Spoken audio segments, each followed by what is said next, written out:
Hello everyone, welcome to What If Hollow Knight Explored a World Beyond the Dream Realm Part 2. Before we start, please go support Subaru9 for writing that awesome fanfic. This is the translated version I made, there will be some mistake in character's gender. Fireworks. Hornet ran through the decorated streets of Dirtmouth looking for her father's ghost. According to the cricket, the supposed king of Hallownest was in the fried meat aisle. She remembered where it was well, as it was where she had bought the most food. It didn't take long to reach his destination. As soon as he turned a corner and entered the hallway, a gust of wind blew past him, and in a flash, he caught a glimpse of the ghost, while also hearing its wails. I can't look at his face, not after what I did to him. Hornet looked back to where the ghost had gone, but it was already out of sight, out of range of the dream stinger. What could have frightened him so much? Now, with considerable curiosity, he made his way down the corridor and soon found the famous king of Hallownest. He was unmistakable. Hardly any creature could match his height. His long antlers made his noble ancestry abundantly clear, and the silver silk cloak he wore was unique because she had woven it. Big. The girl shouted. Hornet, the man in question, replied in a husky, whispering voice, barely audible. The insects surrounding them moved aside to allow them to pass, although they all admired the enormous individual, none had dared to speak to him. Now everyone whispered, curious about the presence of the red beast and the fact that it knew this mysterious king, speaking to him confidently enough to call him by name without honorifics. However, no one said anything and they watched from a distance. What are you doing here, Big? Shouldn't you be As soon as Big had her within reach, he affectionately took her in his arms. Due to their size difference, Hornet looked like a baby. The girl wasn't amused at all. Let me go, Big. I'm not a little girl anymore. This is embarrassing. Hornet squirmed, trying to free herself, but then a gentle touch on her horns calmed her. She looked up to find one of her brothers perched on Big's shoulder, looking at her with amusement. You? Did you two come? In response, the little boy pointed at the floor. Hornet looked down and found several containers staring at her with their bright eyes. Among them, she recognized Green, who was now a little taller. The children at Big's feet were all different sizes. They were clearly at different stages of development. Some were probably eating more than others. How many came with you? I see there are quite a few. What are you doing here? They heard about the fireworks, they wanted to see them, he answered in a whisper. Hornet looked at her siblings closely. Except for Green, she didn't recognize any of the containers. Although it was understandable, she doubted she'd ever be able to remember her siblings. In fact, she wondered if they were even capable of remembering each other. Probably not, but they didn't care. They recognized each other as siblings and treated each other cordially, and that was enough. Hollow, isn't he with you? The giant continued whispering. No, he must be worried about me now. I'm supposedly sick to my stomach. She sighed. Come with me. I'll take you to him. I'm sure he'll be happy to see you. After leaving Hornet on the ground to guide them, the group walked along the path that led to the dance floor. Wherever they passed, the insects stared at them, some even seeming to bow and approach them, which made Hornet nervous. In Deepnest, the queen had a very close relationship with her people. While they respected her and honored her with a greeting whenever she appeared, they didn't have the same unhealthy veneration for her as the Pale King's subjects. The worm liked magnificent and grand things, while Hera was more down to earth. In any case, Big didn't seem bothered by that treatment, he didn't care, he was used to it since his childhood. After walking for a while, they arrived at the dance floor. As soon as Big set foot there, the musicians fell silent and stared at him in awe. At the sudden cessation of the music, the dancers looked around, and likewise, the musicians fell silent. Hundreds of eyes were fixed on the group. Hornet, somewhat intimidated, stepped back and instinctively hid behind Big. One of her sisters then approached her and took her hand reassuringly. The girl smiled in return but remained uneasy. Big was attracting too much attention. What did he intend to do now?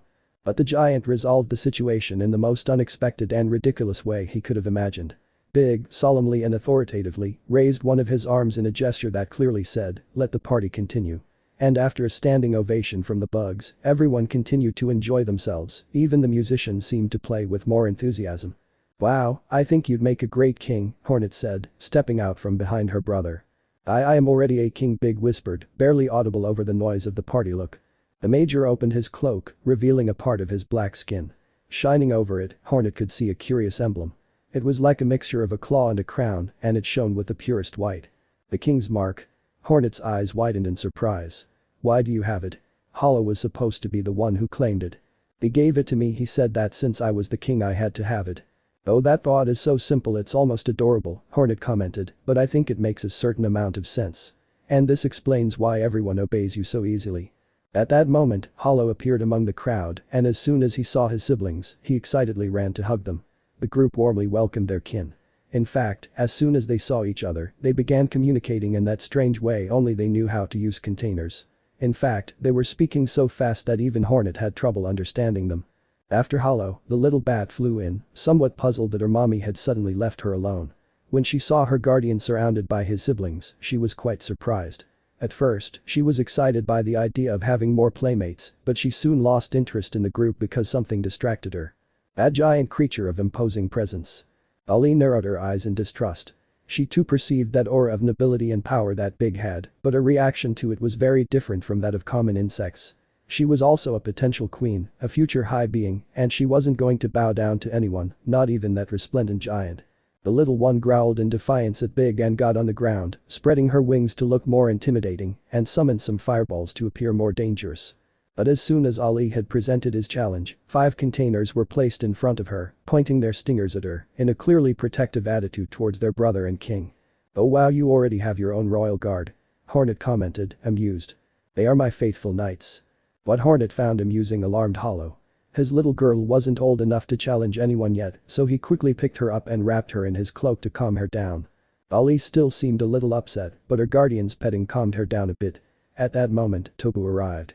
Like the other insects, he paid his respects as soon as he saw Big.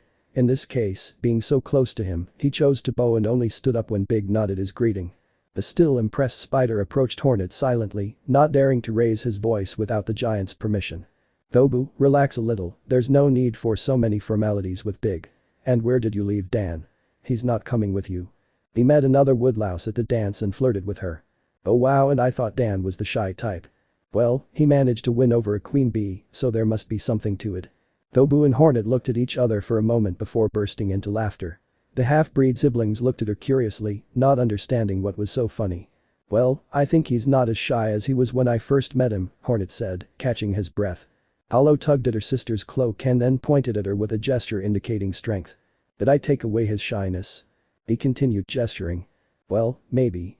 Dan always said I was the only one who didn't overprotect him and treated him like someone his own age. I guess that gave him the confidence he needed."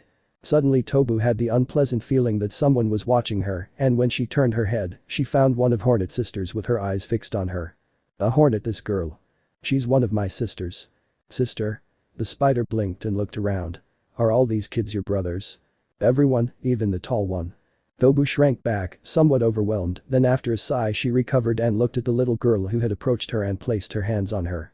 Hollow, acting as an older brother, took the girl and pulled her away from the spider, then began scolding her in his usual silent manner. The little girl, who seemed somewhat rebellious, in turn defended herself by answering with signs. "Hey. Don't tell me your other brothers can't talk either." "Not really," Hornet replied. "But maybe someday they can," Big said. "Your father was a brute," Tobu snorted. "If all the children he was going to have with his wife were going to be mute, it would have been better if he hadn't had so many." Big narrowed his eyes menacingly. He wasn't going to let anyone speak ill of the old worm. Tobu cowered in place, and Hornet, seeing that things might get complicated, intervened. The circumstances under which my siblings were born were somewhat special, it's a bit complicated to explain. Let's not talk about it, okay?" Tobu nodded silently, but Big still seemed angry with her, so trying to ingratiate herself with him, she decided to take a friendlier attitude with the little ones. "Well girl, nice to meet you, I guess. What's your name?" The girl who had shown interest in Tobu began to gesture indicating his name. Hollow seemed to add some comments to his sister's speech, but of course Tobu didn't understand any of them. "Hornet, translator please." "The girl's name is Mila and Hollow said he named her that." Hollow made a few more gestures. "Huh? You named her after the girl you liked? Since when do you like someone? And what happened to her?" Hollow gave Hornet an icy stare and ran one of his fingers over her neck. "Ah, I understand, sorry, delicate subject." Ali had been more focused on keeping an eye on Big than on the others' conversations, but as soon as she heard that Hollow liked someone, she tensed up. Was that serious? Her mommy, her guardian, her mate. Did he have someone on his mind who wasn't her? This made her explode with rage. How dare he? He belonged to her, so her father had said. The guardian of the ritual should be by the master's side forever. Just as Brum belonged to her father, Hollow must belong to her, and she couldn't have another creature in her heart or mind. Intending to punish his lackey for his infidelity, he threw himself at Hollow and began biting his horn. It didn't hurt, but the sensation of his mask coming off was unpleasant. Everyone panicked at the prospect of Hollow turning into a shadow in front of them, so the 5 little ones who had raised their stingers at Ali did it again. Seeing the threat, Ali wasn't intimidated and growled, causing a pair of fireballs to appear in the air. At that moment, Hornet once again took charge and grabbed the mammal by the neck, then gave it such a lethal look that Ali lost all desire to fight. "Enough," he shouted in a dry voice. And after that effective scolding, the baby stopped bothering them. However, her attitude changed irrevocably at that moment.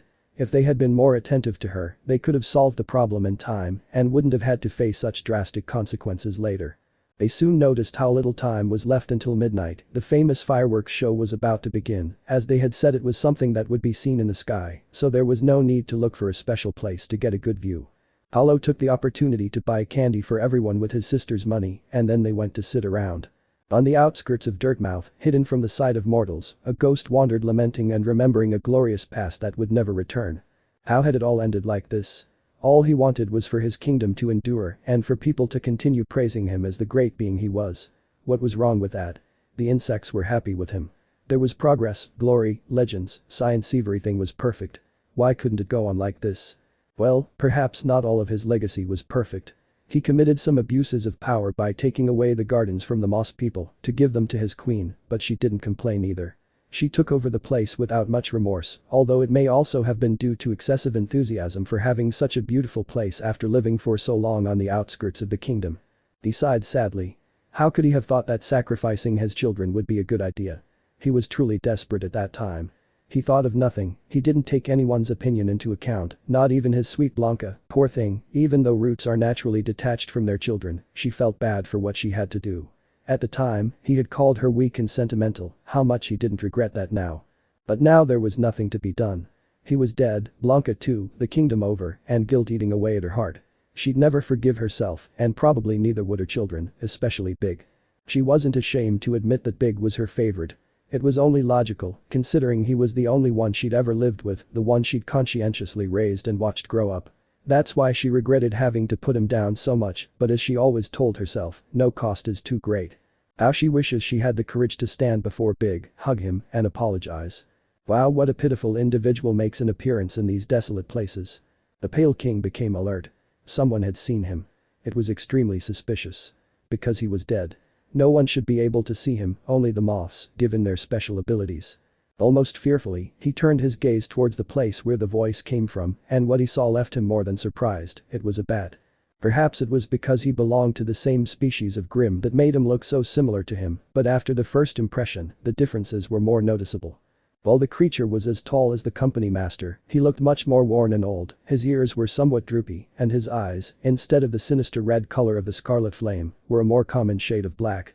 There was a certain pride and elegance in his posture, and also a certain kindness. The beast looked at the ghost with compassionate eyes, despite his laughter, which in the king's eyes was somewhat mocking. These old eyes see more than they seem, said the bat, still smiling. The bat? The king cried in alarm. He feared that the beast was here to attack the hundreds of creatures who had attended the festival. It would be a massacre. He was just starting to walk away to warn his family when the beast stopped him. I'm not going to eat anyone for the old car, he said in a rather casual tone. These bones haven't been up to a proper hunt for a while. The king stopped walking and took a good look at the bat. It really looked quite decrepit. He doubted if it would be able to fly properly or if its claws could take a life. What are you doing here? The king asked curtly. My job. I'm paid to entertain, and that's what I do. Entertain? Who? There's no one here. That's not true, there are a lot of people here, it's just that the spectacle I put on is best appreciated from afar.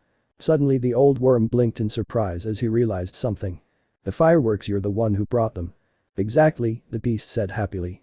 I travel through different kingdoms offering a unique and unforgettable spectacle, I collect my pay, and with that I can buy the food I can no longer provide for myself. This statement relaxed the worm a little. He wasn't dangerous and never would be again. So he decided to take the opportunity to chat for a while. How can you see me? How? He tilted his head. What's it like? I don't even know, it's a complete mystery. He laughed a little at the worm's annoyed expression.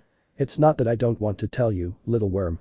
I don't mind sharing my secrets with a dead man no one will listen to, but I don't even know why I can see you. How could you not know? Is it a natural ability, or did you use some kind of magic? Well, I don't know. I have no childhood memories. Half of my life is a blur. I just know that one day I woke up not knowing who I was, if I had a family, friends, a home, or anything. All I knew was that my name was Graham. For some reason, this story seemed a bit familiar to the king, but he didn't say anything. Graham continued talking. There are many other inexplicable mysteries for me, besides the ability to see dead people. For example, he snapped his fingers, and a scarlet flame appeared in his palm. Why can I produce this fire? I have no idea, I only know that this ability was the cause of me being repudiated in all the bat colonies I tried to join. Oh, I'm sorry. You'd better not say anything. I know you're not sorry, the bat said, still cheerfully. Maybe deep down you think I deserve it. I'm sure this horrible beast unleashed terror in the past, I'm sure he abused his power, I'm sure he imposed himself on others, I'm sure he killed thousands of innocent people for no reason. That's what's probably going through your head. The king's silence was more for himself than for the bat, those words made him feel horribly identified. But I did all that I don't remember. Although sometimes, when I pass by, many people look at me with fear. Maybe I was someone terrible, I don't know. But I know that now I'm not, and I don't pretend to be. You know? I believe that people can change, both for better and for worse. You may have done something terrible, but if you sincerely repent and try to redeem yourself, something good will come out of all this. They won't always forgive you, but the assumption is that if you start doing things right, it's to improve yourself, not to expect recognition, right? So, Mr. Ghost, why don't you stop tormenting yourself alone and go to the afterlife? All this. This speech is to bring you to your senses and do what you have to do. Please, you're dead. It's not like you can solve the world's problems in your condition, maybe not even if you were alive. I see you're sorry for something. I don't know why, I don't know what you've done, but enough is enough. It won't do you any good to wander around here, moping around. I'll consider your advice, thank you very much. The king cut him off. The worm couldn't help but feel annoyed that this decrepit old bat was lecturing him. How dare he? He was the pale king, the most. Wait a minute, he'd started again, his pride and arrogance getting the best of him. It was pointless. He was stubborn. It would take him a while longer to feel ready to travel to the other world, but at least for now, he decided to work on becoming a better person and making up for what he could of his past mistakes. He owed it to his offspring. Oh my, it's so late, Graham said, looking at the moon. It's time to start the show. The bat walked, almost hopping, to a place where there were some kind of thick trunks with pointed heads, under each trunk there was a wick. Sorry if I talk too much, Graham said, a spark of fire appearing in one of his hands. I spend most of my time alone. Not many people dare to chat with me, so when I get the chance, I talk until I'm exhausted. What are you doing? Asked the worm, interested in Graham's mysterious timbers. These are fireworks. These cartridges are filled with gunpowder and metallic salts. With my curious ability to produce fire, I light them. He held his fire to the fuse, which began to burn. Then they explode. The base of the cartridge exploded, sending it soaring to a great height with a high-pitched boom. And these released the metallic salts into the sky, causing explosions of color. The king had the opportunity to marvel at a brilliant red flower of fire opening in the sky, shining for a few seconds before vanishing. Never in his long life had he seen anything like it. He was speechless. I have other colors too, the bat crooned, lighting 2 more wicks. This time the explosion shone silver. The king couldn't suppress a gasp of shock. Silver and white were his favorite colors. This is beautiful. The king said in admiration. How could you create something so wonderful? What's this gunpowder business? You should consider sharing it with others. No, Graham said, lighting another fuse and putting on a serious expression. Gunpowder was something I learned from the elder gods, and even they don't know how to handle it properly. Gunpowder allows you to create wonders like fireworks, but it's also an instrument of death and destruction. These small controlled explosions can be large and lethal. Some have used them as tools of extermination. I don't want the peaceful insect world to be tainted by this sinister invention.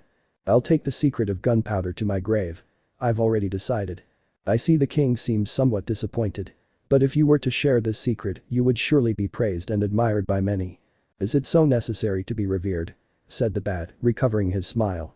No, I suppose not, the king said after a second's thought. The incandescent flowers lit up the sky to the delight of the hundreds of insects in Dirtmouth. It was a wonderful spectacle that people talked about for weeks. It was a unique experience they would never repeat.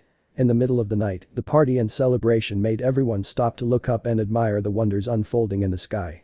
At night, for a few minutes, Zote didn't boast about his fictional adventures. Grimm was able to admire something other than himself. Brum smiled slightly behind his mask. Bretta looked up from the gifts the fans who had recognized her had given her. The queen bee paused to drink sale. Elderbug felt a few years younger. On the firm roof of a house, a family of insects watched, just like all the other insects, the night's big attraction. Little ones, a king, a princess, and a fire demon. Many emotions ran through them at that moment, overwhelmed by what they saw, but above all, joy prevailed, as did the certainty that they were where they were meant to be, surrounded by their loved ones. However, one of them felt a little melancholic for a moment when she remembered the absence of a loved one. "Whirl, I wish you were here to see this. Where are you walking to now?" Hornet thought. A couple of days had passed since the festival in Dirtmouth, and everything had returned to its usual routine, so once again Hornet found herself in the weaver's den, collecting a couple of spools for her new weaving lessons. Just like the previous time, Tobu accompanied her in her task. "Since I'm bringing 2 spools this time, I chose small ones. I suppose it'll be enough to weave a patterned tablecloth, right?" Hornet asked. "Oh yeah, don't worry, that's more than enough to teach you the basics," the spider replied. "Then you can try other things like making a tapestry or whatever." "Great." The half-breed began loading the reels outside the guard. "Hey Hornet. Aren't you going to count how many reels you have left? You said you would last time." Hornet stood still upon hearing this, then hesitated for a moment. She didn't turn to look at her and simply said, "We'll do it another day." And with that, he hurried toward the exit. Tobu snorted in annoyance.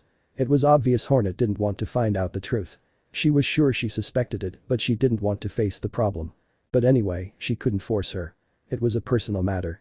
However, she wasn't going to stay curious about what the hell was going on there. So she waited until Hornet moved far enough away so that her presence wouldn't be noticed anywhere else, and then she spoke out loud. "He's gone. Come out. I know you're here." Murmurs and clicks were heard around the area while a group of beings crawled eerily closer and closer to the thief until they were right in front of her. "Wow, you found us out," said a spider with a malicious smile. "Oh come on, it wasn't that hard. Were they really hiding?" "Well, I don't think we did that badly," another spider replied. "The princess never noticed us." "I think she did. Hornet is very perceptive. She probably doesn't want to face reality. Perhaps she's even hurt that you yourselves aren't approaching her." "Oh, we are so sorry," said a third spider, "but as much as it hurts her and as much as it hurts us, we cannot present ourselves to her, we cannot acknowledge her as our queen." "It's because she's a half-breed, right?" Tobu said, somewhat embarrassed. "Half-breed? Oh, of course not, we don't mind if she's half-breed," the first spider spoke up. "Here in Hallownest, half-breeds were always accepted in almost all the tribes except the mantises. The big problem was that she didn't know how to weave. They won't accept her as queen because she can't weave." Tobu was incredulous. "Hey, we are the Weaver's tribe, our leader must know how to weave. And why didn't you teach him?" "Because if we had, we wouldn't have been able to resist the temptation to welcome and serve her. She's a born leader." "You guys are seriously complicated. Well, in any case, we are very grateful for the help you gave the princess. She is now on her way to becoming a great weaver. That's why we ask that you finish her training and leave her with enough knowledge to perform the weaver's final ritual."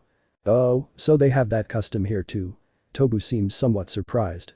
"Where I'm from, the final test for a weaver is to make a tapestry and hang it on the main wall of her home. Then she must invite all her neighbors to see her work and recognize her as a true weaver."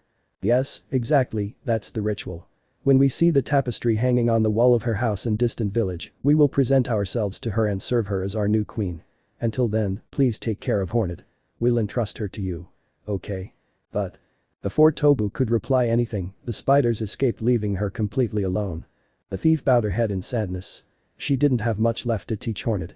She learned quickly and was very determined. The girl was one step away from being queen, and she was a simple commoner who would soon have to leave on a journey. "Goodbye Tobu. Honey, wake up, hey." Hornet tossed and turned in her bed, complaining of being disturbed. "Come on Hornet, open your eyes." Still sleepy, the half-breed spider obeyed the request and opened her eyes, only to find Tobu's face just inches from hers. Aye. Hornet screamed in fear and tried to hit the intruder who was invading her personal space. Tobu, who was hanging over Hornet's bed by a thread, swung around, dodging the blow. The commotion caused by the girl in red woke her brother and Ali, who were in the same bed as her. He rubbed his eyes and looked at the spider hanging above him, he ignored it and went back to sleep. Ali imitated him. "What the hell are you doing?" Hornet growled angrily at having her sleep disturbed. "What time is it?" "Pretty early, most of the bugs probably aren't awake," Tobu said cheerfully. "So why are you waking me up? And why are you breaking into my house without my permission?" "It's just that when I have to travel to new kingdoms and adventures, I usually get up early to get everything ready. I've already tidied up my temporary home, now it's time to buy some supplies for the trip. And what does that matter to me?" Well, I wanted to ask you to accompany me to the city so I can get supplies. She put on an angelic expression. No. Come on, don't be mean. Go on, say yes. You owe me. I've taught you all my knitting skills. That must be worth something, right? Hornet growled, knowing she was right. He'd done too much for her. It was because of these things that she hated asking for favors. Okay, I'll go with you, he finally agreed reluctantly. Hey, it won't be so bad, I'll take you to lunch wherever you want. Magic words. Hornet immediately got up in better spirits, and after a light breakfast, they headed for the City of Tears. They arrived so early that many businesses were still closed, even though the employees had just arrived. Why did we come so early, Tobu? There's nowhere to shop. That's because we don't come to buy now, we come to sell. Sell? I have my clients around here. They approached the back of a store where a worm was carrying some boxes. Hello, talker. The spider greeted. Tobu. Nice to see you. What surprise do you have for me today? The sweet seeds from last time were a hit. Don't you have any more around here? Sorry, I'm out of stock. Next time I'm in Hallownest, I'll be sure to bring some. This time I have Purana stones. They're very useful for removing impurities from shells. After a lively conversation and some bargaining, Tobu left the store without his bag of stones, but with a bag full of geo. So the things you collect in one kingdom, you sell in another, and with that you get money for your expenses. Hornet said. Exactly, I cover all expenses other than food that way. For my food, I limit myself to hunting. I see, I thought that. What did I steal? Tobu gave her an offended look. You have a very low opinion of me. I'm not a thief, well, not a common one. I'm not interested in money or jewelry. I look for treasures, unique objects that are representative of a place.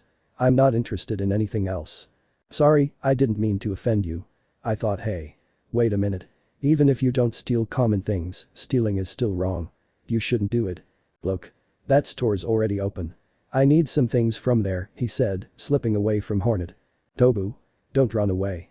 Making someone like Tobu change was difficult, and on her last day at Hallownest, Hornet wasn't going to make it, so this time, she chose to ignore the spider's behavior at least until she got into trouble.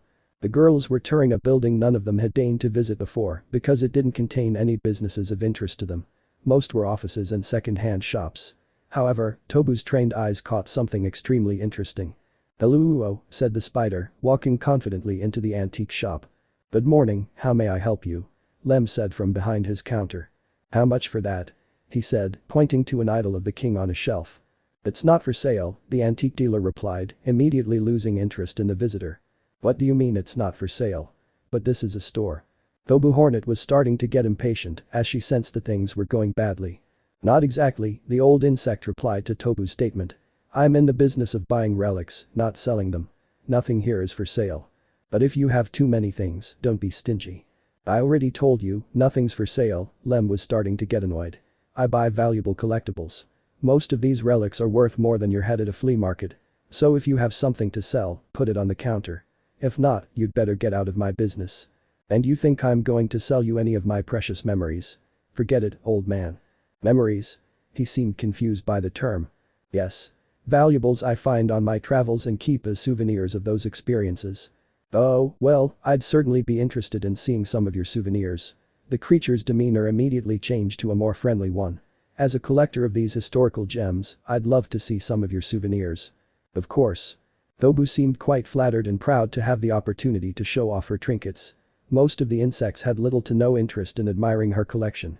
The spider began searching under her cloak for something she had with her, then after a moment, she pulled out a beautiful golden ring with the crown emblem engraved on it. I found this thing at the edge of the kingdom. I like the logo, it's pretty, so I decided to get it. Would you be interested in selling that? Lem said, getting so close that Tobu jumped and jumped back, putting some distance between himself and him. I'll trade it for that thing. He said, pointing again at the king's idol.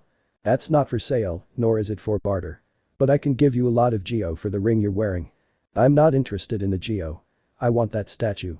Please be reasonable, Lem tried another tactic. What do you want with the king's idol? It's of no use to you, nor is the ring. Your paws aren't suited for jewelry. Instead, accept the geo, which you can use to buy useful things. It's of no use to you either. Oh no, they're very useful to me.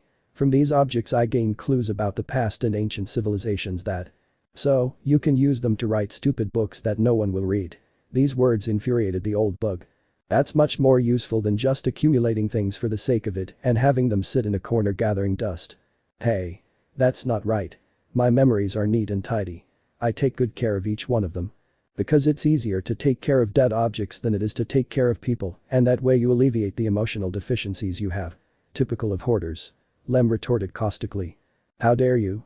Something in Tobu's tone of voice betrayed that the last comment had affected him. At that moment, Hornet's needle sank into the counter, right between Lem and Tobu. Both creatures slowly raised their heads to direct their gaze toward the warrior, who at that moment looked terrifying. That's enough, the mestiza said in a dry tone. The bistro Lem whispered, but cut off his sentence mid-sentence when he saw Hornet's murderous glare. I'm sorry. Tobu, we're leaving, he said, ignoring the antique dealer. But. I said we're leaving. Without further ado, Hornet grabbed Tobu by the blue cloak she was wearing and dragged her out of the tent while the spider thrashed and protested. To no avail. The warrior didn't back down and didn't stop dragging her until they were some distance from the tent. Seriously, Tobu, I don't know how you managed to drive people crazy. It was his fault. Did you hear what he said to me? Yeah, I heard, but you started it. He told you the first time that nothing was for sale in his shop, you should have given up then. He sighed in resignation. Although I guess that was asking too much. The fact that I was able to get you out of there without you stealing anything is already quite something. Of course. Something in Tobu's tone of voice made Hornet alert and look at the spider suspiciously. You didn't steal anything from the store, right? I know why. Tobu's look said he had clearly done it. Tobu. Suddenly, a small commotion drew Hornet's attention away from the thief. A short distance away, she could see the antique dealer running, followed by two Goliath beetles. As soon as he noticed the two girls, Lem shouted. There she is. Stop the thief. Look what you've done, Tobu. Hornet shouted angrily at her companion, but she had already left. Ugh. Damn spider. It took her a long time to escape the guards until she finally managed to lose them. Under other circumstances, she might have surrendered, but she was angry and didn't want to take on other people's guilt. When she was finally free of any pursuers and began to consider returning home, Tobu appeared out of nowhere and jumped on top of her. Hornet's trained reflexes allowed her to dodge the surprise attack. Good reflexes, dear, Tobu greeted her cheerfully. There you are, you damn thief. Go give back what you took now. No, it's mine, I found it. Tobu, don't start again. Do you want to go to lunch? Don't change the subject. At the restaurant over there, they have cavasuelo steak with mushroom sauce. Tobu. I could also just turn myself in right now and get out of this mess, but I guess that would mean we'd miss lunch, which would be a shame. They say the food at that restaurant is delicious. Wouldn't that be a shame, Hornet? Wouldn't it? At that moment Hornet hated herself for what she was about to do, but she decided to forgive Tobu this time and go eat with her, more time would make her give in. The meal was nice and plentiful, Tobu seemed to be very generous, and Hornet didn't pass up the opportunity, she owed him anyway, after all the trouble he had caused her. Hornet was now nibbling on a crunchy snack soaked in sauce, while Tobu checked a list she had with her to see what she needed to buy. For the only time, Hornet could see the spider in a slightly more serious attitude than usual. Normally, she seemed carefree, but she was clearly capable of concentrating on something if necessary. Are you missing a lot of things? The warrior asked, biting into her sandwich. Not many, I just need to get a flint. I was considering traveling to a cold kingdom, and to survive there, it's absolutely necessary to be able to create fire easily. If I can't find one, I'll have to change my route. I'm not going to risk going somewhere I'm not prepared for. This whole traveling thing seems dangerous, Quirrell thought of at that moment, and a tightness settled in his stomach. It's not so difficult if you're well prepared, and once you've gained experience, things are easier. You can predict dangerous areas with just a glance. Honestly, the most important thing for traveling is knowing how to defend yourself, whether you're fighting or fleeing. He gave Hornet an analytical look. With your skill with a needle, you could probably travel without having to worry about most dangers. Have you ever considered moving from here? Not really. I feel compelled to stay here and defend this land. I'm the protector of Hallownest. She stopped at that moment, not wanting to tell Tobu too many details about her particular existence. It's not like I have much interest in traveling either. You should do it, it's fun, the spider said with a smile. You get to see fascinating places, rare insects, and have unique experiences. If you wanted I could guide you around the outside world. I appreciate the offer, but I can't leave. There are many things that bind me to this placid kingdom itself, my family and I must wait for Quirrell's return. Tobu frowned at the mention of the name. Where had he heard it before? He couldn't remember. Who is Quirrell? He's a very dear friend. A warm smile spread across Hornet's face. He's a very kind woodlouse who's helped me a lot. I'm very fond of him, and so is Hollow. He's very intelligent and knows a lot of things. He's skilled, loyal, strong, and he's also one of the best cooks I know. If I had to complain about anything, it would be his obsession with traveling every few months. He can't stay in one place. But at least he always comes back to me, I mean to us, to Hollow and me. Her face turned red at the last comment. You really love him a lot? Tobu seemed somewhat melancholic. Are you sure you're just friends? Are you going to start that too? I'm already bothered enough by the ghost worm, who would be a good partner for me. That damned fickle worm. Whatever, we're just friends and for now, it'll stay that way. He's already made it clear he doesn't want a partner and I intend to respect his wishes. But would you like them to be something more? This question made Hornet somewhat nervous. I just wish he would come back soon, that's all, that's enough for me. Oh wow, what a humble girl. And what would you do if he never came back? If he died far away without you knowing and years went by and he never came back? Well, I'd stay with Bretta. Tobu's face fell at this and Hornet burst out laughing. I'm just joking. Don't take it so seriously. The spider put on a serious expression and stared silently at the girl in red, who, as usually happened every time this happened, began to get nervous. Tobu, could you stop this habit of staring at me in silence? You're making me nervous. You're just so pretty. In response, Hornet slapped a sandwich covered in sauce in his face. That was a sneak attack. Don't start with your antics. Just because you flatter me doesn't mean I'm going to think better of you. It's not nonsense, that's what I think. You wouldn't think I was pretty if you knew the monstrous body hidden under this cloak, Hornet said in a barely audible whisper. Did you say something? Nothing. He raised his voice again. Anyway, we're done here. Let's pay and get back to shopping for your stuff. The rest of the afternoon passed without further incident. Tobu was able to find everything he needed to complete his shopping and pack his luggage for the trip. He even managed to obtain a pair of flints at a very good price. Finally, when all their business was done, the two girls headed toward the Howling Cliffs.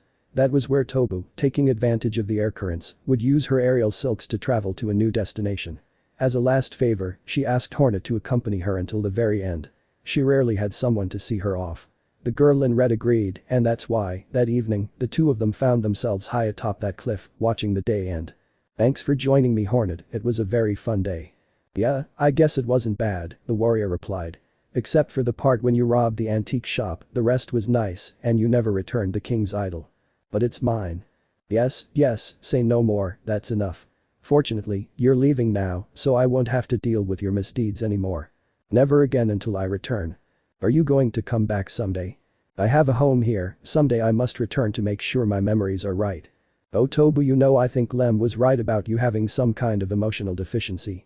Oh look at the time, if I don't leave it will be very late.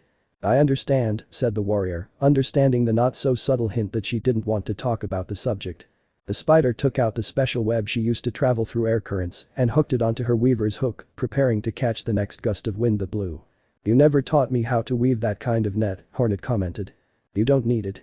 If you don't plan on traveling and can't produce your own yarn, there's no point in knowing this. Instead, dedicate yourself to your traditional weavings and weaving your first tapestry. Remember to hang it on the main wall of your house in Deep Nest. Yes, I will. I will honor the weaver's traditions and present my tapestry, even if there is no one left to admire it. If you only knew, the spider whispered. Did you say something? No, nothing. After that came another of those awkward silences that so grated on Hornet's nerves. Will you stop looking at me like that? Oh, sorry, he said, as if coming out of his thoughts. It's just that you have some garbage in one of your horns. Where? He began to rub his head, trying to remove the dirt. It's not there, further to the side, I mean higher up. No, this, come here, I'd better take it from you. Hornet leaned toward Tobu, allowing her to reach her horns with her paws so she could pick up the litter. The spider began touching Hornet's right horn, which relaxed her, so she let her guard down. At that moment, Tobu took the opportunity to pull Hornet toward her and kiss her. Due to the proximity, Tobu couldn't avoid the slap the mestizo gave him, which echoed in the rocks of the cliff. The spider stepped back, rubbing her face. The blow had hurt quite a bit, but that was nothing. She was more worried about the furious way Hornet was looking at her. What the hell was that? She looked around in case her father showed up to punish her for swearing, but there was no sign. How dare you kiss me? Now you're stealing kisses as well as trinkets. This joke of yours has gone too far. I like you, Hornet. What? Hornet's astonishment was indescribable. And I don't steal kisses from just anyone, only from those I love very much. Who do you love so much? Tobu, tell me this is a joke, please tell me. It's no joke, Hornet. I really love you. But you've got someone else on your mind and I'm not up for serious relationships, so we'll just leave this as a fun memory. I'll settle for a kiss and a date. Date? Wait a minute. was that date we had. If you want to consider it that way, then yes, it was a date. I can't believe it. Anyway, thanks for the date, for the kiss, for the memories, and maybe in a year or so I'll come back for a stroll around here. If you still live in the same place, it'll be a pleasure to greet you. Eh? Wait, Tobu. Hornet ran towards the spider that had slowly approached the edge of the cliff. Adios. At that moment the wind roared and inflated the traveler's aerial fabric, dragging her up into the sky and on a new journey. Tobu. Goodbye, darling. Take care of yourself and become a great knitter. We'll see you again someday. Hornet stood on the edge of the cliff watching her walk away. It was hard to tell if she was happy or sad. She wasn't sure herself, only that she felt like she had left something unfinished. Then, before Tobu could stray too far, she pulled an object from under her cloak and held it up to the sky. "Taboo!" he shouted at the top of his lungs. The flying spider looked at the warrior and even from a distance could distinguish what she had in her hand. It was an idol of the king. Tobu opened her eyes in surprise and quickly began to search through her things for the souvenir she had obtained in the morning, but she couldn't find it. Hornet had stolen it. He couldn't help but burst out laughing when he realized this fact, then with a sad smile he said. "You were perfect, you really were. It's a shame you're a half-breed." The spider was moving through the skies, preparing for sleep. It would be several hours before she reached any place of interest. Busy as she was with her thoughts, she was obviously oblivious to everything happening below her, so she would never notice the lone woodlouse heading toward Hallownest. After a long journey, Quirrell was finally returning home, which surprised him greatly, considering that just a year ago he had nothing to call home and no one waiting for him. It was nice to think about Hollow and Hornet. The thought of seeing them made him very happy and he had many discoveries to share with them. He was almost at the kingdom and as far as he remembered, that part of the journey was quite safe, so he could walk more relaxed. The tic-tac weren't something to worry about and the venom flies weren't difficult to handle. This is why the sudden attack of a centipede took him by surprise. The beast emerged from beneath the floor and attacked him, barely giving him time to take cover. His vast experience as a traveler saved his life. He managed to take cover under a rock and mentally prepare for a fight. He glanced at his attacker and frowned. That centipede was a bit odd. It was wearing a metal collar around its neck, very suspicious. Surely he hadn't put it on himself. Someone else had. But what was the purpose? It wasn't his problem. He was only interested in getting out of this predicament. He took out his stinger and prepared for battle. He wasn't really sure he'd be able to defeat a centipede, so his tactic was to try to escape. He took a deep breath and left his rocky hiding place. As soon as he saw the woodlouse come out, the centipede launched itself at it, but Quirrell, showing off his overwhelming speed, dodged it and climbed onto the beast's head, then, without giving it time to react, pierced one of its eyes with a stinger and fled. Quirrell ran with all his might. The centipede was furious and wanted revenge for his lost eye, so he began to chase his prey. It seemed that he was going to catch it, but the woodlouse had his own plan. He dodged another attack from the centipede, and with a quick maneuver, he nailed one of the bug's legs, causing him terrible pain. The insect curled up, growling in pain. It would take a while to recover, which of course the explorer took advantage of to free himself and flee. It seemed that he had escaped all danger when suddenly the ground in front of him opened up and a second centipede emerged from it. Quirrell backed away, intimidated, wondering what to do, when a deep noise alerted him that another centipede had greeted him from behind, was surrounded and finished. Many thoughts crossed his mind at that moment as he believed himself dead, but they were all silenced by the sound of a hoarse voice. "Ahaha, wow, you're really good," said a male butterfly, appearing from behind a rock. "You've managed to incapacitate one of my boys. I never expected this from a woodlouse. This makes me rethink my ideas about you guys." The Quirrell hissed. "I'm Ben, proud warrior of the Coliseum of Fools and Beast Tamer. I'd taken my boys out for a bit to play with the dregs that inhabit this territory. I didn't expect to find a decent warrior around here. Bad luck for my boy." I'm not a warrior," Quirrell said, feeling a chill run down his spine. This guy looked dangerous. "I'm just a scout who carries a stinger for self-defense, nothing more." "Well, you handle that thing much better than many professionals. Wouldn't you be interested in coming with me to the Coliseum? Fame and money await you there." "I appreciate the offer, but I must decline. I'm not interested." "Well, that's a shame because I wasn't going to take no for an answer." Ben opened his wings, displaying their psychedelic colors, and began flapping them frantically, raising some wind that blinded the woodlouse. Quirrell closed his eyes for a moment and when he opened them again, the butterfly was standing before him, holding a strange talisman that glowed with colors matching its wings. Seeing the multicolored stone, the poor explorer felt dizzy and eventually lost consciousness, along with his will. For most insects, Deep Nest might be a sinister, dangerous, and terrifying place, but Hornet felt at home there. She loved the place and regretted not having visited it in so long. Lately he spent almost all his time in Dirtmouth, going down only to pick up spools of thread and then leaving, but he had finally decided to go to his house in the depths to relax for a while. He needed to fix the mess in his head. Gobu's unusual farewell had upset her greatly. She still had to fight the urge to beat her to a pulp every time she thought of her. That's why she thought spending a few days underground would do her good. Of course, Hollow and, consequently, Ollie had come with her. Now she was returning to distant village after a fruitful hunt. She hoped to prepare a tasty stew for everyone and, in the afternoon, begin practicing weaving her tapestry. She was in a very good mood, but sadly, she would soon end up very angry. When he got home and opened the door, he found a chaotic sight. Hollow was in his shadow state crying in a corner, while Ollie was fighting with the Pale King who was trying to remove his hollow mask. What the hell is going on here?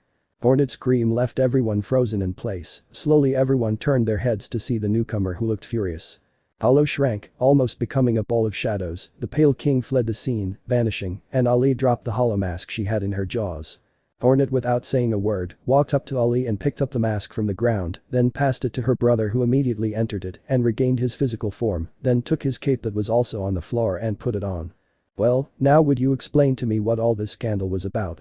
He pointed at Ollie, then at his mask, and then opened his arms simulating jaws. And you let me take off your mask that easily? Hollow, you're supposed to be his mommy, he should at least respect you. You can't just let him do whatever he wants with you. And why did he get mad at you anyway? Visit Ogram? A shiver ran down the half-breed's spine.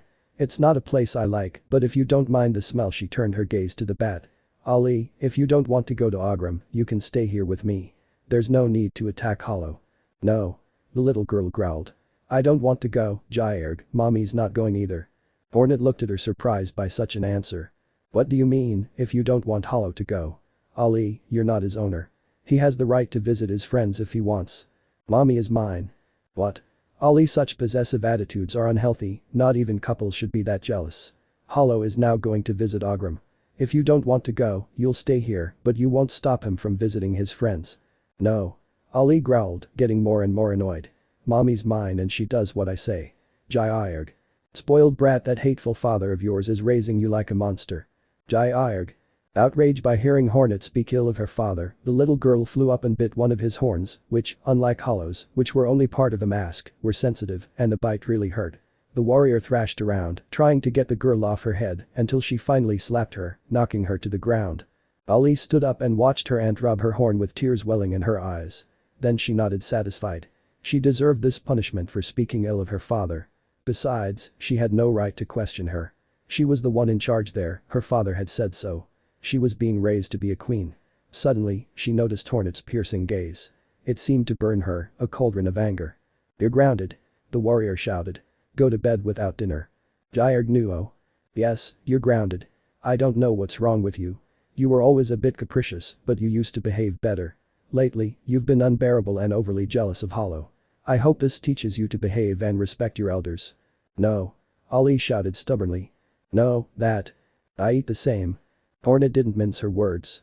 She wasn't going to allow that brat to challenge her authority, both because her strong character made her act that way and because she considered it important to discipline the bat. Not afraid of going too far, he took out his stinger and challenged the cub. Look, brat, you'll learn to respect me by force if necessary. I won't let you taste a single morsel. If you want to try, you'll have to defeat me. Anyway, in this world, those who are powerful are those who rule over others. As long as you're a child who needs to be protected and doesn't hunt on your own, don't even dream of being able to command someone. Ollie spat out a small ball of fire indignantly. She was no fool, and she knew that even with her fire powers, she couldn't defeat Hornet in a fight. She was too fast. She'd be lucky if she managed to land an attack or two, and in the meantime, she could crush her. However, she didn't want to give in and admit that she had to obey her, so she growled in frustration and flew over the warrior to escape through the door. Huh? Hornet seemed puzzled by this behavior from the baby. She assumed she would eventually give in and apologize. Her idea was to get her to admit her mistake so she could lift the punishment and let her eat. It seemed criminal to leave a baby without food. However, Ollie defied all her predictions and continued her rebellion by running away from home. Ollie. Come back here. Hornet shouted from the doorway of the house. No. Jairg, he growled determinedly. I'm not going without food, I'm going hunting. What? Ollie. This is Deep Nest. It's dangerous, come back here. No. I'm not coming back. Ugly and horny. Ugly mommy. Ugly, flirtatious worm. Damn spider who taught Ali strange things. The Pale King shouted, appearing next to Hornet. The little girl didn't wait for anyone to say anything else, she turned around and walked away from the distant village towards the dangerous caves in the area. Ali managed to hear some metallic noises and other sounds behind her, these indicated that Aunt Horny and her mommy were following her, but she didn't intend to let herself be caught, so she flapped faster and entered the caves, turning into every narrow and intricate nook she found. Soon the footsteps of her pursuers began to sound more distant until they were drowned out by the shrieks and thumps of the other creatures that inhabited this den of beasts. It wasn't long before Ali completely lost control of Hollow and Hornet. Her ability to fly gave her a significant advantage when it came to escaping. Once she was alone, her head cooled and she could think without letting rage get the better of her, and she realized the mess she'd gotten herself into. She found herself in one of the most dangerous areas in the entire kingdom, with no one to defend her and at the mercy of all the wild beasts in the place. For a moment she considered the idea of crying and screaming for them to come and get her, but then she rejected it. Doing so would prove Aunt Horny right, showing that she was a weak child who needed to be protected and therefore had no right to command. But no, things couldn't be this way. Her father had told her she would be a queen. He had raised her for that. When she lived in her father's company, everyone in the place revered her, indulged her every whim, and no one dared to raise their voice and question her. The only one she had to obey was her father, for obvious reasons, but she could do whatever she wanted with the others. Of course, her situation changed a lot when she came under the care of her guardian, but her father had already warned her. The world was a hostile place, and the insects that lived outside of company were common clumsy creatures who would probably have a hard time accommodating her needs, so he asked her to be patient. And she was. The family that took her in was far from elegant or meeting her standards of quality. The house they lived in was cozy, but all the furniture was secondhand and quite ugly for her taste. While they met her basic needs, they didn't fulfill her every wish. But she endured all of that because her father told her it was necessary. She had to endure those filthy, inferior beings if she wanted to complete the ritual and reclaim the power that belonged to her. However, as time passed, she began to grow fond of those clumsy plebeian insects. Despite their lack of elegance and the brutality they sometimes displayed, she loved them and was happy with them. It was because of this affection that she endured Aunt Horny's scoldings and forgave her guardian's blunders. But as much as she loved them, there were things she simply couldn't stand, one of them being her mommy loving someone more than herself. After hearing about Mila, a certain insecurity had settled in Ali's heart. Aunt Horny had said she was the girl Hollow liked. She didn't translate the part where she explained what had become of her, but she didn't care. The further away that creature stayed, the better. Even so, the simple idea of her mommy loving someone else, even if they were somewhere else, terrified her. Hollow belonged to her. She had to stay by her side forever and be her servant, just as Brum was her father's servant. The situation was unnatural. Despite everything, things could have easily been resolved through conversation. If Ali had openly asked Hollow who he loved more, Mila or her, he would have answered directly, her. He would have also explained that Mila was already dead, which would have put her at ease. But Ali was too young to take such a mature attitude. This added to her impetuous character, since in her previous home, they had only dedicated themselves to spoiling her, made her take the most harmful attitude possible, becoming rebellious, aggressive and above all, possessive. She was now in a state of denial, rejecting all authority. She'd already decided that no one else was going to command her. She was the future queen. The pathetic insects should obey her, starting with Hollow. But now her worries were different. She was completely alone in a cave in Deepnest, surrounded by dangerous beasts and with no one to protect her. The good news was that she could recognize the place. Ali always had a good sense of direction and it was hard for her to get lost. Therefore, she felt capable of returning to the house in distant village from that point. However, should she do it? Should she return defeated with her tail between her legs so they could continue doing whatever they wanted to her? Of course not. Ali already had considerable control over fire and her fiery attacks had become very dangerous. She would manage on her own. She would leave her guardian suffering from her absence. In fact, if her father found out about her disappearance, so much the better, as he would be punished. Now that she was on her own, the first thing the bat had to do was find some food. She'd had the brilliant idea to escape from home right around dinner time, so she was pretty hungry. She was confident she'd be able to hunt some prey. She'd done it before, under adult supervision, of course, but it couldn't be that different from doing it alone. He began to remember the hunting lessons Aunt Horny had given him. The first step was always to locate a prey that he was capable of defeating. Many hunters had succumbed by misjudging their victim or overestimating their own abilities. Ali decided to be careful and choose an easy prey, in her case a necrocrat. They were spider-like creatures, but according to Hornet, they belonged to an inferior race that had nothing to do with the Weavers, so they weren't considered humans, and she was allowed to eat them. The bat shook her head, mentally scolding herself for following the moral code imposed by Hornet. She was supposed to have the right to hunt whatever prey she wanted, that's what her father had said. Now, no one was watching her, she could eat whoever she wanted, although she had to admit that after living with other insects for so long, the idea of eating someone who was actually a person was repulsive. She sighed in defeat and decided not to question things further. At that moment, she lacked the ability to hunt anything bigger than a necrocaria. It didn't take much to catch her prey. She just had to make a few mental calculations and throw a fireball at the right place and time, and with that, she had dinner ready. The bat came down to earth to eat her prey as quickly as possible. Aunt Horny had explained that once you managed to obtain food, you then had to defend it from opportunists who wanted a free snack. Ali ate with some reluctance. Necrophiliacs weren't her favorite food at all, and she was accustomed to more refined dishes, cooked and seasoned with spices, a luxury that had become normal for her. Despite everything, she was content with the feat of hunting on her own. She was already a true hunter, and her father would be proud. She didn't need anyone to fend for herself. She had the power to hunt. Now she just needed the power to subdue them all. The little girl was so absorbed in her own thoughts and so busy eating her prey that she ended up forgetting one of the most important lessons Aunt Horny had taught her. Never let your guard down. For a being to be self-sufficient, it must meet two requirements. The ability to provide for itself and the ability to protect itself. Perhaps Ali had already met the first condition, but she was still far from being able to defend herself against a major threat. Sadly for her, while distracted by her meal, she didn't notice a pair of warriors stalking her from behind. She only realized when it was too late, and they knocked her out. The realm's edge was a very harsh place, a place where only the strongest insects could survive, where every vermin seemed to possess an overwhelming strength that it didn't hesitate to use to crush its enemies. Even the cold climate of the place wasn't for the faint of heart. Who would have imagined that a worm's last breath would be so long? It had been scattering ashes around the place for years. No one cared anymore anyway. Adaptation is a quality typical of survivors, and they were already more than accustomed to the eternal ashes that rained down on the place.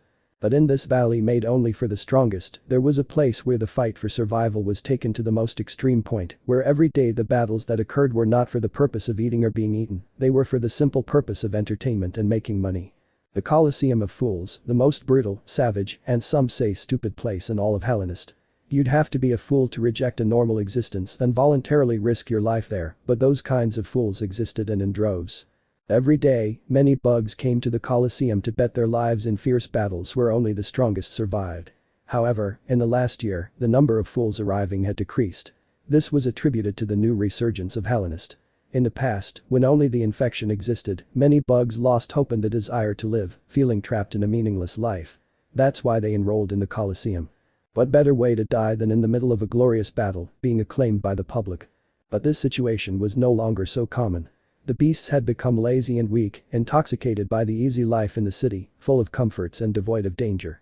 Under normal circumstances, this would have mattered little to the inhabitants of the Coliseum, if not for the fact that warriors were beginning to become scarce. With the constant murder of participants and a lack of new recruits, the battles seemed doomed to end. Some had considered the idea of having more sporting fights that didn't end in the death of any of the participants, only in their defeat, but anyone who suggested that was thrown out the window. Those who came and offered their juicy money for the fight wanted to see deaths, blood, and dismemberment. Who could enjoy a fight where no one died? What rubbish. Because of this, in order to keep the Coliseum running, they had to resort to extreme and immoral measures. Kidnapping. Every day, insects of all species and hexes were reported missing from Hallownest. No one knew who did this or why. All they noticed was that they preferred robust individuals who engaged in some form of physical activity. The kidnapped ended up as prisoners of battle, condemned to fight until they died or until they grew strong and reached a certain rank within the Coliseum hierarchy. Yes, they were promised that if they achieved a position among the great warriors of the enclosure, they would be granted freedom. Unfortunately, years could pass before reaching that point. By the time they were free, there might be no one left to wait for them, or they would be so obsessed with battles that they simply couldn't leave them. This had happened more than once. The Coliseum champion herself was a prime example. Nicknamed the God Tamer, for many years she was the most relentless, ruthless, and lethal creature to ever set foot in that place. Feared and respected, the undisputed queen, the one to whom everyone paid respect and bowed when they saw her pass, but all that was over. Since the day that strange boy murdered her partner, the Tamer was never the same again. Fighting alone was never the same. She no longer had the same energy, nor the same fierce aura. She was just a ghost of what she once was, something that no one noticed. Some felt sorry for the broken warrior and pitied her, a small shred of compassion in that den of heartless scoundrels. But others only saw a chance to challenge her and take advantage of her vulnerability to assassinate her and end her reign. However, to date, no one had succeeded in killing her. Even depressed and without her companion, the ant seemed to be on a higher level than ordinary warriors. At that time the female questioned her permanence in the coliseum. Without her partner, the nostalgia and the desire to return to the home from which she was taken when she was young returned. But would it be worth it to return to her colony? She remained in a distant land. She almost did not survive the trip to Hallownest the first time, although of course, the conditions in which her kidnappers had her were not optimal. She was caged with almost no food or water, so it was difficult to survive, although according to her captors, it was their quality filter, only the strongest survived, and they needed powerful individuals. But assuming she could return home, the other problem was whether they would accept her. Many years had passed, perhaps the colony had even changed its queen. If no one remained to recognize her, they would kill her for being an intruder, a simply pathetic end. Now she was sitting on a bench drinking tea while meditating on her possibilities. Another thing they had to consider was that she was no longer a young girl. Fighting was becoming more and more complicated for her. One day her strength would not be enough and she would fall in battle, although curiously, she did not dislike dying like that so much. Well, if it isn't the famous Tammy, the god tamer, said a male butterfly walking towards her. Amy frowned as she felt her day sour. How much she hated that butterfly. Especially since that coward never walked alone. He was always escorted by one of his mental slaves. This time, he came with one of his favorite centipedes and a warrior she'd never seen before. "Go away, Ben," she said curtly, taking a sip of her tea. "Oh, but what way is that to greet the future champion of the Coliseum?" He opened his wings, giving himself airs of superiority. "You already said it, future champion, until you are one, you're just a piece of shit. Drrr. You insolent ant, I'll make you beg for mercy when I have you in my hands. I'll enjoy killing you so much it'll be slow and painful. I can imagine. First, I'll slowly tear off those ugly legs, then." "Enough. Shut up, you disgust me. Let's go. And I doubt you'll ever do any of those things you're talking about to me. Since you always hide behind your puppets, they'll do all the work. Do you have that hope? Then dream on. My servants are highly trained. They're capable of carrying out any order I give them to the letter.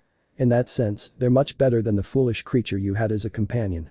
The tamer threw her teacup at Ben, but before she could reach it, her centipede servant stepped in and smashed the cup with his tail pincers.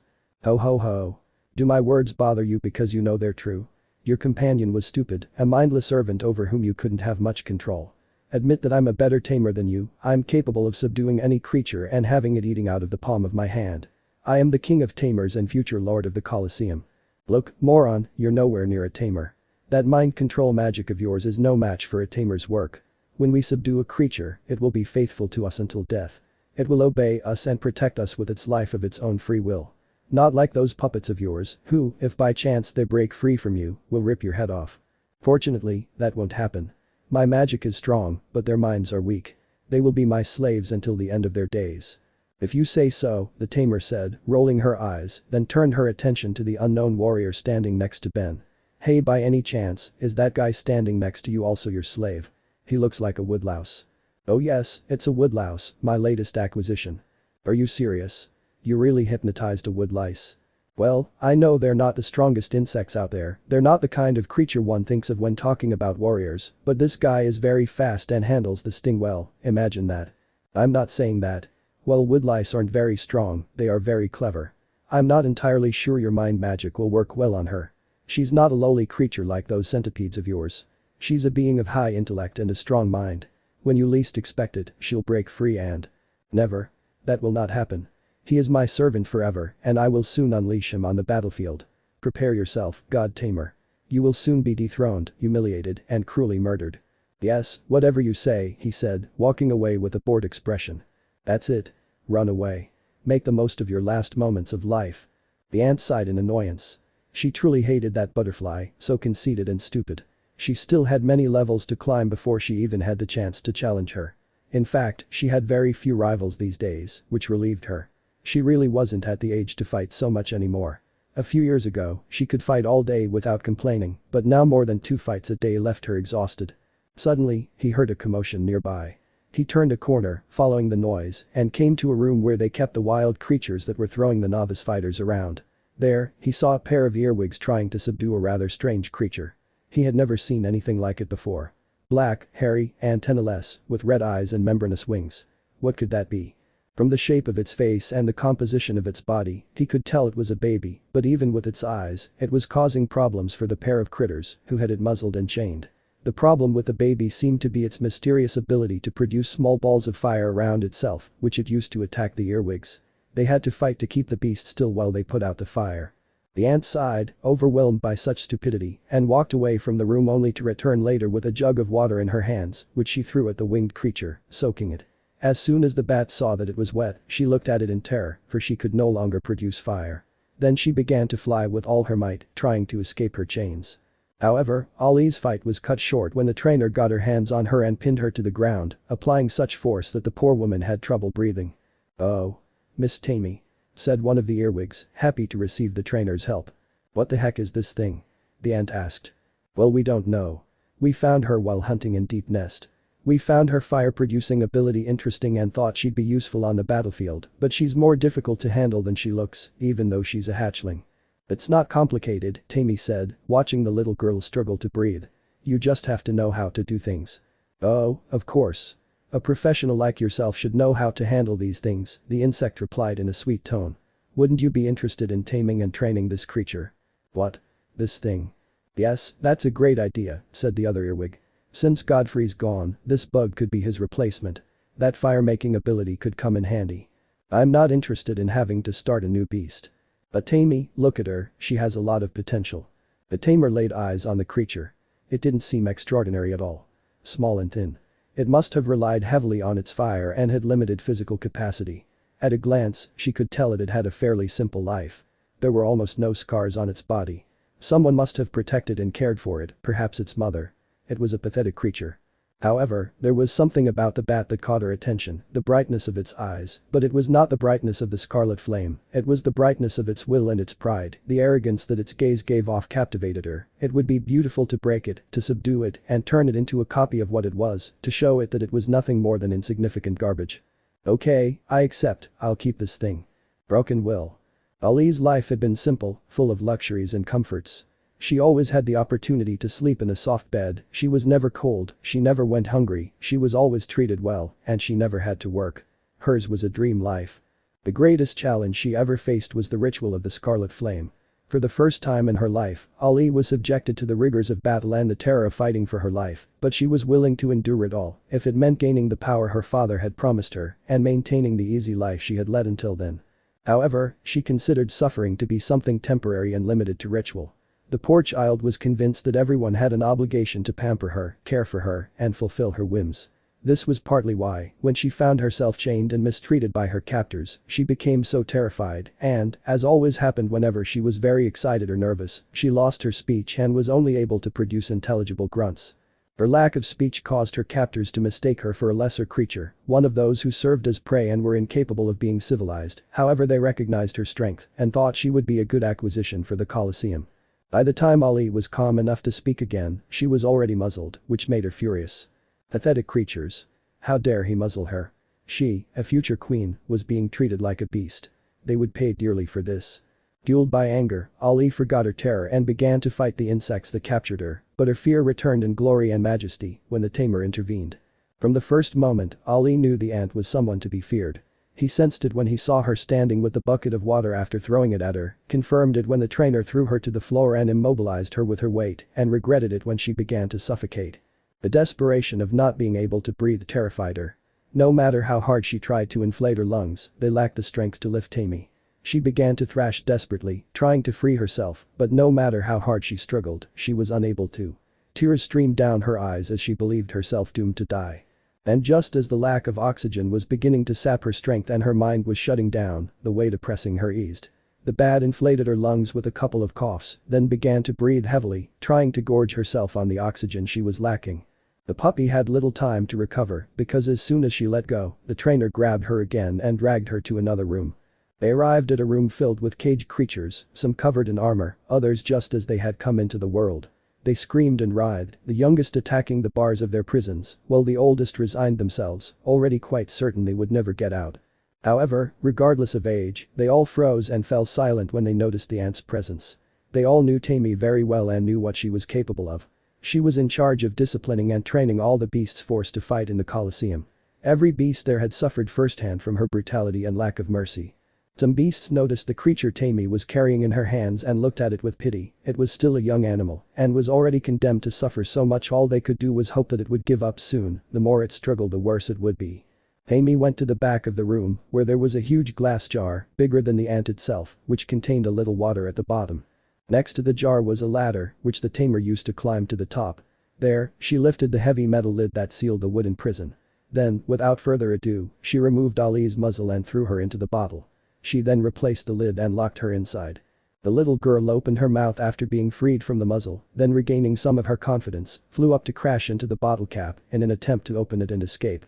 Unfortunately, the metal cap was too heavy for her and all she managed to do was hit her head, which was very painful. The bat growled crossly. She must have looked like a fool banging her head against the lid. But she wasn't going to sit idly by. Now that her muzzle was off, she could breathe fire. It was much more effective than spontaneously creating fire around her. She began to throw red-hot balls at the piece of metal, one after another, tirelessly. Soon the lid began to turn red from the heat. If she continued like this, perhaps she could melt it and be free. However, something stopped her plan. Suddenly, she began to run out of air, but this wasn't like when the tamer crushed her and her lungs didn't have the strength to inflate. It was more like there was no oxygen. No matter how much she inhaled and gulped, she couldn't breathe. She could tell this sensation was even more horrifying than the last.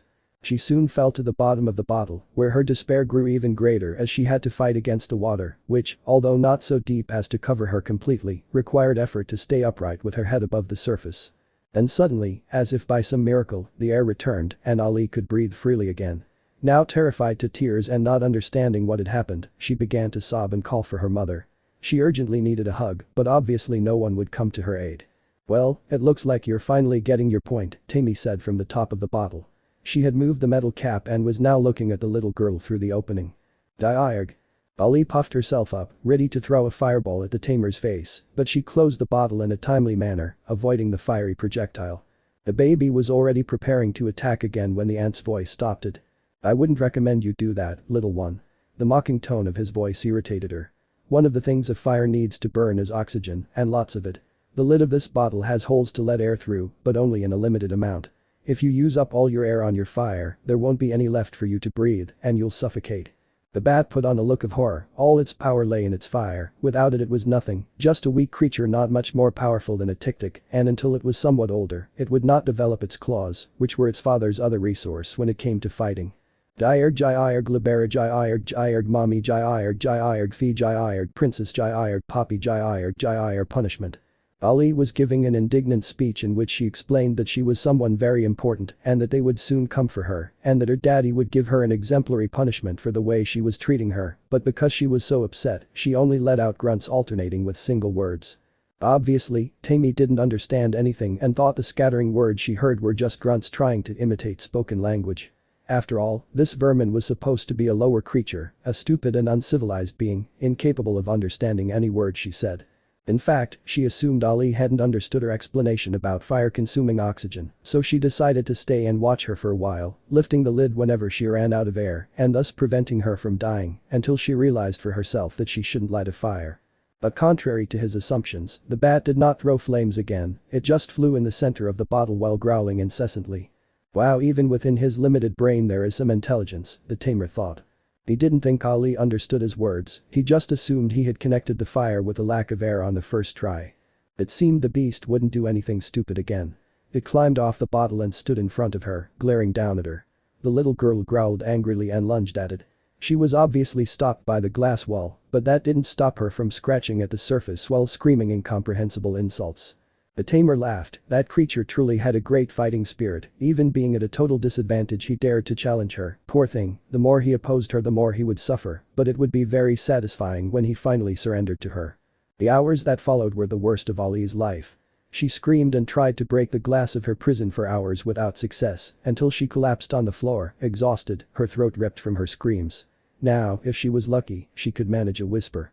Besides, she was extremely thirsty, and there was no way she was going to drink the water in the bottle with her. During this entire time, the tamer remained in the room watching her. Sometimes she left her alone for short periods, perhaps to eat or go to the bathroom, but she always returned, despite everything, making sure that nothing bad happened to her or rather, something with fatal consequences. Keeping her alive was the only thing that worried her. Whether she was hungry, thirsty, or tired was irrelevant. She wouldn't relieve any of her basic needs until she submitted, which apparently would take time. Ali was lying at the bottom of the empty bottle. She had been flying non-stop for hours just to stay afloat. At those moments, she missed her mommy so much that he always let her perch on his head to rest. She sighed sadly and decided to try another tactic. He approached the area of the bottle closest to the ant and began scratching it, trying to get its attention. This seemed to work, as Tammy got up from the chair where she had been cleaning some weapons and approached. "What's up, beast? Are you tired yet?" At that moment, Ali made the saddest face she could muster, her eyes soaked in tears as she uttered sad wails.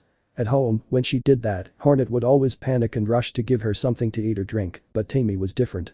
She wasn't moved by her crying. She just looked down on her, a sinister smile appearing on her face. "Don't think you're going to convince me with those pathetic beastly tears." He crouched down to Ali's eye level. "I can't feed you yet. Your eyes still have fire, fighting spirit, the will to keep going, and that's no use to me. I need you broken and empty, ready to serve. Are you ready to become my lackey now?" Ali's gaze hardened at his words. She would be a servant to that ant. Never. "Wow, that's funny. It almost seems like you understand my words and are outraged by them. But obviously that can't be right. You're just a stupid beast." Diard cough cough. Ali's rage made her growl, but her dry, sore throat was sore. Amy walked away and returned to her seat to continue cleaning her weapons. The bat, for her part, just glared at her with hatred, her stomach aching. Her tears had never failed her when it came to obtaining something, and now more than ever, she needed a drink of water. She looked at the liquid she was half submerged in, she was tempted to drink from it, but it was the same water she had been submerged in for a while, it was already dirty from the simple fact of being in contact with her body for so long, she couldn't drink it. On the other hand, he began to feel a little cold, although his body itself produced more heat than that of ordinary creatures, it was not enough to counteract the cold of the water. Ali began to cry desperately. She was thirsty, hungry, tired, cold, and sleepy. She had never been so mistreated in her life. That ant was horrible. Suddenly, a horrible thought crossed her mind.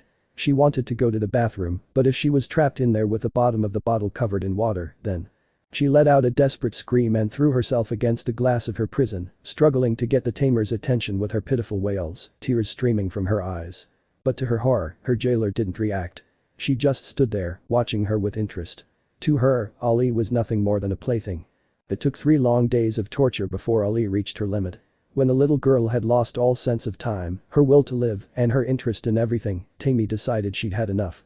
The bat was in a deplorable state, covered in filth, unable to make a sound, her throat so dry it stuck to her throat. Her wings were limp at her sides from lack of energy, her tears had already dried, and her skin prickled with filth. In those moments, all he wanted was to die. He no longer cared about the ritual, his father, or his caregivers. He just wanted to end the torture. That morning, the god tamer found the bat leaning against the glass wall of her bottle. She looked weak and lethargic, her gaze vacant and her mouth open. Even those strange red eyes, which seemed to have fire inside them, seemed dimmer, as if their inner flame were fading. But best of all, the baby seemed broken, resigned to its fate, whatever it was. He'd softened it enough, it was ready to be trained. The ant climbed to the top of the bottle and, using a stick with a basket at the end, picked up the bat. The bat offered no resistance, nor did it seem eager to escape this hell. It simply went with the flow, its inert body unable to fight. What followed was like heaven for Ali. The trainer bathed her with warm water, making sure to clean every filthy corner. The baby couldn't deny that this made her feel better. At least, her skin stopped stinging and her battered body revived a little. But she still didn't move, letting herself be handled like a wet rag. Finally, they left her wrapped in a clean towel on a table. The little girl's eyes were closing from exhaustion. She hadn't slept in 3 days, and this was threatening her mental health. However, before her eyes closed, a bowl of cool water was placed in front of her. The poor thing crawled to the liquid and drank until her stomach ached. Her throat felt an immediate relief that soon spread to the rest of her body. The relief that coursed through her was already beginning to wake her up a little, although she was still groggy from sleep. The trainer took advantage of this lethargy to place a muzzle, a metal collar, and a thick maneuverable chain on her. Of course, the little beast didn't put up any resistance. She was absolutely devoted. Once Ali's most immediate needs were met, Tammy allowed the bat to sleep. When she woke up, she would feed her. After all, she needed her a little more awake to teach her her first lesson in discipline. The bat slept for a day and a half. During that time, she immersed herself in her dream world, or rather, nightmares, that dreamlike realm where she and her father ruled, although due to her youth and the fact that she hadn't yet completed the perpetuation ritual, her power was limited. Yet it was enough to create his own fantasy world, one where he could reconcile with Aunt Horny, Mommy, and the old ghost. Although that was only a consolation, because they weren't real, just puppets created by his mind according to his memories and perceptions, it was better than nothing. When Ali woke up, the first thing she saw upon opening her eyes was a plate of food in front of her. She stared at the food in disbelief. It seemed too good to be true, and it was. She soon realized that the food was out of her reach, both because the chain tied around her neck wouldn't let her get near the plate and because the muzzle over her mouth wouldn't let her eat. She let out a moan of anguish. Now that she was awake and rested, she was beginning to resent the emptiness in her stomach and her craving for food was driving her mad. Her soft moans soon turned into screams and cries, and it was then that the god tamer entered the room. Ali cowered in fear when she noticed her jailer's presence. She was terrified of her. She didn't even want to think about her putting her in that bottle again. She wouldn't stand for it. She was so scared that she didn't even think about producing even the slightest flame. The tamer's position had already become abundantly clear to her. She was in charge, she was the powerful one who could do anything and everything. The baby was just a toy in her hands. "Do you want to eat?" the ant asked, but Ali didn't answer. "I'm sure you're hungry. You haven't eaten in 4 days. Okay, it's time then." He approached the bat and grabbed it by its neck chain, making sure he was behind its back so that if Ali became aggressive, she would be out of reach and still retain control. But the baby was already broken. She had no desire to fight. She just wanted to eat, cry, and return to her family. Slowly, Tammy removed the muzzle, freeing the little girl's jaws. Then she took the food dish and placed it in front of her. Ali, as soon as she smelled the meat, pounced on it, but then she felt a tug on the collar around her neck. The trainer had her restrained by the chain and wouldn't let her eat freely. "Stay still. You eat when I say so." If Ali hadn't been so hungry, she might have obeyed the first order, but her gut and her survival instinct compelled her to fight. However, any desire to fight that had been ignited was extinguished as soon as she felt a burning pain in one of her wings, along with a snapping sound so loud it hurt her ears. Weeping tears of pain, she turned her head and noticed a whip in her jailer's hand. She looked at her, somewhere between puzzled and terrified. Ali was familiar with whips. Some of the artists in her father's troupe had acts that included using them. She had the idea that whips were for blowing out candles and performing tricks. It never occurred to her that they could be used to hurt someone. Well, she knew they could hurt because she was always told not to get too close when someone was practicing with a whip, but to hit on purpose. This ant was from hell. Understanding her position, Ali lowered her head and waited submissively for permission to eat. The tamer decided to test the bat's obedience. She began to move the food dish in front of her, almost putting it right under her nose, hoping she would try even a little bit. But despite the little one's mouth watering and her stomach growling, she resisted. "Very good, boy," Tammy said, pleased. "You were more docile than I expected. Most beasts have a harder time understanding their position. Or is it that you understand my words? Bah. What things I say." Ali was about to reply that he understood perfectly what he was saying, but a tug on the chain drowned his words. "But beast, you can eat now," he said as he slowly released the chain. As soon as she was free, Ali ran to the plate of food and began to devour it desperately. She grimaced in disgust at first. It wasn't her favorite meat at all. It was undercooked, unseasoned, and tough, but it didn't matter. Her hunger was greater, and she was willing to swallow the disgusting food offered to her. As soon as she finished her meal, the trainer pounced on her and put the muzzle back on her. She wasn't going to risk the little one attacking her. Since the cub wasn't strong and didn't have claws, Tammy assumed her greatest defense was her fangs, which weren't that big but looked sharp. Ali snorted in annoyance, but didn't dare do anything. She was afraid of another lash coming, her wings still hurt, or worse, she was afraid of being sent back to the bottle. She didn't want to go through that hell again. Besides, after eating so much, she felt a little heavy and nauseous, so she lay down on the table where she was, curled up, and stayed still, watching the tamer. "Yes, you really were more docile than I expected," the ant repeated. "Although maybe it's because you're a baby. I usually take care of adult creatures. Children seem to be easier. Oh well, never mind." Amy approached Ali and began to examine her. She touched her fur, her ears, and looked at her scarlet eyes intrigued. She had never seen a being like that. "I'm really curious to know what species you belong to. I've never seen anything like you. Furry and soft-bodied, even the whiplash I gave you hurt you a little," he said, observing the wound on his wing. "I hope this apparent fragility doesn't prevent you from performing in combat. You're cute, but I'm not interested in having an adorable pet to play with. I want a battle beast to support me in the coliseum fights." Ali looked at her with fear, the idea of fighting in a coliseum did not appeal to her at all, but she assumed she would have no choice, now the tamer was her owner and she had to submit to her wishes. Well, if you can be half as good as my old companion, that's enough for me. The ant's expression darkened.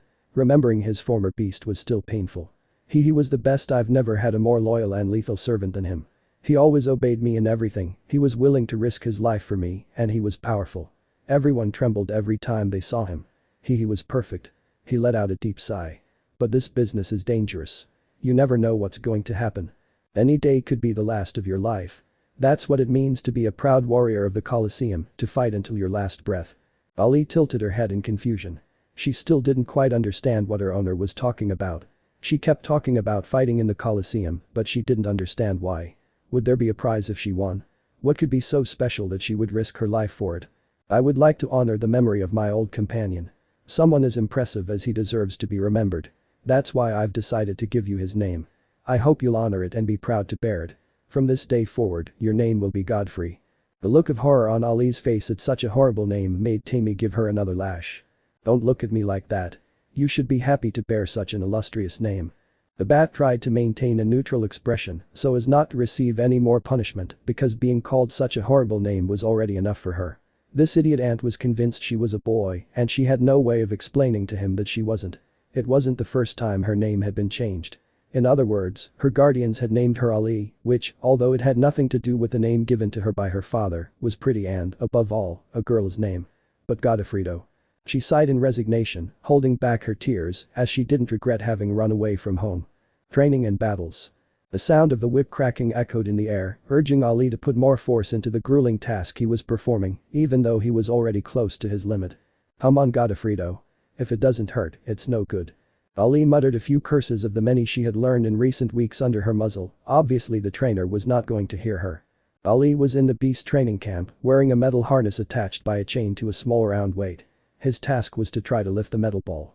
So far, in the 3 days she'd been trying, she hadn't been able to move the ball even an inch.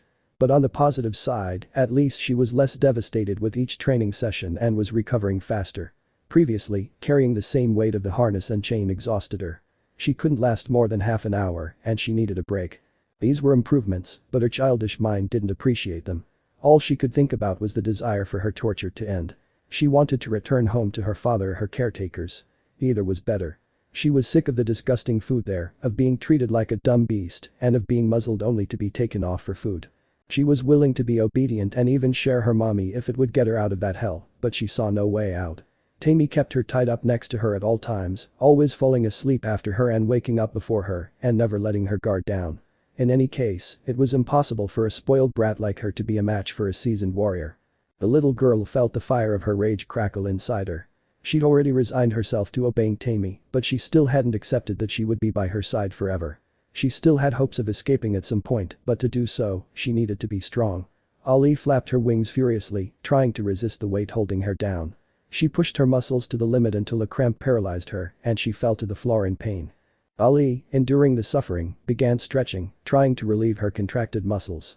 It was then that she felt rough hands touch her and begin massaging her body, easing her pain. The little girl turned around and found that it was Tammy who had come to her aid. She couldn't believe it. He didn't know what his mistress was thinking, since the helmet she almost always wore prevented him from seeing her face, but the tone of her voice when he heard her speak suggested that she was happy. Well done, Godofredo, you managed to lift the weight off the floor, that's progress. I think we can call it a day for today's workout. Oh yeah, look how good Godofredo, you lifted a tiny ball a finger's breadth off the ground, you're quite a warrior, said a mocking voice. Suddenly Ali felt herself being lifted up and noticed with disgust that a butterfly using just one hand had lifted her up, chain and weights included.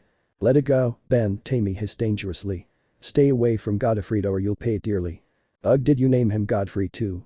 Why are you so cruel to all your beasts?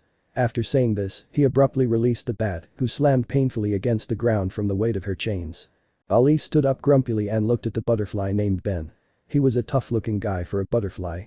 His body was crisscrossed with scars, he was more robust than your average butterfly, and he had an arrogant look that she didn't like at all. Suddenly, she noticed that behind the insect were more creatures. A centipede with a blank stare and a stupid face, and a woodlouse with its body completely covered in brown armor. For some reason, she felt drawn to the woodlouse. It reminded her very much of a nice person she had known a while back. Somehow, the insect also seemed somewhat interested in the little girl as it kept staring at her. Meanwhile, both tamers continued talking, oblivious to what was happening to their servants. Go away, Ben, I don't need you interrupting my training sessions. Training sessions? Ho ho ho, I thought you were playing with your pet. That little beast couldn't even harm a measly tic-tic. That thing isn't worth training. Don't underestimate him, Godofredo II has powers you would never expect and he's just a kid. I'm sure he'll be very impressive when he grows up. Have you seen one of those adult specimens? No, the tamer admitted. You fool, Ben said, turning his back on her with disdain. It's obvious you're desperate to replace your old beast. You chose a weak, unremarkable vermin. You've become weak, Tammy. How dare you? She clenched her fists in fury. I'm not the only one who says that. It's a rumor circulating among the people of the coliseum. Everyone talks about the champion who, after succumbing to the little glowing ghost and losing her partner, has become weak and pathetic. A sinister smile appeared on the butterfly's face. The great tamer is a shadow of her former self. She rarely appears in battle anymore and spends all her time playing with an adorable baby of an unknown species. Ho ho ho, it seems the rumors were true. If I ever find out who started those stories. Now everyone wants to dethrone you, Tammy. You still hold the title because you've somehow managed to win the few battles you've fought alone, but these are far from what they once were. It would have been better if you had died in that fight. Living as the scum you are now isn't worth it. Perhaps the little ghost was more ruthless than he seemed. He let you live only for you to fall from grace in the most pathetic way. So everyone thinks I'm done for. Is that what you're telling me? Well, yeah, basically, Ben flapped his wings mockingly. So try to die fast so I can become the Coliseum champion soon. There are like gladiators far more capable of becoming champions than you, Tammy said sourly, crossing her arms. Is this whole show just to bother me with your delusions of grandeur again? Just accept that you're a mediocre fighter and be grateful you're still alive. You'll see when it's your turn to fight me, you'll beg for a quick death, my beasts will finish you off, and I will prove that I am the best tamer of all. Ben, I've already told you that what you're doing isn't taming a beast, you're just controlling them like puppets. They're not loyal to you and incapable of thinking for themselves. They can die standing up if you don't order them to dodge. They're absolutely dependent on you. You even have to order them to eat. That's the great thing, my superior brain can control them and make them fight perfectly and efficiently. Besides, I don't have to worry about training them, I just take the strongest individuals I find and make them fight. He pointed at his centipede. Have you ever seen a more perfect warrior than this one? Yes, Ben, very perfect, said the ant with a sarcasm that the butterfly didn't seem to notice. And admire my warrior cochineal. This time he pointed at the other insect lethality and speed in a convenient pocket size. Jujuju, the truth is that the cochineal bug seems more adorable than lethal. Huh? What are you talking about? If my. At that moment, Ben turned to look at his lackey and found him crouching down, petting Ali. He watched the insect's behavior with horror. In itself, there was nothing wrong with that action. The problem was that it shouldn't have been able to do it without a prior command. That was a sign of free will and a weakening of his spell. Get away from that vermin now. The woodlouse obeyed the command, but its behavior was somewhat clumsy and hesitant, as if it wasn't truly convinced by its actions. Ali, seeing the only individual who had shown him any affection, began to scream. Although its screams were not at their full volume due to the muzzle covering its mouth, they were able to disturb the insect, which suddenly stopped and began to look confused and clutch its head while letting out moans of pain. Ah, you wretched creature. What are you doing to my warrior? Ben ran to Ali and kicked her to stop her screaming, but the little girl was already too furious and decided to fight back. She flapped her wings, sending out scarlet flames that scorched the fluff growing on the butterfly's neck. Ben raised his arms, trying to shield his face from the flames that grew ever more powerful, until suddenly he felt something incandescent around his waist, hugging him, causing him pain. He lowered his arms, wanting to see what was burning him, and found Ali clinging to him, glaring at him with hatred. He swatted her away. The butterfly stinged out, wanting to kill the creature, but the god tamer yanked the bat out of its reach. Give me that thing, Ben demanded. I'm going to kill her for her insolence. Don't even dream about it, the ant declared, crushing Ali with one of its legs. I am responsible for this creature, therefore I am the one who will punish its actions, not you. Ali trembled with fear at the word punishment. She didn't want to have her back whipped like the other time. So she curled up into a ball, silently shedding tears. Tammy, curled up, picked her up from the floor, along with her chain and weight, which she also seemed to lift with enviable ease. Well, you'd better give him an exemplary punishment. Such disobedience is paid for dearly. That's why I say it's better to control their minds. Your Godofredo lacks discipline too much. Look, I already told you that I'll take care of my beast, you better take care of yours that's about to break out of your mind control. That. The butterfly turned its gaze toward its minion and found him still clutching his head in pain. Then, alarmed, it snapped its fingers and shouted the command sleep. But as it shouted that command, the centipede, which was also under its control, fell asleep. "Not you, idiot," Ben shouted angrily. "You looks like someone needs some training," the ant mocked. "Shut up, Tammy.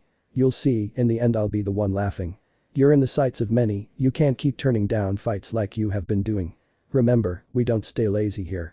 If you don't get enough geo in a fight to pay for your stay here, you'll be killed in your sleep.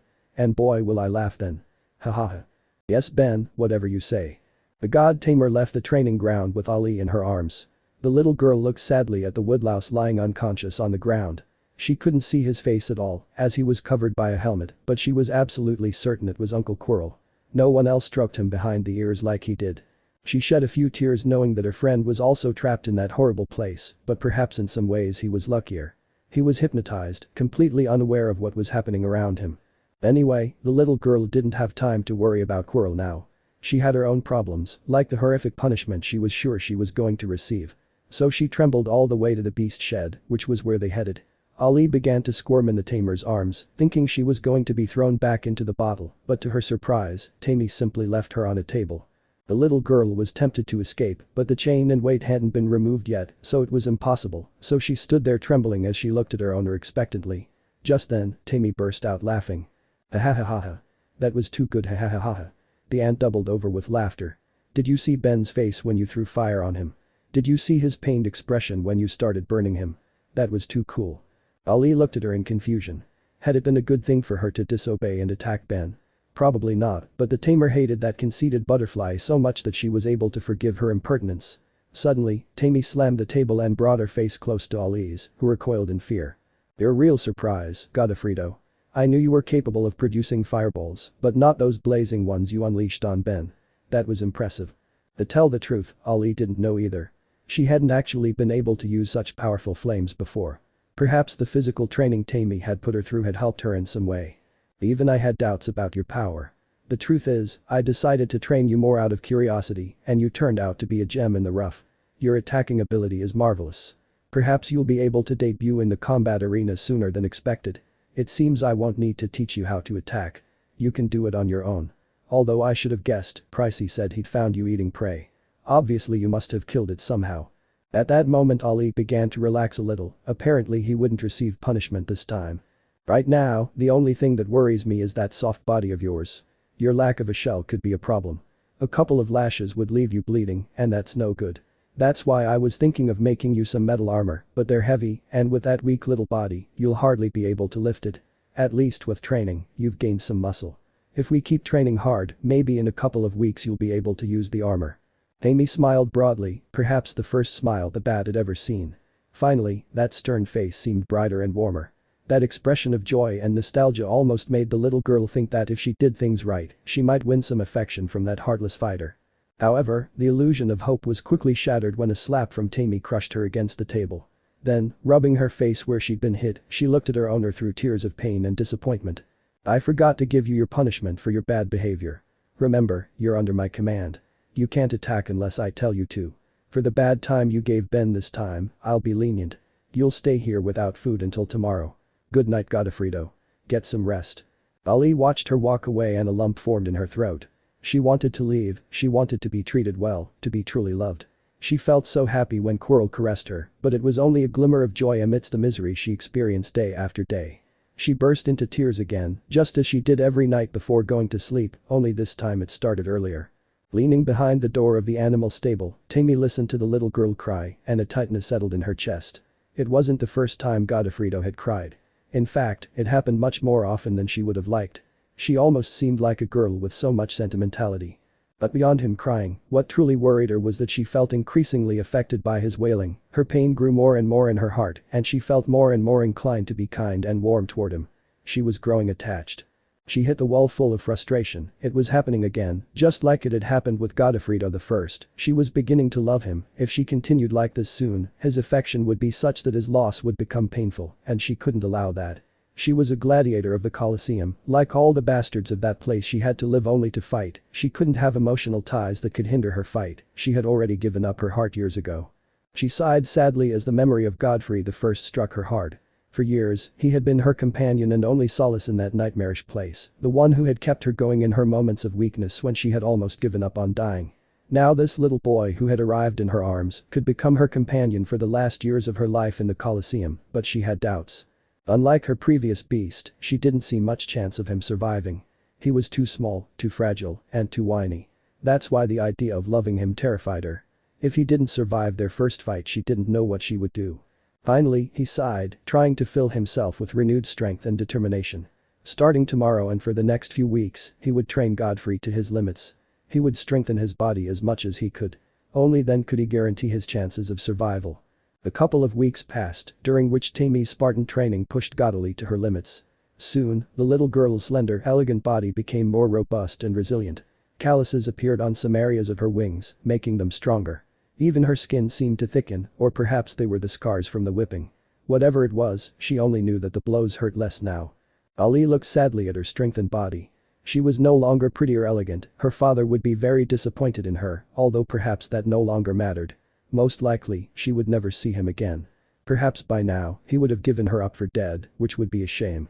She was only one flame away from completing the ritual. She sighed discouraged. Another ritual had failed. Perhaps in a few months, her father would be considering having another child, a brother he would never be able to meet. She began to feel like crying again, but she held it back because at that moment Tammy's bedroom door opened and she entered carrying a series of metal plates in her hands. "Good morning, Godofredo. I hope you slept well, because today is a big day for both of us. As champion of the Coliseum, I will return to the fights in glory and majesty, and you, as my faithful beast, will make your debut in the arena." Ali opened her eyes in terror. "At last, your armor is ready." With her face beaming with joy, Tammy showed the little girl the pieces that made up her new protection. Of course, the bat wasn't at all pleased with her future outfit. That dull gray color was hideous. If at least the armor had been red, it would have been fine for her. A couple of hours later, the tamer proudly walked down the corridor that would lead her to the fighting arena. Behind her, wrapped in ugly armor, Ali was being dragged by a chain tied around her neck. The scene was truly pathetic. The poor thing tried to hold on to the ground while being pulled by the neck. Some of the insects they met along the way burst into laughter at the sight. "Godofredo, that's enough. Behave yourself. You're embarrassing me."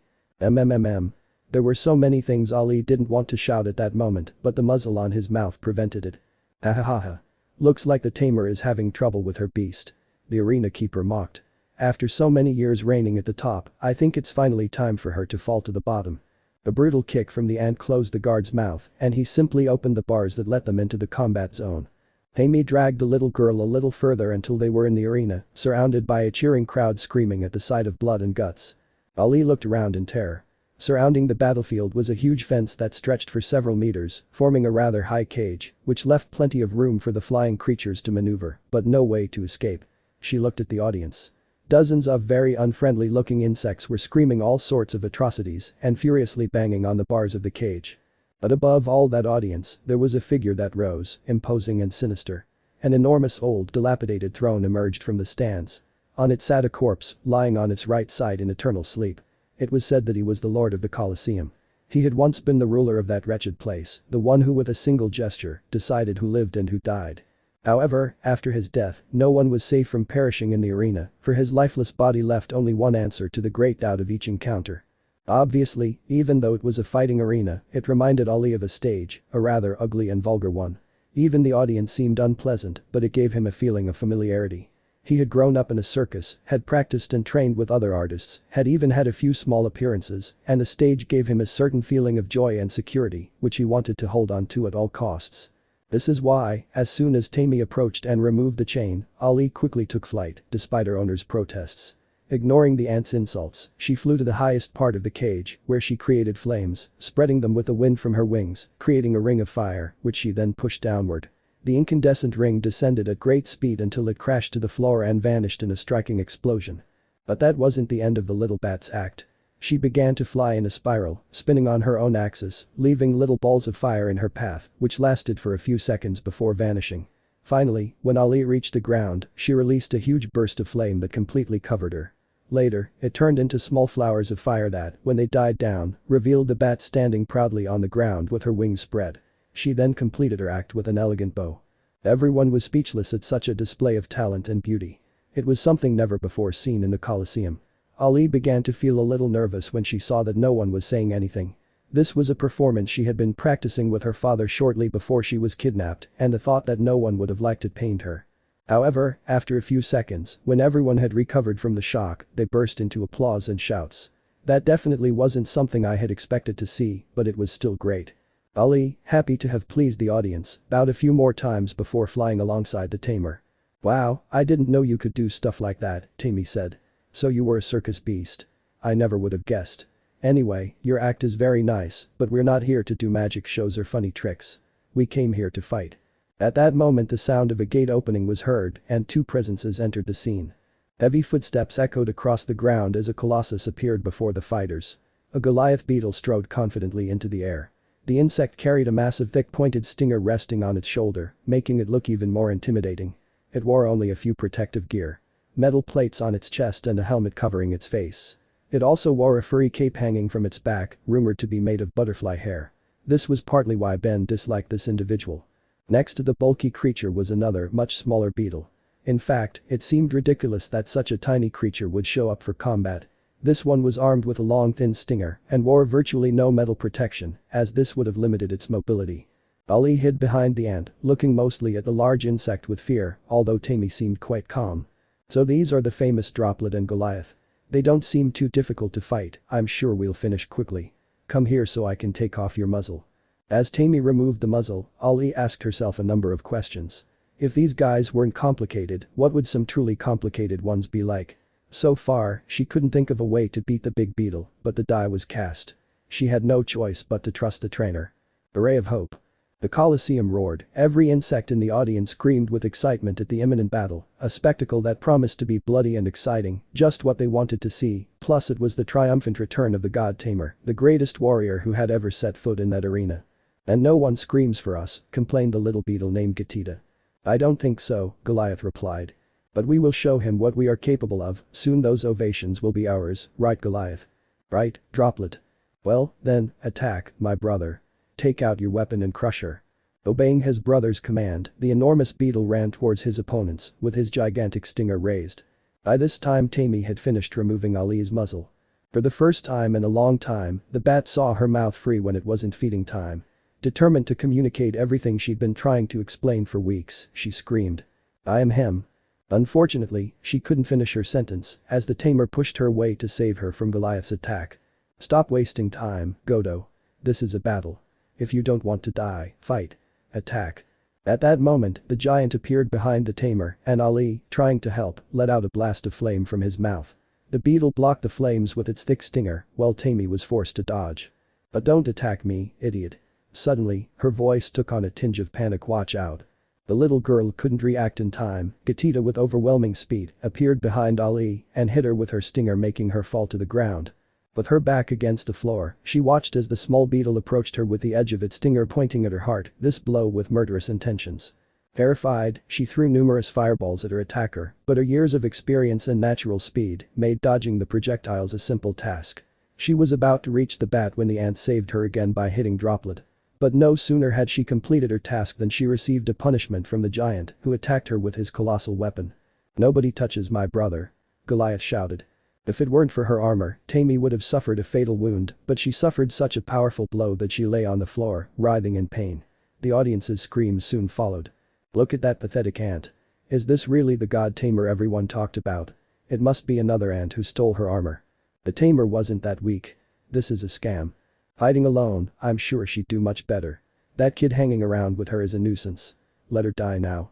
Tammy stood up once more, her worried expression obscured through her helmet. Logic told her to forget about the hatchling and use it as bait to survive this battle, but her heart compelled her to cling to the creature's life. She simply didn't want to see it die. She gave a bitter laugh and looked at her beast with pity. She had strength, but not much experience in battle. She probably wouldn't survive that encounter, but if things had to be this way, she was determined to be the first to die. Tammy raised her stinger and ran at Goliath, who tried to crush her with his grotesque weapon. Thanks to her innate speed, she was able to dodge each blow, although she found it somewhat difficult to stay steady. Each impact with the ground made a thunderous noise that stunned her, and the dust that rose made it difficult for her to see. Hiding in the suspended earth, Gatita approached her opponent and, when least expected, attacked the tamer. It was only years of experience and her natural instinct that saved her from being killed instantly. However, dodging the little one cost her another beating from Goliath. Both opponents were too much for her. Without extra support, she couldn't win, as both beetles were perfectly synchronized. Goliath was the main attacking force, but his slowness caused him problems catching up with his opponents. That's where Gatita came in. Although not very strong, she was extremely fast and skilled and used her talents to corner her victim until she was within reach of her brother. The two complemented each other very well. Ali, terrified and flying at a relatively safe distance, tried to engage some target with her fire in the middle of the chaotic battle, but the individuals moved so fast that it was impossible for her to aim safely, and she did not want to risk hurting Tammy. Suddenly, she felt a chill on her back as she heard the ant scream. Droplet had managed to knock the warrior off her feet, and now she had her at her feet. She took advantage of the moment to mock her. And this is the end of the legendary god Tamer's career, killed for trusting a weakling. Tammy didn't dare retort, just clenched her fists in humiliation. At least consider yourself lucky you didn't succumb to pathetic opponents. When someone remembers the god Tamer, they'll say she was defeated by the fabulous Go-Go brothers. That name stinks, Tammy said with a burst of sincerity that made the little beetle angry. How dare you? That incredible name was thought up by my superior mind. It's a perfect name. Right, Goliath. Right, Droplet, the giant replied without thinking much. Hey. Stop talking and start fighting. The audience started shouting, banging on the bars of the cage. We want to see the Tamer fall. We want to see deaths. Finish her off. Ali, paralyzed with fear, began to think of all the possible scenarios, although there wasn't much to think about. Her destiny was to be killed as soon as Tammy succumbed because she was a weakling incapable of defending herself. Aunt Horny was always right. She couldn't declare herself queen simply because of who she was. Power was something that had to be earned like everything in life. She had already experienced firsthand how cruel the world could be away from her family and how much she needed someone to protect her. Then she watched in horror as Gatita held the ant in place with blows to its limbs so it couldn't stand up so that Goliath had it in just the right place to deliver the final blow. It couldn't be said that it was really affection that motivated Ali's actions, rather it was dependence, because she knew she needed Tammy. She was the only one willing to protect her in that hell. She couldn't lose her, she had to stay alive by her side, now she was her guardian. Motivated by desperation and fear, the little one flew up to Goliath's head and clung to it, preventing him from seeing and, of course, destroying the ant. Godofredo. Come out of there. Tammy shouted, fearing that her beast would perish before her. But Ali didn't obey. She held onto the beetle and began to breathe fire from her mouth at point-blank range. Goliath's helmet offered some protection from the flames, but they were relentless and slowly began to heat the metal. Seeing her brother's predicament, Gatita decided to stop tormenting the Tamer and go to his aid. The little beetle had enviable speed and jumping ability, almost rivaling a grasshopper, so with a couple of jumps and supporting himself on his brother's body, he managed to climb up to reach Ali. And that's when he met his downfall. He, like everyone who had met the little bat, believed that her only power was to breathe fire and attack from a distance, so he assumed that by being too close, if he was fast enough, Ali wouldn't stand a chance. However, the little girl was more than just a fire demon. She was a bat, a creature made to devour insects. Perhaps she had grown accustomed to relying on her magic to fight, because that's how her father had taught her it was more elegant, according to him, but she still had the resources of her species, like her sharp fangs. Since he was always muzzled, he didn't even have a chance to try to bite anyone before, but now in that desperate moment, his instincts came out, and as soon as Gatita was within reach, she lunged at him and sank her fangs into his belly. Its teeth sank into the shell with incredible ease. Droplet screamed in pain and horror as indescribable suffering seized his entire body. He needed no explanation. At that instant, he knew the wound was fatal. The creature's strange bite was that of a predator, and he had ended up as its prey. The crowd screamed hysterically, celebrating the first kill, which had been beyond spectacular. Ali held her teeth buried in the corpse for a few seconds. The sensation of biting it was very pleasurable. It was probably her basic instincts that had taken over for that moment. But as soon as she woke up from the spell, she dropped the insect's body and looked around in fear. She looked at the cheering audience, then at the body of the beast beneath her, dead, with a look of terror on its face and a piece missing from its belly. She looked at the Tamer who looked impressed, and at Goliath who looked horrified. Finally, she looked at herself. Her robust body, covered in calluses and scars, dirty, with dull hair now covered in bug fluids. She was no longer the princess of the company, that pretty elegant offspring who displayed charm and charisma. She was now a wild, horrible, and ruthless beast. She had killed a bug with a bite, and it was horrifying. It was nothing like the stylized stinging combat used by insects or her father's battles with fire and claws. She fought like a monster. Now she could never look her father in the face again. She had betrayed all his teachings and Aunt Horny's too. She had killed an insect people. Ali didn't have time to continue complaining as Goliath's eerie cry brought her back to reality. Droplet, Droplet. The enormous beetle cried desperately at the death of his brother. Droplet, come back. The insect's screams and cries were like a needle to Ali's heart. She didn't want to kill anyone, she never wanted to cause such suffering to anyone, and now she was the one to blame for this poor creature's misery. She would have liked to go over and apologize, but Goliath was beside himself. Losing his brother, the only person who loved him, was too hard for him. He was his family. Without him, he had nothing. Mad with rage and pain, he ran towards Ali brandishing his stinger. The little girl dodged his attack without too much difficulty. Goliath was already somewhat clumsy, and without Gatita to help him, battles became too complicated for him. If you added to that the altered state he was in now, it was impossible for him to kill Ali. The tamer watched the scene, feeling as though each scream tore at her heart, for it was like reliving the tragedy of Godfrey I. For those who have nothing, such losses can lead to madness. Only the strongest of spirits can recover from such tragedies, but even so, Tammy had to recognize that existence after loss was only half a life, for the other half was lost forever. Ali continued dodging Goliath's attacks. The beetle was furious and clumsily brandished its stinger, desperate for revenge on the one who had taken everything from it. Ali, for her part, didn't respond. She simply dodged. She still hadn't recovered from the trauma of killing a sentient bug and didn't feel ready to do it again. In those moments, she just wanted it all to be over and tried to beg it to stop, but she was so upset that all she could do was grunts. Suddenly, Goliath froze in place, his face frozen in a grimace of hatred and pain, and after taking 2 steps, he fell to the ground with a crash. Behind him, the god tamer could be seen standing proudly, brandishing the weapon that had taken the unfortunate creature's life. The ant took a deep breath and raised its stinger to the sky in a sign of victory. The crowd erupted in cheers of euphoria at the spectacular battle, the name of the god tamer echoing throughout the arena as hundreds of insects threw handfuls of geo onto the field to reward the warrior. The bat, for its part, was far from enjoying that bitter triumph. It had saved its life, but it had lost something much more important. Feeling defeated, the little girl landed on the ground and looked at everyone sadly. This was wrong, everything about this place was wrong, this went against everything she'd ever been taught. Aunt Horny had always told her never to kill intelligent insects, and here they died in droves. Aunt Horny had said she should only kill for food or self-defense, and here they killed for sport and fun. Aunt Horny had said nothing was more valuable than a life, and that all the money in the world couldn't buy one, and here everything was driven by money. What was wrong with these people? What motivated them to stake their fates on this vile spectacle? Ali simply couldn't understand. Suddenly, she caught something out of the corner of her eye. From the corpses of Gatita and Goliath, a pair of ethereal figures began to emerge, reminiscent of the Pale King. In truth, Ali and her father, perhaps due to their powers of control over the dream world, naturally had the ability to see ghosts without resorting to tools like the dream sting, which was why she could see this pair of specters hidden from view. She approached the bodies to listen to the ghosts' whispers. It was a great battle, Goliath, the little spirit said happily. The best battle of my life, and also the last. Yes, Droplet. We gave it our all on the battlefield, even at the beginning it seemed like we would win.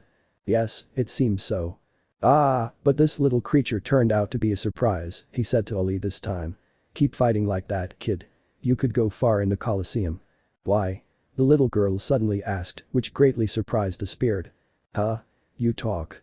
Aren't you just a dumb beast? Why? He repeated his question. Why did they fight to the death? Why? This is the coliseum. A place where we come to experience legendary battles or die spectacularly. That's right, Goliath said. Why? Ali asked again. Because that's what we wanted. Because is there anything better than this? At that moment, the bat wanted to reply, wanted to say so many things, wanted to talk to them about the world and its wonders, about family, business, friends, shows, but she preferred to remain silent. What was the point of any of it now that they were dead? On the other hand, if these guys said there was nothing better than the Coliseum, perhaps it was because they hadn't had the opportunity to experience anything better, a sad and disheartening reality. The little girl looked up and looked around. Did all the creatures who came to fight there do so because they didn't know of any other options? What kind of horrible lives had they led to claim that this place was the best in the world? Did its ruthless owner also have a tragic past? She watched Tammy, who had already finished collecting the money offerings and was now walking towards her extremely happy. She looked satisfied and confident, as if she were a different person. Soon, the ant was in front of her and she was submitting to its scrutiny. They remained silent for a few seconds, assessing each other with their eyes, until when Ali decided to open her mouth to try and say something, the ant pounced on her and crushed her to the ground. Then, in a swift and precise maneuver, she muzzled it. "I'm sorry, Godofredo, but I can't take a risk with you. I still can't guarantee that you'll be completely loyal to me, and now I know that the most dangerous part of you is those strange jaws. So, for my safety and that of the others, it's best that I keep you muzzled." Amy expected some grunt or complaint from the little girl as had happened before, but this time there was no reaction. The bat simply stayed lying in her place and looked at her sadly and compassionately. "Hey Godofredo, is something wrong?" At that moment, a couple of tears rolled down the little girl's face. "Godofredo, why are you crying? You should be happy, we got out of this alive." She took the creature in her arms and looked at her confessed seriously. "What the heck is wrong with you?" Ali didn't say anything. She simply wept with sadness for that unfortunate ant and, in a spontaneous burst, hugged the tamer, burying her head in her chest. Tammy, stunned, hugged her back out of reflex, not understanding what was happening. She simply managed to say, "You are very strange, Godofredo." The days that followed were arguably an improvement in Ali's existence. The grueling workouts eased off a bit, and instead of focusing on developing strength and muscle, they were now battle drills, where the ant tried to teach him how to dodge punches, how to confuse his enemy, and the best moments to kill. Amy was amazed at Godofredo's intelligence, because he seemed to understand things quickly. He had never had such a smart companion, not even Godofredo the First learned so quickly. That creature of unknown species almost seemed to be an intelligent being. After the confrontation against Gatita and Goliath, they had other fights, after which Godofredo always seemed to end up emotionally destroyed, something that Tammy couldn't understand. He was supposed to be a wild beast. Why did he regret so much the deaths of unknown bugs? Whatever the case, she didn't like seeing him like that. This partly softened her heart and made her treat him a little better. Soon, she stopped using the whip on him. It wasn't necessary either, as he had become very obedient. She even began to pamper him a little, giving him treats from time to time. It was the least she could do for him after all the help he'd given her. Once again, her name as a warrior of the coliseum was on high.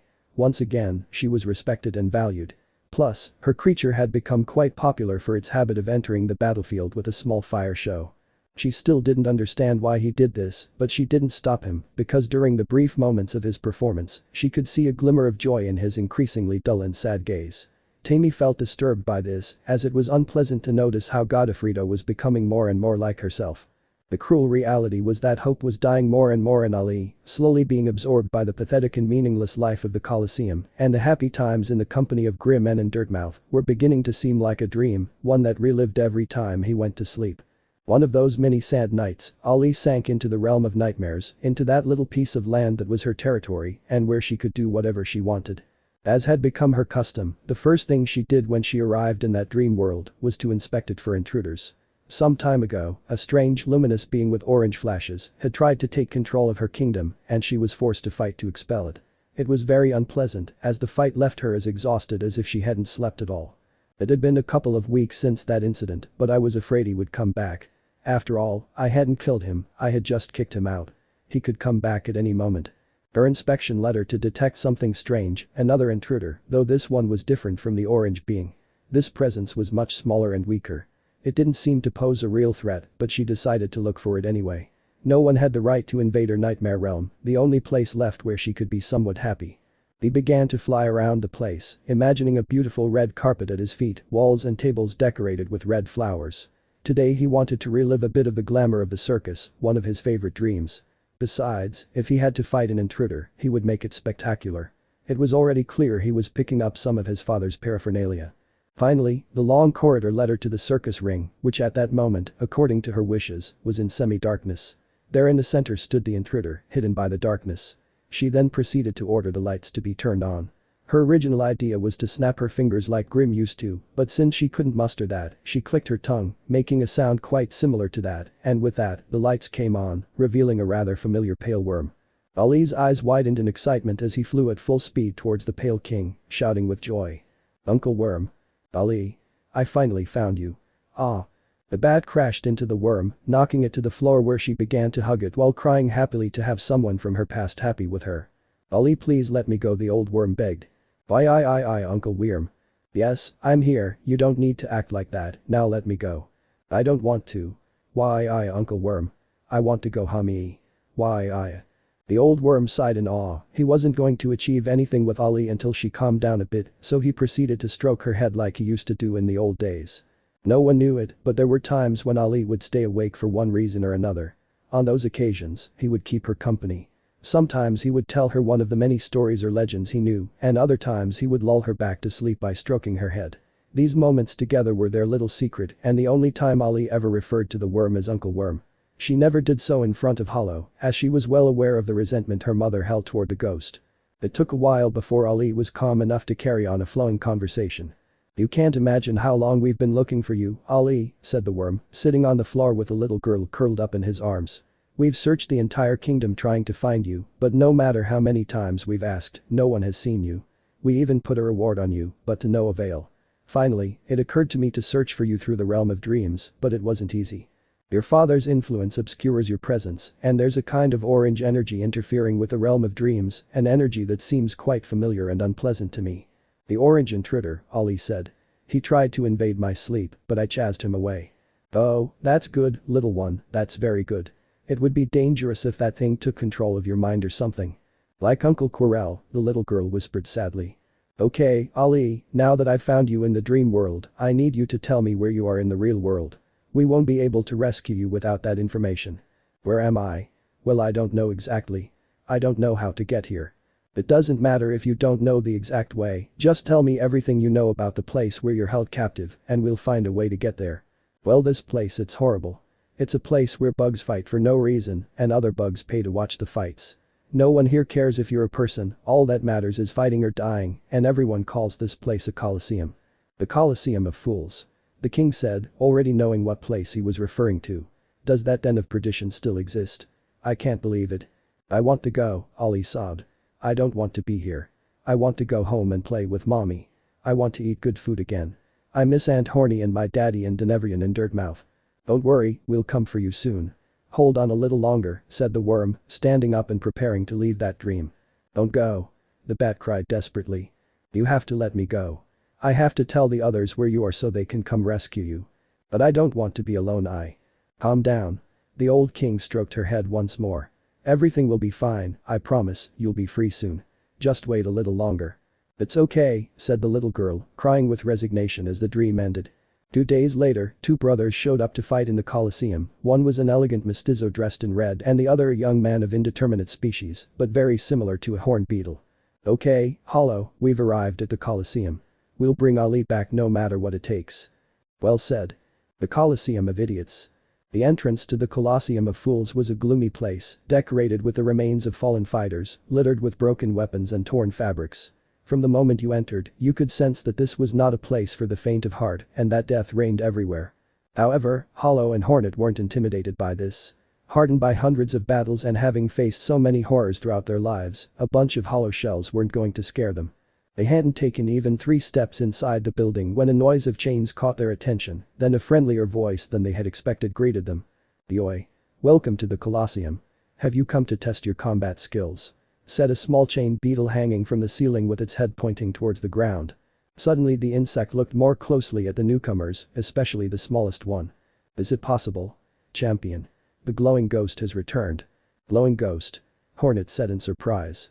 "I used to call you little ghost, but I don't think they know that. Wait. Have you been here before?" He nodded. "Are you the champion?" "Hollow, this is a place full of aimless morons. Why did you come here?"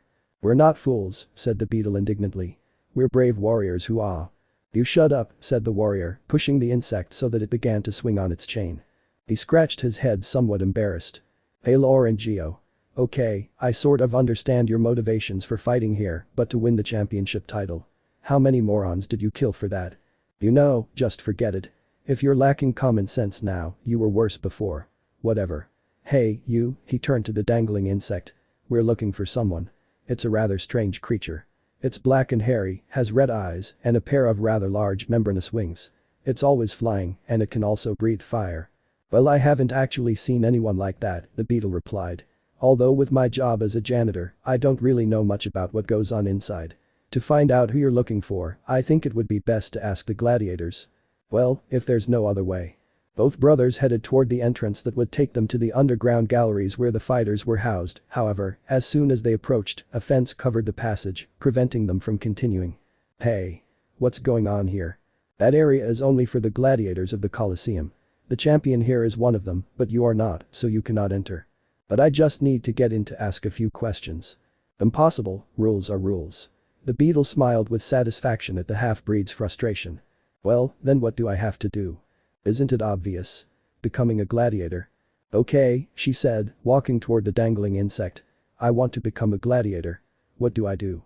Well, first you have to pay a small entrance fee. He pointed to a small bowl of money underneath him. Should I pay? Besides risking my life, I have to give them money. How nice. Hey, don't be such a whiner. You only have to pay one admission fee, and after that, you can come and go without anyone saying anything. However, if you want access to the Coliseum's perks like dorms and food, you'll have to pay a weekly fee, but if you're a good fighter, it won't cost you anything to get the money. Oh, and if you use the dorms, you're also required to fight at least once a week, otherwise you'll be killed in your sleep. Don't worry, I don't think I'll be here very long. As soon as we find what we're looking for, we'll leave. Good luck, the beetle said with a wicked grin, which Hornet didn't miss. So before leaving, he made sure to hit the beetle so it would end up swinging on its chain. Initially, they thought the task of finding Ali would be simple. After all, a bat was a very striking creature. If someone had seen her, it was unlikely they would forget her. But they didn't count on the closed-off and uncooperative attitude of the Coliseum's inhabitants. Almost no one engaged in casual conversation to pass the time. The main entertainment there was gambling and training. Furthermore, no insect spoke to a lower-ranking animal within the complex hierarchy of the place. Hornet, who was technically a novice, didn't have the respect necessary for anyone to deign to answer her questions, so she was ignored. In contrast, everyone paid attention to Hollow, some even bowing respectfully when they saw him pass by. Of course, they would answer anything he wanted, but unfortunately, his lack of speech prevented him from gathering information. He tried alternative methods like writing notes, but the sad reality was that more than of the Coliseum's population was illiterate. Damn. This place is impossible. Hornet finally complained. What's the trouble with answering one measly question? Unworthy of your attention. What's wrong with these guys? I'm a princess, and I'm pretty strong. If I wanted to, I could have them at my feet begging for mercy. But you'd have to prove that on the battlefield, said the Pale King, appearing in the air. Dude. Were you here? Hornet looked around to make sure no one was around. Don't worry, I know when I can make myself visible, the ghost declared. Well, as I was saying, given the circumstances, I think the only way we can find out where Ali is being held is if you gain a reputation in this place, and to do that, you'll have to fight. But I don't want to duel with these idiots without a good reason. He looked at her distressed. I'm not saying Ali isn't an important reason to fight, but… He took her hand pleadingly. Don't get so worked up about it either. I'm not going to abandon her, both because she's already part of the family and because if we don't get her back, Grim will destroy Hallownest. Okay, but stop looking at me like that, it's annoying. Tomorrow I'll get into one of those stupid fights, see if I can get some respect and get them to stop ignoring me. I suppose you'll have to spend the night here. Dirtmouth and Distant Village are too far away to sleep there. This place is far from everything, though. I'm going to spend all the money I brought on accommodation, Hornet lamented. Cheer up, with tomorrow's fights you'll surely recover some of your money. At night Hornet went to bed complaining, the next day he woke up complaining, ate breakfast complaining, signed up for a beginner level match while still complaining, and showed up at the arena cursing. Hornet's first fight was extremely simple, especially for an experienced hunter like her. Beginners were usually sent to fight lesser beings. In this particular case, they had the warrior fight a swarm of armored weirflies, and in the end, she faced a weirfly king. Nothing too complicated to handle. Of course, everyone knew that those fights weren't too complicated, they sent her to fight those bugs just to test her skills, so those in charge of organizing the matches could pair her with a gladiator of her level in order to have an exciting fight. This is why, despite her victory, she didn't gain any prestige and continued to be ignored. Of course, this only provoked a new barrage of complaints from Hornet. Unfortunately, since Hollow was the only one there who seemed willing to listen to her, he had to put up with her speeches. It took 3 days before they finally started taking her seriously and considering her a true comrade in the Coliseum. Hornet didn't know it, but she had been very lucky. Most recruits, including Hollow in her time, took a month to stop being considered rookies. This jump in the hierarchy was partly thanks to her brother. There were those who questioned Hollow for spending so much time with the rookie. Champion, why do you insist on sharing the same air as that pathetic creature? "She's barely a newcomer, unworthy of being in the presence of someone as powerful as you," said a rather ugly cockroach one day. Hollow of course was unable to reply anything, he just looked at her silently as he did with everyone, but it just so happened that at that moment Hornet was passing by, just looking for her brother, and had the opportunity to hear the whole conversation. "But who do you think you are, coming to question the champion? He can spend his time with whomever he wants, and if it's with me, well, you put up with it. Besides, what's wrong with him wanting to be with his sister?" Learning that the champion had a sister was a huge surprise to everyone, as gladiators typically lacked family. The deceased Gatita and Goliath were an exception within the guild. Regardless, this fact immediately made Hornet a potential powerful warrior. She was the sister of the champion himself, after all. On his 4th day in the coliseum, Hornet finally had the chance to fight a real gladiator, no lesser beings. This one was a thinking insect, a cricket trained for battle. However, the boy was far from a memorable opponent, for the young man was precisely one of the insects kidnapped to be forced into battle. There was no conviction in his gaze, only a sad resignation and a profound fear of death. Hornet, of course, noticed this. She could sense the poor insect's lack of desire to fight. Because of this, she showed mercy toward him. The boy ended up with only a broken leg and a fractured shell. Considering what the spider was capable of, the fact that it was in a foul mood, and that it had been eating disgusting food for 3 days, she was actually kind.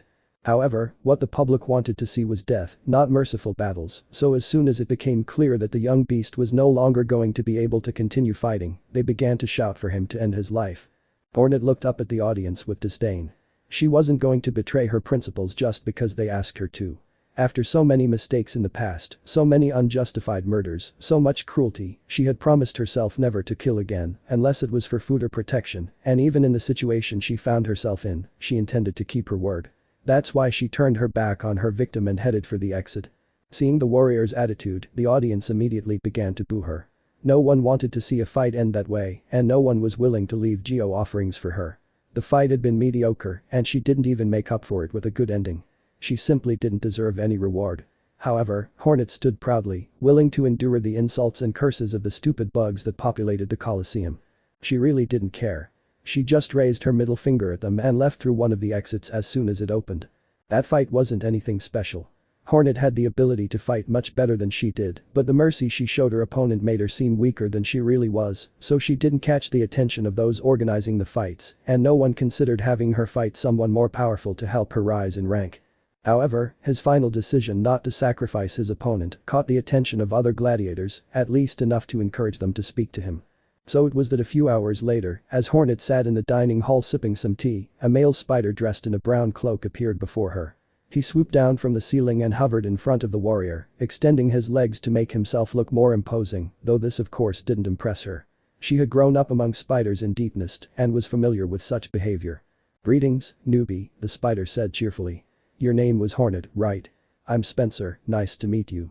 She extended a paw in a friendly gesture, but Hornet didn't respond to the greeting and stared at her silently. "Isn't it a little rude of you not to answer? Does the cold indifference hurt you?" the mestizo woman said, turning her face away. "Huh? Hey, what's up? Sure, they ignore you for 3 days and then expect you to throw yourself into the arms of the first person who shows you kindness, but I'm not that kind of girl. What are you talking about? You won't win me over that easily," he narrowed his eyes. "You should at least treat me to lunch."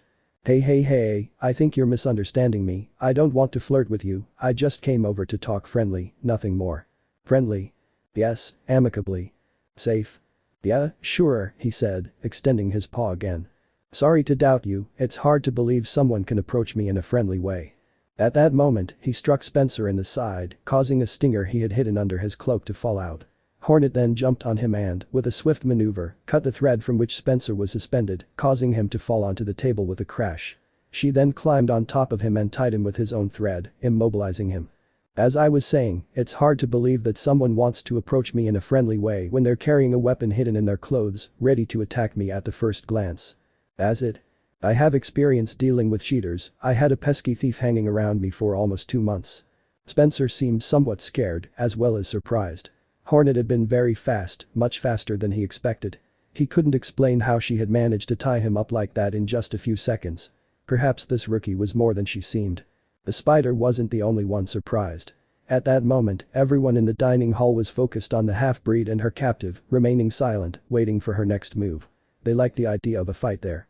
It was always fun to watch other guys killing each other, even though it was illegal. Fighting was prohibited outside the arena. This rule was known by everyone, which is partly why Spencer was able to remain calm. He knew he couldn't be killed there. Have you always been this fast? You didn't seem to be that skilled in your fight today. I wasn't in the mood. Besides, the famous opponent they assigned me was a scared little boy. There was no need to be so rude to him. He was too young. It wasn't worth killing him.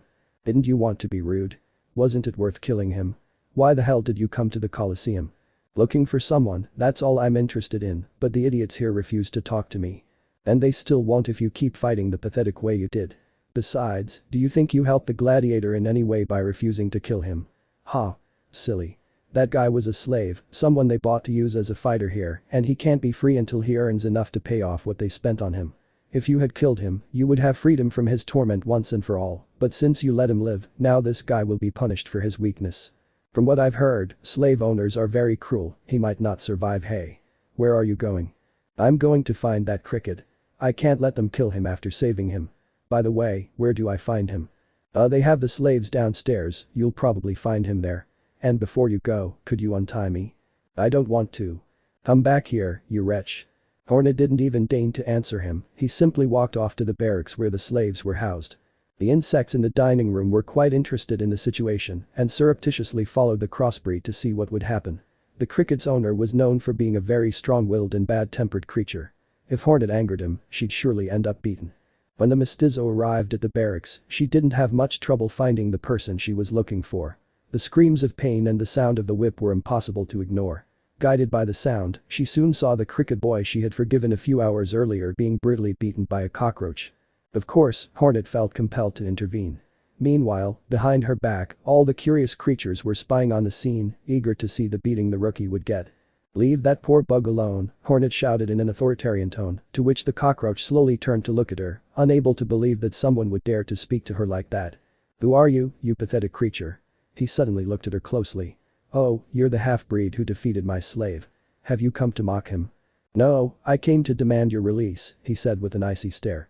The huge cockroach was silent for a few seconds before answering. "You, a pathetic low-class gladiator, dare to order me to free a being of my property. Even if you're the champion's sister, you have no right to demand anything. Now get lost. I'm not leaving without that cricket's freedom."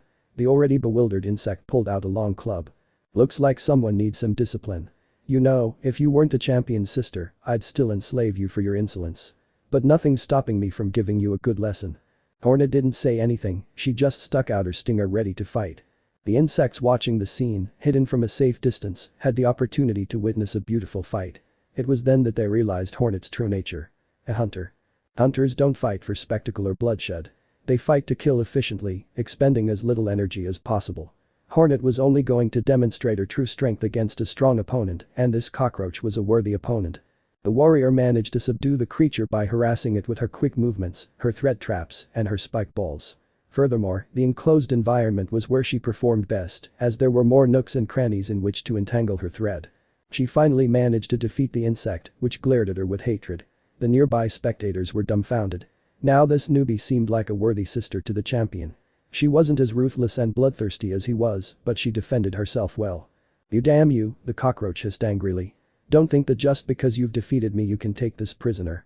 The rules of this place are very clear. I paid for this incompetent, and until he pays off his debt, he can't leave." But he didn't incur his debt voluntarily. Or did he? "Not really, they probably kidnapped him and sold him to me, but I don't care, I just want my money back." At that moment a bag of geo thrown by Hornet crashed into the insect's face. "Here, there you go, dirty geo, now free the boy." The bug looked at her incredulously. "Are you really sacrificing your money for this garbage? You're a newbie here, I'm sure you've worked hard to earn this misery. If you pay me for his freedom, you won't have enough to pay for your stay and food here." "I'll manage," he said firmly, although beneath his cloak he clenched his fists. "Heh, what a fool," the cockroach muttered, then stood up and broke the chains of the cricket who was staring at him tremblingly. "You're damn lucky, you're free. Go away." The young insect, somewhat weak from the beating he'd received, but strengthened by the joy of regaining his freedom, screamed euphorically and ran to hug Hornet, who stiffened somewhat at the insect's touch, not tolerating strangers invading her personal space. Gently, she pushed the boy away, maintaining her stern expression, and said, "What are you doing here? Please don't get so close. And stop crying, it's annoying." But thank you, I don't." Tears fell down her face without stopping. "Calm down now, don't worry, and come home." I'm sure your family is waiting for you. His gaze darkened. It's terrible to wait for someone without knowing when they'll return. Yes. I'm coming home. Said the cricket, oblivious to Hornet's melancholy. My family owns the Cricket's restaurant in the City of Tears. If you pass by, come see me. I'll make sure you get all you want for free. Such an offer made Hornet's heart begin to flutter as she felt an enormous joy flow from within her. Thank you, the girl exclaimed, delighted. Those words were spoken with such a sweet voice, such a candid look, and such an adorable attitude that she captivated all the creatures who saw her, even the slave-owning cockroach had a red face. Hornet skipped away happily, she was so happy that she didn't even pay attention to the group of busybodies who were spying on her, who said nothing, they just watched her walk away in a daze. The girl's charm, her kindness, and her power ended up stealing their hearts. That night, Hornet received the curious news that thanks to an anonymous donation, his stay and meals at the coliseum were covered and he wouldn't have to leave. He could stay a while longer while he earned money and prestige in upcoming fights. The heartbreaker. Hollow's footsteps echoed through the empty halls of the secret passage he was exploring. Not a soul inhabited that lonely place. His only company was the ghost of his father, who hovered beside him, listening to every sound. Hollow, I really don't think we're going to find any trace of Ali in this place. He continued walking without stopping. Even if you tell me that, it doesn't make sense. It seems to me that it's just your desperation that drives you to look for her in the most unlikely places, and I'm sorry to say this, you idiots. This time Hollow turned to look at the ghost with his gaze filled with anger. I'm not trying to discourage you, I'm just being realistic. Hollow, we're in a hidden gallery you discovered behind a fake wall. No one knows about this place. How are they going to hide Ali here if they don't know she exists? He took out the dream stinger and pointed it at the Pale King, while the ghost stepped back somewhat intimidated. Hollow, would you really be capable of this? Please don't.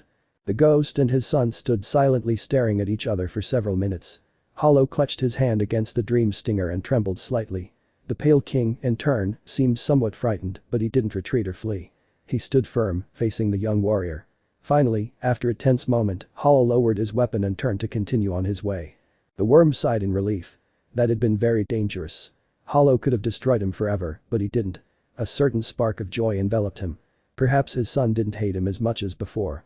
Something calmer flew beside the little boy. If I may make a suggestion, I think we should get out of here now. You're too tired.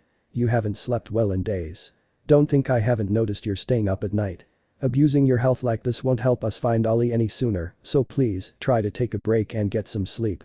Besides, I already told you, you won't find anyone here. The place is empty.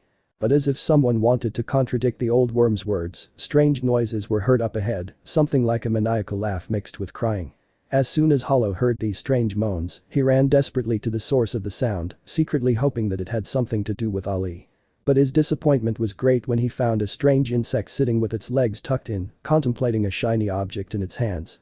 It was difficult to tell what species of insect the creature belonged to, as its body was covered in armor, leaving only its 4 slender limbs visible.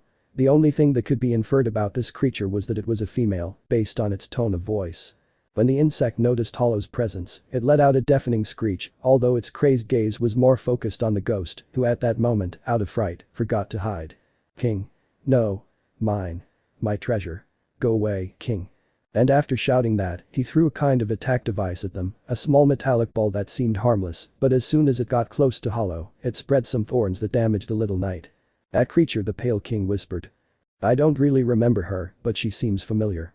I think I gave her an assignment a while ago, but I don't remember exactly. Hey. That's very rude, though maybe you're right, Issei. I guess assigning complicated missions to my subjects and then forgetting about them is a very cruel thing to do. But it's too late to apologize, right?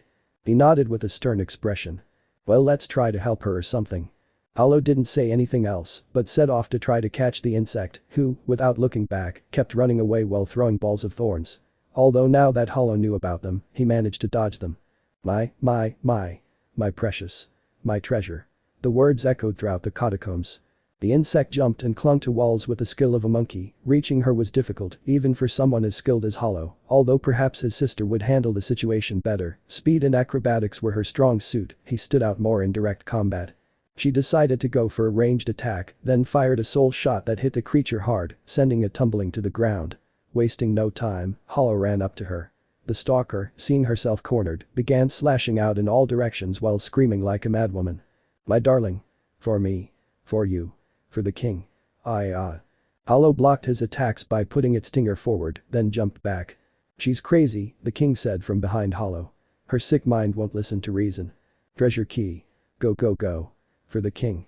Hollow knew that saving her was impossible, her obsession with her treasure would haunt her until the end of her days, so she opted for the option that seemed most merciful, and with a precise blow, she killed her quickly. I suppose there was no other option for her, the king said, somewhat sadly. A pity. I would have liked to ask her who she was.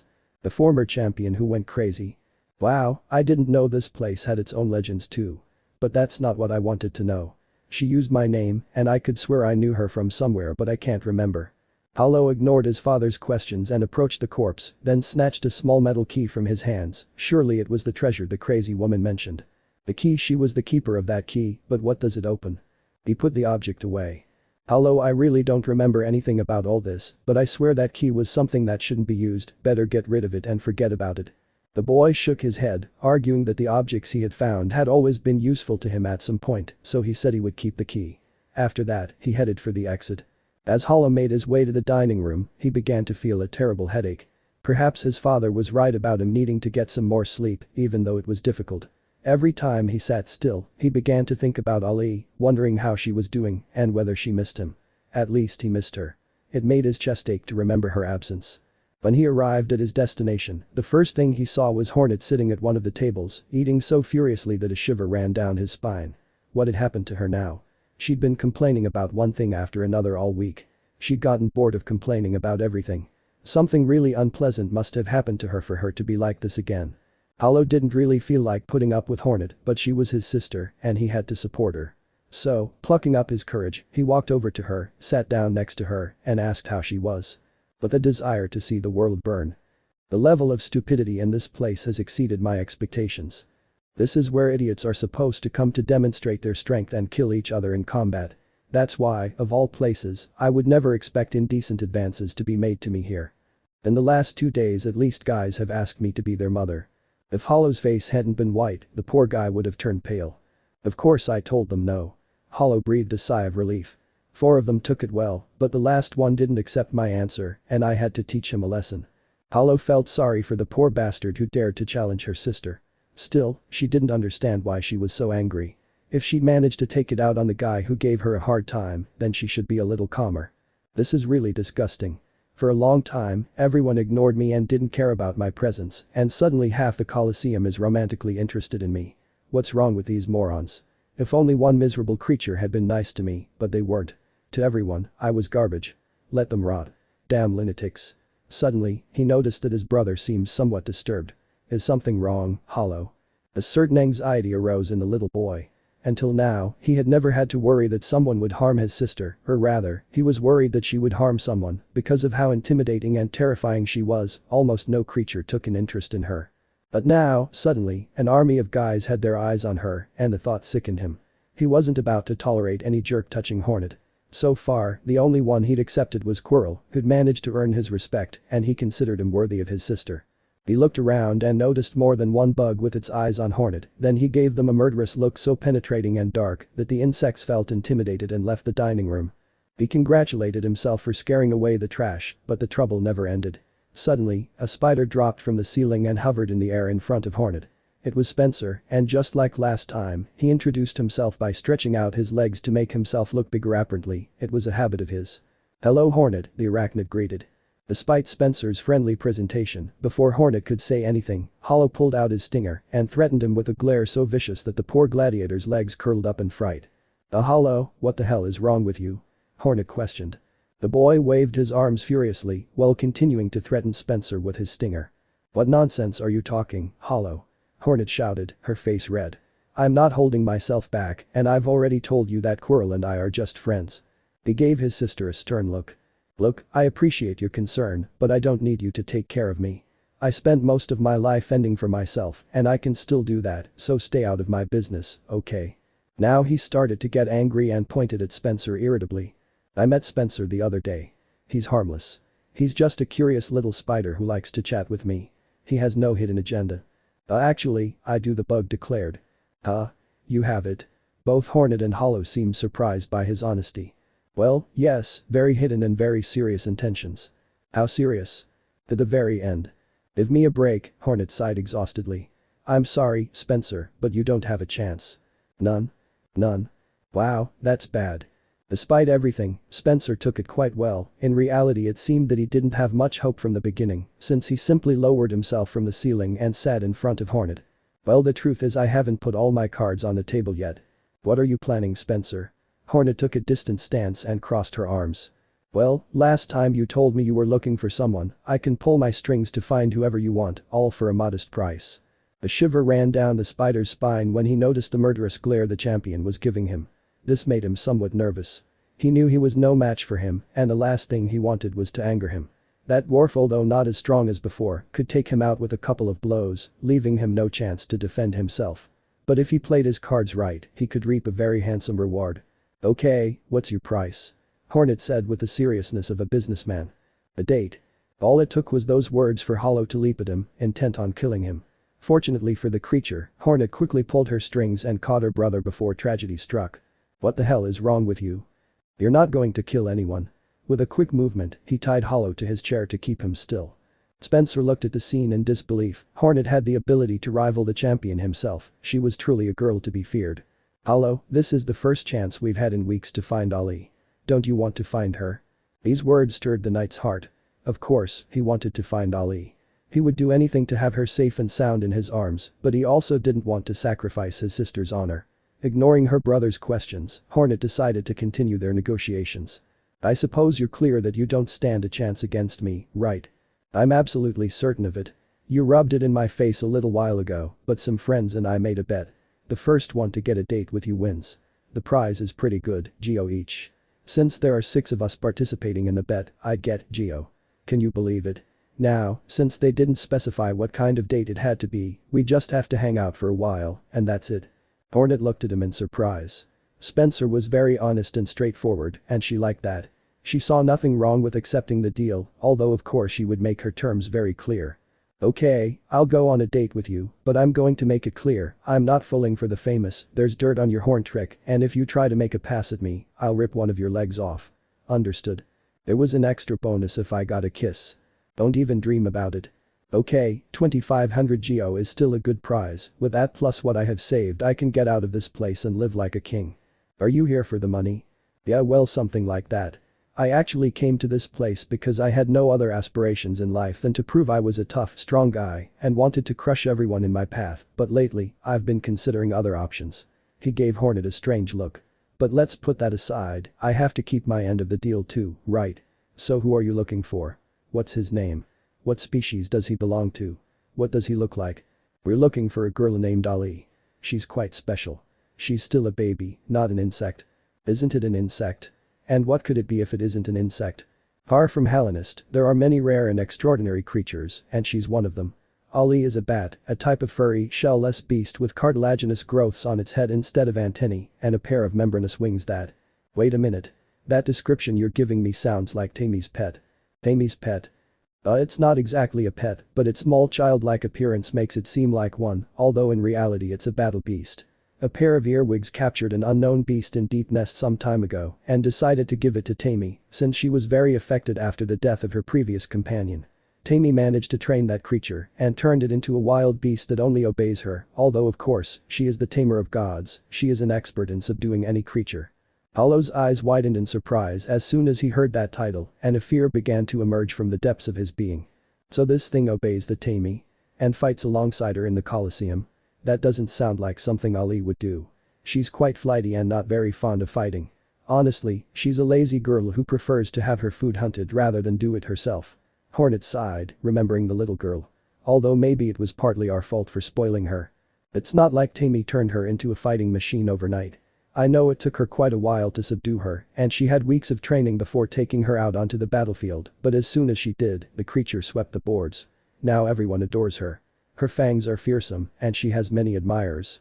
Plus, she's quite pretty and talented, with those fiery powers she uses to put on a show before every fight. That's Ali. Hornet shouted, banging on the table. Hollow, we found Ali. We can finally get her back. Hollow. What's wrong with you?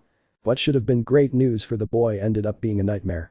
The god tamer, the coliseum runner-up, the only one whose life he had spared in that place, never imagined that decision would cost her so dearly.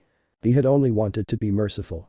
When he killed Tammy's beast and saw her weeping, broken, he hadn't dared to kill her. Every insect he had defeated in the coliseum was a heartless fighter willing to die without regret, but Tammy was different. He saw a spark of desire in her eyes and a will to continue forward that none of the other gladiators possessed. That was why he let her live. He didn't dare extinguish her spirit forever. And now, more than a year after that, sparing her life turned out to be a mistake that his precious Ali now had to pay for. In fact, the situation seemed extremely critical. He had taken a loved one from the tamer. Perhaps she would decide to repay him in kind by killing the bat. The mere thought terrified him. Well, we just have to go talk to the tamer and ask her to give Ali back to us. I don't think it's that easy, Hornet. Spencer looked at her maliciously. At least you won't be able to go talk to her. You're a novice who hasn't yet passed the warrior test. I assume they've already explained the hierarchies here to you. There are 3 levels. Warrior, Conqueror, and Fool. When you achieve a certain number of victories in a level and impress the lords of the Coliseum, they have you fight a higher level opponent. If you defeat them, you can access the next level. This allows you access to the dormitories and other areas that are currently off limits to you.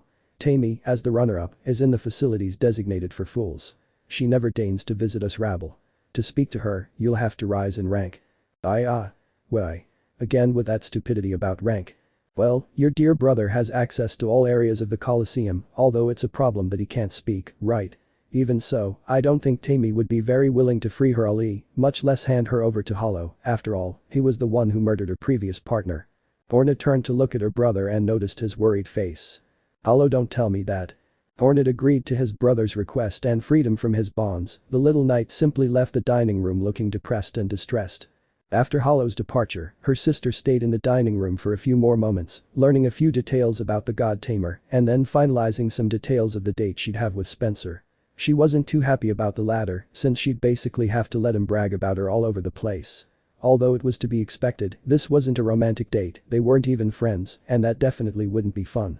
But at least she was grateful that the spider was completely honest with her, making her intentions and expectations clear. Once she'd finished her business, Hornet set out to find her brother. She'd given him enough time alone to process the situation, and it was time to make sure he was okay. However, as always, things couldn't be that easy for her. She hadn't gone far when a butterfly with a scarred body appeared before her. The insect had a regal, arrogant attitude and an innate tendency to look down on everyone. She had never seen this fighter before. She assumed he was someone of a higher level, probably a conqueror or fool. Hey, are you Hornet? Who's looking for me? The bug looked her up and down, analyzing every part of her being in great detail. So you're that popular female who recently arrived at the Coliseum. There's been a lot of talk about your beauty and power. Honestly, with such a short stature, you don't look impressive at all, but I must admit, you're one of the prettiest girls I've seen around here lately. Hornet snorted in annoyance. Another idiot coming to make indecent advances to her, although judging by this one's attitude, he seemed to be a higher level idiot, but how disgusting. My name is Ben, proud insane level warrior, the most powerful flying being currently in the Coliseum and future champion. He paused dramatically and struck an exaggerated pose. I'm sure you're impressed to have such an individual standing before you, but…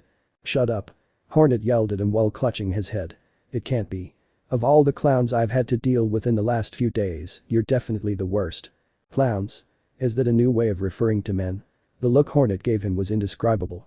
Look, just go. I'm not in the mood for this right now. I have to find my brother. I'll play with you another day. Do you want to? Are you looking down on me? Ben looked deeply offended. Do you want me to be honest? Yes. Silly girl. You have no idea what an extraordinary being you're looking at.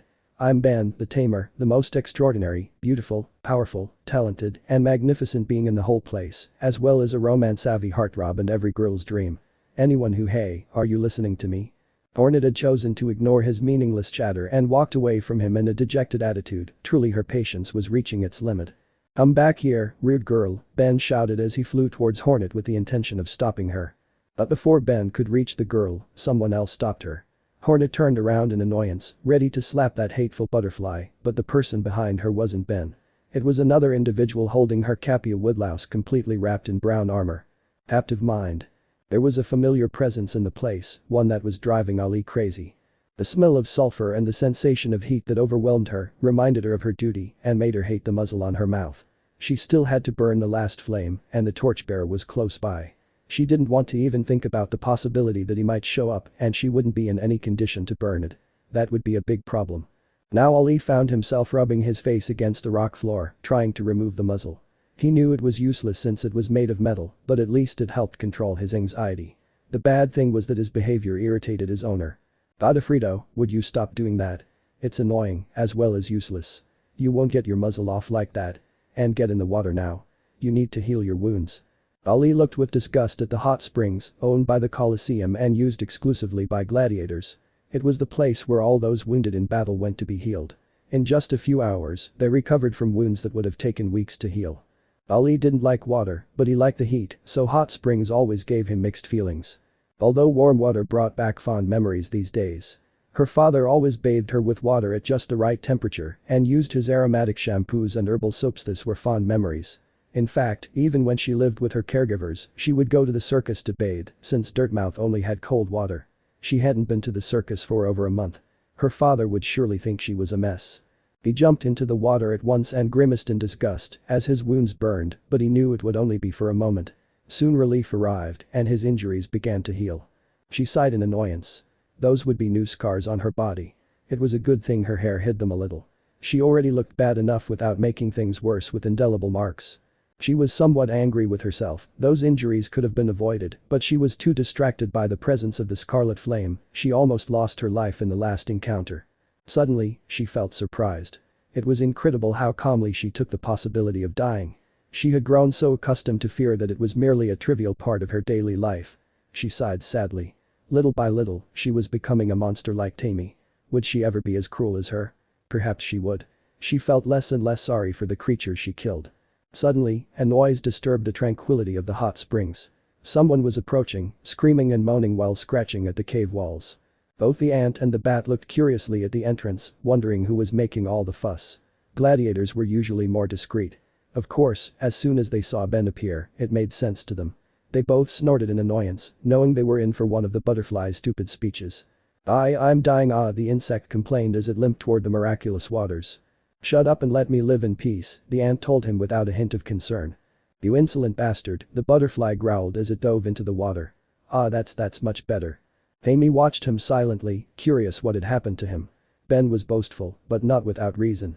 He was a powerful fighter whom not just anyone could face. She was truly tempted to ask who had done this to him, but knowing him, he'd probably tell her everything without her saying anything. This time, contrary to her expectations, Ben asked a question. Hallownest. The Broken Kingdom book. Here, the story is told from the last confrontation with absolute radiance, what happens to the characters, how they cope with their emotions, and the fact that now. Amy, what do you know about the reproductive cycle of woodlice? Amy blinked, puzzled by such a question that came out of nowhere. Are you asking about your woodlouse warrior? Do you want to start a woodlouse farm? Of course not. Don't be ridiculous. I'm just asking because my woodlouse has been acting a bit strange lately and I thought it might be a heat period or something. Sorry, Ben, I have no idea about that. Commoner ants don't reproduce or have any needs of that kind, so anything related to hex is indifferent to us. I guess nothing can be easy, said the butterfly, sinking into the water. Amy remained silent, waiting for him to say something more, increasingly intrigued by what had happened to the gladiator. But seeing that Ben didn't seem very willing to talk, she finally decided to ask. Hey, what the heck happened to you? Did a girl beat you up for trying to flirt with her?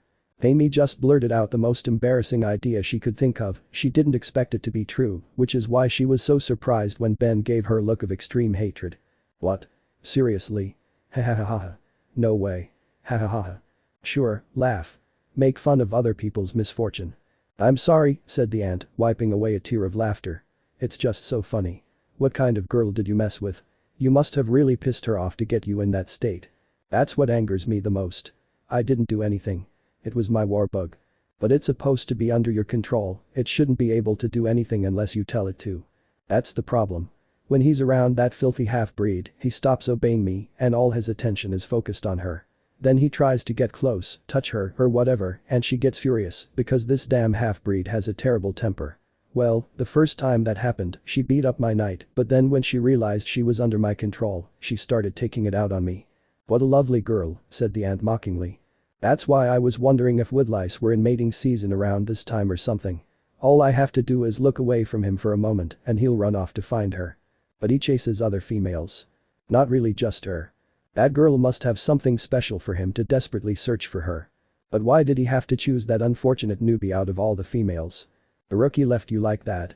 She's a rookie just because she recently entered the coliseum, but if you ask me, she should be at the insane level with the strength she has. Interesting, the judges should consider raising her level if she's as talented as you say. Unfortunately, he never shows his talent in the combat arena because he has the bad habit of leaving his opponents alive. What? And why does he do that? If he doesn't kill the audience, he doesn't get excited or throw Geo, his behavior makes no sense. I know. But apparently she's not here because she wants to succeed here.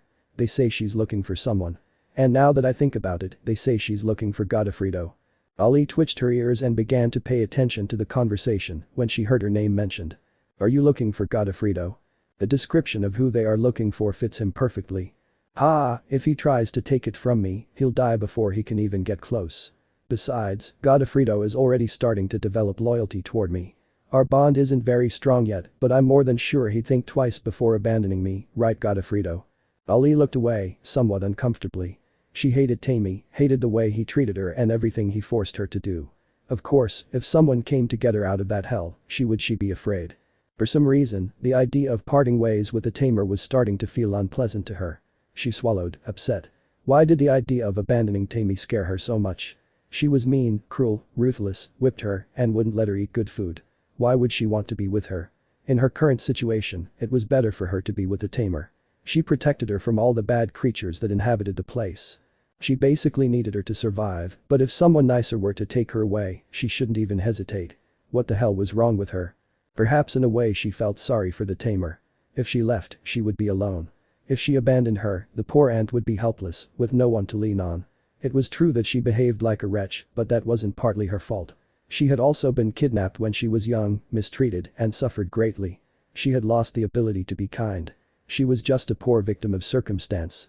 These were Ali's thoughts and the excuses she made to justify her owner's cruelty, but what she was unable to notice was that she was developing a kind of psychological dependence on the tamer. The ant had been by her side every second for the past month and a half, never leaving her side. She was the first one she saw when she woke up and the last one when she went to sleep. Losing sight of her, even for a second, made her nervous. The poor bat was becoming more and more attached to Tammy. If her time with her continued any longer, the separation would cause her great mental damage. That was the twisted way in which the tamers acted, first breaking the will of their victim, then generating dependency until finally the beast's life was under their control. The ant, feeling that her wounds were completely healed, came out of the water dripping with that miraculous liquid, then went to the corner where she had placed her armor. She used to feel naked without it. As soon as Ali saw her teacher walk away, she flew after her.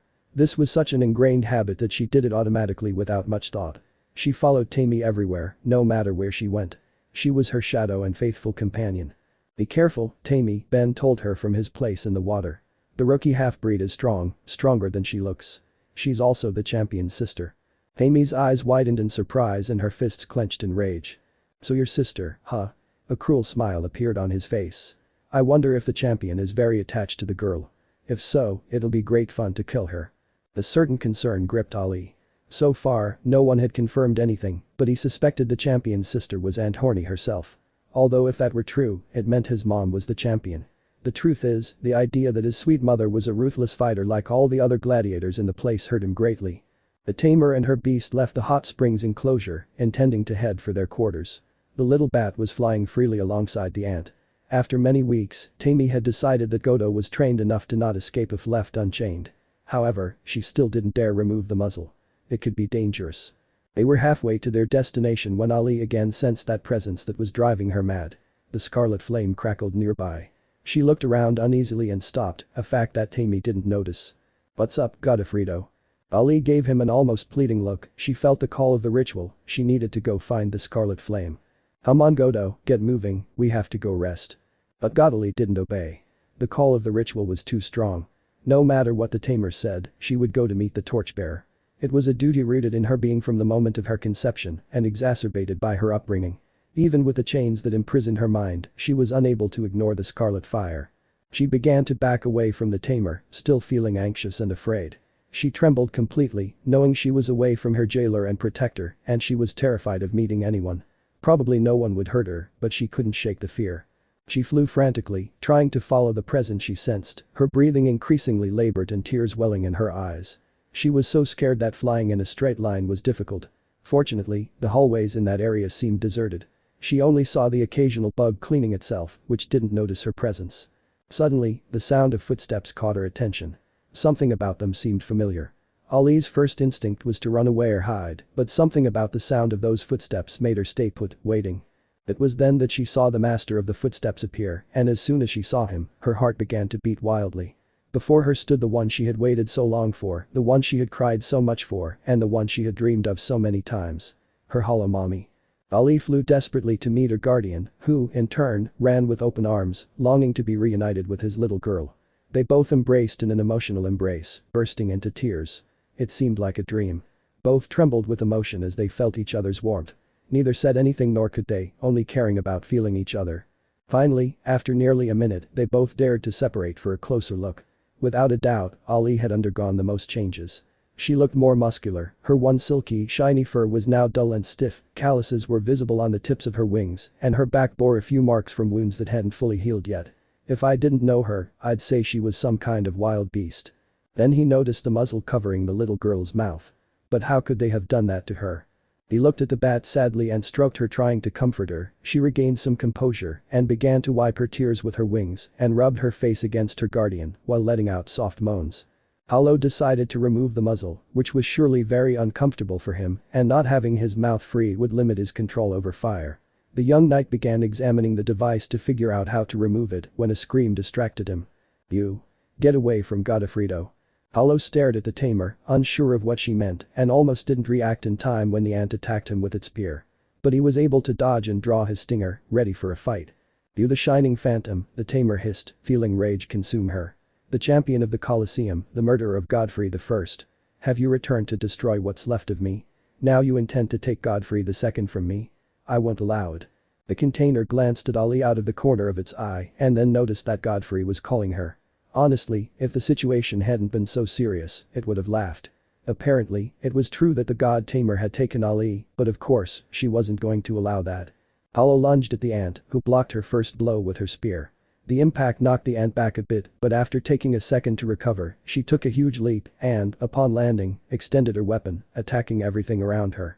Hollow managed to jump away in time. She had fought her before and was more or less familiar with her tactics.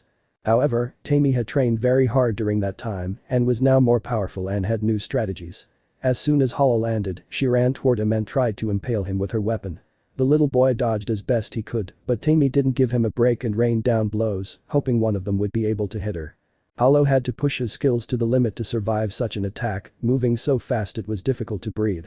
He finally opted to retreat and throw a soul blast. Fortunately, his energy reserves were full. The blow left Tammy quite damaged, but her fighting instinct was fully activated. She screamed at the top of her lungs and ran toward Hollow, who dashed into his shadow form and passed through her until he was safely behind her. The tamer was barely able to turn toward her attacker, and all she could do was watch as he extended his stinger, ready to finish her off. However, at just the right moment, Ali stepped between them and took the attack instead of Tammy. Fortunately, Hollow was able to notice in time and prevented the attack from becoming fatal, but the little girl didn't escape unscathed and now had a nasty bleeding wound on her chest. Ali screamed in pain and fear as she clutched at her chest, trying to stop the bleeding. Hollow, for his part, froze in fear at the sight. He had hurt Ali, his little protege. He had made an unforgivable mistake. She fell to her knees and shed tears of pain and horror at the scene. She didn't know how to react or what to do. However, the tamer managed to remain calm.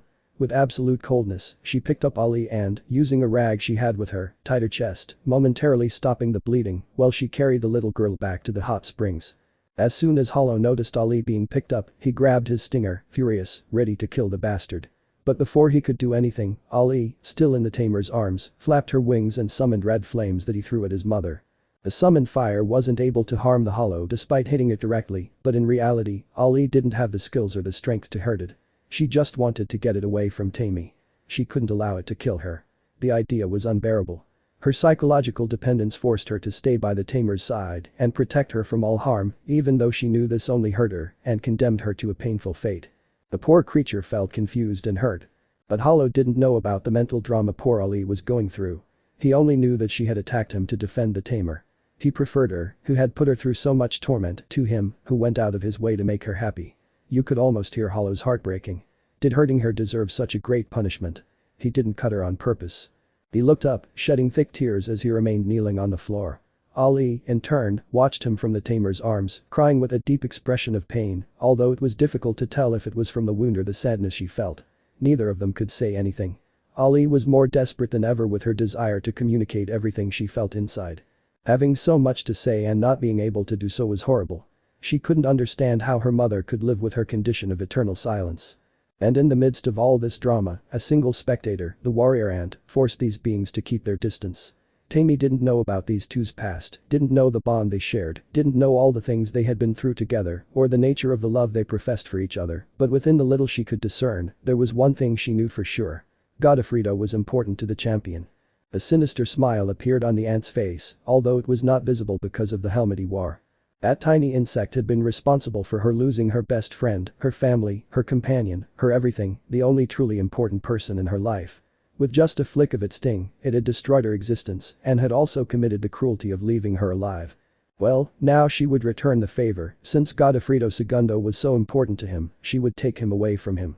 But she wasn't planning on killing him, of course not. That would be too simple a punishment and there was a chance he'd get over the loss. She was planning to do something much worse. She would keep Godofredo alive but out of her reach. He would always be able to see him, but he could never be by her side again. That was the tamer's evil plan. She would turn Godofredo into the champion's worst enemy. All the affection he might have felt for his pet would be turned against him. It would be a punishment worse than death. Just thinking about her revenge filled her with joy, and the best part was that the first step had already been taken. Godofredo had turned out to be absolutely loyal to her, even going so far as to attack his former master to protect her. Godofredo is no longer yours, Tammy said, savoring Hollow's defeated expression. He's my servant now, and he'll stay with me forever. Any bond he had with you is gone. He's now a tamer's beast and an enemy to you. Ha ha ha. How sad, isn't it? Well, now I'm heading back to the hot springs. I must make sure my beast heals properly. Goodbye, champion. And after saying these cruel words, the tamer walked away towards the hot springs, leaving behind her a defeated and heartbroken knight. Battle. Hornet was in the shabby room she called her bedroom. At that moment, she was busy knitting a scarf, the same one she'd already knitted about 7 times. This had become her routine to manage her anxiety. Whenever she felt bad, she would knit, but since the amount of yarn she'd brought with her was limited and she couldn't produce her own silk, she would unravel the garment to knit it again. The bad thing was that after using the same thread so many times, which wasn't of the best quality either, it was starting to wear out. She was very tempted to pay a visit to Deepness to pick up some more material. It had been a couple of weeks since she'd been there, in fact, she hadn't left the coliseum. Perhaps Dan, Bretta and Sharpie were worried about her and her brother. Grim would be furious at not hearing from his daughter in so long. Perhaps even Quirrell had returned from his trip and hadn't found them. Hornet felt a pang in her heart when she thought of the cochineal. She missed him so much, especially in these times of need.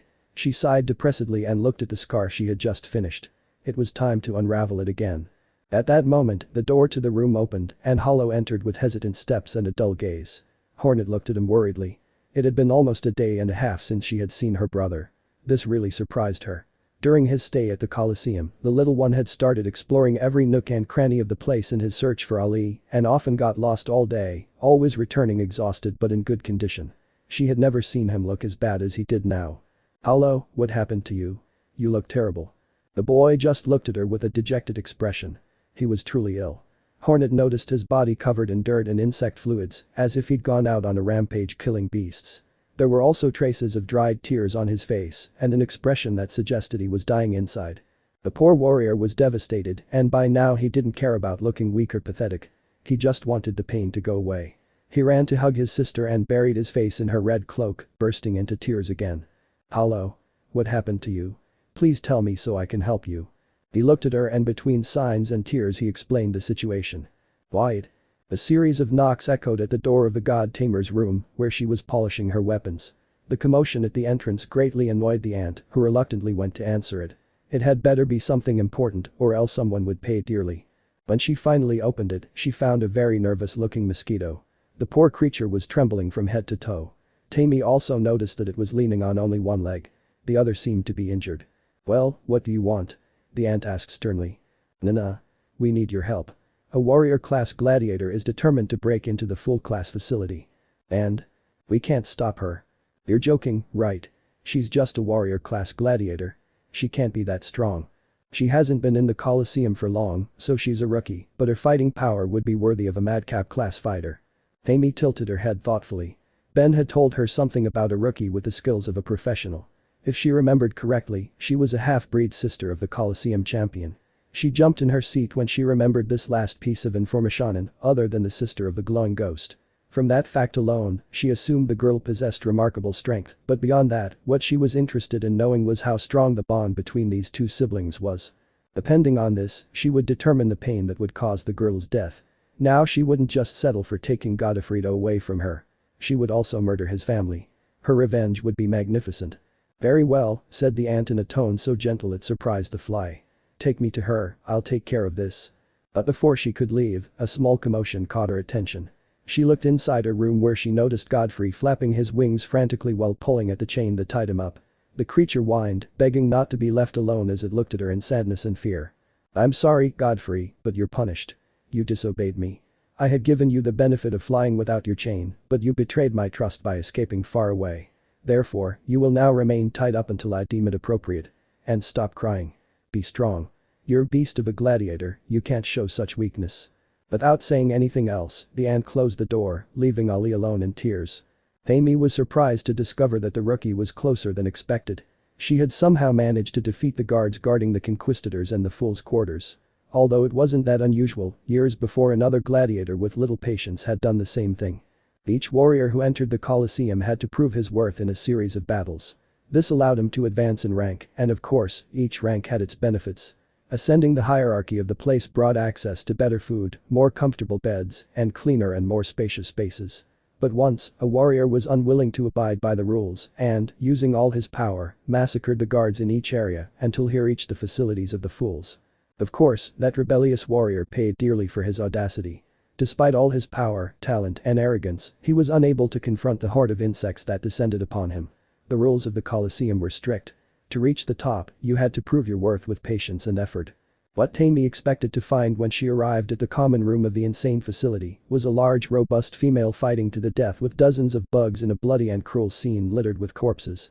Instead, what she saw was a pile of knocked out insects, others caught in threat traps, and a small delicate creature sitting in the middle of the room eating.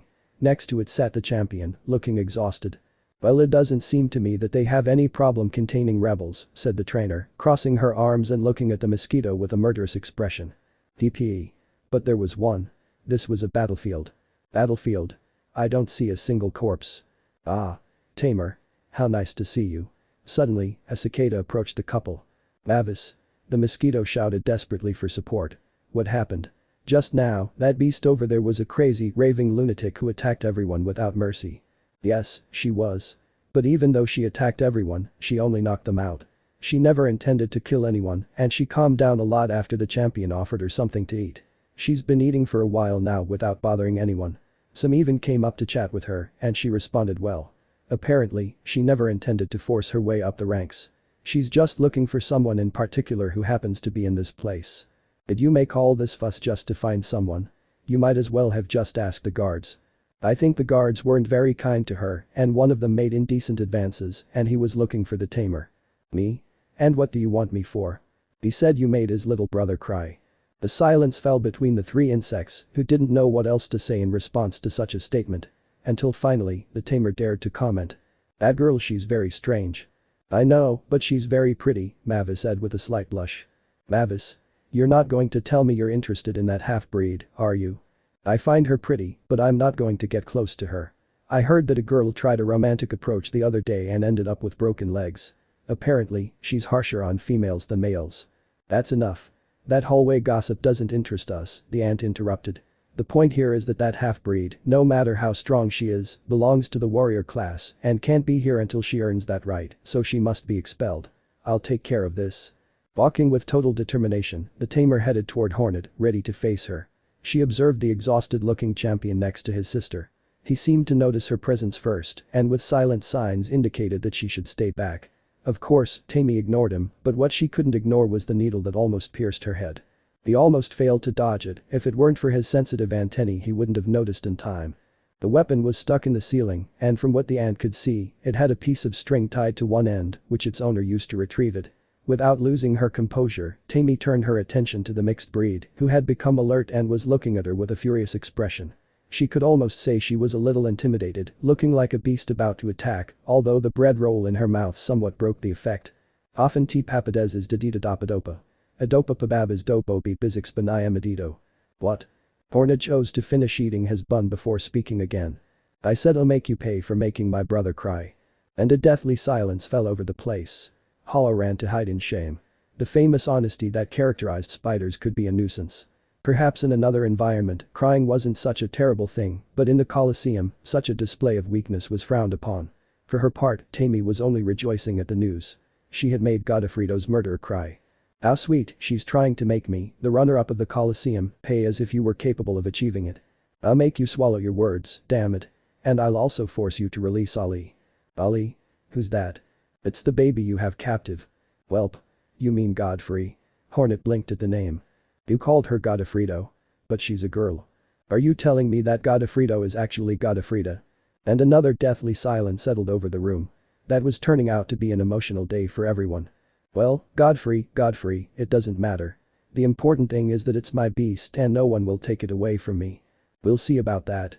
Hornet threw herself at the tamer with the speed of an arrow, but the ant blocked her direct attack by barely moving her spear. The impact of the weapons colliding shook the audience and the warriors themselves. However, the ant took advantage of this and, applying some extra force, forced the mestizo to retreat. Then, without wasting time, she counterattacked by sweeping her weapon. Hornet barely managed to avoid the attack by jumping and flipping backward. The insects in the room screamed in encouragement to the fighters. Even among high-level warriors, the opportunity to witness such a beautiful and elegant fight was rare. This time it was Tammy's turn to take the initiative. She took a huge leap and prepared to land on Hornet, but Hornet extended her string and recited her signature spell. Go. As soon as Hornet spoke the magic word, streams of soul began to flow through the thread, imbuing it with life and movement. The thread swirled, dancing around the spider, giving off a curious golden glow. Tammy couldn't change her trajectory in the air, so she fell into the midst of the storm, where she received numerous blows that burned her limbs like whips of fire. But that wasn't enough to subdue her. Accustomed to the pain, she quickly got to her feet. Hornet then threw her needle again, hoping to stab her insides, but Tammy, using almost incredible skill, caught the weapon with her bare hands and pulled it back, dragging Hornet into her reach. Once she had the half-breed in her grasp, she proceeded to brutally beat her. The ant race possessed great strength. Tammy didn't even need a weapon to injure Hornet. Her mere blows were enough to make his shell crack. The spider, lying on the ground, took every kick and punch relentlessly. Her head spun, and the pain was starting to make her nauseous. I'll hit you so hard I'll burst every ball inside you, damn it. Tammy yelled, letting her euphoria take over. However, these words made Hornet react, who despite the pain, concentrated on invoking the Indiro spell. The enchanted thread struck the ant, setting its body ablaze again, but this time the damage was even greater as its armor began to crack and its helmet fell off in pieces. Before the thread could hurt her further, Tammy jumped away from Hornet, but, half staggering, she scrambled to her feet and ran over, plunging her needle into the ant. Even though her head was spinning and it was hard to see, she continued attacking until the armor finally shattered, revealing the insect's dark body. The audience could see the hundreds of scars that ran across the warrior's body. The story of a lifetime of struggle and pain was captured on that shell. The fight became increasingly cruel and vicious, the girls were ready to kill each other, and this surprised them greatly, especially the rookie. They had never seen her fight like that. Without her armor to protect her, Tammy was at the mercy of Hornet's stinger. The danger was imminent, so she managed to kick him some distance away, however she didn't notice that Hornet had left a trace of thread tied to her leg. This time it was Hornet who took advantage of the rope to attract his opponent, but instead of punching the ant, he chose to use the strength of the rope and slam it against the floor. After each impact, a scream followed. Hornet's brutality was impressive. He seemed capable of destroying the ant's body if he continued like this. But exhaustion and the injuries he had received took their toll on him. His soul reserves were nearly depleted and the pain in his head made it difficult for him to stand. He finally let go of his victim and knelt down to recover, but in this battle, he didn't allow himself to rest. As soon as Tammy was free, he ran to pick up his drop spear and then charged Hornet. If Tammy's movements hadn't become slow and clumsy, she could have impaled Hornet, but the spider wasn't much better, barely able to dodge and block her attack. Then, both weapons, leaning against each other, were forced to push against each other in a duel of strength that seemed to drain the last of their wielder's energy. Hornet's legs were shaking, and dizziness made it difficult to maintain her posture, while an unpleasant feeling surged up in her gut. She was at her limit. And then, just before she collapsed, a voice stopped them. "Stop right now," shouted a flea entering the room. "Dueling outside the combat arena is strictly prohibited, and you know it." The warriors then collapsed, panting from exhaustion. The flea took his time observing them closely and was quite surprised to realize the girls' identities. One of them was the rebellious mestiza who had recently arrived. This didn't bother him much. He'd had to scold her quite a few times for fighting with other gladiators, though he didn't blame her. With all the harassment the poor woman suffered, it was almost expected that she would get so upset. However, finding out that the other combatant was the runner-up was certainly striking. But what surprised him most of all was seeing that both girls looked very injured. The rookie had managed to match the tamer's power, and that was remarkable. Perhaps he should consider leveling up the half-breed. But now what she deserved was punishment. "Amy, you're old at the coliseum, you know the rules of this place well." "This damn thing wants to take Godfrey," said the ant, standing proudly. "And that's something I can't allow." He suddenly remembered that she was a female. "She belongs to me, she's my beast, and she'll serve me until one of us dies." "Is that true?" the flea asked Hornet, but the half-breed didn't say a word, just remained stoically silent. "I see." The insect pondered the situation for a moment. It seemed like a serious dispute that could have future consequences if not stopped. In his eyes, the best solution was to let them kill each other, but he couldn't allow them to break the rules. If order was lost in the Coliseum, everything would descend into chaos. "If you wish to settle this dispute by force, it will be in the combat arena, but a battle anywhere else is forbidden." He gave Hornet a stern look. "Under normal circumstances, I would never allow a rookie to fight against someone of such high rank. Be grateful, Spider. I will arrange a fight between you two so you can settle your issues." A murmur ran through the room. There would be an official match between Hornet and the runner-up. After the spectacle they had witnessed, they were eager to see them fight again. However, there was one person who disagreed with this decision. "No, no, no. This is unacceptable," Ben said, stepping out of the audience. Hornet narrowed her eyes and frowned when she saw the insect, however she remained silent in her place. "What's the problem, Ben?" the flea asked, somewhat annoyed. He had already met the butterfly and knew how whiny and annoying she was. "The problem? Well, the problem is that this is unfair. I've been fighting here much longer than this newbie, and I still haven't had the chance to fight the tamer. I've worked hard to get stronger and follow the rules of the place, climbing the ladder just to have the chance to fight her, but it seems my efforts are in vain. Here are some wretches who—" "Yeah, I get it, Ben. Shut up. Okay, change of plans. You'll fight the rookie. Whoever wins takes on Tammy. Happy?" "Yes," he replied, nodding. "Fine. If no one else has any complaints, then I'll schedule the fights, but they'll be next week. For now, you're grounded. Neither of you is allowed to fight in the arena. You broke the rules and you have to pay somehow." He looked around for any disgruntled faces, but there didn't seem to be anyone dissatisfied, so without saying anything else he left the room. Soon Hornet imitated the flea's attitude and stood up trembling a little, then with hesitant steps left the room maintaining his silence. As soon as the warrior left the sight of everyone, she allowed herself to lean against a wall and pant a little. She felt horrible, her head hurt, her legs were weak, she couldn't stop shaking, and she had a strange discomfort that increased with every moment. Almost crawling, she went to her room where she met Hollow and the Pale King, who knew as soon as they saw her that something was wrong. "Hornet. Are you okay? What's wrong?" the worm asked. The girl again didn't reply, walked silently to a nearby trash can, and vomited. Hornet watched in horror as she expelled a black liquid from inside her. She had never vomited in her life, and the experience was proving to be quite traumatic. Still shaking, but feeling somewhat better, he sat down next to the trash can while he recovered, then he regained his voice, and with a certain panic in his voice he asked. "What was that?" "I think you vomited some emptiness," the king said with some disgust. "You were beaten too hard." "Is that bad?" Hornet asked, frightened. "No, don't worry, it's nothing bad for you, your body will recover from this, you are part flesh and part emptiness, for one of your brothers it would be something serious." "Are you sure this won't have any consequences for me? Haven't my balls burst?" she said, terrified, remembering Tammy's threats. The worm blinked in surprise at that question, he didn't know Hornet had such concerns. "Hornet, do you want to be a mother?" If the girl had not been so pale and weak, a slight blush would have been visible on her face. "And no, I don't intend to be a mother, at least not now, it's just that I don't want to close myself off to that possibility." "I see," the ghost sighed. "Don't worry, females are made to withstand all kinds of abuse without the eggs they carry inside being affected." "That's good to know." Hornet then slowly stood up and walked over to her bed where Hollow was sitting, looking at her worriedly. She positioned herself next to him and allowed him to rest his head against her shoulder. They both looked dejected. "Gee, the tamer, I fought with her, she's strong, if they hadn't stopped the fight, maybe I." Hollow hugged her sister, burying her head in her body as she apologized for being so weak, for not staying by her side to protect her. If she hadn't run away in shame, things would have been different. She left because she assumed Hornet would be fine on her own, but even she had a limit, one that was nearly surpassed, and that nearly cost her her life. Calm down, Hollow, it's all over now. I won't let myself be defeated like this again. I'll get stronger, we'll both get stronger. In another area of the coliseum, the ant was in his room hugging the bat very possessively, which made Ali feel a little uncomfortable. No one will take you from me, Godofredo, she said, squeezing the creature closer. They won't take away the only good thing I have left in life.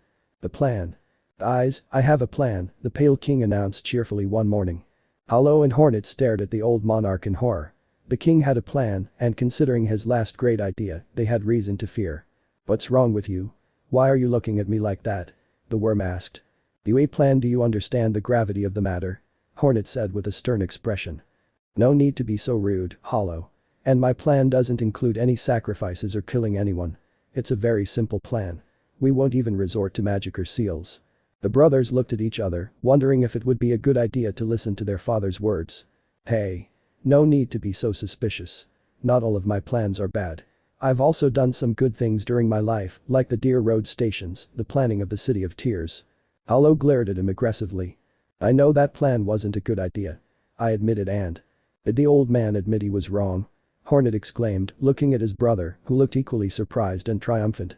Dad's finally admitting his mistakes. Oh, come on. It's nothing extraordinary. He looked away, somewhat embarrassed. It hadn't gone unnoticed that for the first time, they'd called him Dad. Anyway. If you don't agree with the plan, you can refuse, but at least have the decency to hear me out. Okay, we're all ears, Hornet said, crossing her arms and watching him closely. As I said, I have a plan that's simple and doesn't require too many requirements. We'll also take advantage of everything you've achieved here at the Coliseum, so the time wasted here won't be in vain. What have we achieved? He tilted his head in confusion. Even if you haven't noticed, you've achieved something. Hornet has gained immense popularity among men, even among some women. Even those who aren't romantically attracted to her still profess a certain admiration for her. That's not an achievement I'm very proud of, the Mestiza declared. But it's something that can bring you advantages, as a distraction. In 2 days, you'll have your fight against Ben, and I can safely say that most likely all, or almost all, of the gladiators in the Coliseum will be watching you. Actually, the advantage is not for Hornet, but for you, Hollow. He pointed to himself in disbelief. Exactly. With all the gladiators watching Hornet, there will be few bugs roaming the premises, so you'll have free reign to move around and kidnap Ali. Kidnapping Ali? Yes. I've thought about it a lot, and it's the best solution. Ali's mind is damaged. From what Hollow has said, the poor thing seems to have developed a kind of psychological dependence on Tammy. She'll never leave her willingly, no matter how much she mistreats her. She's bound to her. So taking her by force is the only solution, Hornet concluded. Although I could also wait until I have the fight against Tammy, beat the shit out of her, and take Ali. No. The worm shouted. You won't fight that monster. After the way she left you last time, I don't even want to consider the idea of you facing her again. What if she kills you? What if she damages you beyond repair? How do you think I'd feel? Suddenly he fell silent as he noticed the malicious smiles on his children's faces. Go on, we're listening, Hornet said, unable to contain his laughter. She suddenly regained her proud attitude. I wouldn't have an heir to the throne of Hallownest if anything happened to you, so you can't die. Okay, whatever, Hornet sighed. Fine, we accept your proposal. It's not a bad plan, really. Hornet walked over to the bed in her dorm and sat down, crossing her arms. I don't want to fight Tammy again either. If I had to, I would, but if it can be avoided, I'd rather not. Although Hollow might have to face her. The little boy hit his chest with his fist and gave her a determined look. That's true, you've already defeated her before, you can probably do it now. Perfect, the worm looked happy and relieved. So, Hollow, now all the secret passages you've discovered exploring the Coliseum will be useful to you, so you can take Ali without being seen.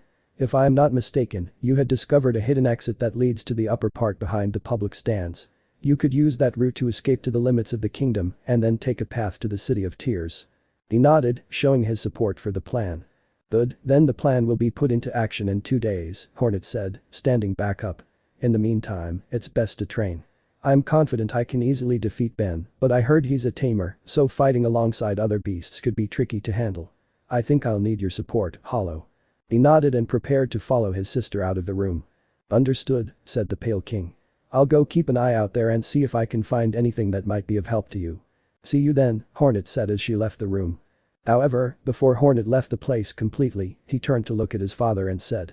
You know you've changed over time. I dislike you less now. He nodded in agreement. They weren't exactly very affectionate words, but coming from Hornet, they were almost like an I love you. The Pale King remained in the room for a few more moments, meditating on what had happened and rejoicing in the warmth he felt in his chest. The days following the encounter passed quickly and without complications. Hornet and Hollow spent their time training, while Ben worried about synchronizing well with his mental servants. The success of their battles depended on how well his puppets responded to his commands. Finally the 2 days were over and it was time for Hornet to head off to his next fight. For the first time since she'd been in the coliseum, Hornet felt nervous. Her previous battles had been relatively easy, but that was because they were dealing with weak warrior-level opponents. From what she'd heard, Ben belonged to the insane class. Now she was at the end of the corridor that would lead her to the arena. She could hear the sounds of the audience up ahead, as well as the numerous eyes watching her behind her. A good portion of the gladiators had gathered to watch her fight, and whether she liked it or not, this intimidated her a little. She never liked being the center of attention, a behavior very typical of the elusive spiders. However, this wasn't going to intimidate her. She would fight her battle and emerge victorious. He looked behind him, where his brother was, who looked somewhat worried. It was no wonder, this was a fight to the death. Of course, it wasn't the first time he'd put his life in danger. In fact, for years he hadn't known what it was like to sleep soundly, but even so, it wasn't something he should take lightly. In those moments, he felt compelled to reassure his brother. Don't worry about me, Hollow, Ben isn't even half as strong as the tamer, I'll be fine. He looked at her worriedly. I'm fine, really. I've fully recovered from my previous injuries and can handle myself just fine. You just focus on rescuing Ali. Tonight we'll all return to Dirtmouth together and have a delicious stew for dinner. He nodded with a small smile at such a pleasant panorama. Without another word, Hornet began walking down the path that would lead her to the arena. She paused for a moment behind the gate and listened to the cheers of the crowd. They were much louder than in her previous matches. Apparently, they knew this would be a high-quality fight and were euphoric about it. Then, with a shudder, the gate rose and Hornet stepped into the unknown. Hollow wandered through the almost deserted corridors of the Coliseum's underground facilities. Although it wasn't that unusual, every so often there was a highly anticipated confrontation and then the gladiators would disappear to gather in the arena. Of course, this was better for his plan. He was going to do something forbidden. Stealing in the Coliseum was punishable by as much punishment as fighting outside the arena, and even if he claimed he was freeing the little girl, that wouldn't serve as a defense. In the public eye, Ali was classified as an object. Hollow, someone is approaching, the Pale King floating beside her whispered.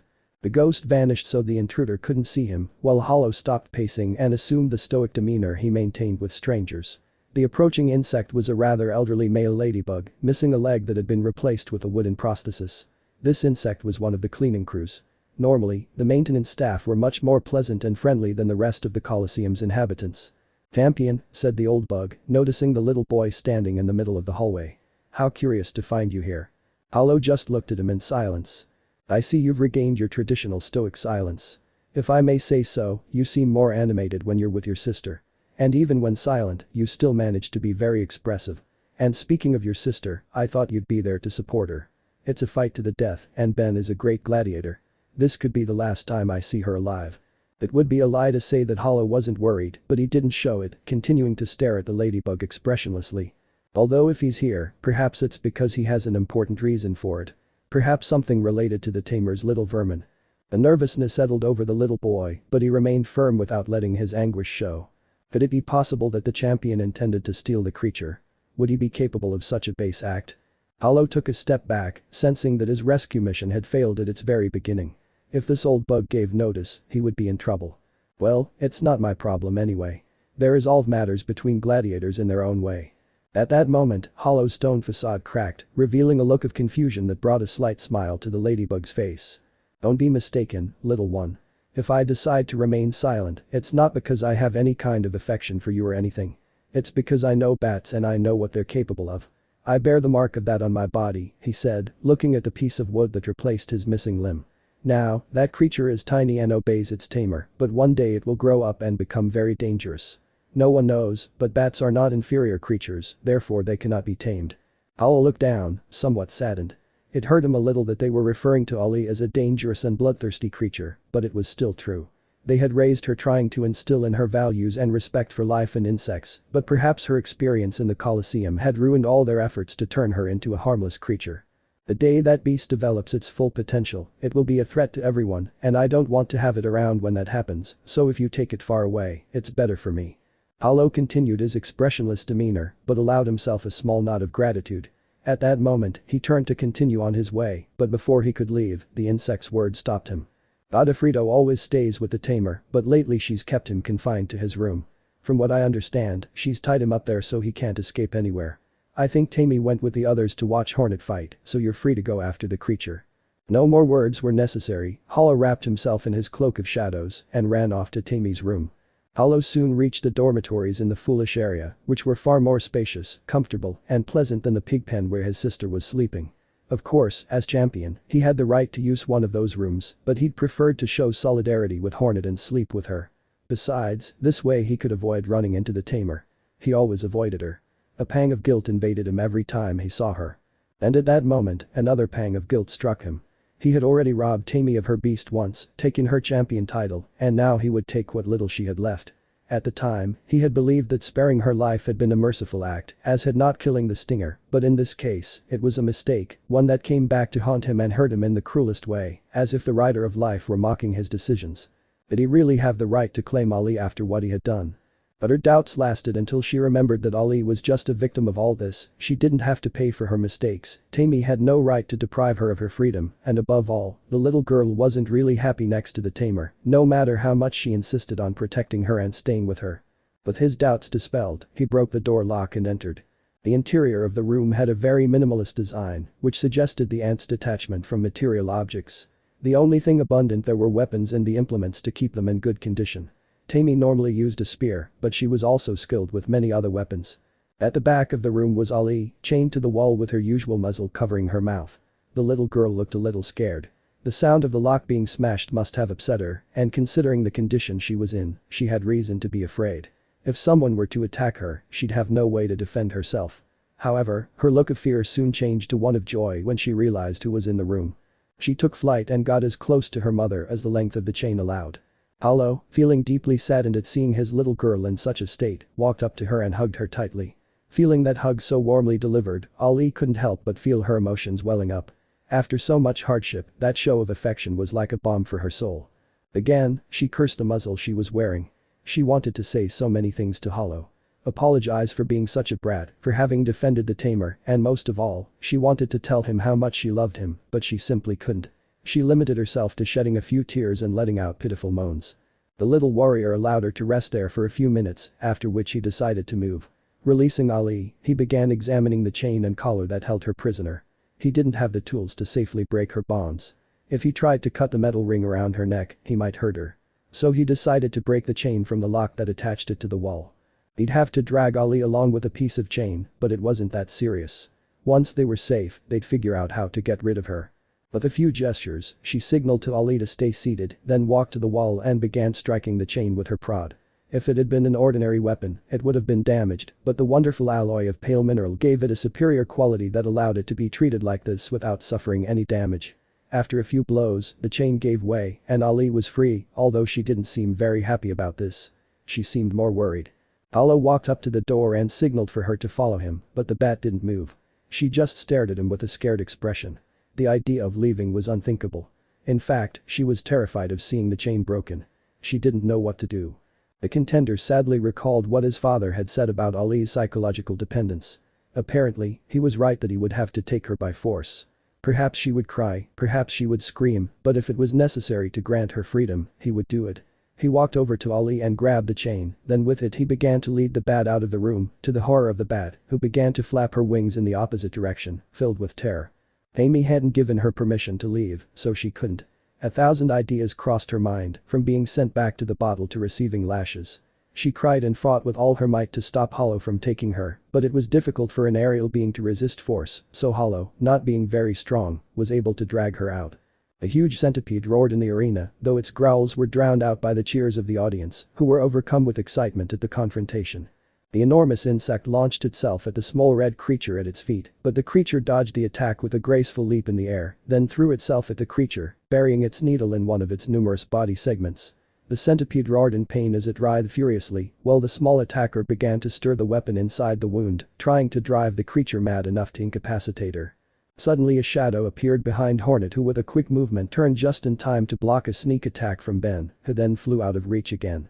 But that wasn't all. Without giving her any rest, the armored cochineal warrior rushed towards her and stabbed her. Hornet was forced to jump and withdraw her weapon from the centipede to avoid getting hurt. Ben's combat strategy was already tiring her. It was a constant source of stress, bombarding her with rapid attacks without even giving her time to think. If she was holding up well so far, it was almost thanks to her spider instinct, which allowed her to predict attacks. But even knowing how to counterattack more or less, executing their moves was complicated. Both the butterfly and the woodlouse were very fast, especially the latter. I'd even say she was faster than Quirrell. At the time, the centipede seemed to him to be the weakest of the three opponents, and that's why he chose to attack it first, but now he was considering directing his attacks towards the woodlouse. Its quick and effective movements were exhausting it too much, and if he continued like this, he wouldn't be able to finish off all three. She was aware that Ben was the mastermind behind the whole scheme. If she eliminated him, the other two would stop attacking her, but the butterfly had the ability to fly and could easily move out of reach. Of course, Hornet could catch it using her string, but the constant attacks prevented her from even trying. Suddenly, she noticed the centipede's movements were becoming somewhat clumsy. It seemed the wounds inflicted on one of the insect segments were already affecting it. Hornet smiled to herself. Perhaps now she could approach the head with more confidence. If she managed to bury her needle there, she would finish the creature off. Once again, she had to jump to avoid Ben's attack. She tried to counterattack with a thread whip, but the butterfly flew away again. Then she noticed the woodlouse warrior had positioned himself right underneath her to meet her with the edge of his stinger. Hornet quickly placed her needle underneath and crashed her weapon into the enemy, using only brute strength to propel herself away. But as soon as she landed, the centipede reared up behind her and aimed its jaws at her, ready to devour her. The mestizo was barely able to dodge the attack by throwing herself to the side, however she did not waste the opportunity of having the insect so close and threw her needle, which buried itself in the beast's head, killing it almost immediately. The crowd erupted in cheers at the first kill, clapping their hands and clapping their seats in euphoric celebration. In the lower areas, the gladiators watching the fight from behind the bars overlooking the arena were also very excited. It was a truly impressive fight and they were enjoying it to the fullest. However, despite all the joy and excitement in the atmosphere, only one person watched the fight with a serious attitude. Tammy was busy analyzing the mixed-race woman's fighting style, as she would be her next opponent. She had to admit that the girl had more talent than she expected. Perhaps she had left her in the dust in the common room of the galleries of the foolish, but in reality, anyone could have won if the circumstances had been different. Nevertheless, she was confident that she could beat her in a formal fight. After all, she had Godfrey to support. With her, she was invincible. Suddenly, the ant felt a shy touch on one of her arms. When she turned around, she found an old ladybug watching her maliciously. It was one of the many bugs that took care of the cleaning in the coliseum. She normally preferred to ignore these individuals. In fact, Tammy usually ignored any bug she considered unworthy of her attention. But the way the ladybug looked at her made her feel like it had something important to say. "What do you want?" "I have information, very good information." "How much do you want for it?" Nothing came for free at the Coliseum, and Tammy was already familiar with the local customs. She could also sense when deals were worth it. "Geo." "Here," he said, throwing him a bag of money. "Talk, it better be something important or you know what awaits you." "This is important, really important. I saw the champion heading toward your bedroom. I have a feeling he wants to steal your beast." "What?" Tammy screamed furiously while hitting the wall so hard that it cracked. "No. It can't. They won't take Godfrey. Move, trash," she said, pushing the bug and throwing it to the ground. The ant ran off toward the Coliseum galleries, furious and worried. Meanwhile, the old ladybug, with some difficulty due to age, slowly stood up and watched the champion walk away. Then, with a malicious smile, he looked at the bag of money he had with him. One cannot be faithful to anyone but oneself. Even with the centipede defeated and inert on the ground, Hornet was still having trouble keeping her opponents at bay. In fact, their movements seemed to have become even faster and more synchronized. In fact, now that Ben had only one individual to control, he could do so with much greater precision and speed, so the fight, far from becoming simpler, seemed to have become even more complex. Hornet was already beginning to feel physically exhausted, which took its toll when, in a moment of weakness, she was unable to dodge Ben's thrust, resulting in a superficial wound on her shell and a certain amount of worry on her mind. Ben and the woodlouse warrior were so fast that just reaching them with his weapon was a challenge, but if he managed to defeat at least one of them, he could survive. He decided to use his soul spells. He didn't want to waste so much of his magical energy, but the situation warranted it. She placed herself on the floor waiting for the next attack, according to the action pattern of her enemies. Now it was the cochineal's turn to attack, and just as she predicted, the insect appeared in front of her ready to stick its stinger into her. "Indiro!" Hornet shouted. Her thread glowed golden and began to dance frantically, hurting the limbs of the insect caught in it and also cracking the armor it was wearing. Hornet knew she already had it in her clutches. She'd spent a good amount of soul on that spell, so she had to seize the opportunity. Letting his thread wiggle a little longer, he wrapped it around the insect's lower limbs and managed to immobilize it on the ground. "No!" Ben shouted desperately, flying towards the half-breed to attack her. Hornet, noticing the butterfly's approach, grabbed the woodlice and placed it between her and Ben, shielding herself with the insect's body. The impact of the gladiator's stinger struck the already deteriorated brown armor and contained such force that it ended up shattering the metal. A loud cracking sound ran through the armor as more and more cracks appeared on its surface. Ben grimaced strangely at what he had done and flew up again to get to a safe distance. The shattered armor began to slowly fall apart as the stunned pill bug staggered in place. Soon, a bluish carapace crisscrossed with fresh wounds came into view.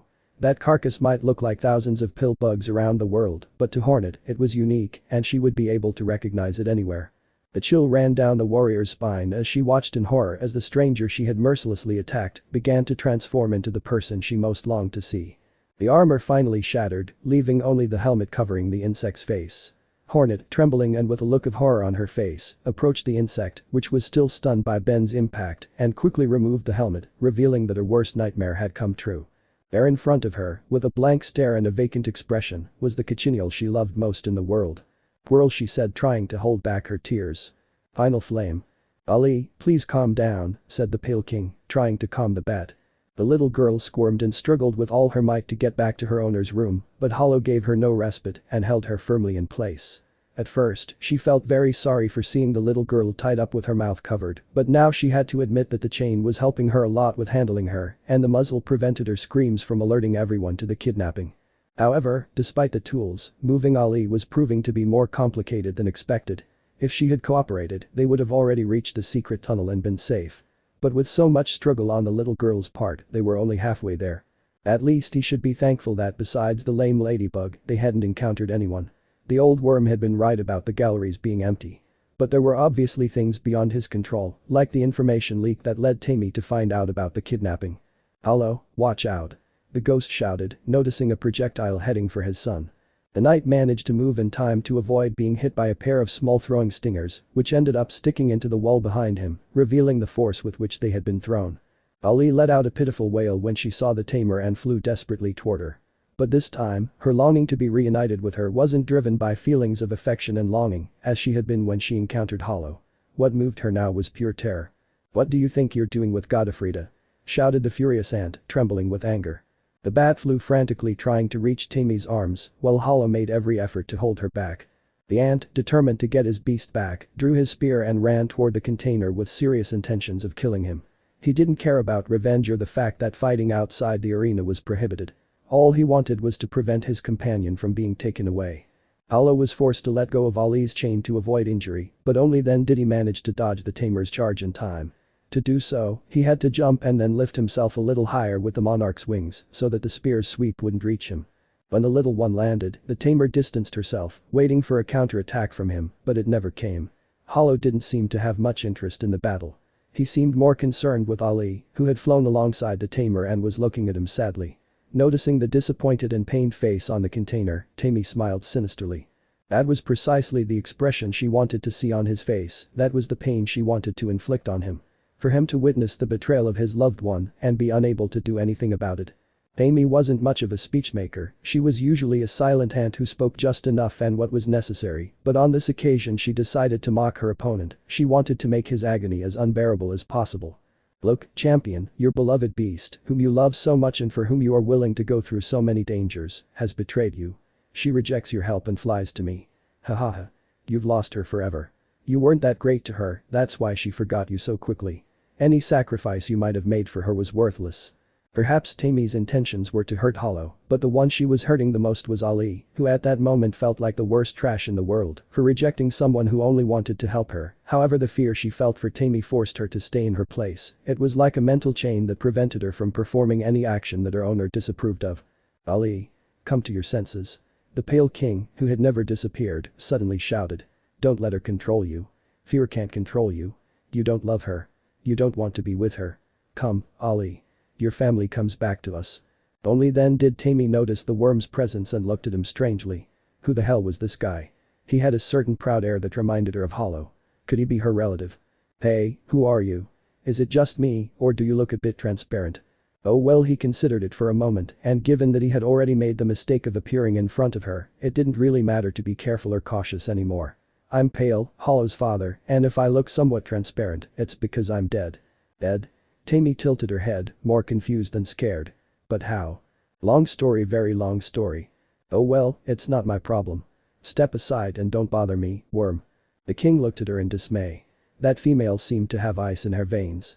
She hadn't even flinched upon learning she was a ghost. He sighed sadly and once again focused his attention on Ali, who seemed somehow moved by his words, although above all, she looked scared and remorseful. Then Hollow caught the old monarch's attention and asked him to translate some words he wanted to say to the bat. Ali, come home. The worm began. We all miss you, and we're not mad at you anymore for what happened. We just want you back. Aunt Horny misses you a lot, just like the cursed worm, hey. The king glared at Hollow, but Hollow gestured for him to continue. And I miss you too.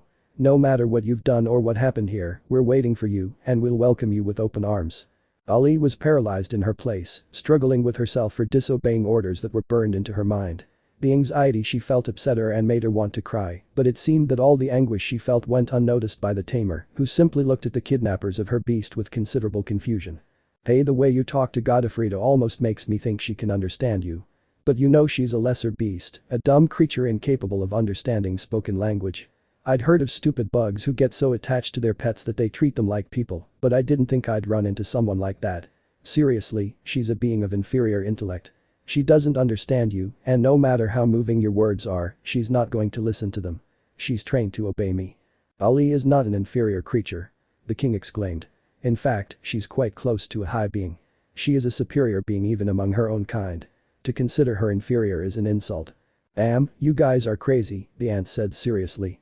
The affection you have for her is already a bit unhealthy, but hey, that doesn't matter to me. Godfrey is mine, she obeys me, and that's something that can't be changed. Anyway, a sinister smile appeared on his face. It'll be fun to see your horrified faces when your own pet attacks you. He walked over to Ali and carefully removed the muzzle covering her mouth. Now, Godfrey. Throw your flames at them and finish them off. This wasn't a fight to the death. Ali didn't have to limit herself to dodging attacks.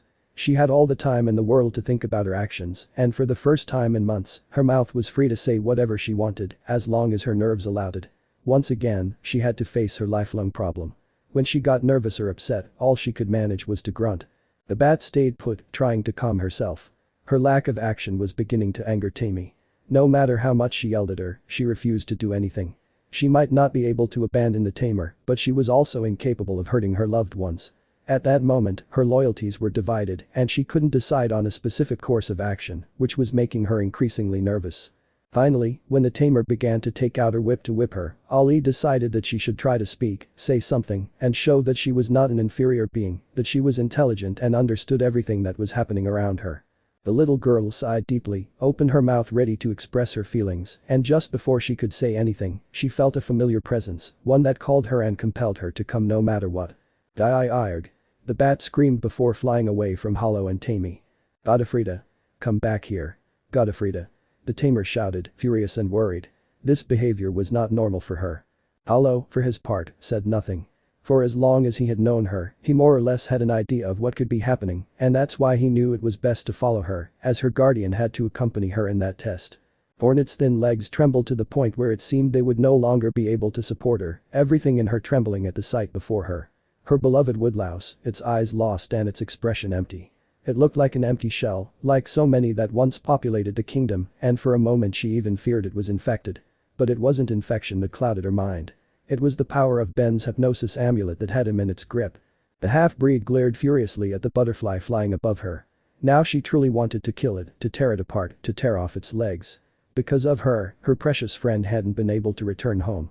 The poor thing had recognized her and, in his own way, had tried to ask for help, but, unaware of who he was, she had hit and rejected him. Because of this, guilt now mixed with rage to the point that she felt overwhelmed. You damn you, Ben. She screamed, hurt and angry. How could you do this to Quirrell? Come here and fight. I'm going to destroy you. The butterfly looked at her in confusion until she finally understood the situation, then she couldn't hold back a laugh at what she was witnessing. Ha ha ha ha. Of course. How could I not have noticed? Of course. You two knew each other before, that's why my cochineal warrior was chasing you, resisting my mind control to come after you. But how ironic life is, to meet in this place and under these circumstances, hahaha. And what's your relationship? Are you childhood friends or something? Hornet didn't reply, just threw her needle at Ben, trying to pierce his body. But with the freedom granted her by the heavens, the butterfly easily dodged it while laughing at Hornet's misfortune. The half-breed, getting a little carried away by her rage, continued throwing her needle in a desperate attempt to make the bug fall, something that filled Ben with pleasure. The butterfly amused herself for a while dodging Hornet's projectiles, while she only exhausted herself uselessly, then when she least expected it, the edge of a weapon wounded her in the side. She was saved from a mortal attack only because she happened to lean to the side at that moment. However, she was forced to hold her side as she felt something wet flow from the wound. She looked at the floor and saw with horror a couple of black drops falling. She was bleeding empty. If someone noticed, her abnormality would be exposed in front of hundreds of spectators. If her secret was revealed, she might never be able to aspire to a normal life. She looked up, searching for her attacker, and to her horror, she found Quirrell, stinger in hand, threatening her. Quirrell, no, stop.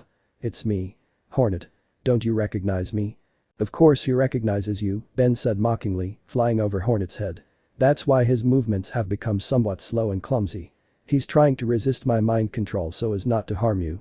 But how darling, I bet he loves you very much. Quirrell, please hold on, I don't want to hurt you, Hornet begged. It's not like it's going to be much of a good idea to resist, the butterfly said again. That could end up damaging your mind beyond repair. How bad, right? Damn it. This time Hornet threw a strand of thread to one of the bars of the large cage they were locked in and propelled herself up until she was positioned above Ben, then she extended her needle ready to stab the insect. Her movement was so fast that her opponent could not avoid it, however Quirrell also moved with the same overwhelming speed and threw his own stinger at Hornet, hitting her in the head and making her miss her attack. Hornet fell to the ground awkwardly, feeling the impact tear her wound open. She screamed in pain and clutched at her side, trying to stem the flow of vacuum, then, using all her stamina, she got to her feet, only to be pummeled again by Quirrell, who continued to attack her mercilessly. Please, Quirrell, leave me. Don't hurt me. Let me live. She doesn't listen to you. Ha ha ha. The butterfly continued, mockingly. How fun this is. The powerful half-breed is ultimately defeated by sentimentality, poor wretch. That's why here in the coliseum we say that those who are guided by feelings are weaklings. You can't stop to think about the lives of your victims. A gladiator has no friends. He only lives for the moment and the battle. Although I don't think you understand, a fool who refuses to kill her opponents only demonstrates weakness. Shut up. Hornet shouted, pushing Quirrell away without harming him. The warrior now looked very ill, her left arm straining to press against the wound on her right side while she struggled to hold onto her needle. Panting, bleeding, and heartbroken, she raised her needle unconvincingly toward the woodlice. At this pathetic sight, Ben burst into laughter again. Oh, please. Are you serious? You're half dead, barely able to stand, and you're staring at your beloved woodlouse. Let's be honest, we both know you're incapable of hurting him. If your sentimentality prevents you from killing gladiators, you won't even be able to scratch your precious friend's shell. Quirrell, who had been thrown far away, stood up again, also raising his stinger against Hornet, but his movements had once again become clumsy and unsure, as if the sight of the wounded warrior affected him greatly. Even in the midst of his empty gaze, he let a hint of concern show, something that Ben immediately noticed. Ah. But what is this? That look, these feelings I perceive. He directed his gaze to Hornet and a certain idea crossed his mind. Heavens. You two never cease to amaze me, once again I wonder how I didn't realize before. It's so obvious. You're a couple. No wonder you rejected everyone who proposed to you. What a shame, this makes things even more painful for you, right? You have to fight to the death with your dear companion who is out of his senses and is vaguely able to recognize you. Honestly, I would recommend that you surrender, that way you can rest in peace and your cochineal too, it will no longer have to suffer thinking about you and will be able to serve me loyally for all eternity. Rot. The warrior screamed, trembling in place. Whatever you want. At that moment, Ben snapped his fingers and Quirrell launched an attack against Hornet. What followed was very fast. The audience only saw the blue insect run at breakneck speed against the mestizo, who was barely standing. Then, the thunder of two metals colliding was heard and they watched the two bugs fused in a kind of embrace, which lasted a few seconds before the woodlouse fell backward onto the ground with a needle stuck in its right side. Hornet then, shedding tears and with a face of profound sadness, bent over her friend and took hold of the handle of the weapon. The device protruded grotesquely from the body, leaving him in a very vulnerable position. All Hornet had to do was push the needle a little further for it to rip out his insides and kill him. With Quirrell's life in her hands, the half-breed looked up to the sky and gave the butterfly a look of hatred. "But what?" Ben squealed. "He's supposed to be your mate. You shouldn't be able to hurt him. You wouldn't dare." "There are some things you're wrong about," Hornet declared. "Quirrell, he's not my mate or my boyfriend or my lover, but I love him." At that moment, her voice broke as she cried. "I love him very much and I'd rather kill him with my own hands than allow him to spend the rest of his days serving a scum like you." Suddenly Hornet felt a slight tug on her cloak and noticed the woodlouse's hand was clutching it. Surprised, she turned her gaze to Quirrell's face, where she could see that some of his senses had returned. Perhaps the pain from the wound had dissipated Ben's mental control a bit because now his eyes were fixed on her, awake and with a deep sadness imbued in them. Then the insect, with a soft voice, almost whispering but loud enough for Hornet to hear, said, "I love you too, Hornet." Footsteps echoed off the walls of the empty hallway as Hollow and the tamer hurried through. Despite their mutual dislike for each other, neither of them started any conflict, as their priority was finding the little bat. Curiously, the route Ali had taken was exactly the same one Hollow planned to use for his escape. The secret passageway that led to the back of the spectator stands. It was a path he was very familiar with, though the same couldn't be said for Tammy, who eyed the corridor with suspicion. In all her years living in the coliseum, she had never really gotten to know the place. Her only concern was the next battle and her brush with death. Soon the murmur of the crowd began to be heard, indicating the proximity of the end of the tunnel, but also, mixed with that commotion, they managed to hear a high-pitched squeal that made them speed up their pace. They finally reached the exit, which was covered by a curtain of white grass, which they were able to easily move aside. The place they reached was open and barren, with only rocks and a gaping exit leading to the edge of the realm. Through it, the ashes of the worm's last breath drifted, giving the place the same cold appearance as the entire area. Behind the newly arrived bugs, there was an intricate wooden structure made to hold the public stands. It was evident that it was a quality construction, the thick timbers looked so firm that they seemed impossible to move, perhaps they could even climb them without fear of damaging anything. But what truly interested them was what was in front of them. The bat was floating in the air, its hair standing on end and ready to fight. Its crimson eyes were fixed on a strange individual dressed in a blue robe and mask, who was carrying a torch in his arms. He pulled out his stinger ready to fight. "Even if you don't tell me anything, I can tell from your attitude that you know this guy," the tamer said, and apparently Godofrida does too. "I've never seen her so willing to fight before." She drew her spear. "If Godofrida wants to fight, I won't stop her. Her enemies are my enemies." Without waiting for any order or instruction, Ali launched an attack against the masked creature. The poor creature squealed in fear at this unexpected action. What the hell was going on? The little one wasn't supposed to attack. She was supposed to stay back and let her guardian protect her. Perhaps she could help with a couple of fireballs, but nothing more. Yet here was the bat, attacking like a wild beast. The masked man dodged the beast's charge and watched it walk away. What the hell had they done to that poor creature? It no longer had that adorable, stylized appearance that characterized it. Now it looked crude and dangerous. Suddenly, the torchbearer felt overwhelmed.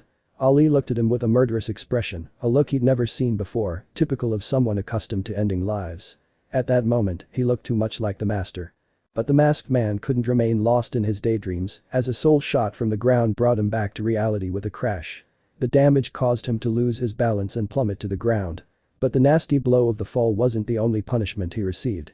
The god tamer leaped upon him, ready to kill him with a single blow. Terrified beyond belief, the insect quickly scurried away, avoiding the deadly attack and fleeing. This went against the ritual. His duty was to die fighting, but the fear he felt prevented him from reining in his survival instincts. The poor thing was almost crying from the shame he felt. The master would be deeply disappointed, but he couldn't stop himself. He continued to escape, although, to his relief and horror, his opponents began to chase him. The insect began to fly toward the wooden structure that supported the stands. It mistakenly believed the beams would protect it and make it difficult for Hollow and Tammy to chase it, but both were very good climbers and scaled the structure with the grace of a spider. The grim follower was so scared that it didn't even occur to him to defend himself with his fire. He simply continued climbing higher and higher until he reached the top of the support. Up there, he had a perfect view of the battle arena where an unimaginable drama was unfolding. But that wasn't his concern. Now he just wanted to get far away. But when the creature tried to fly higher to escape for good, the bat appeared in front of him and threw a fireball that knocked him down, crashing against the surface of the structure.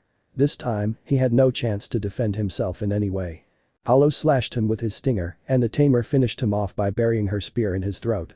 "At least I'm done with this thing and it wasn't so terrible," were his last thoughts before he died. As had happened on all previous occasions, the fire from the torch spread throughout the body, and Ali flew to it to consume it.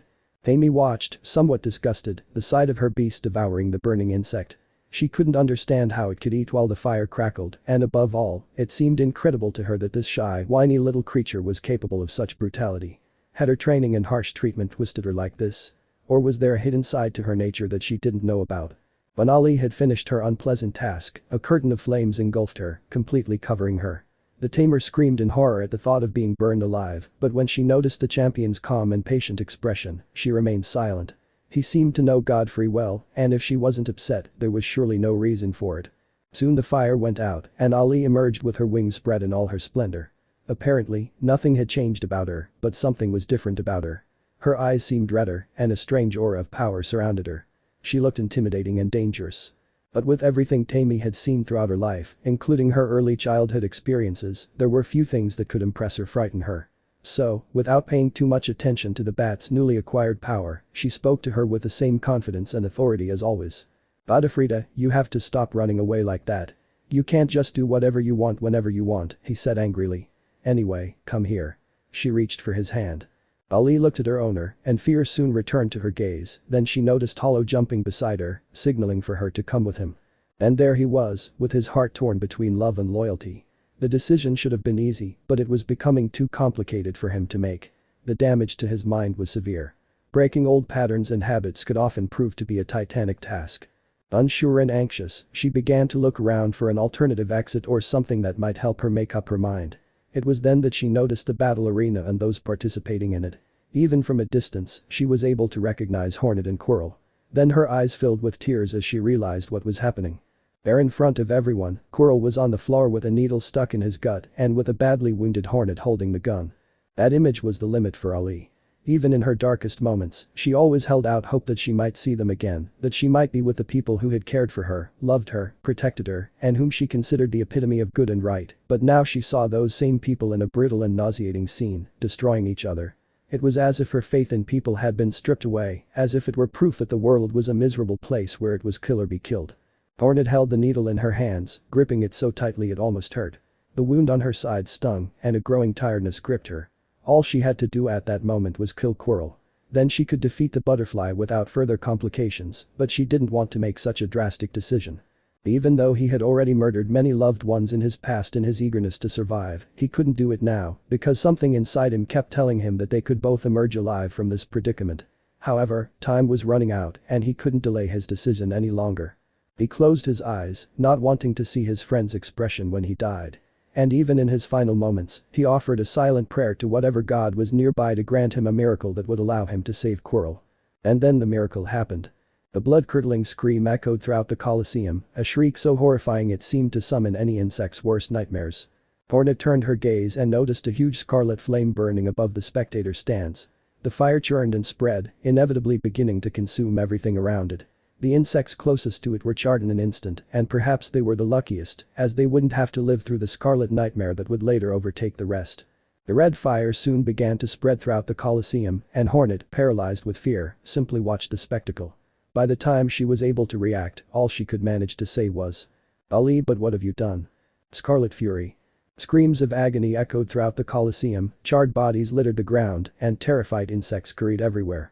The scarlet blaze consumed everything around it, reducing it to ash with overwhelming speed. All the excitement and joy that had filled the creatures vanished, replaced by terror so pure it clouded their minds and senses. But the most horrifying thing of all, unknown to them, was that their very fear fueled that nightmarish fire. The cause of that catastrophe now hovered over the coliseum, mad with rage and pain. Like a fiery demon, she raised her incandescent wings, spreading destruction on everything around her, while roaring like an uncontrollable monster. The initial burst of fire incinerated all living things in the vicinity.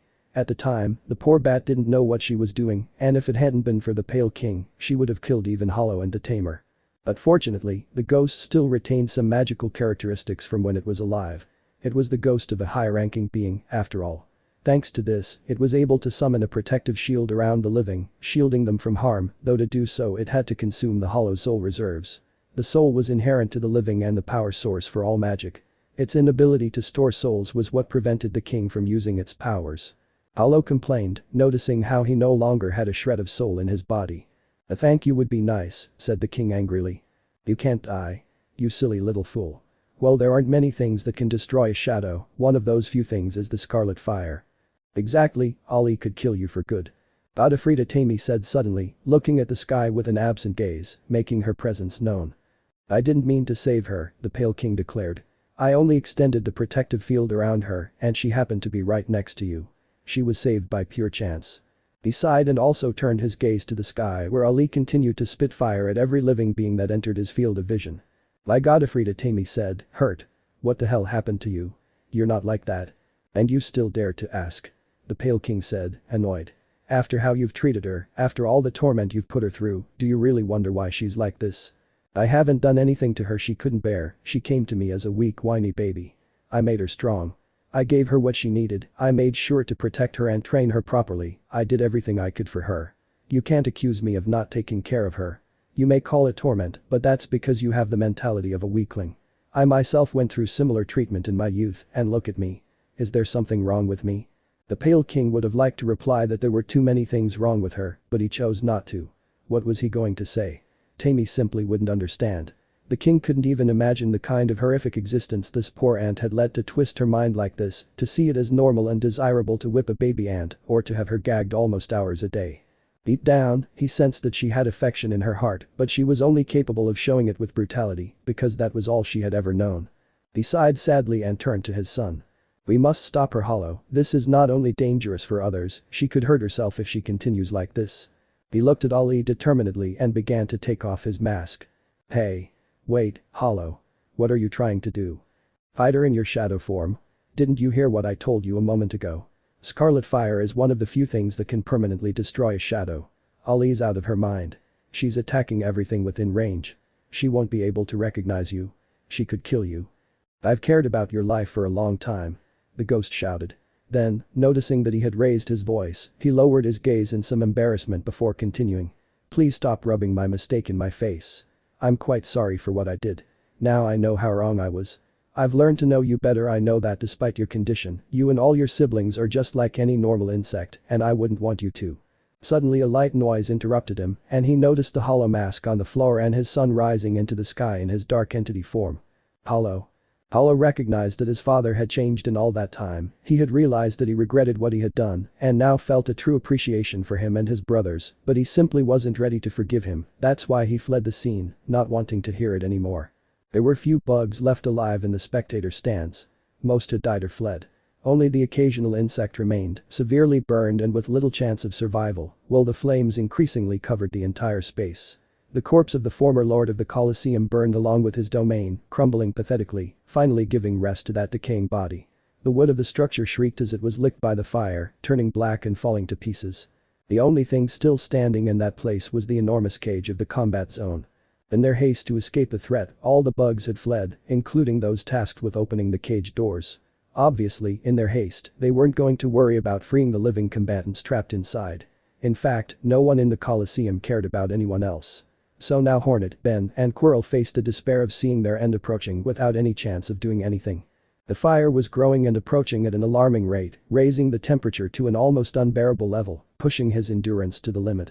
And the person who undoubtedly looked the most desperate about this was Ben, who had lost all composure. "Come back here, you bastards. Open the doors. I'm trapped. Hey. Don't ignore me. I'm Ben, the mighty butterfly, the strongest flying being in the coliseum. I'm the future champion. You can't do this to me." The butterfly screamed desperately, banging on the bars. "Will you shut up already?" Hornet shouted. Then turned to her with an indignant expression. How dare she speak to herself like that? He looked at her and noticed that she had pulled her needle from the woodlouse's body and was now pressing on the wound, trying to stop the bleeding. The poor creature, meanwhile, seemed barely able to stay conscious. He made a gesture of disdain at the mestiza's actions. Was he really trying to save the woodlouse in this desperate situation? As things stood, they were all going to die. There was no point in worrying about a useless wounded person. And all of this angered him immensely. It infuriated him that Hornet didn't seem as scared as he was, as if she believed herself to be a superior being who wouldn't die if the fire reached her. "And you leave that useless guy alone. Why waste your time on him if we're all going to die? This is all your fault. That fire-breathing vermin is yours. Why did you let him escape? Why did you let him come here? And even now that he's unleashed this horror, all you care about is the damn woodlouse. And stop ignoring me. He shouted when he saw how little attention Hornet was paying him. Seriously, Ben, shut up. Hornet looked at him, annoyed and exhausted. What Ali did isn't my fault, it's this damn coliseum's fault and its barbaric ways. You guys ruined her. She was calm and peaceful, even a little lazy. And on the other hand, now that we're going to die, what's wrong with me wanting to spend my final moments with the creature I love? You do the same. Or have you never loved anyone?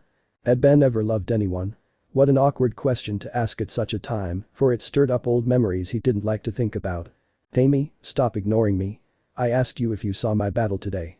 Ben, you're an insignificant warrior class gladiator. Do you think I'm going to be interested in your pathetic fights? So if I get promoted to conqueror class, you'll pay attention to me? Perhaps if you were to become insane. Behold, the newest member of the select group of gladiators belonging to the fools. In just a few months, I've reached the top. They say a novice has never risen so quickly. Am I not admirable? Yes, very admirable. Anything else you want to say? Don't you have anything else to say? Congratulations. Something. You said that if I were to be a fool, you'd listen to me. And I'm giving it to you, whether I'm interested is another thing. And what do I have to do to get you interested in me? Nothing, I'm not interested in anyone. What's up with you and Taizo? Nothing. What could there be between us?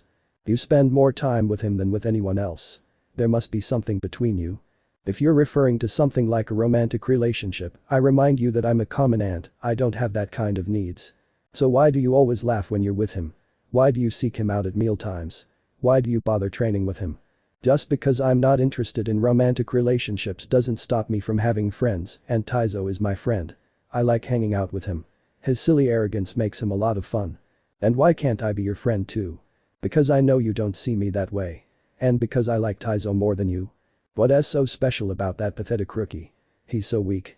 But he could become very strong, he has great potential, in a few years he could be my rival, that would be very interesting. Only if he survives. Why, Ben? Why did you do it? Why did you kill Taizo?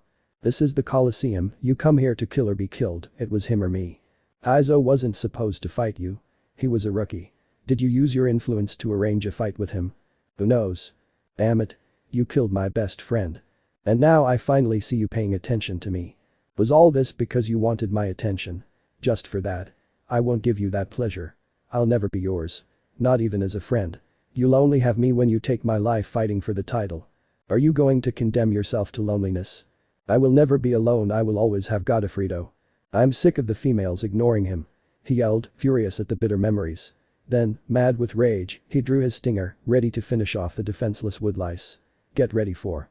Ben couldn't say any more, as his words and his life were cut short by Hornet's needle that buried itself in his chest.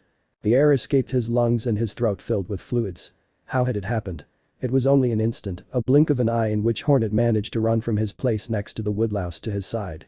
Now he could see the spider with its predatory eyes fixed on him, as dark and sinister as a moonless night. But even in his agony, Ben couldn't remain silent. Like you're supposed to not be able to kill anyone. You know. Throughout my life, I was forced to kill many innocent people. I killed my best friends, I killed the boy I liked when I was little, I killed one of my brothers, I let my mother die after so many sins I wanted to redeem myself by protecting life. Let me be clear, Ben, if I refused to kill others it was because I didn't want to, not because I couldn't. But I really wanted to kill you. With a swift, precise movement, Hornet withdrew the stinger, leaving the wound exposed, through which the insect's life escaped. The excruciating pain that initially gripped him quickly faded as his vision blurred and the strength drained from his limbs. He finally collapsed to the ground, without glory or grace. Then, lying there, unable to move, he spoke his last words. In the end I died and she never paid attention to me. Not even Hornet paid attention to it. It wasn't worth it. That wretched butterfly would never bother them again. For now, she had more important things to worry about, like her own survival and quarrels. He ran back to his friend, who was barely able to stay conscious and seemed to be babbling unintelligible words. He didn't understand much, but he thought he heard ritual, anchor, and forgetfulness. Shut up, Quirrell, save your strength. Everything will be okay. Although she seemed to be trying to calm Quirrell, she was actually trying to calm herself, which was quite difficult to achieve when the woodlouse was bleeding out in front of her. At that moment, desperate due to the loss of blood, she decided to resort to the only thing she had. Her piece of thread. She didn't like running out of thread, but the situation warranted it and she doubted she'd have to fight anyone anytime soon. He wrapped his silk around Quirrell, making sure to leave the ties firmly wrapped around the wound. He assumed the thread would slow the bleeding, but not stop it completely. So she watched in wonder as the cord seemed to be healing her friend, though she couldn't quite figure out how. She leaned closer to examine the thread more closely and noticed it was imbued with soul. Of course, she'd just used it to perform the Endiro spell. Surely there were residues left behind that now exerted healing powers similar to those of the hot springs. It was quite convenient. If she'd known she could do that with her thread, many things would have been different. But the matter of Quirrell's impending death now settled, she now had to find some way to escape, but as far as she could see, that seemed impossible. They were trapped in an impenetrable cage, designed to ensure no cowardly gladiator escaped combat. When Hornet entered that cage, she knew there was a chance she wouldn't make it out alive. That was never more evident than now. However, some merciful gods seemed to be watching over Hornet somewhere in the world, for the second time that day, a miracle happened. A metallic noise alerted Hornet that she was no longer alone, then with excitement in her gaze, she saw that one of the bars that blocked the different entrances to the arena had opened. There she could notice with surprise that Spencer was looking at her with concern. Next to him were two spiders of somewhat smaller size and still dressed in their armor. "Spencer!" Hornet shouted, happy to see him. "Have you come to rescue us?" "I've come to rescue you. Consider yourself lucky to be a spider, well, half a spider, though in practical terms it's the same thing to me. I couldn't live with myself knowing I'd let one of my own die. Come on. Let's go quickly." "I'm coming," Hornet said excitedly, approaching Quirrell and carefully lifting him up. "Do you think you could help me here?" Of course not. Like I said, I'm only interested in saving my own kind. The other bugs aren't my problem. Leave that guy there and save yourself. Come on. I can't abandon him. Come on, Spencer. You're such a big spider, you could easily carry him on your back." "No. I won't risk myself for a creature that isn't part of my clan, and if you want to keep it, I won't stop you either. Everyone is responsible for their own lives. I've already done more than I should have by freeing you." "I understand, thanks, Spencer. I'll manage on my own." You're really going to die for this guy?" The spider didn't really believe Hornet was going to stay. "I'm not going to die, we'll both get through this alive," he replied with such confidence that he was even beginning to convince Spencer. "Well, whatever you say, good luck, I hope you survive. Come on, guys." And after saying that, the spider turned around feeling somewhat embarrassed, but he had already made his decision and he still had to protect the pair of spiders he had managed to save. They were somewhat burned and couldn't tolerate the growing fire much longer. Hornet carried Quirrell onto her back and immediately the wound on her side began to hurt. She was incredibly strong. If she were healthy, she would have been able to carry Quirrell for hours without tiring, but in her current state, she was barely able to drag him. However, she wouldn't give up. She'd already made up her mind. They would both make it out of this alive. Filled with determination, she headed toward the exit, which was burning with the power of red flames. The fire blazed like a sun, dyeing the sky scarlet, covering every creature it touched with its fiery mantle. Hundreds of screams echoed throughout the room, shrieks of pain capable of shattering the mind of even the most sane.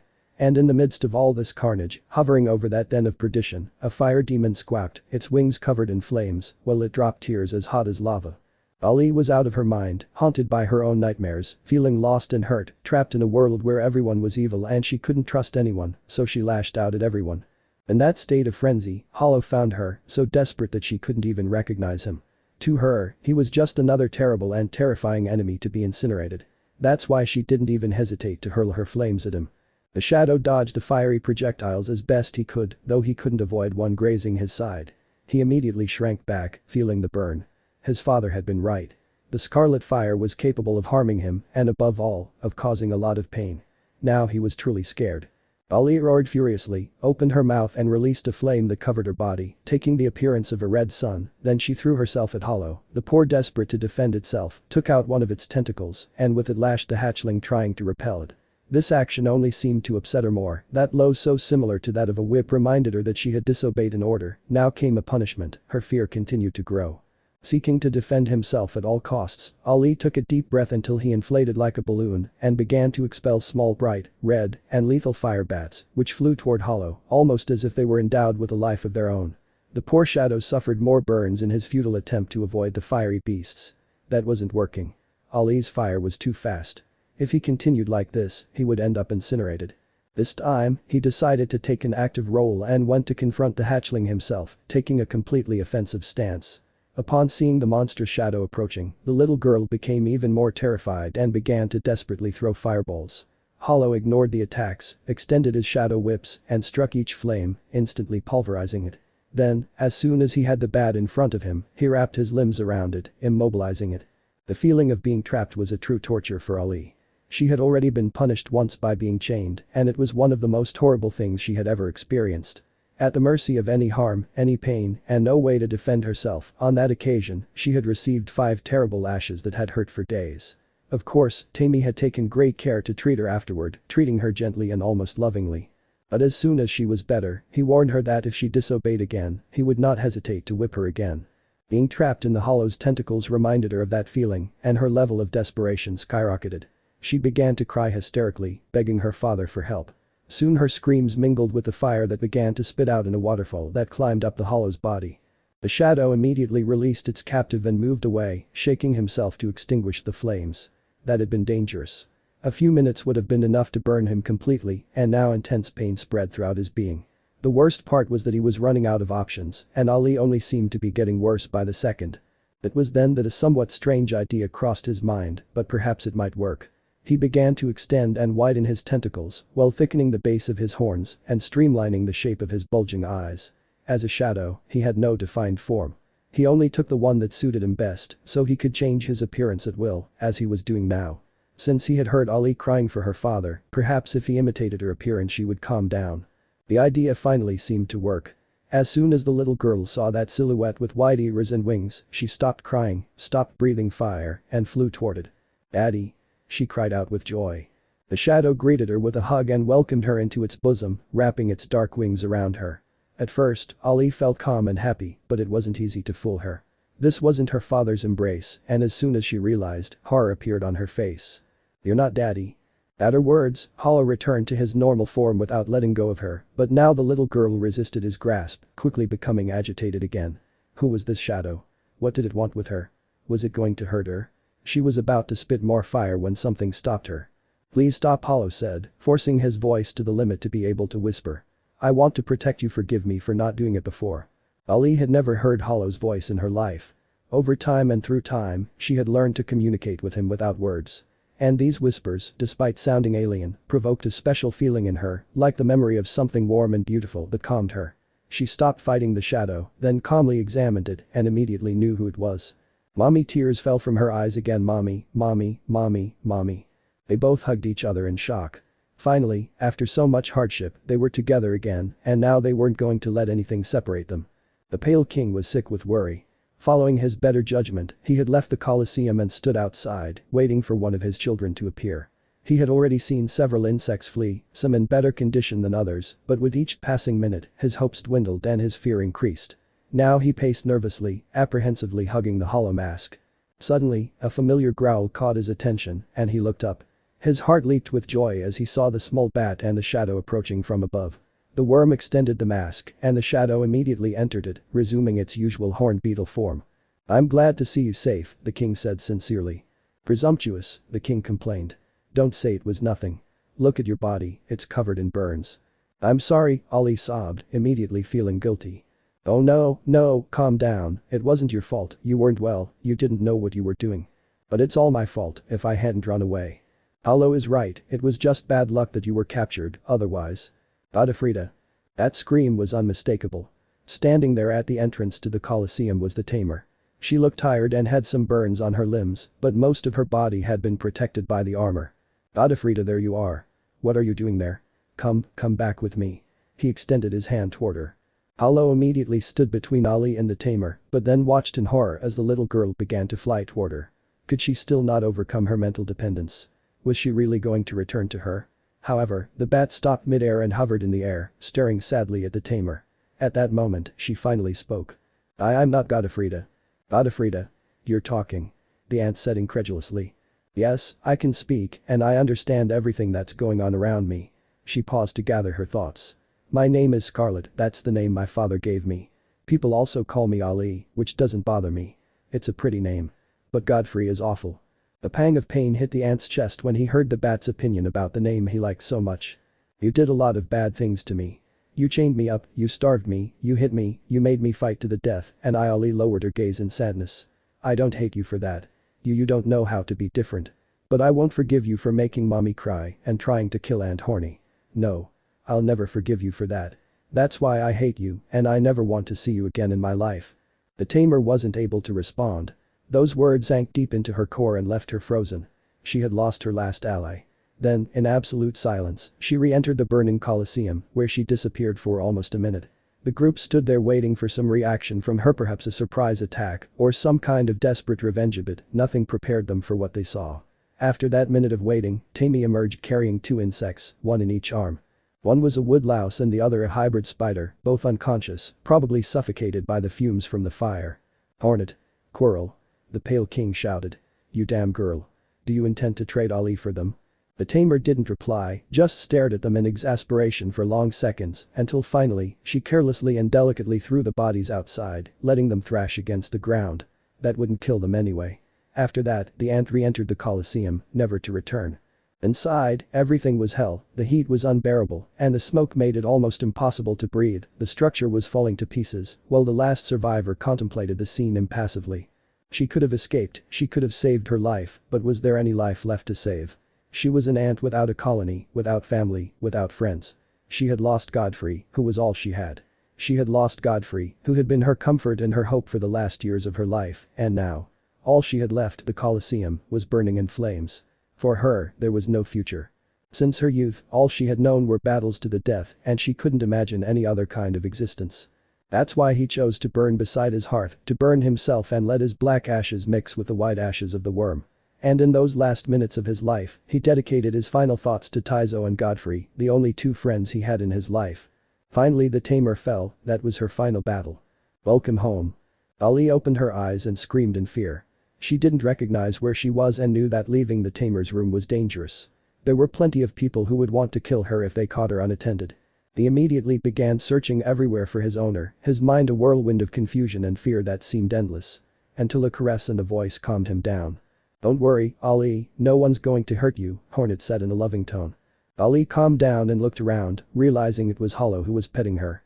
Besides, she was no longer in the ruined rooms of the Coliseum. She was in Dirtmouth's house, lying on Hornet's soft bed, unmuzzled, unchained, and completely free to move and speak. Are you okay? I'm glad. It's a bit early, although everyone at the Coliseum used to get up early. I suppose you're used to it. Are you hungry? What would you like to eat? Unfortunately, we've been away for a month and everything in the pantry went bad, so I'll have to go buy supplies. Do you think you can wait a bit? Ali didn't respond. She just stared at her in silence. Actually, anything was fine with her. She'd been eating junk food for almost 2 months. She'd wait as long as it took if it meant getting another taste of a good stew or omelette. I was expecting a little more enthusiasm, you know. He frowned. Oh well, I guess you'll cheer up after you eat something. Hornet didn't give it much thought and got out of bed to go shopping. First, though, she glanced at the woodlouse sleeping on the floor near the bed in a nest made of pillows and blankets. From the expression on her face, it wasn't likely she'd find this pleasant. Hornet understood. Squirrel was used to sleeping on the floor curled up in a ball, but with a deep wound he'd received, curling up was painful, so he was forced to sleep stretched out. They had tried to make him more comfortable with pillows and blankets, but it just wasn't the same for him, and that's why he'd had a terrible night. In the end, he only managed to fall asleep very late into the night due to exhaustion. A slight smile appeared on Hornet's face. It was good to have Squirrel back. She had so many things to tell him, surely he did too, but there would be time for that later. For now, she'd let him rest. A few seconds passed after Hornet left when Hollow approached Ali and began to rock her. It was his way of inviting her to play while they waited for her sister, but unlike previous occasions, this time the bat didn't react. She looked at him with dismay and remained lying down. The container understood his friend's wishes, so he simply sat beside her and stroked her back. Ali was grateful that her guardian was so understanding, because right now she didn't feel like playing or doing anything, really. After everything she'd been through, she just wanted to lie in that soft bed and let time pass. She felt like she didn't have the strength to move or the desire to do anything. It was strange. Something like that had never happened to her before. Should she be worried? She didn't have the strength for that either.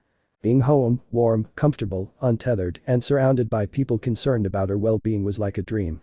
In fact, everything she'd experienced seemed like a distant dream now, but no, it had been real, the scars on her back proved it. She sighed, letting the feeling of emptiness wash over her as she remembered the chaotic day before. Escaping the coliseum fire wasn't the end of all their troubles, as they now had to deal with Aunt Horny and Uncle Quirrell, unconscious and choked with all the smoke they'd swallowed and not knowing how to wake them up.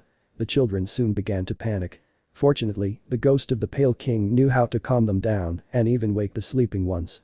Very calmly and in detail, she explained to Hollow a technique for infusing air into the lungs through the mouth. At first, it seemed strange and even uncomfortable, but Hollow was so desperate that he didn't question anything.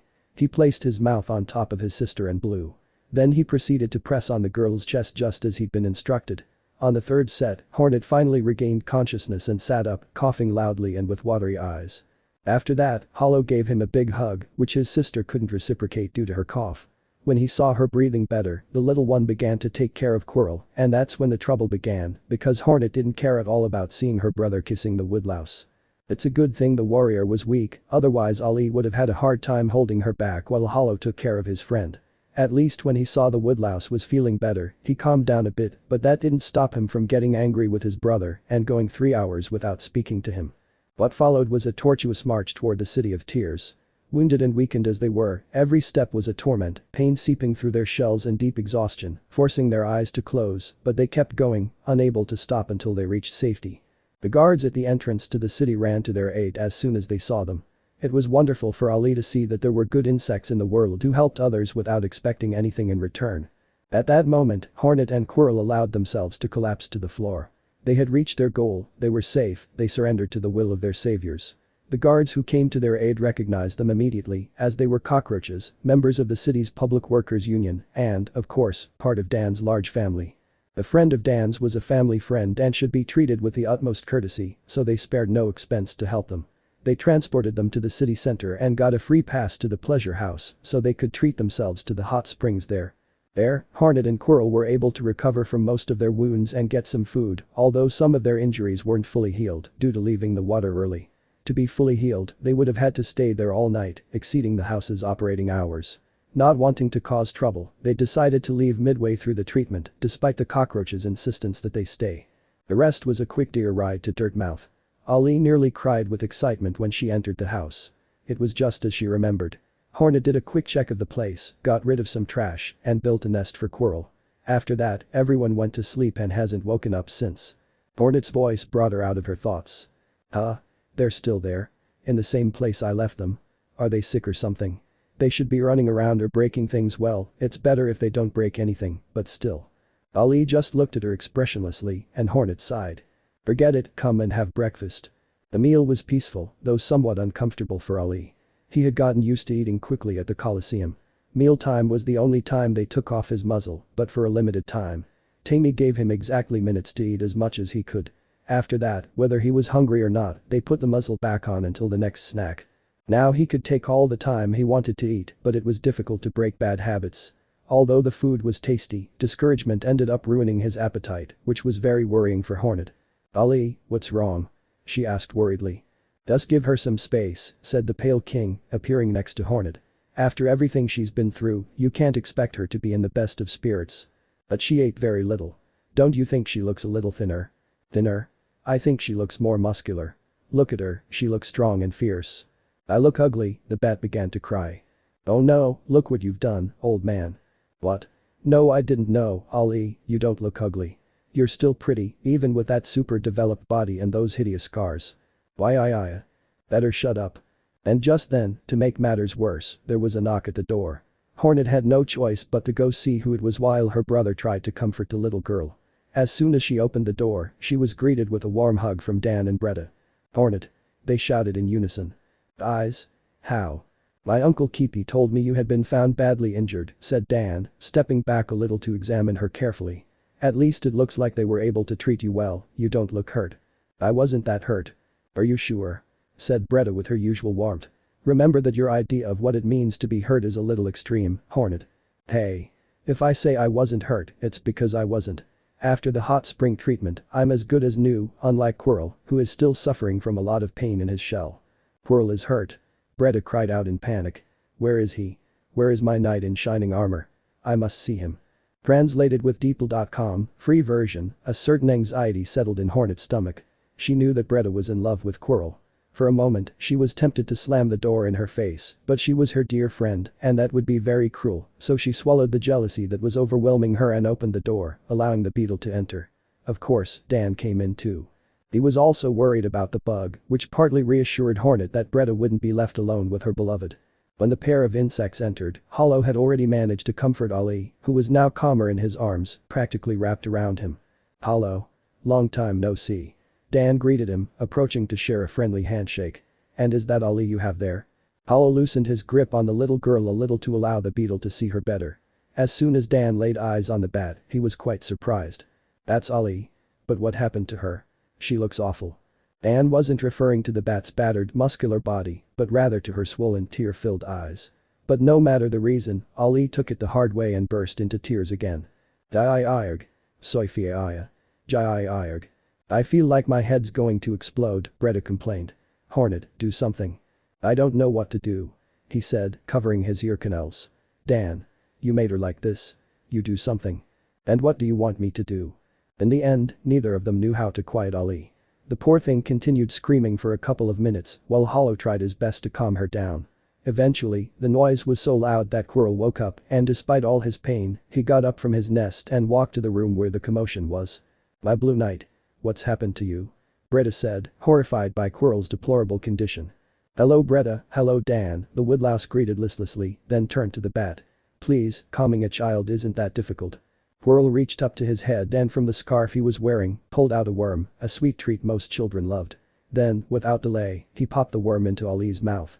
The little girl was surprised at first, but then began to savor the treat with delight and eventually calmed down, eventually asking for more. "Sorry, little one, it was the last one I had left." If she had been the old Ali, she would have thrown a tantrum demanding more candy, but now instead, in all humility, she simply remained silent and stared pleadingly at the adults, which unbeknownst to her was as effective as, if not more so than, a tantrum.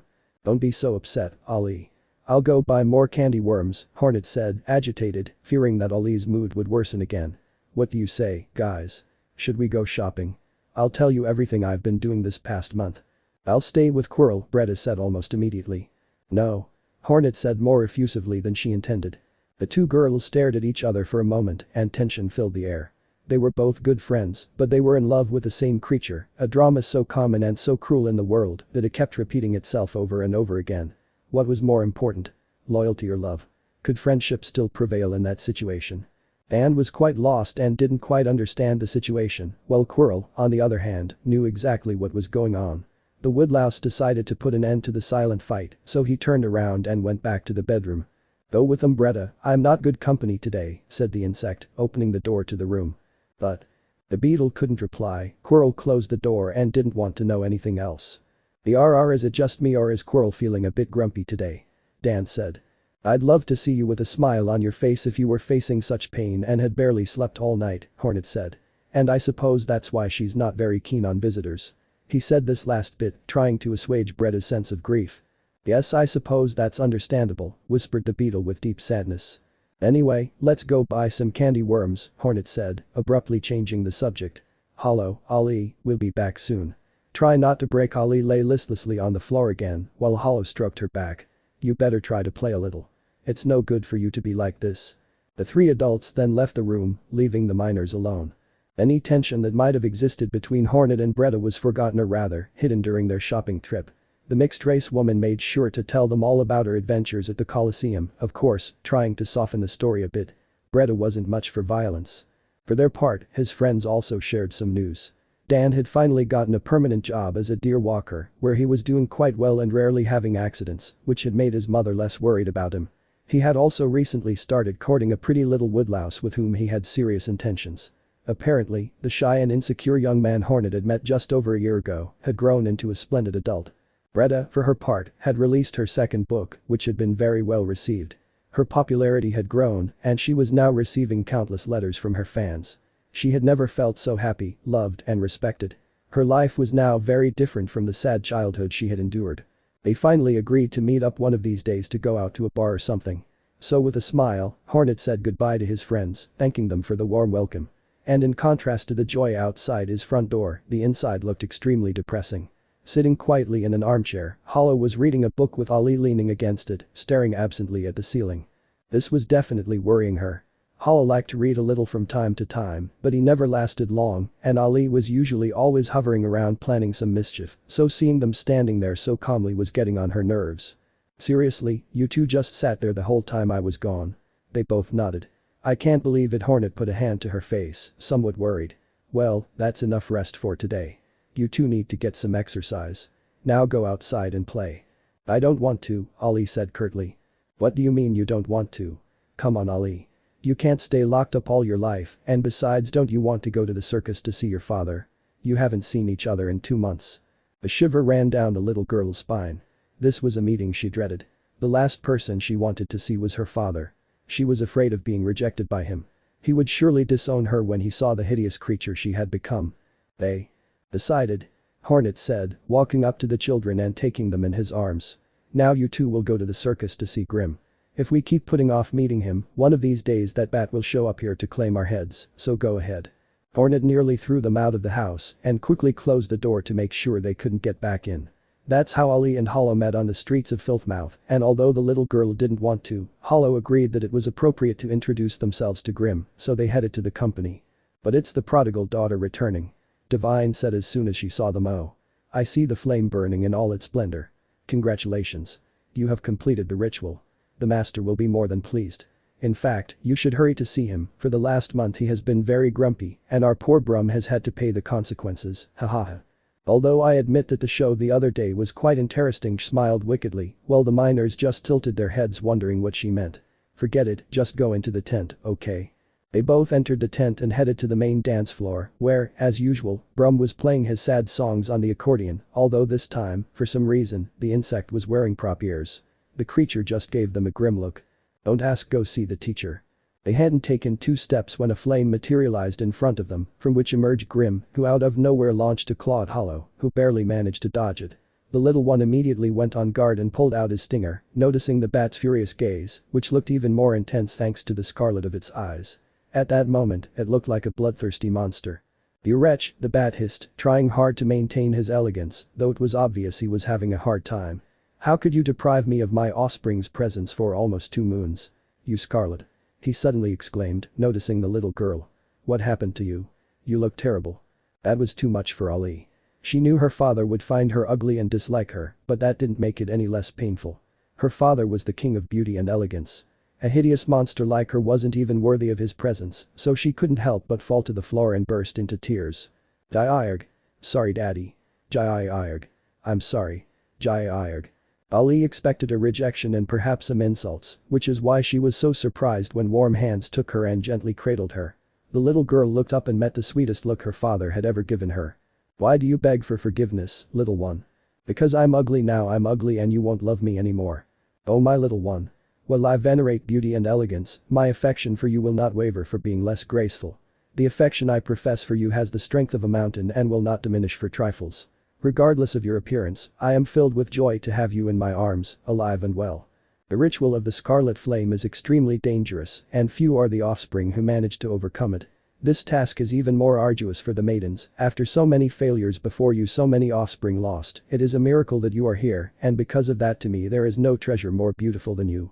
Grim's voice nearly broke with his last words, so he said nothing more and simply held his baby close to his chest, trying to hold back his tears and regain his composure. Hollow watched the scene in silence with some envy. At that moment he couldn't help but wonder what it would be like to be loved in that way. He had never been able to experience what a father or mother's love was like. The king had been a damned bastard who had despised him, and when he met his mother, she treated him as if he were just another stranger, with a distant attitude and a look filled with such sadness that it only made him want to leave her presence. But what he saw was different, as warm and beautiful as the brightest of torches. Finally the father and daughter hug came to an end, and Grim, wiping away a stray tear that escaped from one of his eyes, said, "Well, I'm not going to deny that a bath would be very flattering. Your hair is a mess." "Jai-irg," the little girl growled, embarrassed. "Come on, little one, I recently bought a lavender shampoo that you'll love," she said, leaving the circus ring still carrying her daughter in her arms. Hollow then stood alone in the middle of the dance floor next to the musician, who seemed to have ignored everything that had happened as he continued playing as leisurely as ever. No one said anything to the night, and he wasn't going to wait forever to be dismissed or anything, so he started walking toward the exit. But he hadn't taken even 3 steps when a scarlet flame materialized in front of him, and from it emerged Grim, who grabbed him firmly. "You're coming too, Brum. To the bathroom now." Grim shouted before vanishing again. "Yes, maestro," the musician replied reluctantly. Ali felt like she was in heaven. The warm water, as always, was at the exact right temperature. The foam floated around her like cute little boats made of clouds. The lavender scent was exquisite, and best of all, her father's hands massaged her, relieving all the tension she had accumulated over the past few months. Although Grim's hands weren't just massaging his daughter, they were also inspecting her, looking for any marks or injuries that were hidden from view and that might be in any way worrisome. He didn't detect anything that could be detrimental to the little girl's health, however, he did notice many scars on her skin, seemingly hidden by her black hair, but detectable by touch. The bat frowned. The marks were many, as if his little girl had been whipped to exhaustion. His fangs bared with murderous intent. If he ever found out who had done this to his little girl, he would eat them alive, piece by piece. She took a deep breath, trying to calm herself down. For now, that could wait. Her priority was to pamper her little girl, who had obviously had a difficult time. Later, she would look for someone to blame. Although if there was anyone he could blame at the moment, it was his guardian. It was his duty to protect his daughter and prevent things like this from happening to her.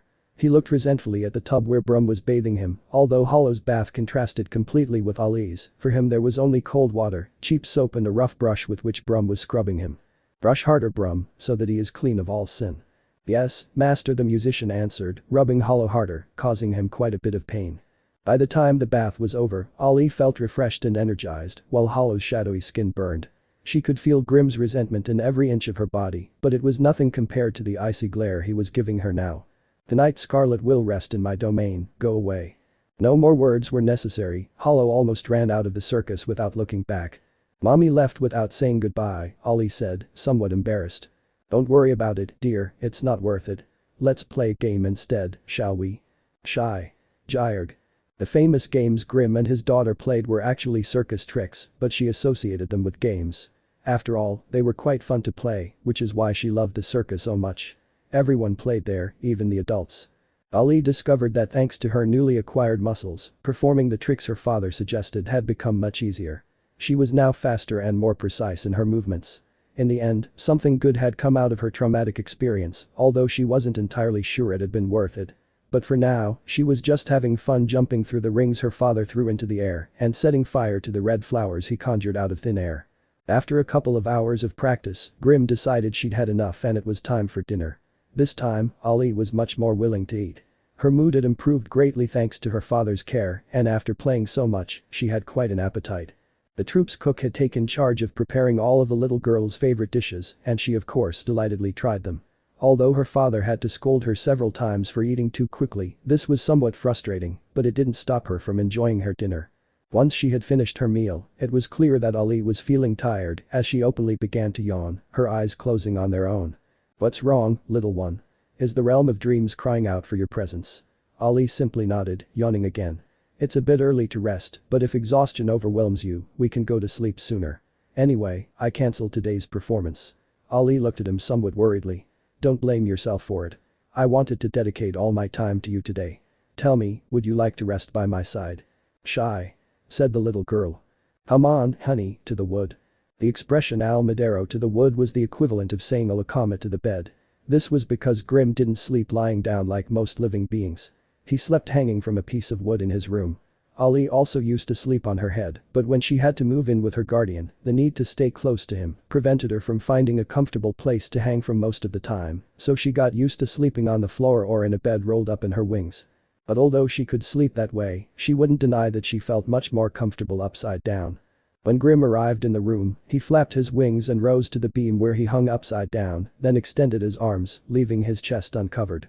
The little girl flew up and held on tightly to him looking down. After this, Grim proceeded to wrap himself in his wings and close his eyes to sleep. So that night, Ali enjoyed the best rest she had had in a long time, sheltered by her father's warm wings and lulled by the heart of the nightmare. Consummation. The coliseum audience roared for blood, banging on the bars of the cage, demanding the death of the fallen warrior. Hornet stood there, victorious, holding the armored beast at her feet, begging for mercy, but with absolute coldness, she plunged her needle into the beast's side, opening a deep wound.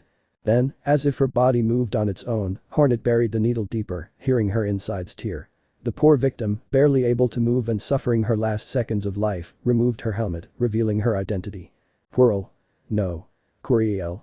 Hornet shrieked desperately. Hornet. Hornet. Wake up. Quirrell shouted as he shook the girl.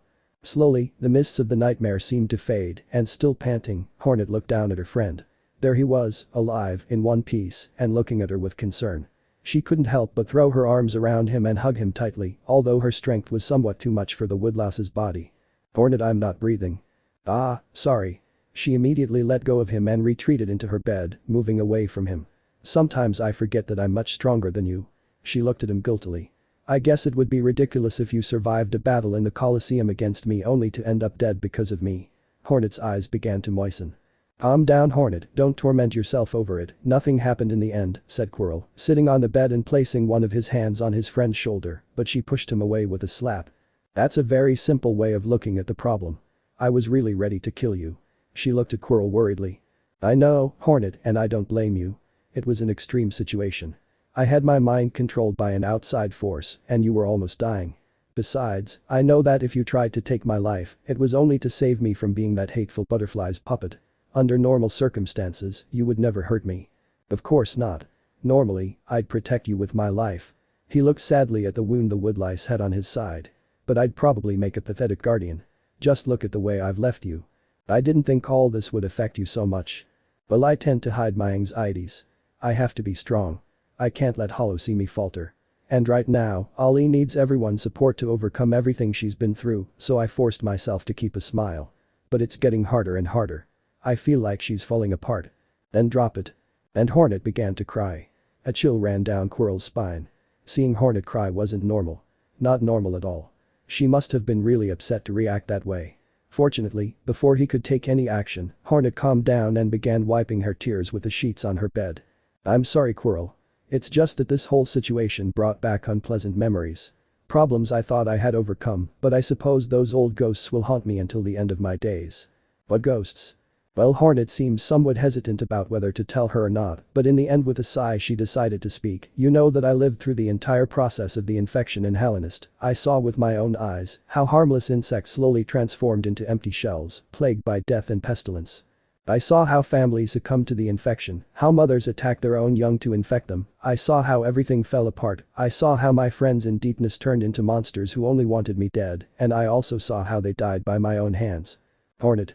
Well, I was a lot younger back then. Hornet tried to force a carefree smile, but the tears in her eyes made it difficult. I had nightmares for a month after that, and afterwards I decided to harden my heart, stay alone and not make any more friends, so I wouldn't have to suffer when I had to kill them. She sank down onto the bed and stared at the ceiling in melancholy. Now, when everything seemed to be fine, when I thought I was free to allow myself to love again, this happens. Well, this wasn't an ordinary situation, Quirrell said, approaching. Under normal circumstances, you wouldn't have to face such dilemmas. It was partly my fault for letting myself be captured. But this is completely different from your previous experiences. This time, you were able to save me. It was possible, and here I am with you again. I don't think you need to harden your heart again or deny yourself the right to love someone. Hornet's breathing softened and she began to calm down. She wiped away the last tears that were rolling down her eyes and sat up in bed. Then she looked the woodlouse straight in the eyes. Quirrell became a little nervous. The girl's attitude was a little strange. Then Hornet spoke. You know, I'd like to stay with you, to live by your side for a long time, as long as possible. It's nice to have you around. It would be great to be able to do that, to have you with me, alive. Hornet placed her hand on Quirrell's wound and began to gently caress it. I don't see why you can't fulfill that wish. I'm not going to die or anything. You can stay with me as long as you want. Really? Could I accompany you until the end of your life? Yes. I think so. This question puzzled the woodlouse quite a bit, as he didn't quite understand what it was all about. Fate is uncertain, but if conditions permit, I'd be happy to have you by my side forever. A smile appeared on Hornet's face, and she pressed a little harder on the woodlouse's side. That's good to know. Ah. Did I hurt you? No, I'm fine. It didn't hurt, it tickled more like, with or without wounds my sides are somewhat sensitive. I see. Hornet softened her caresses and let her hand run over the cochineal's skin, causing quite pleasurable sensations in him, to the point that he unconsciously closed his eyes and leaned forward a little, exposing the area his companion was touching more. It was so relaxing that it was impossible for him to maintain his composure. This reaction caused the mixed-race woman to laugh slightly, and she took the liberty of touching him more confidently. In any case, he didn't seem to mind. Quirrell sighed with pleasure, he didn't remember ever being caressed like that, it was so pleasant that he found it unfair, that only he enjoyed it, and he wanted to compensate in some way for the pampering he had received, so he extended his hands towards Hornet's face, touching it gently. She reacted positively, raising her head and exposing her neck, which soon received the insect's attention. A soft moan escaped Hornet's mouth, overwhelmed by the new sensations running through her. No one had ever touched her like that before, and it was exquisite. Quirrell watched her with delight, wishing he could touch more of her body, but there was the cloak, that annoying red cloak so important to her, the barrier that hid her abnormal body inhabited by shadows that made her so self-conscious. The last thing he wanted was to make her feel uncomfortable, so he opted to caress her through the fabric. Although he couldn't help but feel quite uncomfortable with this, it simply wasn't enough for him. For Hornet, it wasn't enough either. She didn't know why, but she longed to feel Quirrell on her skin. She longed to have his hands on her, and this made her anxious. With a light push, she laid the woodlouse down on the bed and began to caress his belly. Quirrell moaned, feeling waves of pleasure run through him. If his sides were sensitive, his center was even more so. This excited Hornet, who, guided by her instincts, positioned herself on top of him and leaned down to kiss his neck. The shower of kisses that fell upon Quirrell ignited his desire. He wanted Hornet, needed her, and touching her body through her cloak wasn't enough. Forgetting his fears, he slid his hands beneath the fabric, running over those slender, elegant legs he loved so much. The half-breed purred happily, rubbing her face against him adorably, causing him to sigh deeply. The insect's hands continued moving higher, exploring every corner of the girl's body, whose breathing was beginning to become ragged with excitement. It was then that he came into contact with that strange texture of shadows that was a part of her. Quirrell couldn't suppress a look of slight disgust at this touch and immediately felt Hornet tense in his arms. She had seen him, sensed his repulsion.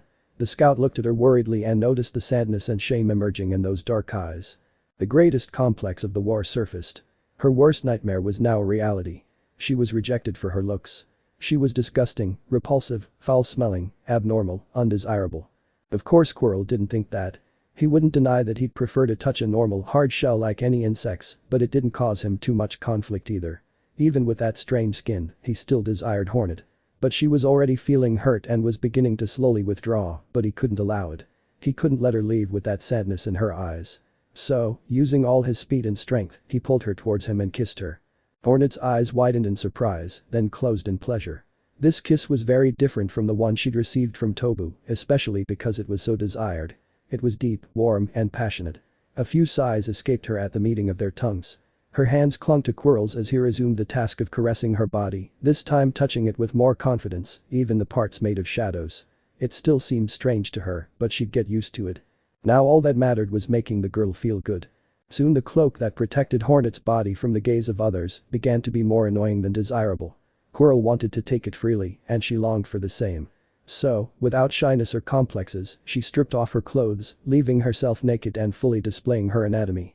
She remained still, sitting on top of the woodlouse, watching it with some nervousness and waiting for some reaction from him.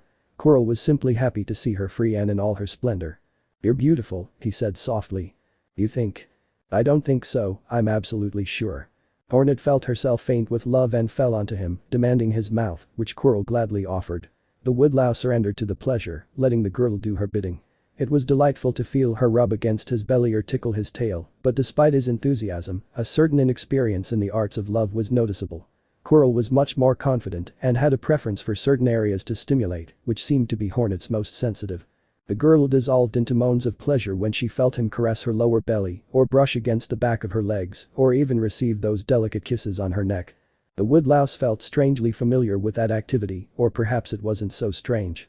It wasn't unreasonable to think that she had once been in such an intimate situation with someone. At her age, it was hard to believe that Hornet was the first in her life, and although she had no memories of anyone before, previous experiences seemed to be etched into her body. Then old ghosts began to torment him. The fear that an old love was still waiting for him resurfaced from the depths of his mind. For many years, he desperately hoped that this were the case, that someone would know him, yearn for his return, and welcome him with open arms, rescuing him from the pit of uncertainty and loneliness. He never dared to become intimate with anyone, not wanting to betray the person who was supposedly waiting for him. It would be too painful to start a romance with someone and then end up breaking the heart of another person who had supposedly loved him so much in his past. For years, he maintained his determination not to give himself to anyone, and now he found himself with a girl frolicking all over him. Quirrell took his hands off Hornet's body and tried to sit up, although it was difficult with the half-breed on top of him. She looked at him reproachfully, annoyed that he stopped their amorous playfulness so suddenly. The woodlouse sighed, trying to calm down and put his thoughts in order, which was very difficult when he was so excited, but this was important. He had to put some distance between himself and her. This couldn't be, he didn't want to have a mate. He couldn't have a mate. He had to make that clear, even if it cost him a beating from Hornet. "Hornet, what are you and I?" he asked seriously, to which the girl frowned. "And what's the point of that question? This isn't the time for that." "That's important. Just answer." That was a trick question. If Hornet answered that they were a couple, then he would remind her that he didn't want a partner, and with the pain in his soul, he would stop all this. She would probably react badly and get angry at him, but it was necessary, and he was willing to face the consequences. If, on the other hand, he answered that they were friends, he would explain that friends don't do these things and impose distance again. This would probably have the same result of the furious girl wanting to kill him, but again, he was willing to endure whatever came. However, Hornet's answer left him speechless. "We are family. Now can we go back to what we were doing? Familia. Of course, we love each other, we support each other, we help each other, and we've already decided that we want to stay together for as long as we can." This simply left Quirrell speechless. He had no way to respond to this, especially since he felt the same way. Even before knowing that he loved her, he saw her and her brother as family. That's why he didn't hesitate for a moment to promise her that they would be together until the end of their lives. And the worst part is that he couldn't help but feel happy at the prospect of staying with Hornet forever. He was trapped. Hornet snorted in annoyance at seeing no reaction or interest from the insect to resume her caresses, so she decided to take the initiative, approached him and gently bit his side. A shiver ran through Quirrell's body, activating his survival instincts. Hornet was a spider, part worm but more of a spider, a natural predator, much stronger physically than him. Had he angered her so much that she intended to eat him? Was Hornet, who claimed to love him so much, planning to betray him like this? The girl, for her part, noticed her companion's sudden nervousness and thought that perhaps biting him hadn't been a good idea. She had only wanted to play, but it seemed that he found it unpleasant. She decided to try something else and began licking his side. That worked better, as Quirrell began to shudder, trying to suppress moans of pleasure. "Ah, Hornet détente, ah. No, caress me again," he said, slowly moving down to the bottom of her body. "Hornet, please. Pet me." The licks were almost reaching the tail. "Hornet. Ah. Pet me," he said with a mischievous smile as he worked on Quirrell's tail. "Ah. Outs." The woodlouse opened his eyes, and the first thing he saw upon waking was the image of Hornet without his usual red cape sleeping beside him.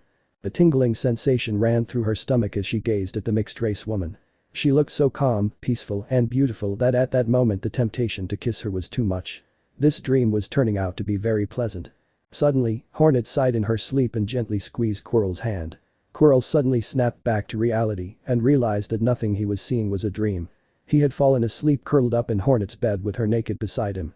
He sat there confused as the fog of memories cleared from his mind and reality hit him abruptly. He had slept with Hornet and it had been beautiful.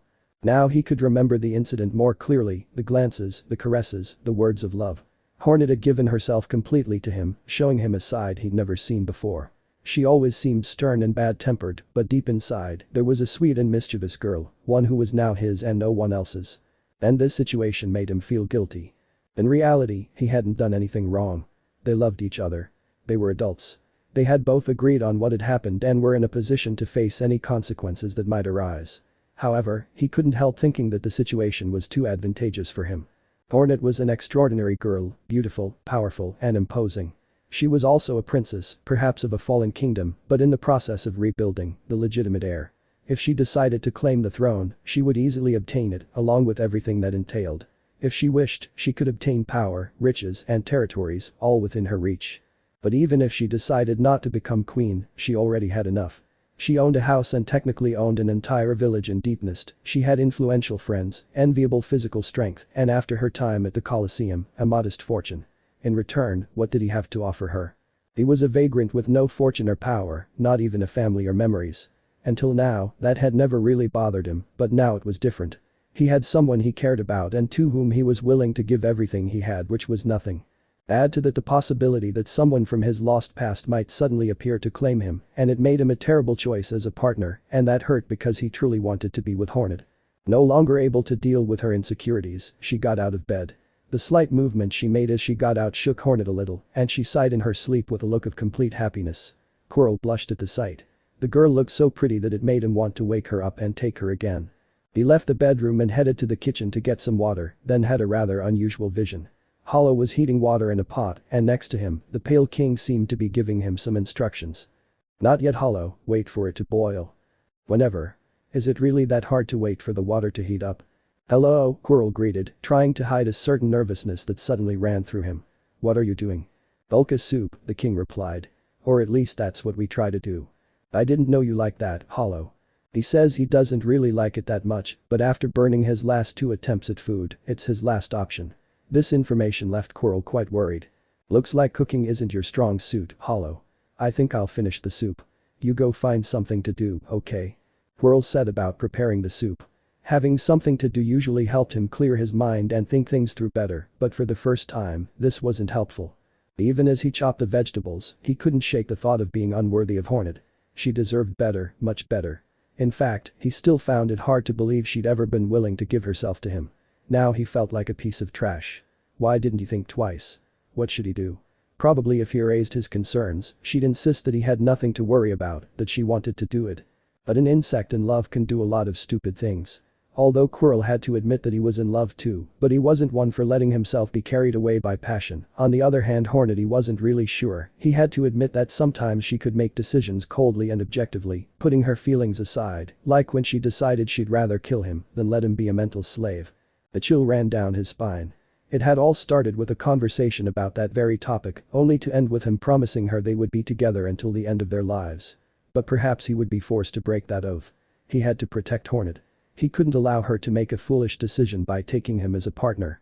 Perhaps he should take another trip. Still with his head in the clouds, he served Hollow some soup, after which he sat at the table with a blank stare and a sigh. Hollow tried the soup and found it quite good, even though he didn't particularly like Gulkas. He wanted to congratulate his friend, but he found him so distracted that it was impossible to get his attention without having to speak. Hollow says the soup is very good, said the Pale King, waking Quirrell from his reverie. Huh? Quirrell jumped in surprise. Oh, thanks. He lapsed back into silence. Aren't you going to eat something? The king seemed somewhat concerned about the cochineal's mood. I'm not hungry. Are you sure? After what happened with Hornet, you should eat something. I said what? But how suddenly he noticed the dream stinger that was on the table, but how could they? People's thoughts are something personal and private. But. I don't want you to tell me anything. He shouted as he stood up and headed for the exit. Quirrell. The ghost and Hollow began to follow him worriedly. Don't worry, Hornet wanted it this way, you'll hurt her more if you leave her. I don't want to talk about it. He opened the door to step outside. And even if you're a poor devil, we all love you. Ugh. Quirrell didn't reply anymore, he just slammed the door and left the house. And there Hollow and the Pale King stood, silently staring at the closed door. Then Hollow turned his gaze to his father. I know, there's a reason Blanca said I was a social failure. It's just that Quirrell didn't realize he was talking out loud while he was thinking, and he thought we were spying on his mind. He sighed deeply. I know everything that happened was normal and expected, but I can't help but feel a little uncomfortable about this. He shrugged and went to eat his soup. Ah, Hollow, you don't understand. You'll never understand.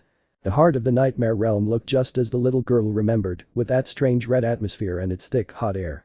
There was something special about the environment that inspired terror, but those chosen by the Nightmare King were immune to this phenomenon. This wasn't Ali's first time visiting this dream realm, but it wasn't a place she frequented, and she couldn't help but feel strange, unlike her father, who looked extremely comfortable.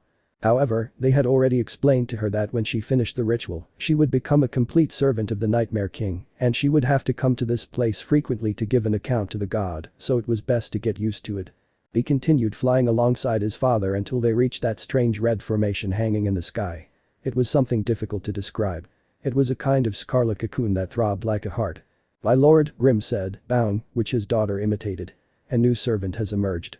At that moment, a hole opened in the cocoon, and the place shook as a curtain of red fire emerged from the opening. The flames surrounded them, but the bats were unfazed. Both were now immune to them. Finally, when the fire subsided, both individuals had in front of them an imposing and terrifying red bat, which in some ways resembled Grim, but its face was sharper, its ears longer and its gaze more evil. This is a surprise, said the god, analyzing Ali. Of all the offspring you've ever presented to me, this was the one I least expected to complete the ritual. Your 5 previous children perished without making it, and it's not common for females to make it to the end. The grimace of pain appeared briefly on Grim's face. While his previous failures were a thing of the past, it still hurt to remember them. The uncertainty of the future always brings us surprises, he replied calmly. Like Scarlet, whose power proved to exceed all expectations. Actually, when you first brought her to me, I didn't think she was that big a deal. You had spoiled her, Grim. Fortunately, it seems her guardian was able to coax some character out of her. Grim had to bite his tongue to keep from swearing and saying what he truly thought of his guardian. He still hadn't forgiven Hollow for the state in which he'd returned his daughter to him. It was one thing to force a temper out of him and quite another to torture her. His little Scarlet insisted it was all his fault, but for Grim, that simply couldn't be true. His little girl would never be to blame for anything. She was just a poor victim of the vessel, whom he was seriously considering taking his revenge on during the ritual dance. Anyway, I'm very pleased with this offspring, said the Nightmare King, approaching Ali, who looked at him in fear. Very few females manage to complete the ritual, but those who do make wonderful servants. Plus, they have the advantage of not needing to kidnap offspring when it comes time for me to be granted new servants. Kidnapping. Ali tilted his head and looked at his father, whose gaze darkened. Grim, haven't you told him the truth yet? I didn't want to tarnish his childhood with bitter truths. Ah, but Scarlet's childhood is almost over, so it's about time she learned those truths. What truths, Daddy? A deep anguish settled in Grim's chest. He didn't feel able to speak. The truth about what Scarlet had to do to your mother, said the Red Being, smiling maliciously as he noticed the little girl's confusion. My Lord Grim pleaded. I don't have a mother, at least not a real one, she said, thinking of her hollow mommy. I was born from an egg that Daddy laid. BFFFFF. Ha ha ha ha ha. The Nightmare King's laughter echoed throughout every corner of the kingdom, shaking the earth and the sky, but it was not a pleasant laugh, it was frightening and terrible. Is that the story your father told you? How charming and innocent it is. Ali looked at him, increasingly confused. Males cannot give birth to young. That is a capacity only females possess. And even then, they cannot do it alone. To begin a new life, a male and a female are necessary. Therefore, you have a father, here present, and somewhere in the world, if she is still alive, you have a mother. Ali's eyes widened in surprise at that revelation. Her entire life, she'd believed her father was her only parent, at least, that's what he'd told her when she'd asked him why he didn't have a mother. Grim had never lied to her. She had no reason not to believe him. But now he was beginning to have doubts. How did children actually come into the world? Why were male and female necessary? And why couldn't he meet his mother? Daddy, why did you lie to me? She said with tears in her eyes. Where's my mom? He looked down. I don't know. And he'll never know, the Nightmare King said, savoring the cruelty of the situation. Even so, I doubt he'll ever want to meet her again. He did something too horrible to be forgiven. What female would forgive being courted, only to conceive a child who would then be taken away from her in the cruelest of ways? A sharp pain shot through Ali's chest. Her father, her beloved father, who was so good to her, had taken her away from her mother. She couldn't believe it. She looked at Grim, hoping he would deny it. It had to be all a lie. But Grim didn't say a word. He just stood there, staring at the floor, remembering painful moments.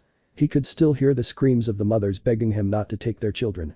He could still remember the pain, and especially the guilt, he felt every time he lost one. Knowing how short these little ones' lives could be led him to pamper Scarlet so much. He didn't know how long the poor thing would live. Being a female, he assumed she wouldn't survive, so he wanted her life to be as happy as possible. He didn't let her see the ugly side of the world, never subjecting her to the harshness of life, and filled her head with fantasies and lies. What did it matter? She was going to die soon. But against all odds she survived, where her brothers failed she triumphed, and now she had to suddenly learn a cruel reality, the condemnation of the ritual, her inevitable destiny under the yoke of the Nightmare King. Why, the little girl moaned. Because that's how it should be, he replied sadly. And so it will be for you too, said the Scarlet God. Someday you too will have to perform this ritual, but you'll have the advantage of not taking anyone's children away from you. Consider yourself lucky, he concluded with a cynical smile. No, I don't want to. The little girl squealed. You have no choice, that's what it means to be born under the cloak of the Scarlet Clan. Soon you will be my servant, and what I say will be what you will do. That was also very different from what her father had told her. She was supposed to perform the ritual to obtain the power of fire and one day become queen. Supposedly they would conquer Hallownest, but instead, now they told her she was condemned to obey the Scarlet God's every command. Why did they twist the story so much? Or maybe it wasn't so twisted. Did the Nightmare King want something with this fallen kingdom? So that was her reality. She gained power in exchange for slavery, and from the beginning, she never had the option to choose. What was worse, her father never warned her. Hurt and angry, she looked at the black bat and screamed. I hate you. Those words pierced a bat's heart like knives, and he watched sadly as his daughter vanished in a cloud of fire with a look of rage. Scarlet. I told you not to get attached to her, Grim, the man in question looked at him defiantly. I don't regret it. Being able to love her was my greatest joy, even if it all has to end this way. Seriously, the Nightmare King sighed.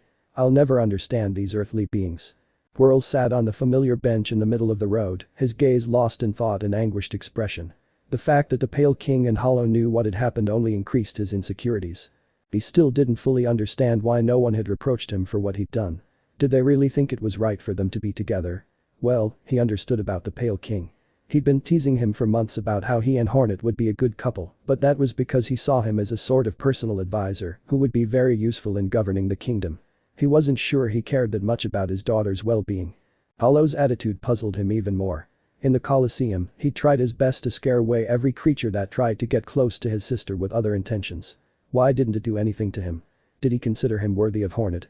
Although Hollow never had much common sense. Perhaps he loved him only because they were friends. Hornet deserved better. Maybe she only wanted him because he was the first male she'd had a close relationship with. If another suitor appeared who offered her more, she'd surely leave him. A stitch stabbed at the cochineal's chest at this thought. He wasn't sure he could bear to see Hornet go off with someone else after everything they'd been through. For Quirrell, relationships were a very serious matter. The idea of getting away from Hallownest seemed more and more appealing, or perhaps he should return to his old plan of throwing himself into the waters of the Blue Lagoon. Quirrell. A sweet boy said. The woodlice was awakened from its reverie by Bretta's worried voice. Quirrell looked very depressed, and the beetle didn't notice this. Are you okay? Yeah, I think. Do you need to talk? No, I'm fine, don't worry. Well, it doesn't seem like it, the beetle said, sitting next to him. She scrutinized him with her eyes and couldn't help but feel worried. You know, if you need to talk about anything, I'm here for you. I never got to thank you properly for saving me, and if I can repay the favor in any way, even a small way, I will. Quirrell looked at the beetle. She was ugly and chubby, but she had the warmest, kindest heart he'd ever met. Another person who could be harmed because of him, but it was inevitable. He was in love with someone else, someone he wasn't worthy of. He was truly considering leaving Hallownest for good, but he felt he needed to talk it over with someone. Bretta, I was thinking about leaving Hallownest. Another of your trips. So soon. But if you only returned a few days ago and have just finished recovering from your injuries, wouldn't it be better to wait a little longer before leaving? Besides, why the urgency? It's just I need to go. And will you be back soon? The beetle was beginning to feel agitated. No, it won't be soon, maybe I'll never come back. But Quirrell. You can't do that. And where are you going? I don't know, I'll just leave. I have nothing tying me to this place anyway or anywhere. I have no fortune, no family, no memories, nothing valuable. It's just too easy to leave. Bretta looked at him worriedly. Something bad was definitely happening to Quirrell. She couldn't let him leave like that, at least not alone. Quirrell, since you're planning on traveling, I was wondering if I could join you. Come with me? Quirrell looked somewhat doubtful. Are you sure, Bretta? The trip could be dangerous. You've been out once before and almost got eaten. But I was with you and nothing happened to me, she replied resolutely. I know that as long as I'm with you, nothing bad will happen to me. I think you think too highly of me. That's not true. I've seen what you're capable of, which is why I trust you and am willing to travel with you. Besides, you'll be lonely traveling through the wilderness, and as far as I know, woodlice like to live in groups. Solitude isn't good for you. Well, maybe you're right, he said dejectedly. In part, I feel my spirit is already broken. So much time has only weakened me, I suppose.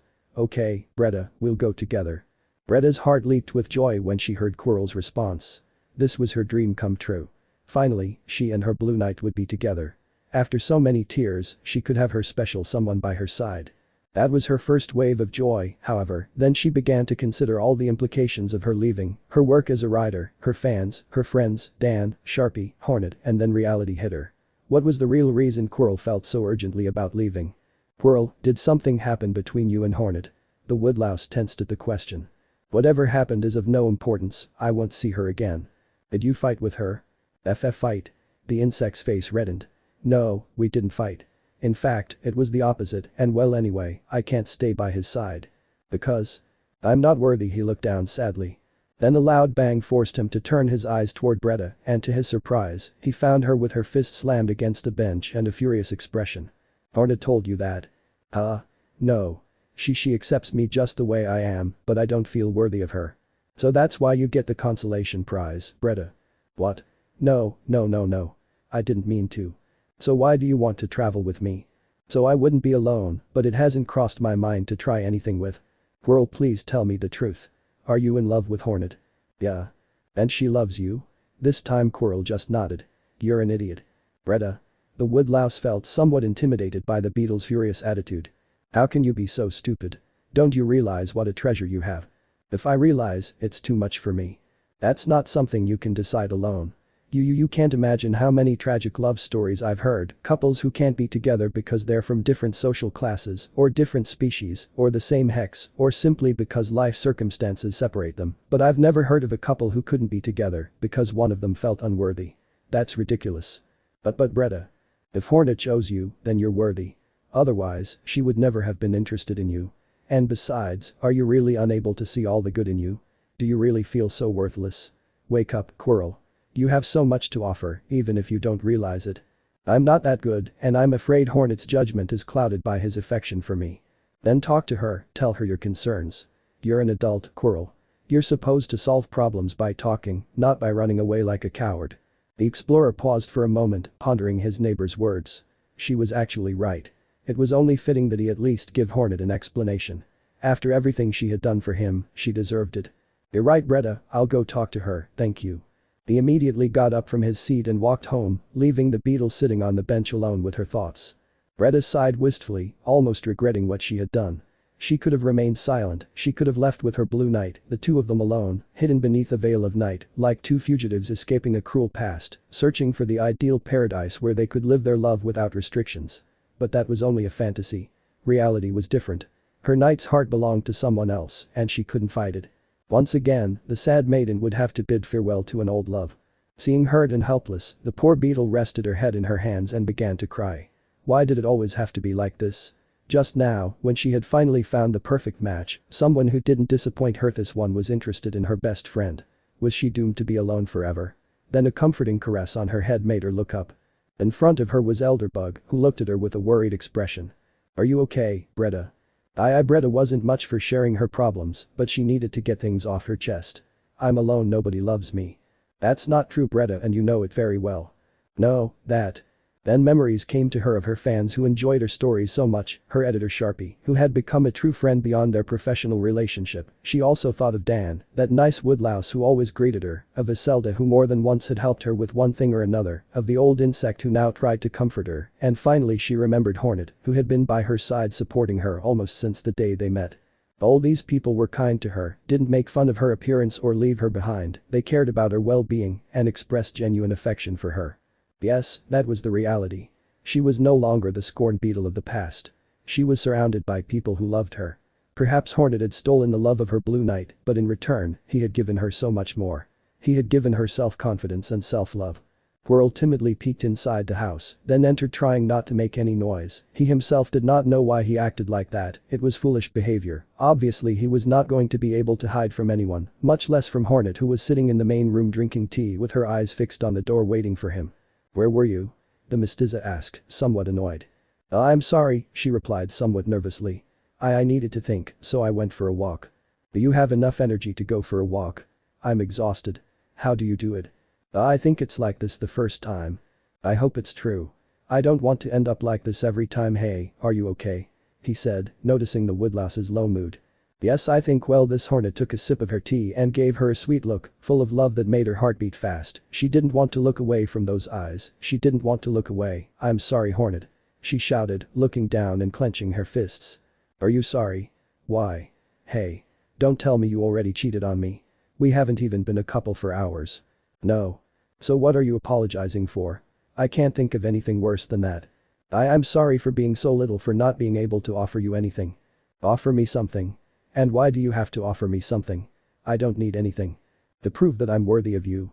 Quirrell, stop talking nonsense, you don't need to prove anything, if I say you're worthy, then you are. But I'll ruin your life. Sure, he crossed his arms, you lead me down the path of alcohol and drugs. I'm a poor vagabond. I've always known, since the day I first hosted you.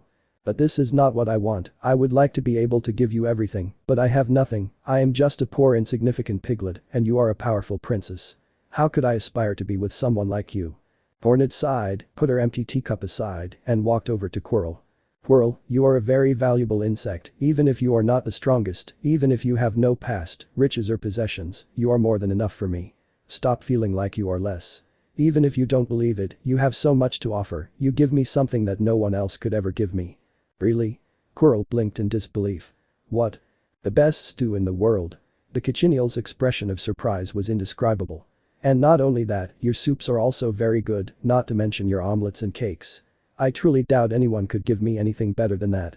Quirrell blinked a few times in stupefaction before finally bursting into laughter. Oh Hornet, you're amazing, you have an answer for everything, hahaha. Okay, so are you convinced that you're enough for me? Yes, and I'll make sure to stay that way, I'll keep you well fed, hahaha. That's why I love you, Hornet said, approaching her partner and giving her a warm hug. Meanwhile, elsewhere, other individuals were also giving in to a hug, but this one was much more painful. Brim was clinging to Brum's neck in tears as the poor creature tried its best to calm him down.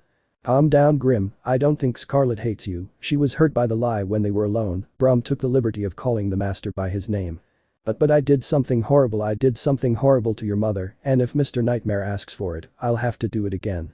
It's your destiny, it's her destiny, when the time comes she'll understand everything. But I don't want that. He cried, choked with tears. I don't want Scarlet to have to go through the same thing. I don't want her to suffer from having to sacrifice her children. I don't want her to be a ritual slave like a sniff, but I can't do anything to stop it, he hugged the musician tighter. I don't want to have any more children, Brum, this hurts. The insect said nothing. He simply held him in his arms and stroked his head as he used to do when he was a sapling. Because no matter how many years passed, for him, Grim would always be his child. Dancing under the fire. This was a conversation that very few people could really understand, so there was no chance of anyone spying on them, but Hollow and his brother had still decided to hide to carry it out, since the subject was somewhat serious. Green had come all the way from the abyss to Dirtmouth to look for him, which suggested the urgency of the message, and it was no wonder, even Green, who usually had a cheerful and somewhat irresponsible personality, now showed seriousness and concern.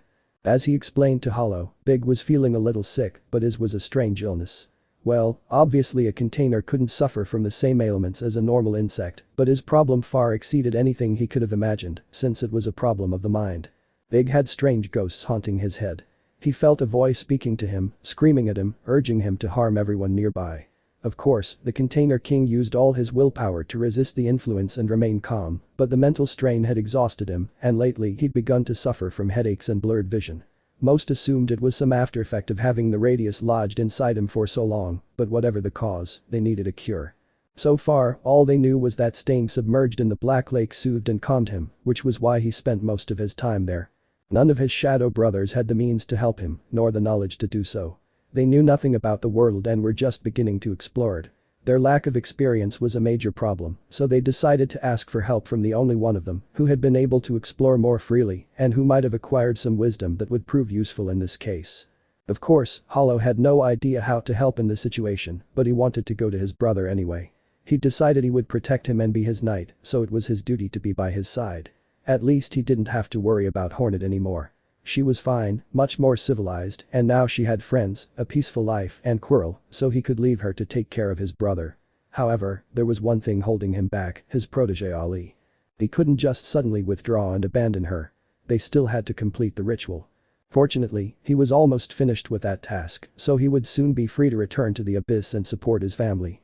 He explained this to Green and asked him to wait a few more days. This didn't please the Green Container very much, but he accepted it anyway. After all, Hollow didn't really know how to help Big either.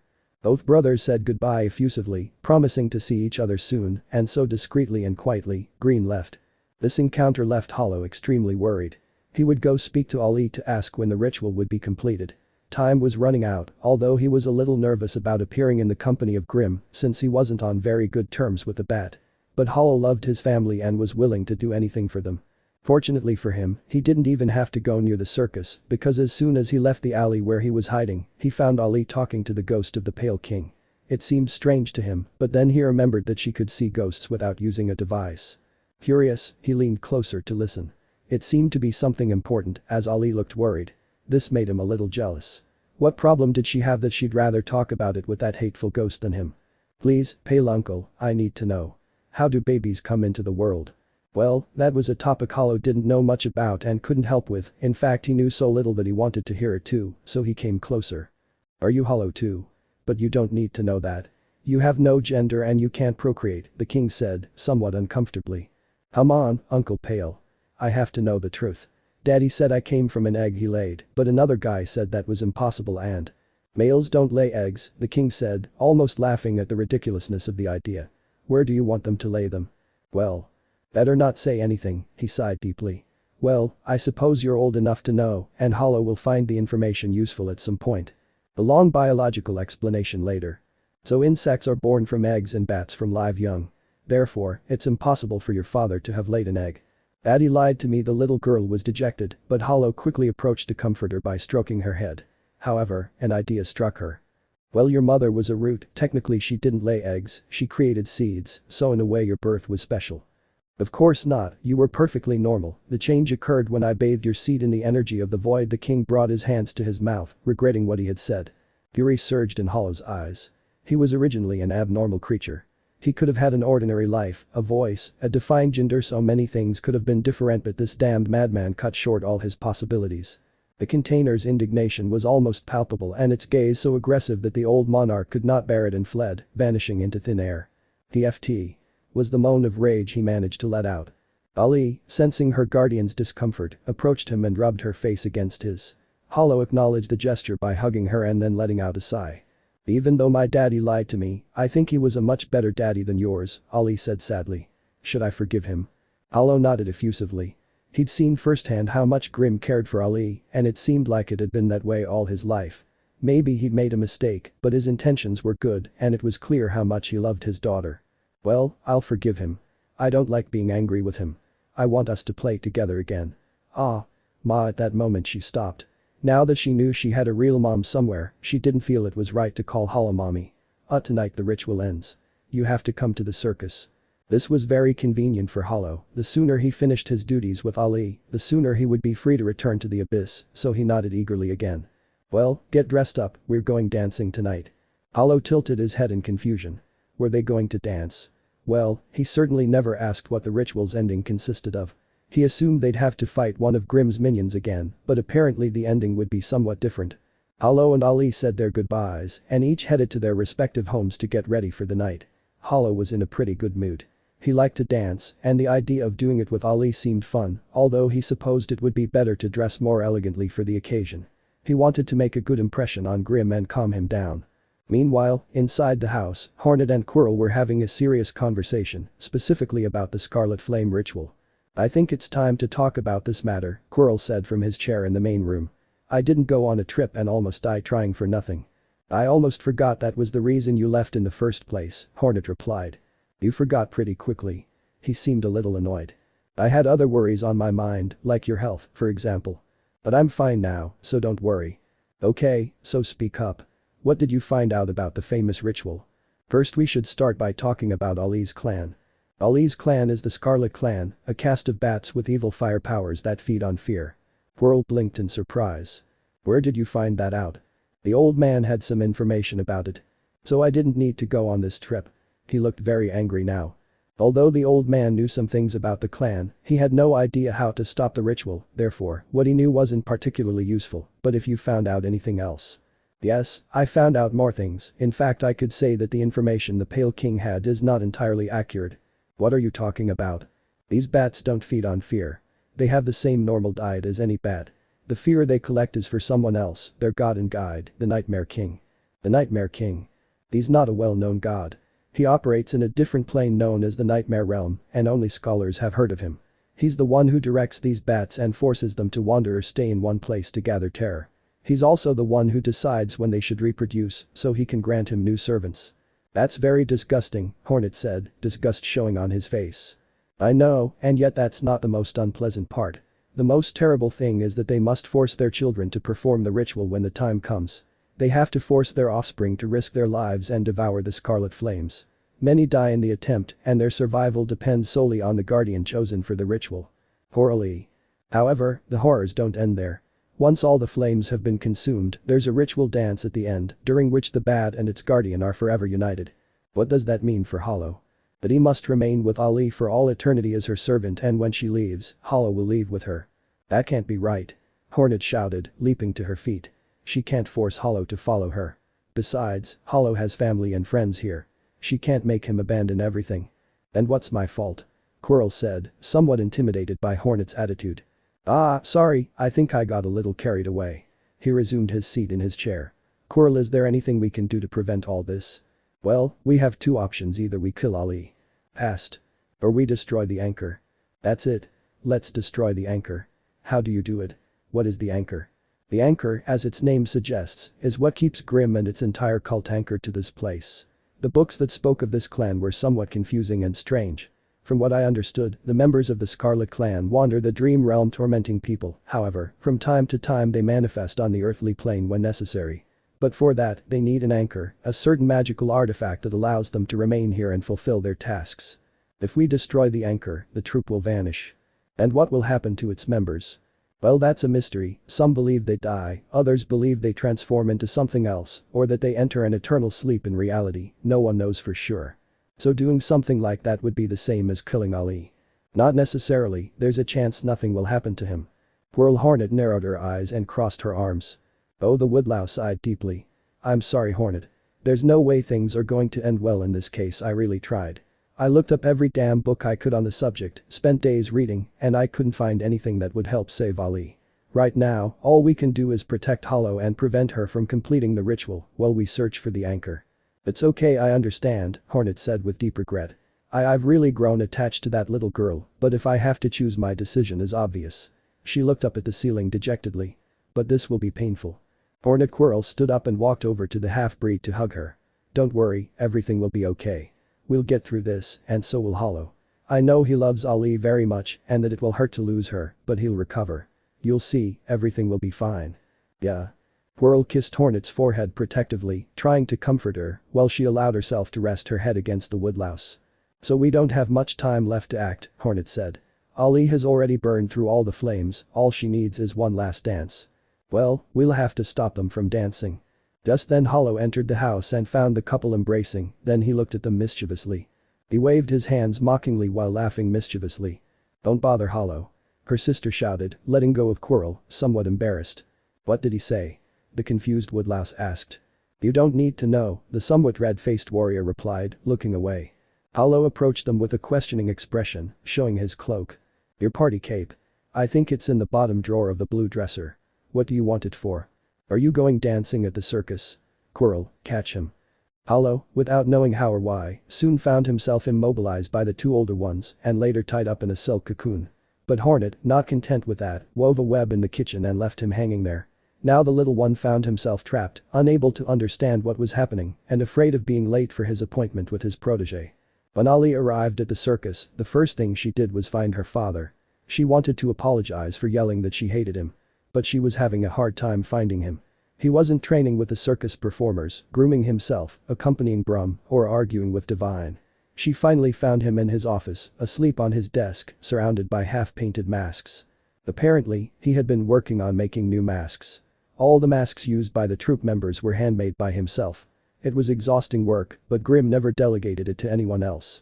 He often said he liked to give something of his own to each member of the circus. On the other hand, according to him, this activity helped him clear his mind, and it seemed that now his mind was very tormented because he looked exhausted, as if he had worked for hours without rest. Grimm was leaning against the table, his mask half hugging, with dark marks beneath his eyes and a distressed expression. He had a blanket over him, probably Brum's work. Ali sighed, feeling somewhat guilty, and flew over to land next to her father, then began to gently shake him awake. Hoppy. Small. Grimm lazily opened his eyes as he stretched, letting the blanket fall from his body. A slight smile spread across his face at the sight of it. Brum. Daddy, are you okay? Huh? Oh yeah, perfectly. Daddy, I'm sorry, it's a lie that I hate you, I love you very much. I share your feelings, Grimm said, feeling his heart lighten. Come to me, little one. Ali jumped up to her father and let him hug her. The older bat hugged her close, happy to know that despite all the lies, he still had her affection. This display of affection lasted several seconds until Ali finally decided that she had had enough love. Daddy, let go, he said, thrashing. Oh, right, sorry. He eased off the pressure and released his daughter, although she chose to remain lying in his arms. Daddy, I told Ma Hollow that I would finish the ritual tonight. Is that okay? Huh? Yeah, sure. Any time is a good time to complete the ritual, although. Suddenly, Grim began to look stressed. He left his daughter on the table and ran to find a mirror in the room, then began to look at himself, noticing with horror how bad he looked. Dark circles under my eyes, dry skin, dull hair. I look horrible. I can't perform the ritual looking like this. And it's starting soon. I have to get ready. Broom. The musician almost ran to his teacher's chambers, believing that something bad had happened to him. He had been emotionally very delicate and feared that he had had a breakdown or something like that, but he seemed more animated than he expected. He had recovered his usual bossy tone. Brum, run the bath. I want the apple soap. And I need the coconut cream I bought on sale the other day along with the lavender water, and bring my makeup. These dark circles won't hide themselves. Where I put the eyeliner.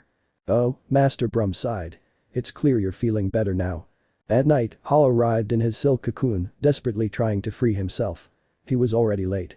Apparently, his sister and his friend meant it when they said they wouldn't allow him to attend the ritual. Well, it was unlikely it was a joke.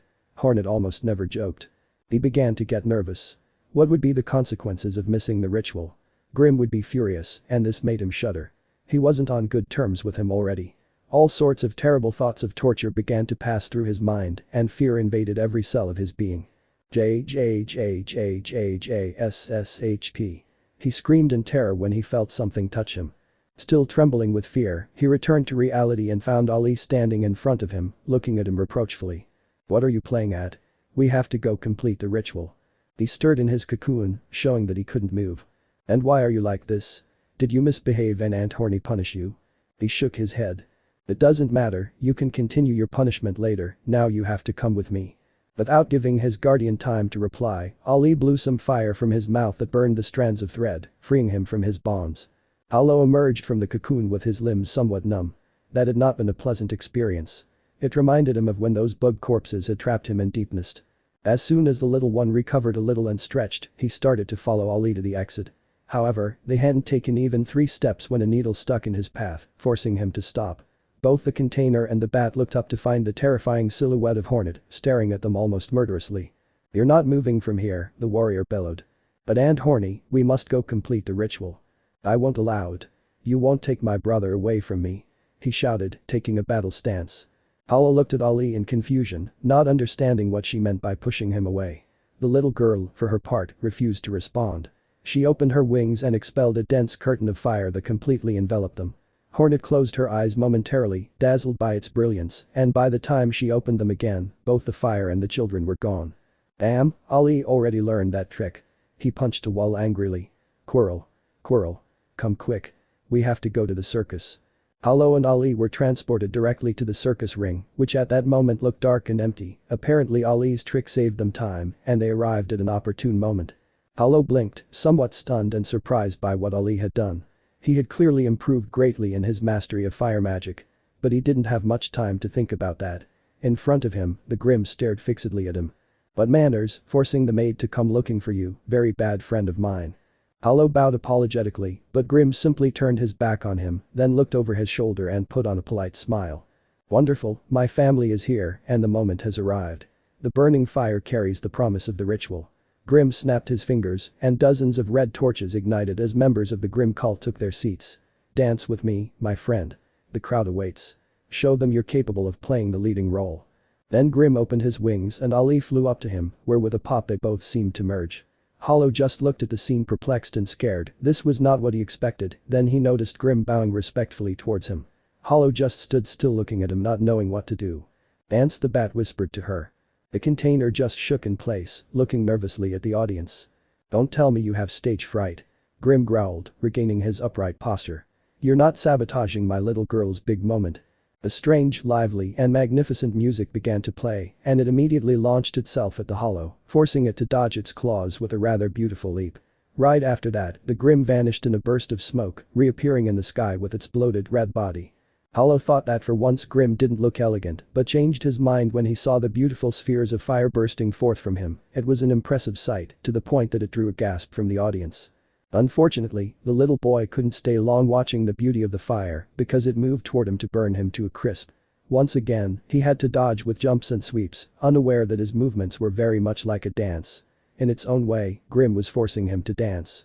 Another burst of flames announced the bat's disappearance again. Hollow allowed himself to rest for a moment, just long enough to catch his breath and be forced to dodge again, because behind a curtain of fire and scarlet smoke, Grim appeared again, his claws shining in the torchlight.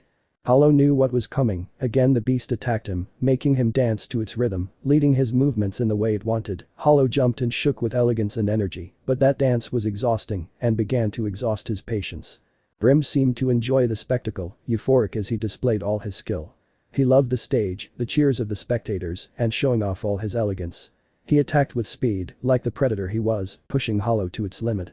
Finally, there came a moment where the little one, defending himself from an attack that was too much for him, pulled out his stinger and counterattacked, pushing Grim back. For a moment he feared he had ruined the show with his clumsiness, but that thought quickly faded from his mind. The bat seemed to be able to take advantage of everything he did to look better, more spectacular, more beautiful, and beauty was what Hollow now contemplated. The blow had certainly hurt Grim a little, and the impact had thrown him off balance.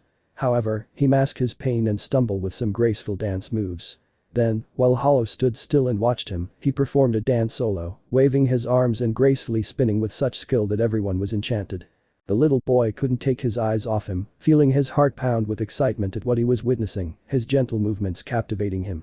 Grim seemed to float in the air, but no, he was resting on the ground and never used his wings. Then the music descended and a sinister smile appeared on the beast's face.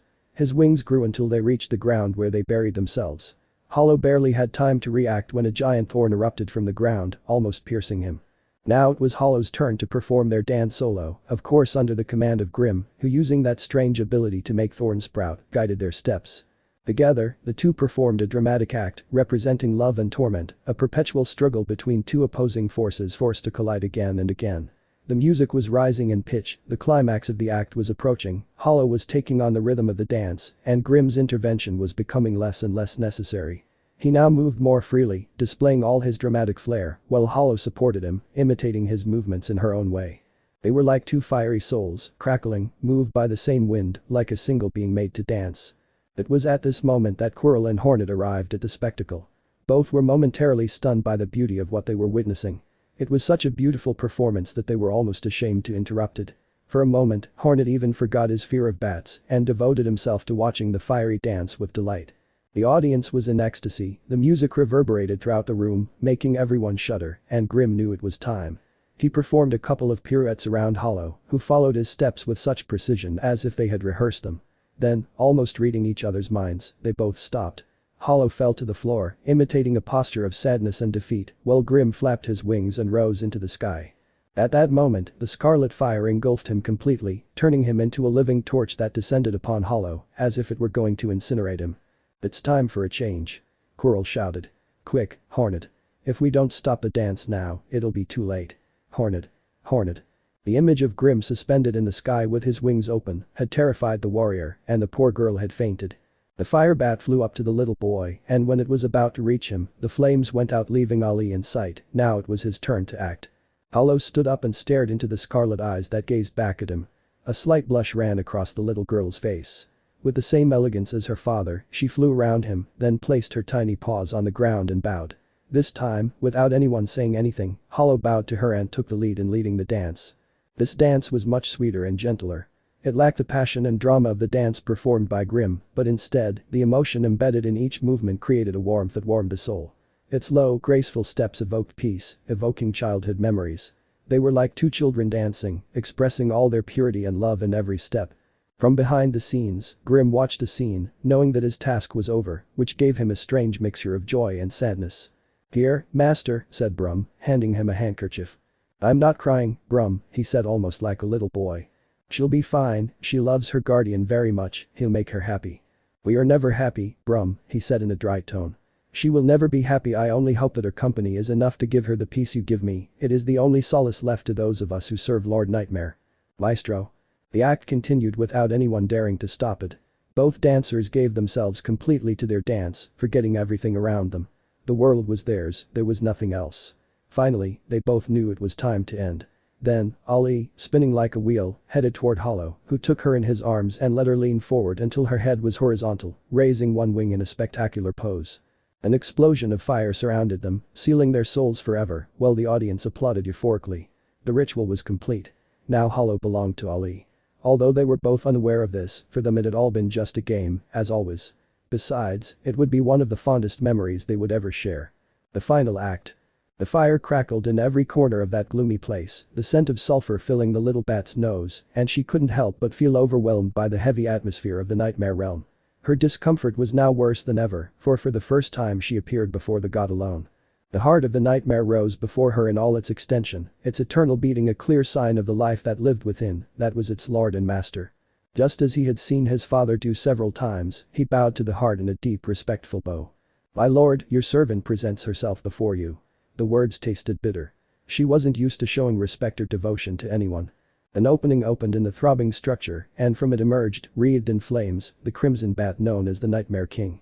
Ali's tail twitched as she stood before the Scarlet God. It distressed her to know that she must now face him alone, without her father's support.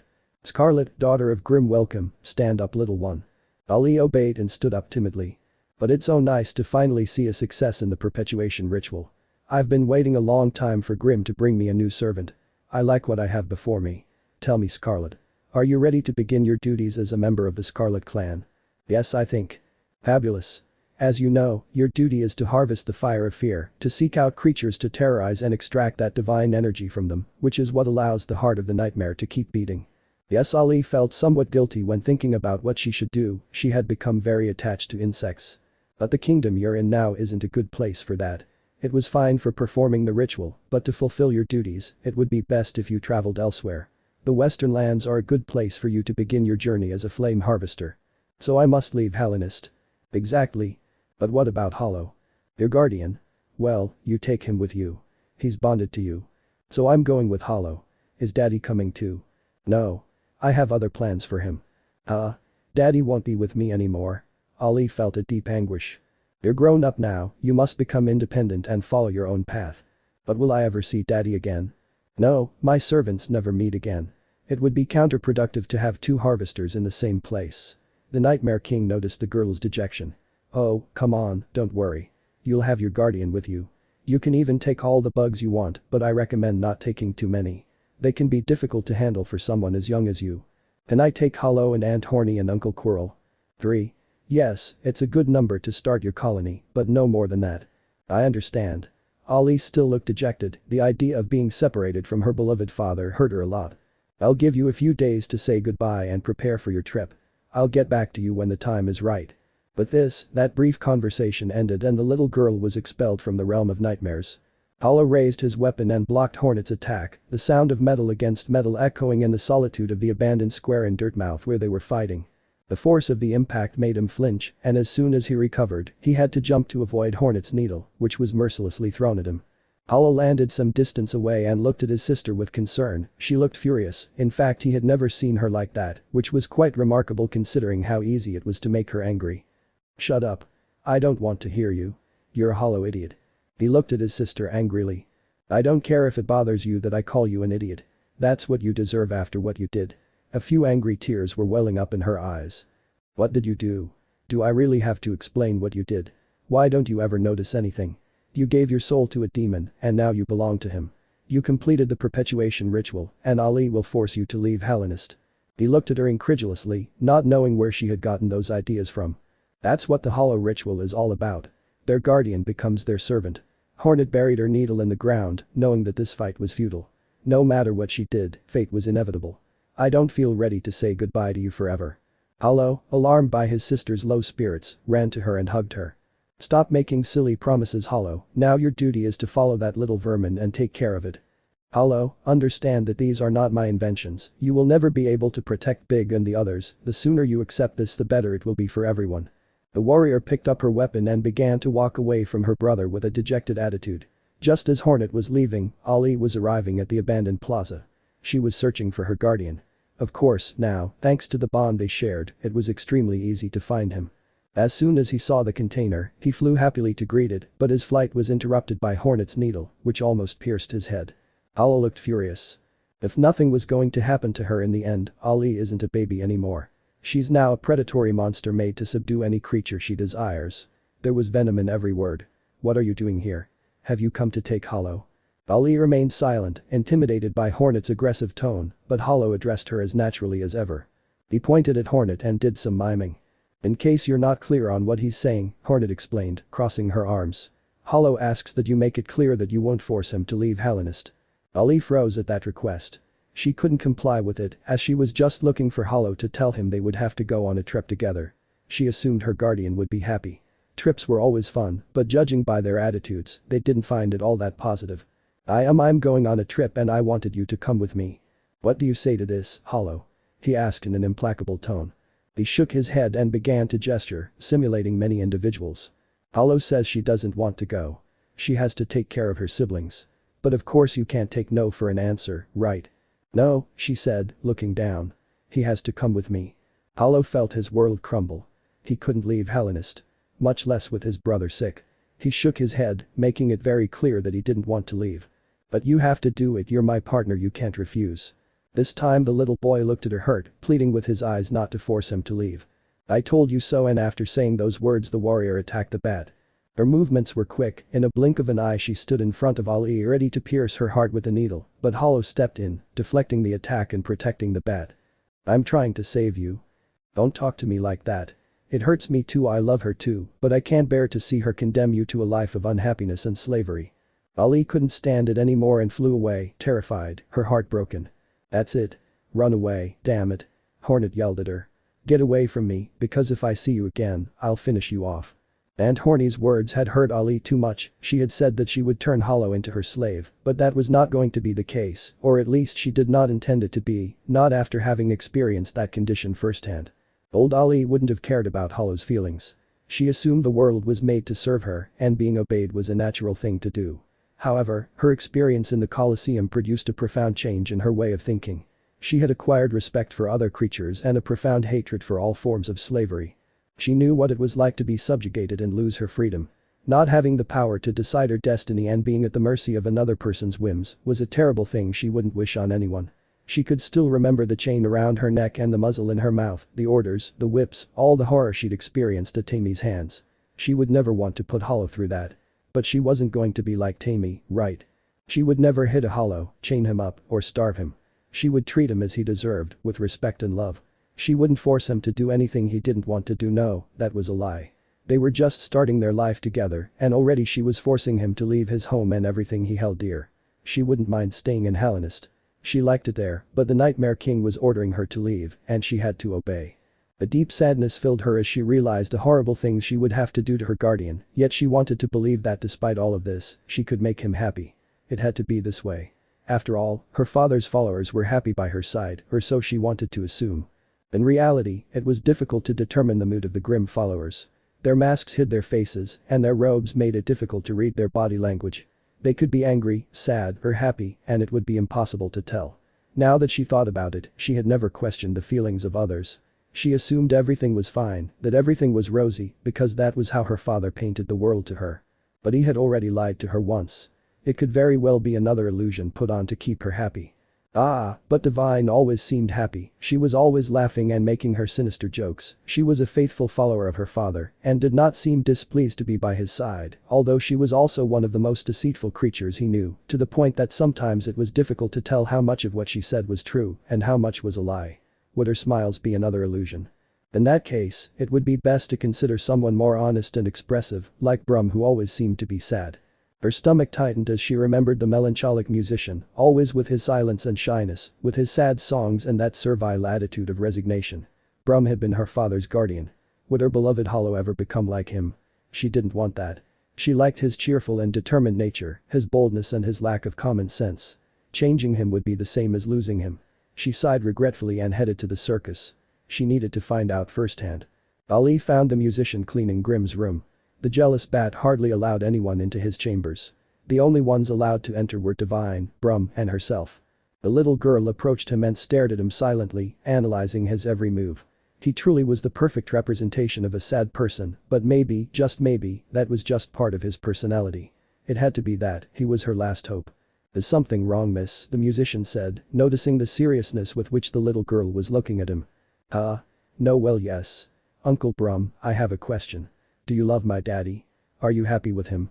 Of all the questions she could have asked him, she never expected this one. Did he love Grimm? She didn't have to think about it much. She'd raised him since he was a sapling, given him her complete devotion, been with him through every success and failure, dried his tears, and granted his every whim. How could she not love him? However. "I love your father," she said with complete certainty. "But I'm not happy with him." Then a lump formed in her throat. "Hollow won't be happy with me either." This time, Brum remained silent, appreciating the little girl's anguish, the main reason for his master's torment, the protagonist of a tragedy doomed to repeat itself again and again. There was undoubtedly no work more dramatic than life itself. He sighed and let his mind wander to impossible fantasies where things could end positively, where laughter was real and freedom was the law, but obviously all of that was impossible while they served the Nightmare King. Brim appeared powerful and in control, but he was just another slave to the ritual. Unless. A chill ran down his spine, that idea that had crossed his mind was beyond his reach, he couldn't challenge his master, his will was tied to his, he couldn't escape, but perhaps for the little guardian there was still hope, if at least one of them could escape that miserable existence, perhaps things wouldn't be so bad. Deep Nest was one of the places Hollow liked the least, the sinister and wild atmosphere made him feel uncomfortable. He really couldn't understand why his sister liked that place so much, it didn't have the beauty of the green path, nor did it offer the fun of the jumping mushrooms of the fungal wastelands, nor did it have the life or the development of the City of Tears. What was good about that place? Even with all that, Deep Nest had something remarkable about it. The peace it breathed. In the depths of distant village, there wasn't a soul. No one would bother or attack him, just what he needed. Normally he enjoyed company, but now he wished he was alone, or rather, he needed to be alone. His grief was too much to handle peacefully, and he was afraid of hurting someone in the middle of a tantrum. Besides, he had to think about the problem with Big. If he left, who would help him? Maybe Hornet and Coral could support him, but he still felt obligated to be with him. Suddenly a rustling noise interrupted his meditation, something or someone was nearby, he immediately became alert and took out his stinger expecting an attack. He scanned his surroundings for the threat and soon spotted a rather robust insect, dressed in strange clothes and wearing a mask. It wasn't hard to recognize him. It was Brum, the shy accordionist from Grimm's troupe. What was he doing there? Had they already called him back to his troupe duties? Reluctantly, he came closer to listen. It's done, and yet it is not mere fortune that we find ourselves here, in the darkest corners of the world, where the Master's scarlet eye cannot see us. Hollow looked at him in surprise. Apparently, the laconic insect was capable of delivering a long, fluid speech. He even seemed to have a verbosity worthy of a Grimm. Perhaps, after sharing so many years with him, he had picked up his strange habits. A song that never ends. It's not really a song. You're part of this ritual, but I sense you truly have no master, is that not so? Perhaps together we can banish this living flame and let this dead realm rest in peace. If you wish to silence the eternal song, seek me out where it all began. The musician didn't say anything else. He turned and walked away, leaving Hollow completely alone and incredibly confused. What had that all been about? What the hell was Brum talking about? Why couldn't he be any clearer? If Brum hadn't been more direct and had chosen to speak in the same pompous and convoluted manner as Grimm, it was because he wanted to put one last obstacle in the way of the container. Disobeying the master and betraying the cult was extremely painful for him, but he longed for freedom, not only for himself, but for his master as well.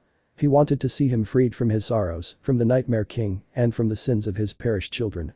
Throughout the afternoon, he meditated on his actions. He could still regret it and back down. He could refuse to go to the anchor, and no one would blame him for anything. He could continue to stand by the master as if nothing had happened, but he would live with the regret of having let pass the only opportunity he'd ever had to break that cursed ritual. That's why, despite all his doubts and questions, that night, taking advantage of the fact that there was no show at the circus, he discreetly left the tent. However, no matter what he did, he could never be discreet enough to escape the master. Brum, to what destination are your steps leading? No one in particular. Are you alright? They were alone at that point, and Grimm decided to abandon his formalities and flourishes. I noticed something strange about you all afternoon. Brum sighed.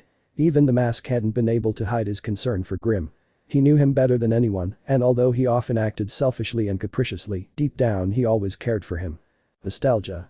I suppose memories always weigh on us, no matter how many years or centuries pass, he said in a somewhat melancholic tone. I want to go out. Ah, of course, I won't stop you if you wish, it's just that an unusual blush appeared on Grimm's face. I wanted to thank you. Thank you? Yes, it's just that everything you've done for me, I could never repay you. It was my duty. Don't be modest, Brum. What you've done for me was beyond the call of duty. You dried my tears and supported me throughout the entire process with Scarlet. Now she'll soon be leaving my side, and well, everything will feel cold without her. I'm really going to miss her. But when I think about the fact that you'll still be with me, I feel much calmer. I know I often come across as somewhat demanding and insensitive, but I truly appreciate everything you do for me, so I love you, Brum." The insect's heart leaped. Grimm must have been sensitive enough to spout such a speech. When he was a child, he'd often told him he loved him, but as he grew older, these words became lost in the chaos of his complex words. It had been years since he'd last heard an "I love you" from him. "Master I." "You don't need to say anything, Brum. I know you're not good with words, but it doesn't matter anyway. Everything you need to communicate is done through your actions and your music. Nothing else is needed." Brum turned and started walking back to the store, but before entering he paused for a moment. "Brum, come back early, okay? I'd like to have dinner with you." "That's fine, right?" "No, Master, I'll be back early."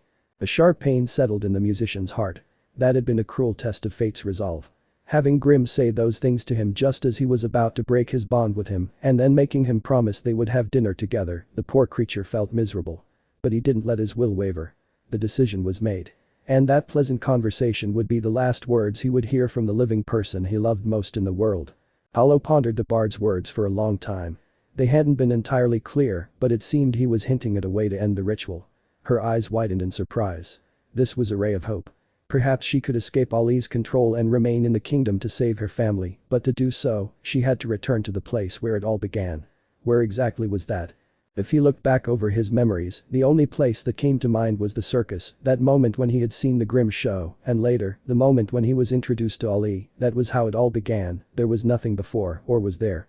Suddenly, that memory he'd buried deep in his mind hit him hard. If there had been something before, something he'd worked hard to keep secret, especially from his sister. She'd already scolded him for agreeing to tutor a demonic bat. She'd surely be even angrier if she found out he'd also summoned them. It had all happened by accident. He had gone to visit Mado, and on his way home, a misstep had caused him to fall into a cave where he discovered a false wall. His boundless curiosity and desire to explore led him to break through that wall and find the torch. A huge torch, crafted with an elegant and intricate design, that was a sight to behold. Once again, his curiosity prompted him to light it, and he marveled at the fire burning in this device, which had an unusual but very beautiful color. That night, when he returned home, he found that mysterious circus, whose colors reminded him very much of the torch with the scarlet flame. At the time, he didn't connect the two events, but a few days later, he assumed the torch and the circus were linked. However, he never mentioned anything to Hornet, and she had no reason to find out. She wasn't much for strolling along the howling cliffs. And now, he returned to that hidden cave again in the hope of changing his destiny, of freeing himself from the responsibility he himself had taken on. He walked slowly through the cave, noticing how with each step a certain reddish glow increased, until finally, when he reached the bottom, he found that beautiful torch he had loved so much the first time he saw it. The artifact was still just as he remembered it, with that beautiful and intricate design full of twists and turns, and its flame burning with the same intensity as the first day. Brum stood by the light source, solemnly awaiting the arrival of the chosen one.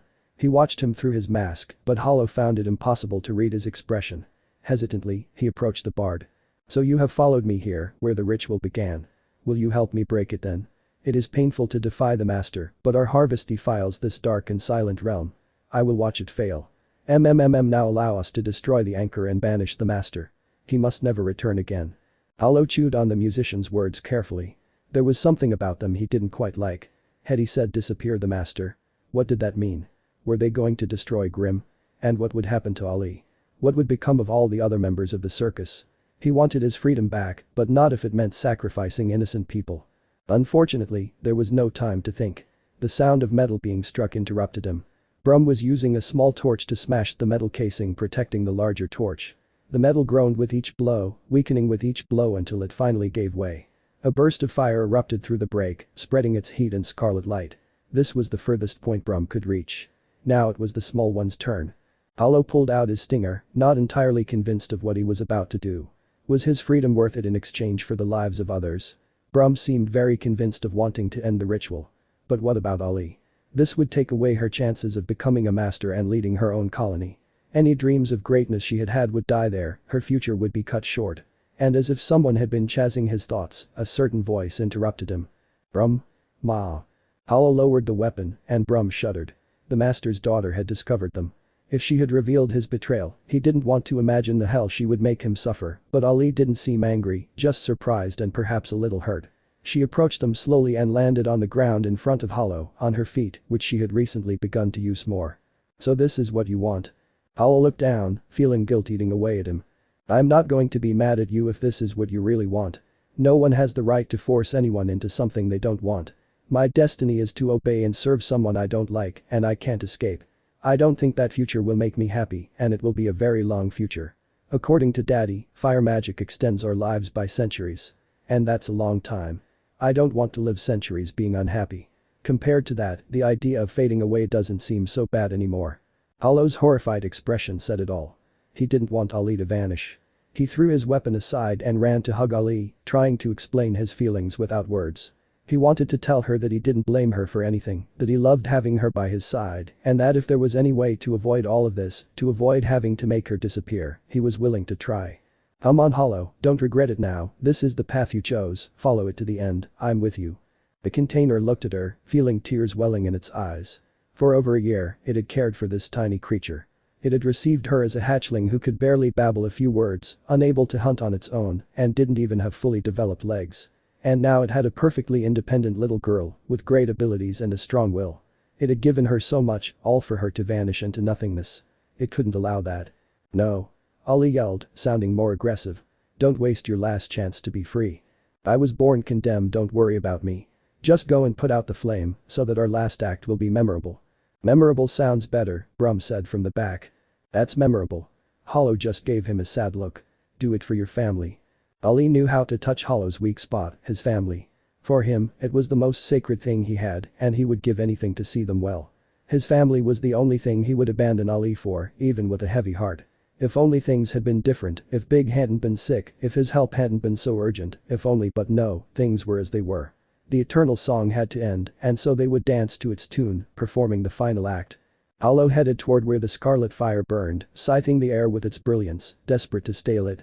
He picked up his stinger, which he had left on the ground, and looked sadly at his target. Brum remained beside them, impassively watching. Then, without delaying the moment any longer, he closed his eyes and struck the torch, again and again, until the fire finally burst forth, enveloping everything in its hellish red. The little boy felt the flames engulf him while a scorching heat tortured him. The brightness was so intense he could barely see. The force of the fire pushed him away, making it almost impossible for him to stand. Then, in the midst of that chaos of sensations, he felt something wet and soft on his cheek. A kiss. With an effort, he turned around and found Ali standing next to him, looking at him with a sad smile. I love you, Hollow, thank you for taking care of me. And even if I have to disappear forever, I'm happy to have existed, goodbye. That was the last Hollow heard from Ali, as the torch's overwhelming energy overwhelmed him and he lost consciousness. The voice echoed in the distance, sounding distant and muffled, though it gradually became clearer. Slowly, the words made sense, and the voice's owner revealed her identity. Hollow. Please wake up. Hornet screamed desperately. He looked at her, stunned. Oh, Hollow. The half-breed hugged her brother with great relief. I was already fearing the worst. You don't know how worried I was. Hornet, calm down, remember your strength, don't drown him, Quirrell said, getting the girl's attention. Huh? Oh right, he released his grip and let his brother rest on his lap, he looked quite weak. Are you okay, buddy? Quirrell placed his hands affectionately on the little boy's head, and he nodded weakly. I think he's just a little tired, said the Pale King, who was also with the group. No wonder he hasn't eaten in 2 days. A little rest, some food, and he'll be fine. I hope so, Hornet said. I thought I'd never see you again. When that earthquake happened and the circus vanished, I thought. Hollow sat up suddenly, abandoning all traces of weakness, then he clung to his sister's cloak and looked at her desperately. Ali? We haven't seen her, there's no trace of her, nor of any of the troop members. Hollow released Hornet and stared at her for a moment in disbelief, until she finally surrendered to reality and buried her face in her chest, letting out her tears. Hollow, what do you mean you destroyed the anchor? A few days passed, and melancholy filled the home of the protagonists of this tragedy. The absence of the youngest member of the family was noticeable. For over a year, he had been part of their routine and their lives. His sudden disappearance left a deep void in each of them. Hollow was no longer as mischievous and restless as ever, Quirrell seemed listless, and even Hornet was eating less. However, one day their melancholic existence was interrupted by something out of the ordinary. Music. A new face appeared in Bakasusha, a friendly mixed-breed insect named Nim, who had arrived in town with nothing more than his accordion and a desire to make friends. Ah. Hello. Hello. I'm new here. It's wonderful to see such a friendly face in such a gloomy town.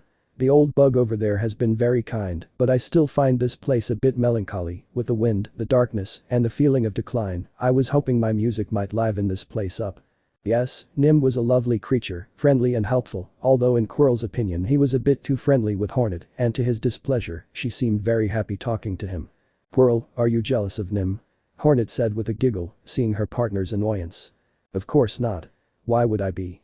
Hollow, who was also walking beside him, gave him an accusing look. You too? You're supposed to be my friend and support me. Lean on what? A lie you don't even believe. Admit you're jealous of Nim. Well, maybe a little. He looked away, somewhat embarrassed. But how could I not be after watching you two talk for half an hour? You're never that open with strangers. What is it about that guy that attracts you so much? Oh Quirrell, Hornet hugged the woodlouse. Anything I find attractive about that bug doesn't compare to how much I find you. And the reason I talked to him so much was because he had some very interesting information. Interesting facts? Yes, for example, did you know that Nim has no memories of his past? Are you attracted to people with amnesia? Hornet slapped her in response. Oof, sorry, I was joking. Don't be silly, the only thing that attracts me to Nim is the mystery that surrounds him, that special connection that unites him with someone we came to know very well. What are you talking about? Quirrell, take a good look at him. Doesn't he look familiar? Quirrell turned his eyes to the insect playing in the middle of the road. Now that he looked closely, something about him seemed familiar, but he couldn't quite put his finger on it. Look at his horns, the build of his body, his fur collar, and how he plays the accordion. Who was the last accordionist you met? Quirrell's eyes widened in surprise. The grim accordionist.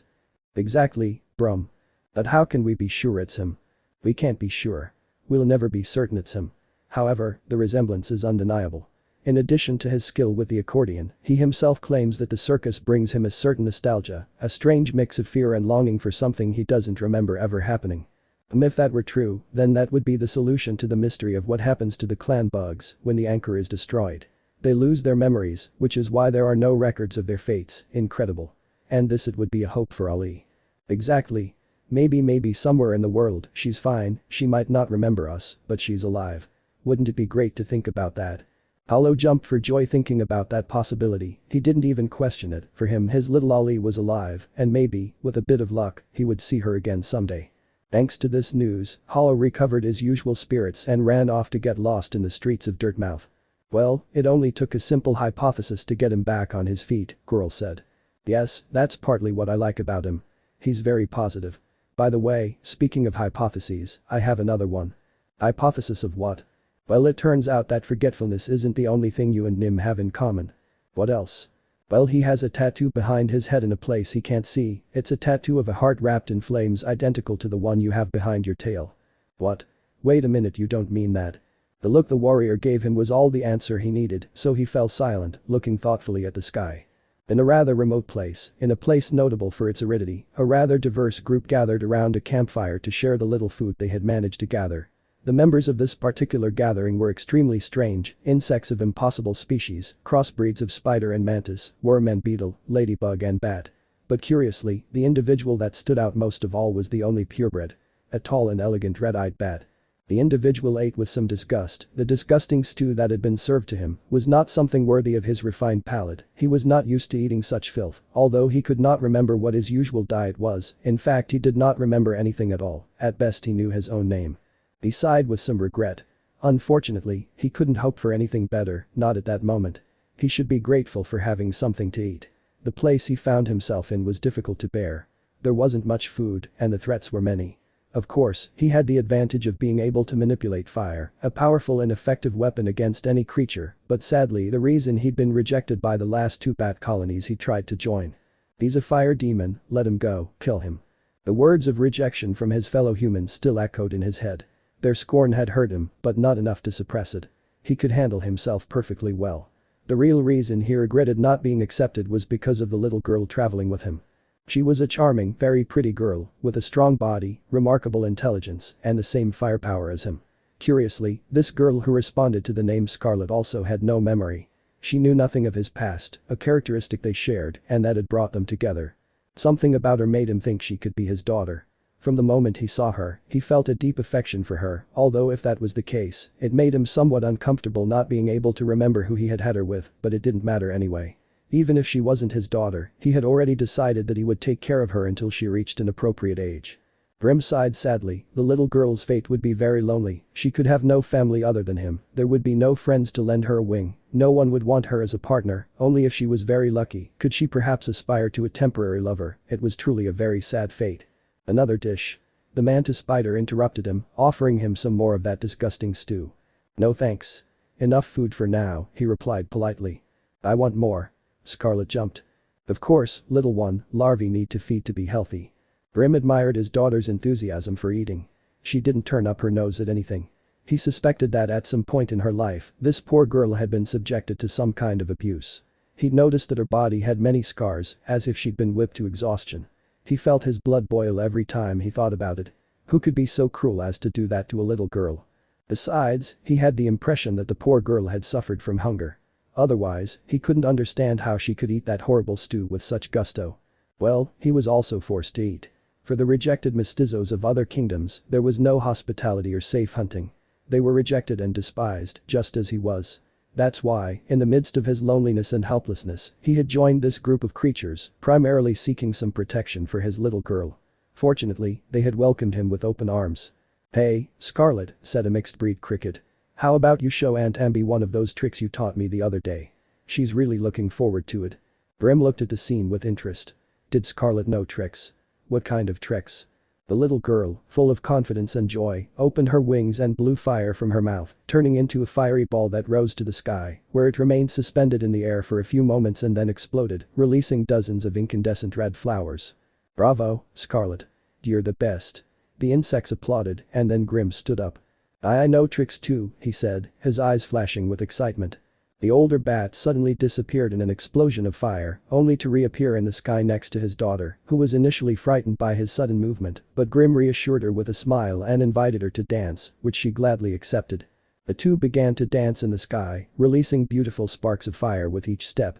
Each turn was adorned with a burst of flame or a fiery flower. It was a beautiful and passionate act that left the creatures watching them from the ground dazzled. Everyone erupted in cheers at the spectacular finale, in which father and daughter twirled together until they were suspended in the air amid an explosion of bats and fiery flowers. Bravo. It's beautiful. I love them. Both mammals gratefully accepted the compliments as they stepped ashore and resumed their seats. Where did you learn that? Asked an aphid, jumping with excitement. Well, the truth is, no. You don't remember, I understand, like almost half of the things we asked you. Don't be so rude, Crip, the half-breed cricket chided him. It's hard enough to live without being aware of who you are. Imagine if you were in his place. It's not really that bad, Grim said gently. I'm almost relieved not to remember my past. I don't know what I've been through, but sometimes when I think about it, I'm scared. It couldn't have been that bad a past, could it? I think you were circus performers. Those fire tricks you do are so pretty, I'd pay to see them. Then the circus words echoed in Grim's head, awakening a certain nostalgia, a longing for something lost and buried deep within him. He looked at his daughter, who looked as distraught as he was. With that look alone, the bat made a decision. Scarlet, let's form a circus. Oh? Looks like you took my words very seriously, said Cricket. Yes, maybe, but the truth is that the idea of the circus is extremely attractive to me, I almost feel as if I was born to perform in one. Well, they sound good, but with his reputation as a demonic bat, I doubt any circus would accept him, no matter how good an artist he is. Didn't you hear what I said? I'm not joining a circus, I'm starting my own. It will be the Grim Company, a place open to welcome all the mixed breed and rejected insects who don't have a place to be welcomed. We'll all form a great family of artists who will dazzle the world with their beauty and elegance, proving that we too are valuable and have much to offer. I know it will be hard, but I'm confident I can do it, that we can do it. And since we're on the subject, does anyone want to join the show? With that moving speech, Grim took his first steps toward building what would become his new life. One of freedom, struggle, stage presence, and glamour, everything he aspired to. However, behind those dreams of grandeur lay a very noble goal. The real reason Grim wanted to form the circus was to provide his little girl with a home, a place where she would be loved and welcomed, a nest of her own. Perhaps this wouldn't be a conventional bat family, but there would be love and protection, everything Scarlet would need in her future, and the great inheritance he would leave her for the day he could no longer accompany her on stage. But there was still a long way to go before the curtain on her life closed. In the meantime, the show must go on. Lost. Hornet stood on the roof of her house, gazing down at the ruined village of Dirtmouth. There was a deep melancholy in her eyes that kept her still, melting into sighs. There, curled up with her knees tucked into her cloak, her father found her. Knowing her better, he could tell that such behavior was not normal for her. With some caution, he approached the mixed-race woman, wondering how to start a conversation with her. Although their relationship was much better now than in the past, she couldn't stand him meddling in her personal life. "Father," he said as soon as he noticed his presence. The king was paralyzed with shock. Had she told him father? Perhaps the problem she was having was very serious. "I want you to tell me something," he continued with the same seriousness. What could it be about? The king sat down next to the girl, ready to listen. When you made me, did you plan for me to be infertile?" "What?" The king blinked in confusion. "You're infertile. What?" "Quirrell has already deposited his seeds in me several times but I haven't laid a single egg." She buried her head between her knees. "Laying eggs isn't supposed to take that long. Why can't I? Does this abnormal, void-inhabited body devour every spark of life that might reside within it?" "Hornet, you can't conceive life whenever you want, you must wait for the right moment." "And when would that be?" "When you go into heat and start releasing pheromones." "I've never had a heat. I'm not fertile." The king blinked in surprise. How had he not noticed? In all the time he'd been living with her, he'd never seen her go through that state. "Did you want this? Did you want me to leave no offspring in case my offspring ever decided to challenge your reign? Is that why you made me like this?"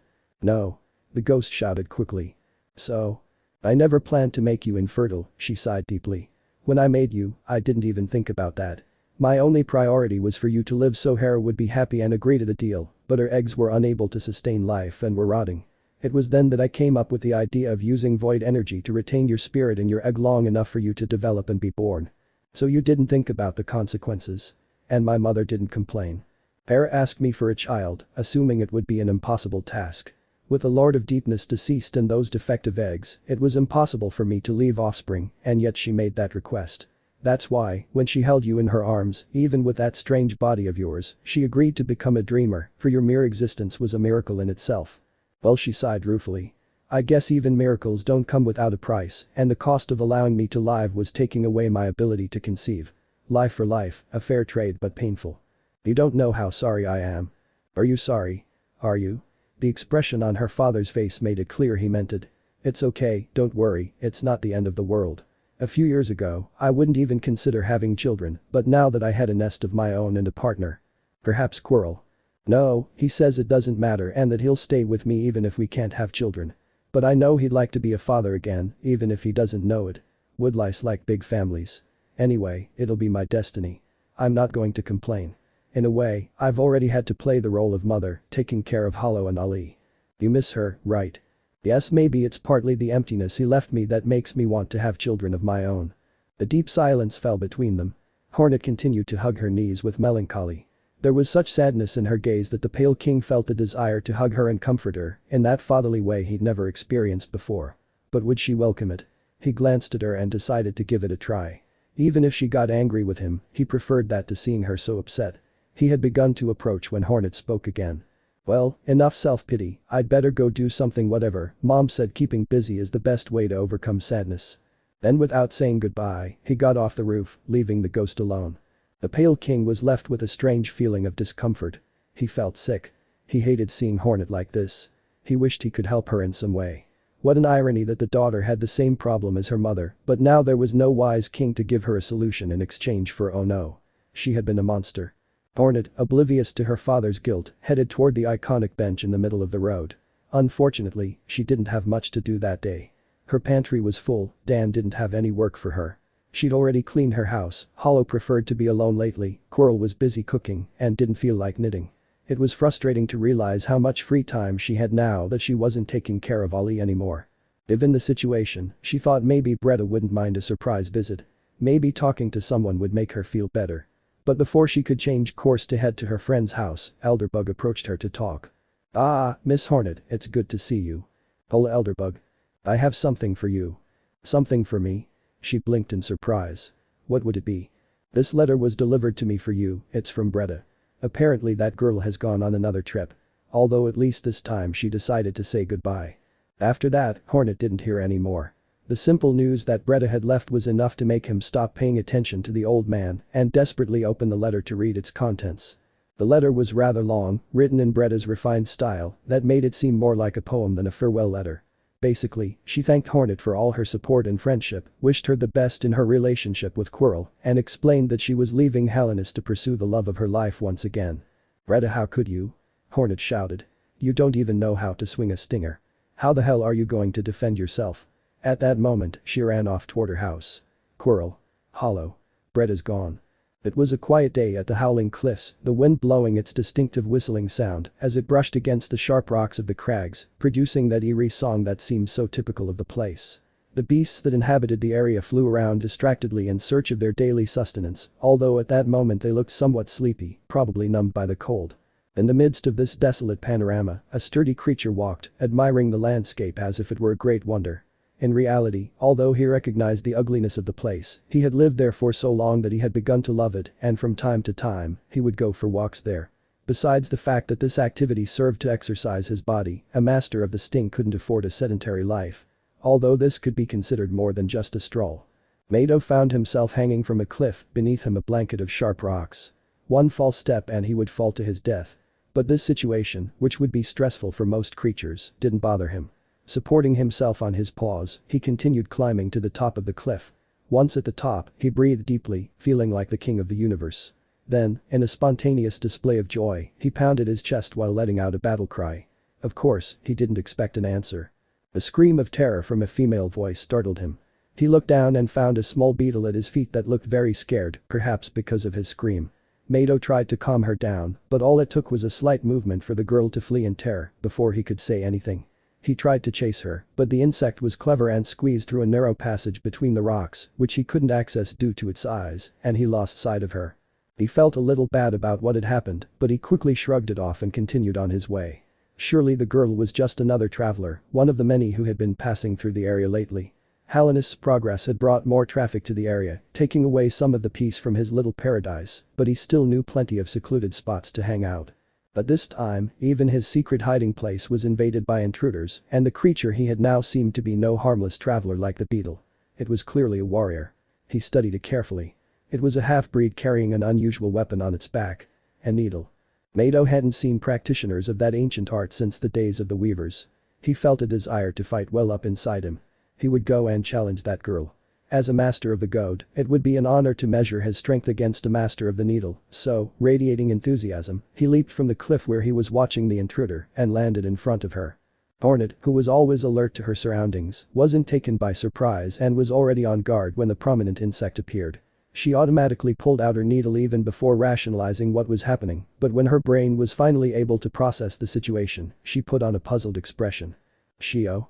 What are you doing here? Do you know my brother?" Now it was Mado's turn to feel confused. "So you're Shio's brother?" "Yes, my name is Mado, Master of the Stings."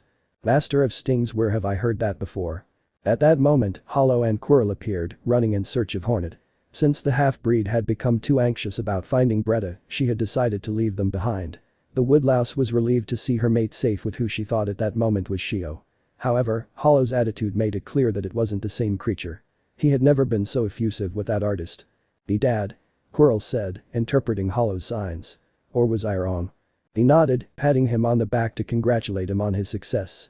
"What do you mean he's your father?" This time the little boy didn't bother to answer. He simply ran up to Mado and surprised him with a warm hug. The enormous insect turned around and a smile spread across his face when he noticed his apprentice. "Ah. My pupil, it's been a long time since I've seen you. I see you've grown. Apparently, you've gone through a couple of skin sheds during the long year since we've seen each other." He stopped to look at the boy quite closely. I didn't remember you being so effusive." Hollow released his master, somewhat embarrassed. It was true that when he arrived at Hallownest, he had been cold and expressionless, but at that moment, he had other worries on his mind, and he still suffered from the apathy that all vessels were born with. He tried to offer a few apologies and excuses for not having visited him in all that time. Of course, Mado couldn't understand what he meant, so Hornet decided to help. "Hollow apologizes for not visiting him." Hollow? Is that her name? She never told me." "Hollow can't speak," Hornet explained patiently, "but he makes himself understood in his own way. With some practice, it's possible to understand his way of communicating."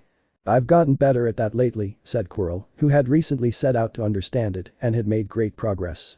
Mado looked at the group with quite a bit of curiosity. They were quite peculiar individuals. One was a half-breed with a certain regal air, as if she were a princess or something. Even her antlers suggested she was someone of noble caste. The other individual was a woodlouse, a rather rare species in Hallownest. How many years had it been since he'd seen a woodlouse? Furthermore, although this one didn't look like a warrior, it also carried a weapon. And finally, there was his pupil, who already had his own aura of mystery surrounding him. He was increasingly intrigued by the group and especially by his pupil, whom, despite how much he loved him, he knew nothing about. I hope you don't mind my question, but who are they? Oh, that's right, you've already introduced yourself, but we haven't yet, the half-breed exclaimed. My name is Hornet and I'm Hollow's sister. Sister? Wow. Mado looked at her closely. They certainly had a familiar resemblance. He was relieved to know that his apprentice wasn't as alone in the world as he'd originally believed. And this one here next to me is Quirrell, my fiancé. Both Hollow and Quirrell blinked in surprise at that statement. Promise? The woodlouse exclaimed.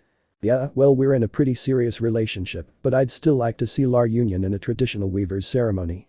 That's fine, right, Quirrell? Will you marry me? And of all the things Hornet could have expected, the last thing she imagined was that Quirrell would start crying. Quirrell? What's wrong with you? Are you okay? Hornet shouted in alarm. It's the happiest day of my life, the insect sobbed. And why are you crying? The mestiza approached to hug her fiancé. It's just I love you, Hornet. Quirrell clung to Hornet as he tried to calm down. I didn't know you were so emotional. Hollow also went to hug his friend. He didn't understand what was happening, but he wanted to help. Meanwhile, Mado watched the scene, amused. What a beautiful family his pupil had. In part, this brought back a certain nostalgia. It reminded him of those days when he still lived with his brothers and his master, when they trained until exhaustion and supported each other, when the Sage of Stings always scolded him, when he dreamed of glory and power, when he still spoke to Oro. I'm happy to see my offspring enjoying the affection of a close-knit family, he said sincerely. Your offspring? Hornet asked, puzzled. Ah, sorry, Mado blushed slightly. Perhaps it was a bit forward of me to declare him my son when I made him my apprentice. I assumed he had no one else in the world and thought he'd be happy to have a father figure. But of course, without words, he had no way of explaining to me that he already had a family. Hollow was quick to get their attention and to make an enthusiastic mime to try to express his feelings about all this. Alright Dad, thankful potato. Quirrell tried to interpret Hollow's gestures. It's not potato, it's never mind, Hornet corrected him. Hollow says it doesn't matter and that when you declared him his son, he was actually very happy and that he also considers you his father. Oh that's it now, it was Mado who felt like crying from emotion, but instead he let out a battle cry that almost left the others deaf. That makes me happy. My pupil, Hollow. We're going to have a battle now. Show me your progress. We don't have time for this. Hornet shouted, calling for attention. Bretta is lost somewhere and we must find her before she leaves the kingdom. She doesn't know how to wield a stinger or any kind of weapon. She can't defend herself out there. We must find her quickly. We've already wasted enough time. Are you looking for someone? Mado asked, interested. His loyal and kind nature immediately sparked a desire to help. Yes, our friend Bretta. Have you seen her? She's a beetle about my size, gray and a bit chubby. Ah. So it was her. Do you see it? Yes, a little while ago, but not in this area. We had a surprise encounter and I accidentally scared her and she ran away in terror. Please take us to the area where you saw her. Mado didn't need to be asked and led the group to the place where he had met the girl. After that, they carried out an exhaustive search of the entire area, checking every nook and cranny they found for any trace, be it a footprint, some leftover food, a forgotten handkerchief, anything. During the search, Mado admired the wonderful teamwork of Hollow's family. Everyone supported each other, always ready to catch someone who lost their balance, or to help them climb a tricky slope, or to shoo away a vengeful fly that might attack the unsuspecting. Mado felt increasingly nostalgic for his past and for the time he spent with his brothers and his teacher. He was almost tempted to see them again. By the end of the day, no matter how hard they searched, they couldn't find Bretta, the beetle had vanished, and Hornet was sick with worry. This is all my fault, she lamented. Bretta left because she was in love with Quirrell too. I should have talked to her, cleared things up. I have to find her. It's already very late, said Mado. It's better to continue tomorrow, at this time the wind starts to blow harder and staying out becomes almost impossible. So Bretta. If she's smart, she'll probably have hidden in some crevice or cave, of which there are many, and she'll last a night. I raise my gaze to the sky, assessing the light and the wind. Honestly, I think it's a little late, even for you. Why don't you stay at my house tonight? It's close. They accepted his offer, especially since it would allow them to get up early the next day to continue their search. At night, Mado's den was full of life for the first time. Everyone gathered around to eat the soup Quirrell had prepared and exchanged funny anecdotes from their lives, of which there were many.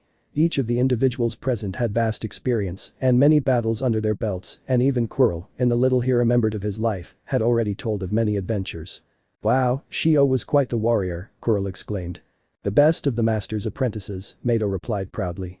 "And to think that now he dedicates himself to painting and sculpture." Really?" The enormous creature looked stunned. Did he go from wielding a sword to wielding a paintbrush? Did he completely abandon the stinger? Hollow says he still remembers the arts he learned, which is why he was able to teach him the great cut, Hornet explained. "Did he say that?" Quirrell asked. "Well, it makes more sense than fighting with a potato." "Quirrell, why does everything Hollow says sound like potatoes to you?" Mado began to laugh heartily. "I can't believe it, so my dear brother now spends his days painting alone in that green labyrinth of thorns." "Oh no, he's not alone," said Quirrell. "Now he has a partner with whom he shares the path of art and well life." "Are you happy?" "It seems so." "Well, if he's happy following that path then I'll support him, that's what brothers are for." "Does Mado have another brother?" The beast's gaze hardened upon hearing the half-breed's words. "Yes, Oro is his name, but I haven't seen him in years and I don't want to. He took something very important from me and I'll never forgive him for it." "What?" Quirrell said, intrigued. "I don't want to overwhelm you with my old ghosts," he tried to regain his cheerful attitude. "Hollow says he visited Oro and told him you'd have to wait a little longer for him to pay back what he owes you." "Are you seriously trying to give me back the Hegemal emblem? Do you think you'll ever be able to get it back?" he exclaimed, standing up. "Hegemal's emblem?" Quirrell and Hornet asked in unison. Mado realized he'd said too much and it would no longer be possible to keep his story a secret. He uttered a silent curse and sat down again. "My brother Shio and I were great admirers of Sir Hegemal. In fact, we began our journey in the art of the goad thanks to him. Gold, I don't know what motivated him to follow this path. Was it just to imitate us? Or did he have some other reason? I just hope it wasn't for vile and selfish reasons. It would be an embarrassment to the master, especially considering his remarkable talent, a talent even more my own. Is Gold a great fighter? Hess not on Shio's level, but Hess no mean warrior. On the other hand, I had to work hard to keep up with them. However, Shio always encouraged me not to give up and gave me his full support, while Oro only ridiculed me. One day, a Stinger Championship was held, where the prize was none other than the Hegemal crest, a rare and extremely valuable jewel. When we signed up for the championship, there were only 2 spots left. Shio decided not to participate and gave us the chance. On that occasion I didn't expect to win, but I wished with all my heart to prove my worth. I fought like never before and contrary to all expectations, I won. I defeated all my opponents, even my brother Oro, and I obtained the emblem of Hegemal. That was a great moment." Mado paused before continuing. "But that wretch Oro didn't accept it, then one day, with his black heart plagued by evil, he stole the emblem and sold it. I never forgave him. That object has an inestimable value, not only because it belonged to Hegemal, but also because it is a jewel in itself. To recover it, you would literally have to pay a mountain of geo. I doubt Oro would be able to raise that amount of money without someone's help." That thing about Geo's mountain echoed in Hollow's mind, who at that moment began to wonder if Soy's obsession with money might have some reason for it. The cheerful atmosphere subsided a bit after Mado recalled that incident with his brother, so it wasn't long before everyone went to sleep. Prelude to something more. It was the middle of the night when a knock on his shell woke Quirrell. The pill bug quickly uncoiled, believing himself to be in danger. Pill bugs reacted very quickly when something disturbed them while they slept, and Quirrell was no exception. He quickly became alert, but to his surprise, he discovered there was no threat. He was simply no longer where he had originally fallen asleep, but against a wall. She looked around and found Mado's large body asleep, with Hollow curled up on top of him, wrapped in a small blanket, resembling an adorable larva. She continued to inspect the scene and soon spotted Hornet, who, as was typical of her, was sleeping sprawled out in a very undignified position. She'd probably kicked him in his sleep, and in his ball form, he'd rolled away. Hornet was very restless when sleeping, which was one of the reasons why she continued to occupy her corner of the bedroom floor despite his protests. He sighed, somewhat annoyed. He'd already woken up and now he wouldn't be able to sleep for a while. In the meantime, he decided to walk around a bit while he waited for sleep to return. He left Mado's house and was greeted by the chill of the night. A shiver ran down his spine at the change in temperature. It was much more comfortable inside the shelter. Perhaps it would be better for him to stay there. The insect was about to return to the others when a soft whimper stopped him. It was a sort of sad lament proclaimed by a rather familiar voice. He returned to the interior of the lair and picked up the dream stinger, along with a blanket to cover himself, because he wasn't willing to endure the cold. As he went outside carrying the artifact, he could see the Pale King lamenting at the door of the house. "Your Majesty?" the Cochineal asked, still astonished to find the monarch in such a state. Whirl. As a ghost, the worm couldn't cry, but the expression on his face indicated he was in the mood to do so. "What are you doing here? You should be sleeping." "Hornet woke me up, and I know I won't be able to sleep for a while." He remained silent, watching the king's reaction, who seemed somewhat embarrassed. "My king, is something wrong?" "It's nothing, Quirrell, don't worry about me and leave me alone." "I'm sorry to challenge your authority, but I don't see it as a good idea." He approached the ghost and sat down next to him. "Do you want to talk about something?" "No, you're welcome," he replied dryly. "Your Majesty, you and I both know that's not true. Why aren't you being honest for once in your life? Why do you insist so much on maintaining this image of a powerful, flawless king who is unaffected by anything? You're no longer king. You don't need to impress anyone or maintain any reputation. And anyway, whatever you tell me here, I won't tell anyone. Please, trust me." The king finally broke down. "I'm a monster, I'm horrible. I've done such horrible things that I no longer believe the good things I've done are enough to make up for my sins. My children hate me, to the point where they'd rather call any slob they find around here, father than me. Majesty. I don't even deserve to be called that anymore, but you couldn't call me by my name either. Isn't your name Pale?" "Of course not, that was the nickname they gave me because my worm name was unpronounceable." "And what is your worm name?" "Patata." "Potato. Why do you think everything is a piece of cake?" he said with a murderous look. "I'm sorry." "Well, it doesn't matter," he sighed. "Now, after many years, I've realized all the mistakes I've made and how much I don't regret them. But now I'm dead and I can't do anything to fix them. I no longer have the power to fix things. I can no longer perform miracles or support them with my knowledge. I'm no longer in control of things. I can't do anything. I'm useless." The specter sobbed. "Potato. Don't call me Potato." "I'm sorry," the insect then fell silent, pondering what he could say to cheer up the monarch. Then, after a while, something occurred to him. "Your Majesty, you have not been useless. Even in your deceased condition, you have been able to accomplish great things." "Oh yeah? What do you mean?" "When Ali came to us, thanks to you, Hornet was able to lose her fear of him." "Yes, but it was still a dangerous maneuver and not something I'm proud of." "And when Hollow's mask broke, you told us what to do." "It was my duty to do so, I am responsible for its existence." "And when that spider stole the dream sting, I heard you were the one who got it back." "It would have been dangerous to leave him with her." "And it was thanks to you that they managed to find Ali when she was kidnapped." "Yes, but those are minor things. In most cases, you fix things, I just helped. And now, when it comes to the really important things, I can't do anything. Don't underestimate the small things. It was this small help that got us through. Besides, what's so important that you can't help with? I can no longer guide Hallownest, I can no longer bring them progress and civilization, I couldn't help Hornet conceive." These last words caused the woodlouse some pain. Hornet's infertility also hurt her, but she had already decided to accept that reality without complaining. "Those problems aren't your responsibility. They're for the younger generations to solve. The creatures must learn to fly with their own wings. They can't live dependent on an all-powerful king, or they'll become weak. Perhaps for a long time you guided Hallownest to glory and prosperity, but nothing can last forever, even the reign of the great Pale King. But what if they can't do things right? What if they can't solve their problems? They'll have to do it, and you'll have to learn to trust that they're capable of it. After all, that's a parent's job. To give their children the tools to fight and believe in themselves." The ghost pondered Quirrell's words for a few moments. Perhaps he was right. For a long time, he had always remained in control of everything and sought to do things his way without considering the points of view of others. If he had been more open, perhaps the Mossmen wouldn't have felt so oppressed and the Mantises wouldn't have rebelled. He remembered that during his first encounter with Hornet after his death, she had demanded her freedom of action and renounced the fate she had imposed on her. Another reason to feel terrible. Acting that way didn't make him much different from the Radiance. "Okay, I accept it, you're right. Oh, I never thought the day would come when a woodlouse would teach me a lesson." "Oh, Your Majesty," Quirrell let out a jovial laugh.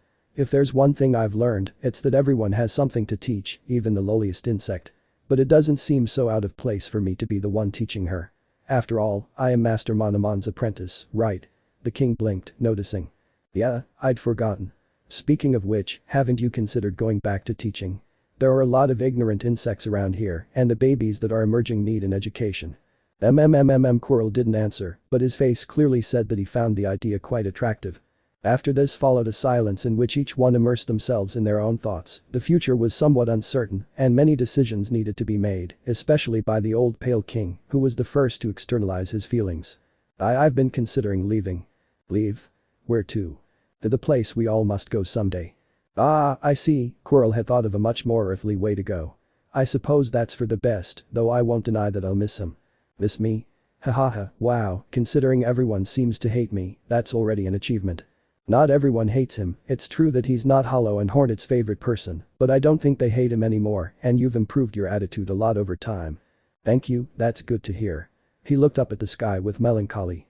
I never imagined that my greatest learning experience would come after I died, but I won't let this be in vain.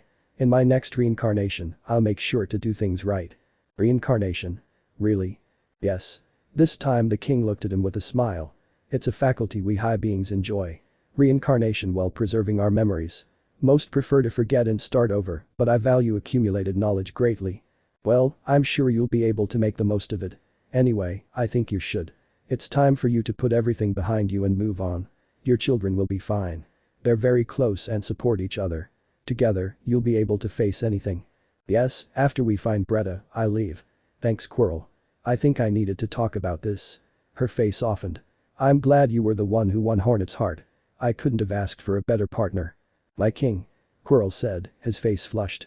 The ghost just smiled mischievously and vanished into thin air. Quirrell snorted, somewhat embarrassed. Those kinds of comments threw him off. He didn't feel like anyone's best suitor, but he'd learned to accept that everyone loved him just the way he was and that he cared about giving his best. A certain drowsiness invaded him and he decided to go back to sleep as far away from Hornet as possible. The next day they resumed their search for Bretta with even more enthusiasm than the day before, especially on the part of Hornet, who could not bear the guilt that overwhelmed her. We've already searched this entire place and Bretta still hasn't appeared. Hornet exclaimed, worried sick. Has she already wandered away from this place?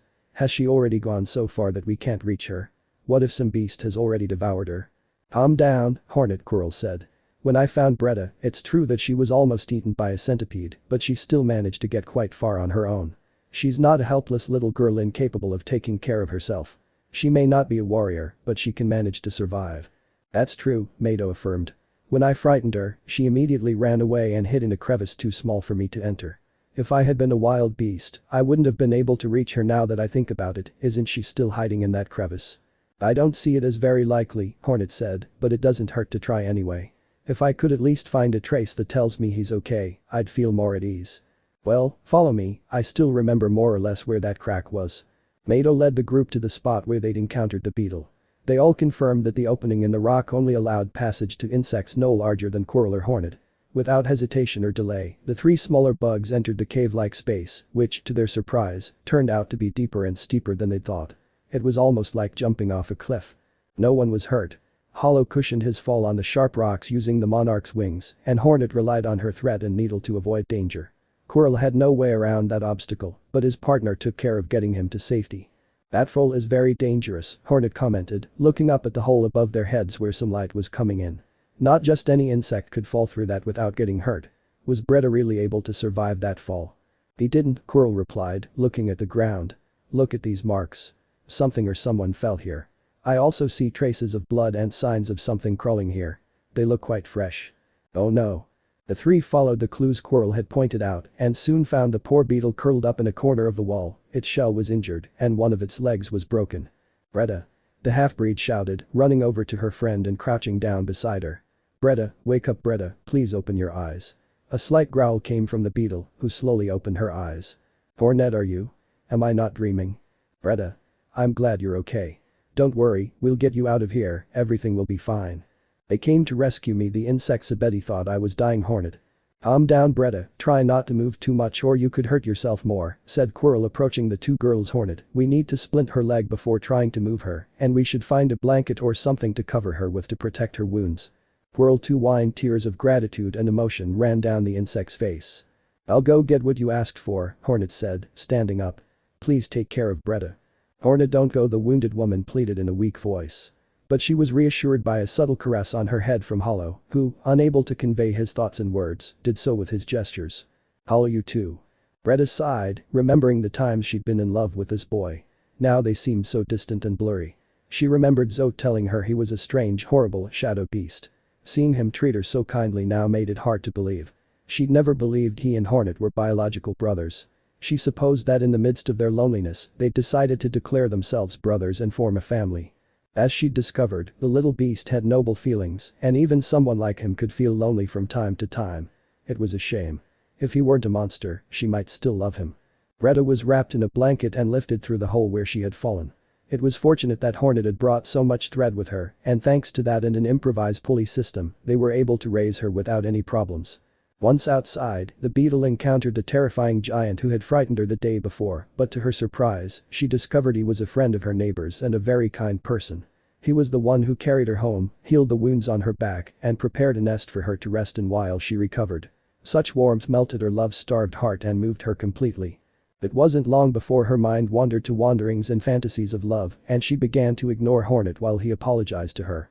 "And that's why I wanted to apologize to you, Bretta," the warrior said, accompanying her friend to her sickbed. "I was very inconsiderate. I should have been more honest with you and taken your feelings into account, but Bretta, are you listening to me? He's so beautiful, my sweet gentle giant," she stammered with dreamy eyes looking at Mado, who was chatting with Quirrell and Hollow.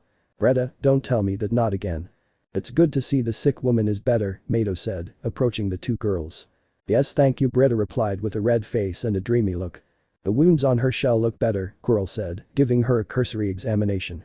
He then touched one of the beetle's legs, which let out a groan of pain. I think her leg is still badly injured. I don't think she'd be able to walk to Dirtmouth in her condition, much less over this difficult terrain." "Too bad, if only there was a hot spring around here," Hornet lamented. "Why don't you leave her with me?" Mado offered. "I can look after her until she recovers. Besides, I could use some company. I hadn't realized how lonely I felt." He gave the beetle a friendly look. Thank you," Bretta said, almost fainting from emotion. At least with that, Hornet could feel more at ease regarding her friend. Her ability to bounce back from a heartbreak and fall in love again was impressive. For now, she no longer had any obstacles or reasons to feel bad about staying with Quirrell. The only one who seemed somewhat put off by the beetle's new romantic interest was Hollow. "Hollow, I repeat it again, if by some chance Mado and Bretta become a couple, that will not make you Bretta's son," Hornet said as they walked back to Dirtmouth. "Mado isn't your father either, neither biological nor by birth. He's just your teacher. Any relationship he has shouldn't affect you. Besides, you already have a father," said the Pale King, appearing in the middle of nowhere. "Let's just say you don't have a father," Hornet said. He nodded in agreement. "You're so insensitive," the worm complained. "All this time I've done everything possible to ingratiate myself with you, but you still reject me. Well, never mind, soon I won't bother you anymore, you ungrateful brats." "What do you mean, old man?" The old king did not reply, he simply vanished into thin air as suddenly as he had appeared. "I feel like the old man is up to something," Hornet commented suspiciously. "I assure you it's nothing bad," Quirrell intervened in defense of the king. "Do I have potatoes?" Hollow asks if you have any idea what's going on. "Seriously, why do you always think everything is so simple?" "Yes, I have an idea of what the king intends," he said, ignoring the potato comment. "But it's not for me to say. You'll find out in due time. In any case, I assure you it's nothing bad." "If you say so, I trust it will be so," Hornet concluded. Quirrell knew the king was planning to finally leave that plane of existence and say goodbye to his children, but it seemed like he was having some trouble doing so. He probably needed time to prepare. However, this time wouldn't be too long. The Potato King had decided to say goodbye the next day, as soon as his children woke up to begin their daily routine. However, the king wasn't the only one who was going to say goodbye the next day. Hollow also intended to leave Hornet. Obviously, the term leave didn't mean abandoning her completely. He would simply go live in the abyss with the rest of his siblings. He would continue to visit her regularly, and if he couldn't, he would ask one of his siblings to do it for him. Hollow would never abandon his sister, but now Big needed him more. Yes, the next day when Hornet woke up, everyone would have a serious conversation. But Hornet didn't wake up. Trapped in a dream. The red-clad mestizo lay fast asleep in her bed, looking peaceful in an abnormal way for someone like her. She was lying on her side, stretched out without moving a single muscle, so still she seemed like a sculpture, only the slight movement of her breathing indicating that she was alive. She had been in this state of hibernation for 5 days now. "Hornet, please, wake up," a woodlouse beside her begged. "Wake up, Hornet, I beg you, open your eyes, come back to me." He placed a hand on top of her and moved her as he had done so many times lately. "You promised that you would stay with me until the end of my life, don't do this to me." Quirrell's voice broke and warm tears streamed down his face. Wake up, don't go please, I'll do anything, I'll let you bite me, I'll sleep with you, I'll make special stew, whatever you want, but please Hornet, you said you'd marry me, don't leave me alone. There, kneeling beside the bed, he buried his head in the sheets and let his tears flow. He'd been waiting for 5 days to see her open her eyes again, staying by her side day and night, just hoping to see her smile once more. 5 days in which he tried to stay strong, but the exhaustion and pain were simply too much. He succumbed to sadness, no longer caring what others thought of him. Suddenly, Quirrell was interrupted by a tap on his back. His eyes filled with tears, he turned to see Hollow, who was looking at him worriedly, holding a tray with some burnt food in his hands. Cooking had never been his strong suit, but he still gave his best, trying to make something decent for his friend. Quirrell hadn't eaten for 4 days and was already starting to look a little thinner, so the container made every effort to prepare something for him. He didn't want him to die of hunger. It was already horrible enough to have his sister in that state, let alone lose his best friend. Sorry Hollow, I'm not hungry. She pushed the tray of food towards Quirrell, insisting that he eat. I mean it Hollow, I'm not hungry. He pushed once more. I already told you I don't want it. She yelled, slamming the tray and throwing the burnt food to the floor. Hollow watched in frustration as all his hard work was tossed to the floor with utter disdain, then looked up in indignation and began to gesticulate angrily at Quirrell. He told him quite a few things, though Quirrell didn't fully understand them. However, what he did understand was the care and love he put into making those horrendous tortillas he brought him and the tremendous sorrow he felt at being scorned. I'm sorry Hollow, she said still through tears, I didn't mean to. Hollow's anger evaporated as soon as he saw Quirrell apologize so heartfelt and so sadly. He abandoned his indignant attitude and hugged his friend, who burst into tears again as he clung to him desperately. Hollow may not have fully understood the magnitude of Quirrell's pain, but he knew that Quirrell didn't like seeing him like that. It hurt him. Several hours passed, and before they knew it, they both fell asleep. When Hollow opened his eyes again and realized he was firmly held in Quirrell's arms, he quickly wriggled out of them, feeling embarrassed. He had fallen asleep cuddling Quirrell. But what an embarrassing situation. Good thing no one was there to see him, or so he thought. As soon as the container became aware of its surroundings, it noticed the pale king standing nearby, staring at it with a stony face. He quickly turned red in embarrassment and began to gesticulate nervously. I'm not going to blame you for anything, the king said, looking away. Quirrell is your friend, and it's only natural that you'd be worried. And Hornet has no reason to find out that you slept with him, considering that Quirrell himself doesn't know. I'm not trying to make it sound bad. He crossed his arms indignantly. Anyway, I don't want to fight with you now or in this situation. I just wanted to tell you that Green has been knocking on the door for a while now, and I think you should go and answer him. Hollow blinked in surprise. Green was outside. He put a worried hand to his head. He told him he'd be heading into the abyss soon to deal with Big's problem, but with Ollie's farewell and then the Hornet problem, he'd put that task aside. What a terrible protective knight he was turning out to be. He quickly ran and opened the door of his house, finding on the other side the container dressed in green, who looked furious and hurt at the same time. He thought he saw tear marks in his eyes, and he also looked tired, as if he hadn't slept well for a while. His brother gave him a shove, expressing his indignation at his distant behavior and his failure to keep his promises. He screamed at him that he had abandoned them for Hornet, even though she was only a half-sister who hadn't been raised by them and therefore shouldn't have such a high priority in his life. This partly angered Hollow, but he held back his indignation out of guilt. Eventually, Green became extremely upset, almost crying in despair as he told him that Big had fallen into a kind of eternal sleep and hadn't woken up in 5 days.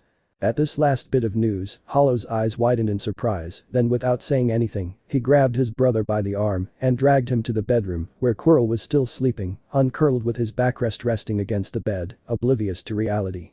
Hollow explained to Green that on the very day he planned to return to the abyss, Hornet had fallen into a deep sleep from which he couldn't wake up. The green-robed creature brought his hands to his face in surprise, and this only increased his worries. Could this be some kind of illness? Would more people soon enter the same coma? How many more were in that condition? Both brothers rushed to investigate this phenomenon, first looking for more victims of it. They split up and began roaming the kingdom trying to identify sleeping insects. They didn't stop to do a thorough search, just checking on their acquaintances and doing a cursory inspection, looking around. This investigation lasted about 2 days, after which they met again to exchange information. Green didn't know many bugs and wasn't that adept at navigating Hallownest, so he didn't find any other comatose bugs. Hollow, meanwhile, found 8 more victims of the mysterious disease. Sly, the 3 Stinger Master brothers, the 3 Mantis Lords, and Ogrim. Both brothers pondered the matter for a long time. What did these 8 creatures have in common with their siblings? Apparently, nothing. They weren't the same species, the same age, the same gender, and they didn't live in the same environment or eat the same food. What could be the connection? They simply couldn't explain it, and all of this worried them more and more. Finally, Green decided to return to the Abyss alone to share the news with his other siblings. Hollow would stay there, investigating whatever he could. Anyway, if he found a cure for Hornet, he would also find a cure for Big and everyone else. But it wasn't that easy. Hollow wasn't a very thoughtful person, and he did many things impulsively. He wasn't the right person to investigate a rare disease and gather clues. But something like this, Quirrell's help would have been useful, but Quirrell he simply couldn't help him. As much as he and the Pale King tried to cheer him up, or at least motivate him to help them find a cure for Hornet, it was no use. The woodlouse had no energy for anything, not to eat, nor to fight to exist. "The situation is very serious," said the Pale King worriedly. "If this continues, I fear he won't survive." "Yes, Hollow, people can die of sadness. Yes, I know that death is normal and should be accepted, but everyone has their own way of coping with loss, and the woodlice's way of coping is very specific. As you've probably heard, woodlice like to live in large family groups. Uncles, fathers, mothers, children, since they all live together, and when a family member dies, it's the support and love the family gives each other that helps everyone overcome the loss, but Quirrell is alone. The only family he has is you and Hornet. I'm afraid you might not be enough. You can't stay by his side all the time. Besides, Quirrell is more helpless than the average woodlouse. Remember, he has no past, no relatives, no possessions. He has nothing, nothing at all. I doubt you can imagine the true reality of what I'm telling you. Very few people have truly lost everything. Hornet was his hope, but now he doesn't have it. Even if he survives this crisis, what's left for him? You have other brothers to take care of, and you can't take Quirrell with you to the Abyss. Are you going to leave him alone?" He lowered his head, feeling despair invade him. "Yes, I imagined it." He directed his gaze towards his daughter who was lying unconscious in bed. "What's happening to Hornet and Big? It's strange. I've tried to get into their minds, but I can't. It's as if there were a barrier preventing the passage of external influences. What the heck is going on here?" He looked at Hollow with determination. "I will take care of this. I will not let my title of high being be in vain. I was able to create miracles and wonders in my past. I will not let this surpass me. Nobody messes with my offspring." And after this declaration he vanished. Hollow, mentally exhausted, said nothing more. He really didn't believe the old ghost was capable of doing anything. At that moment, he just wanted it all to end. He was desperate. His brothers were in a coma and he couldn't do anything to help them. He had sworn to be the protector of his family, and he was a failure. Almost dragging his feet, he went to find a blanket and some pillows and made himself a place to sleep, since Quirrell and Hornet were now occupying the bed. He then closed his eyes, hoping that he would be the one who never woke up again. A full day passed before the Pale King returned from his mission in search of information, and contrary to all expectations, he had favorable news. "Hollow. I found the source of the barrier preventing me from entering Hornet's mind." Of course it's a good thing. Perhaps what's causing that block is the same thing that's keeping her asleep, but if that's not the case, if we remove the block, we can enter her mind and investigate the problem from there. I know it's not an immediate solution, but it's progress.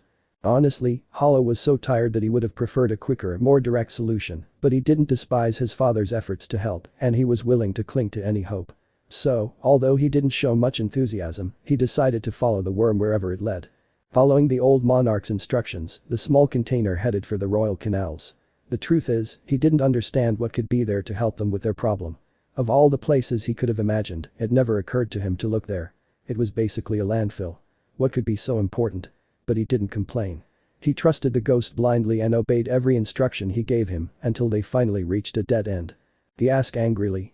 "It's not a dead end, you can continue this way, it's just that the path is blocked." "Come on, Hollow. What's wrong with you? You're the avid explorer who always finds the most hidden secret passages." He brought a hand to his face, expressing his exhaustion. "Yes, I understand, just take it easy." Feeling somewhat annoyed at being reprimanded by the king, he walked up to the wall pointed out and began to inspect it. He could make out several cracks in the stone, and after giving it a couple of light taps with his goad, the sound indicated a hidden passage behind it. Armed with this background, he set out to unleash all his pent-up rage and hit the wall with all his might. The cracks grew larger and larger until the rock fractured and finally collapsed. "Well done, Hollow," the king exclaimed. "Now let's continue. The energy I'm sensing is getting stronger and stronger." Father and son entered through the passage, and it led them to what clearly looked like a Tremodora den. The place was infested with them, with larvae, eggs and some extremely robust adult specimens that the container decided to note in the hunter's diary. It seems there's plenty of food around here. Look how big these creeps have gotten, the king said. They really look rather disgusting. I don't think even Hornet would want to try these creatures' meat. Do you think so? I know she's very rude about a lot of things, but I don't think she's rude enough to eat these things. They discussed the girls' culinary tastes for a while as they made their way through the nest, eliminating a few pesky threats in the process. Hollow had to admit that while the creeps were no longer a threat to him, a little extra weight made them terrifying creatures. He took a couple of beatings before he figured out the best way to dispatch them. Finally, after considerable effort, he emerged from that den and reached a larger area, which looked like some kind of landfill. The current of water was probably guiding the garbage to this particular spot. There was a reason there was so much waste gathered there, even in that sort of underground lake, islands of garbage had formed. Perhaps Hornet was a little more scrupulous and preferred cleaner places, but Hollow didn't care whether he walked on excrement or dug through trash, so he dove into the water and swam to an island of garbage, where he had managed to spot something that seemed interesting. At that point, some of his worries had lightened, and his spirit of exploration had surfaced. He wanted to see everything, touch everything, examine every corner of this new territory until he had it completely memorized. However, the Pale King brought him back to reality. Hey, Hollow, you can explore all you want later, remember why we're here, come on. Reluctantly, the boy obeyed and headed toward his father, who stood in front of a strange sarcophagus wrapped in chains and secured with a padlock. This immediately sparked the container's interest. Here, that's where that strange energy comes from that protects the sleep of the sleeping. What do you think Hollow is about? Whatever it is, it seems dangerous. If it's locked in this sarcophagus and bound by these chains, it must be. Hollow wasn't really interested in the reasons or the past of the sarcophagus, he just wanted to save his family, and if the solution was in this thing, he would open it no matter what. He began to pound on that strange grave, trying to break it open and release its contents, but it seemed too hard for the power of his sting. Be careful, Hollow. The king reprimanded. I told you that thing is dangerous. If they have this sarcophagus locked up like this, it's for a reason, in fact for some reason, it looks familiar. Where have I seen this before? Open it without a key? I don't know, I don't think it's possible, this actually looks familiar, I could almost swear I built this instrument myself. Hollow shook his head in annoyance. If there was one thing that could be said about his father, it was that he had a great talent for building all kinds of strange artifacts and impassable prisons. Breaking their cages or undoing their seals was not easy at all.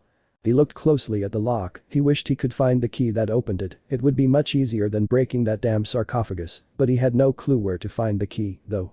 Suddenly, Hollow remembered the key he'd snatched from that crazy woman in the coliseum. The king had also said it looked very familiar, but he couldn't remember where it came from. Could it be the key to the lock? He had nothing to lose by trying. The little boy took out the aforementioned key and inserted it into the lock. It went in very easily and seemed to fit perfectly. Hollow, what are you doing? Where did you get that? Oh, it's the one from the coliseum, wait a minute, that key, the sarcophagus, I remember now. But it was too late. Hollow turned the key in his lock and the padlock opened. The chains holding it fell off and the prison was opened. Both individuals watched the spectacle, one filled with excitement, the other with fear. The sarcophagus opened like a chrysalis, and from inside emerged a strange, large, obese golden insect with wings hanging from its back and a crested mask on its head. The poor creature, as soon as it emerged from its prison, collapsed to the floor with a muffled scream. The tone of its voice indicated it was a female. No, it's freed, this is terrible. No, I don't know her, but if she was locked up there she was definitely someone terrible. He crossed his arms and narrowed his eyes. I designed this sarcophagus to contain other high beings who could be dangerous to the kingdom. There was poison in his eyes. If they challenged the reign, they could be considered dangerous technically. He waved his hand, dismissing his father's words. Anyway, I never had to use the sarcophagus while I was alive. Life in the kingdom was peaceful. But if this lady here was sealed, it was surely because someone considered her dangerous, and now she's free. He touched the golden creature's head and looked at the ghost questioningly. Well, let me see, yes. That strange energy that prevents me from entering Hornet's dreams comes from her, she's probably the one causing all this mess. Hollow stuck out his stinger ready to finish off the sleeping creature. No. The king shouted. What do you think you're doing? Killing her won't necessarily fix things. It could happen that with her death no one wakes up and we would lose the only chance to save them. Don't be so reckless. Well, I would investigate her a little, at least try to enter her mind, maybe there lies the answer to end this curse. Hollow thought this was a good idea, so he took out the dream stinger and proceeded to strike the mysterious vanished lady's mind. This time there was no barrier to their entry, so Hollow and the Pale King found themselves transported into the complex mind of the Godseeker. The pantheon of the gods. Blasphemy. Total blasphemy. You're scum. Your mere existence is a disgrace. You're the most insignificant of dwarves. By what right do you dare to invade the home of the gods? Go away. Get out of here. As Hollow entered that dream realm, these aggressive words echoed in his mind as he saw a curious silhouette appear, imposing but blurry, so distant and so bright that he felt it on a level above him, as if it were a superior being he could never reach. Then he felt himself falling. Hollow landed in a bright place, where everything seemed to be illuminated by a golden light. He looked down at the ground and noticed that it was also made of some kind of golden material, like precious stones. Every detail was magnificent, imposing, of unparalleled richness and beauty, as if it had been created for the gods themselves. Well, not bad, said the king walking up to Hollow. Huh? You're not floating now? Said the container. The mind that rules this small dream realm is certainly powerful, perhaps the most powerful I've ever seen. I cannot use my power to defy the laws she imposed on this place, so if she says I must walk, then I will have to. Oh well. Some exercise will do you good, Hollow said, brushing it off and drifting off into that dreamlike realm. Well, technically I don't need it, but I don't mind walking. Father and son advanced into the depths of that lavish kingdom and gazed in fascination at the imposing buildings that rose up around them. It was like a golden palace, perhaps as impressive as, or even more so than, the king's white palace. However, despite its beauty, it seemed less habitable.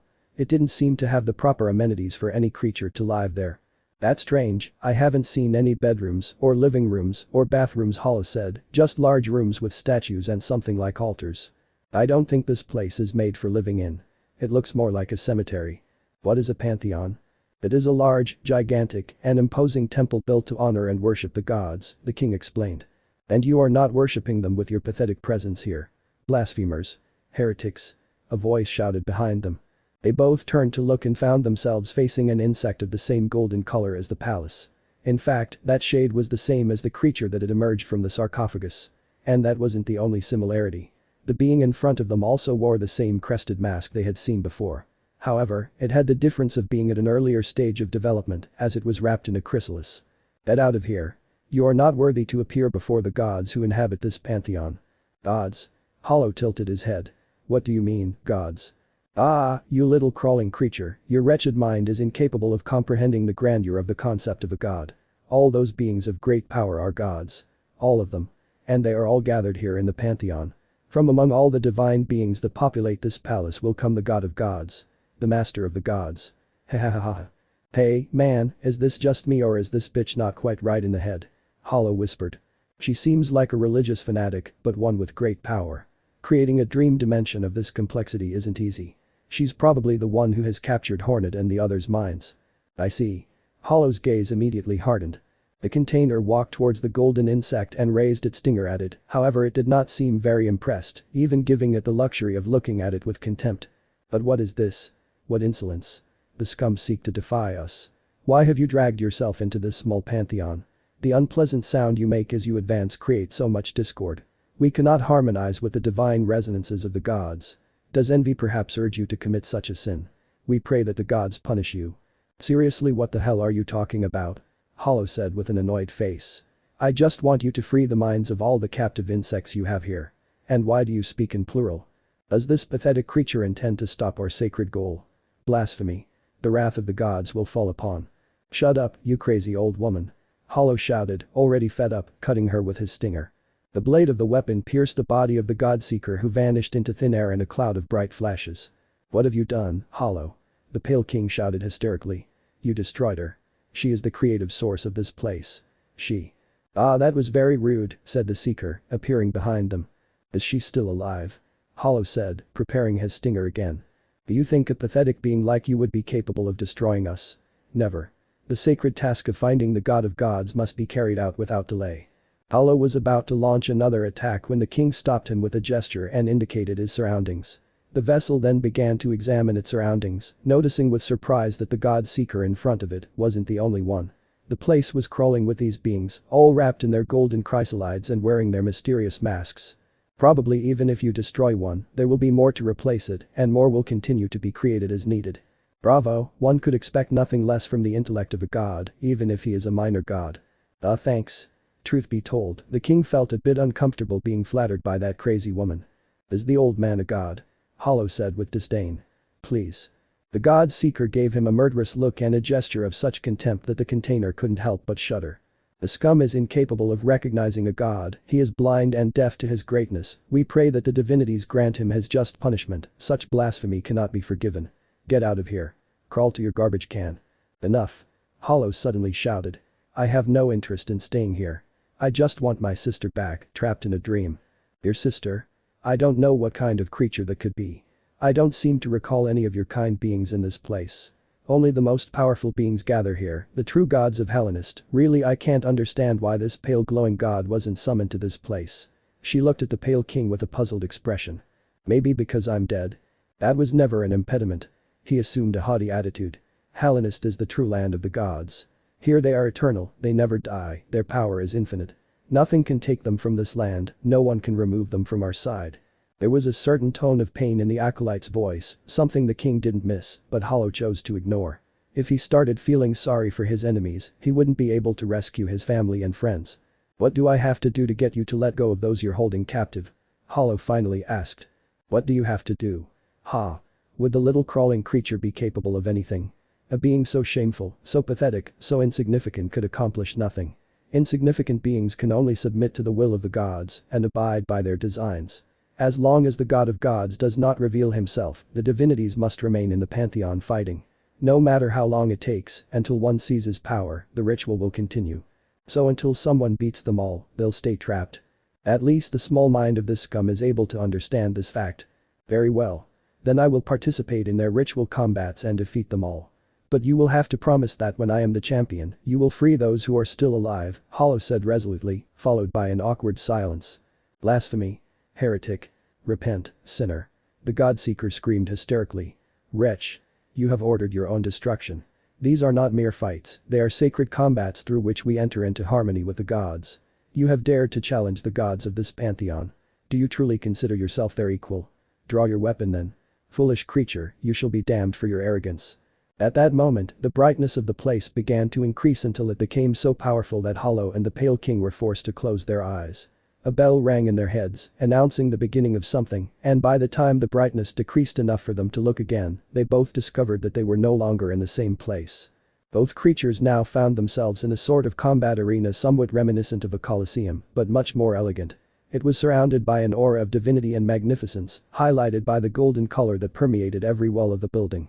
Above the combat zone were stands with seats for the public, which were occupied by an army of chrysalis creatures wearing masks matching the color of the surroundings.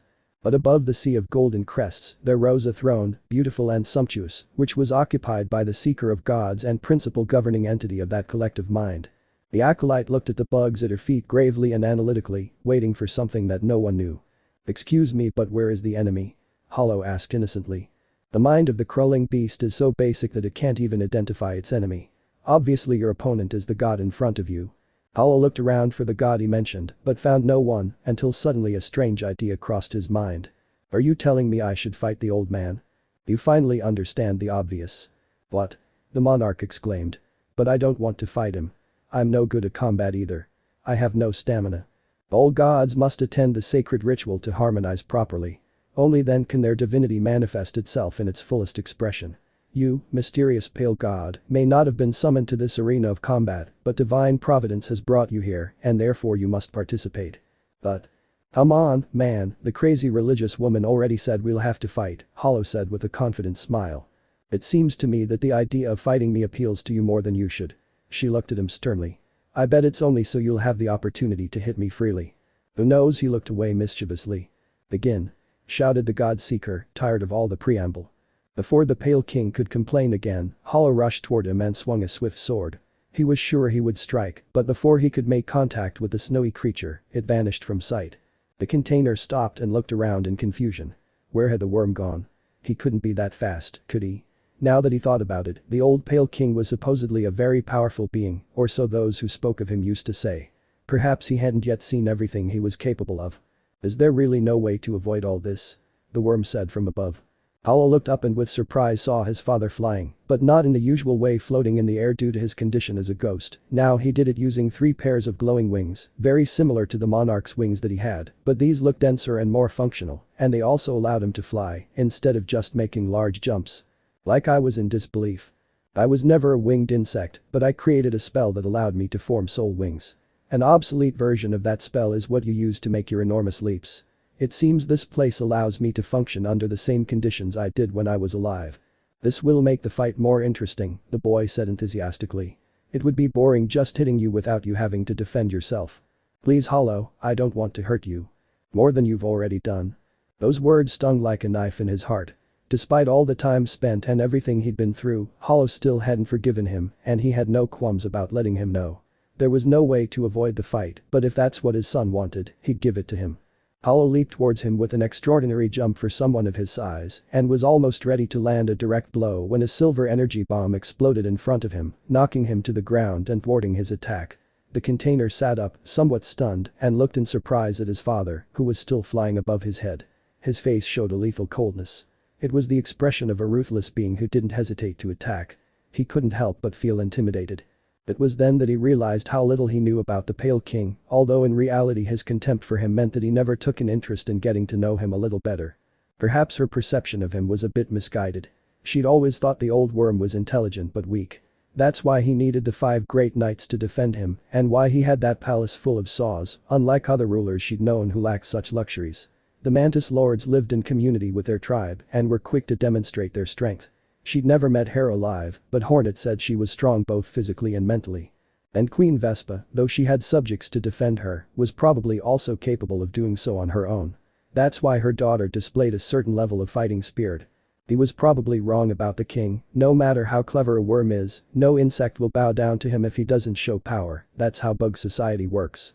Hollow was abruptly awakened from his reverie by a barrage of silver swords hurtling toward him. He dodged by jumping a few times, but his speed wasn't enough to escape unscathed.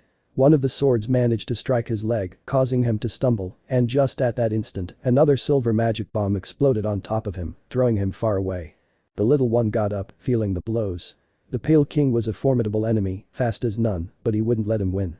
If he had defeated the Radiance, he could handle this.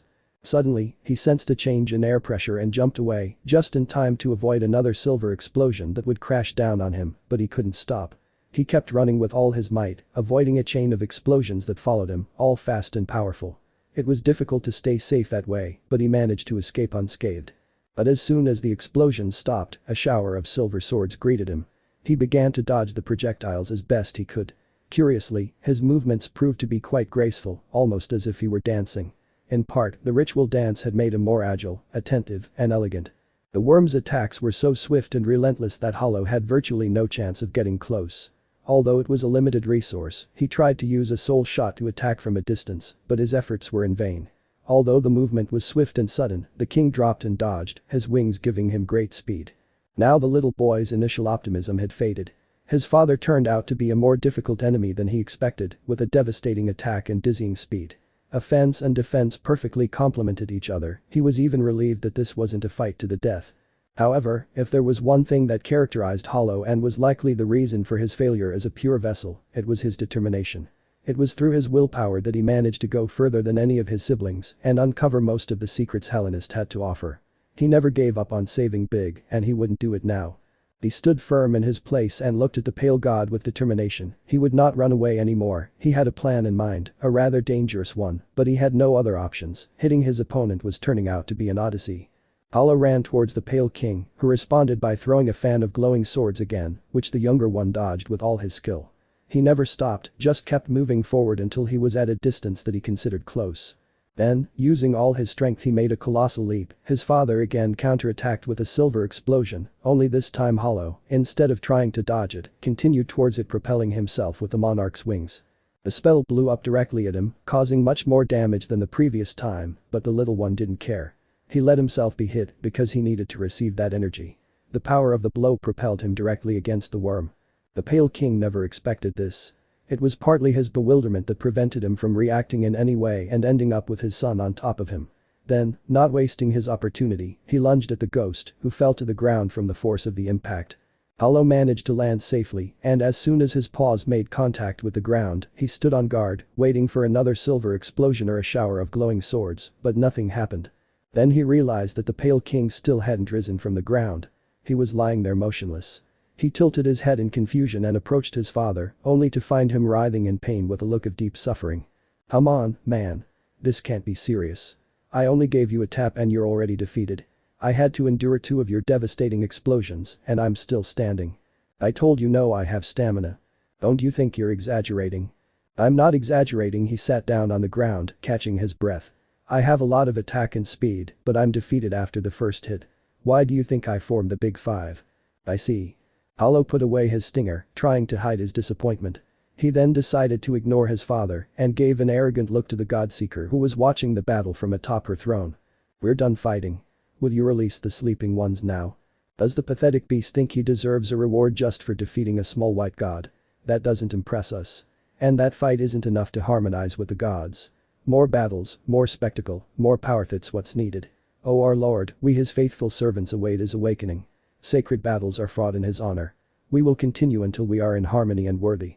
Baloo, oh hey, we're still here, Hollow claimed. How daring. The acolyte growled. You'll get your punishment soon. Just wait. Until the next fight begins. The bell rang and the light in the room grew brighter until they lost their vision again. First battles. The brightness of the environment began to decrease until it allowed vision again, and just like the previous time, when Hollow and the Pale King opened their eyes again, they were no longer in the same place as before. In fact, they were now separated. While Hollow appeared in another combat arena, the king was now in the public stands, sitting next to the God Seekers. Huh? Why am I here? He asked, confused. When we first saw your arrival, we knew you were pathetic, the Seeker said solemnly. However, we sensed the power of a god in you and assumed that, like the other deities, you would be suitable for the ritual battles. But you turned out to be a disappointment. Your performance in the previous battle was so disappointing that we decided to spare you the shame and placed you here with us so you can watch your filthy companion lose pathetically.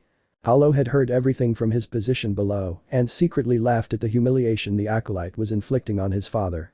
The God-Seeker perceived his mockery and raised her voice in indignation. The pathetic creature mocks sacred procedures. What insolence. He feels emboldened only because the previous encounter lacked the necessary rigor. But now he trembles, fool. Bow down before a true god. The room shook slightly and traces of golden dust even fell from the ceiling. It felt as if something large and dangerous was approaching. Hollow stood on guard and drew his stinger, preparing for whatever was coming. Then 2 gates opened on either side of the arena and 2 vengeful fly kings appeared, roaring furiously and flapping their jaws. Hollow looked at them with some surprise.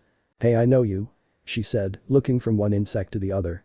You're the Fly Avenger who almost ate Zote and you're the Fly Avenger from the Coliseum. What are you doing here? And you're supposed to be dead. As we said, death was never an impediment to the god's presence in this sacred field, proclaimed the God Seeker. And these things are supposed to be gods.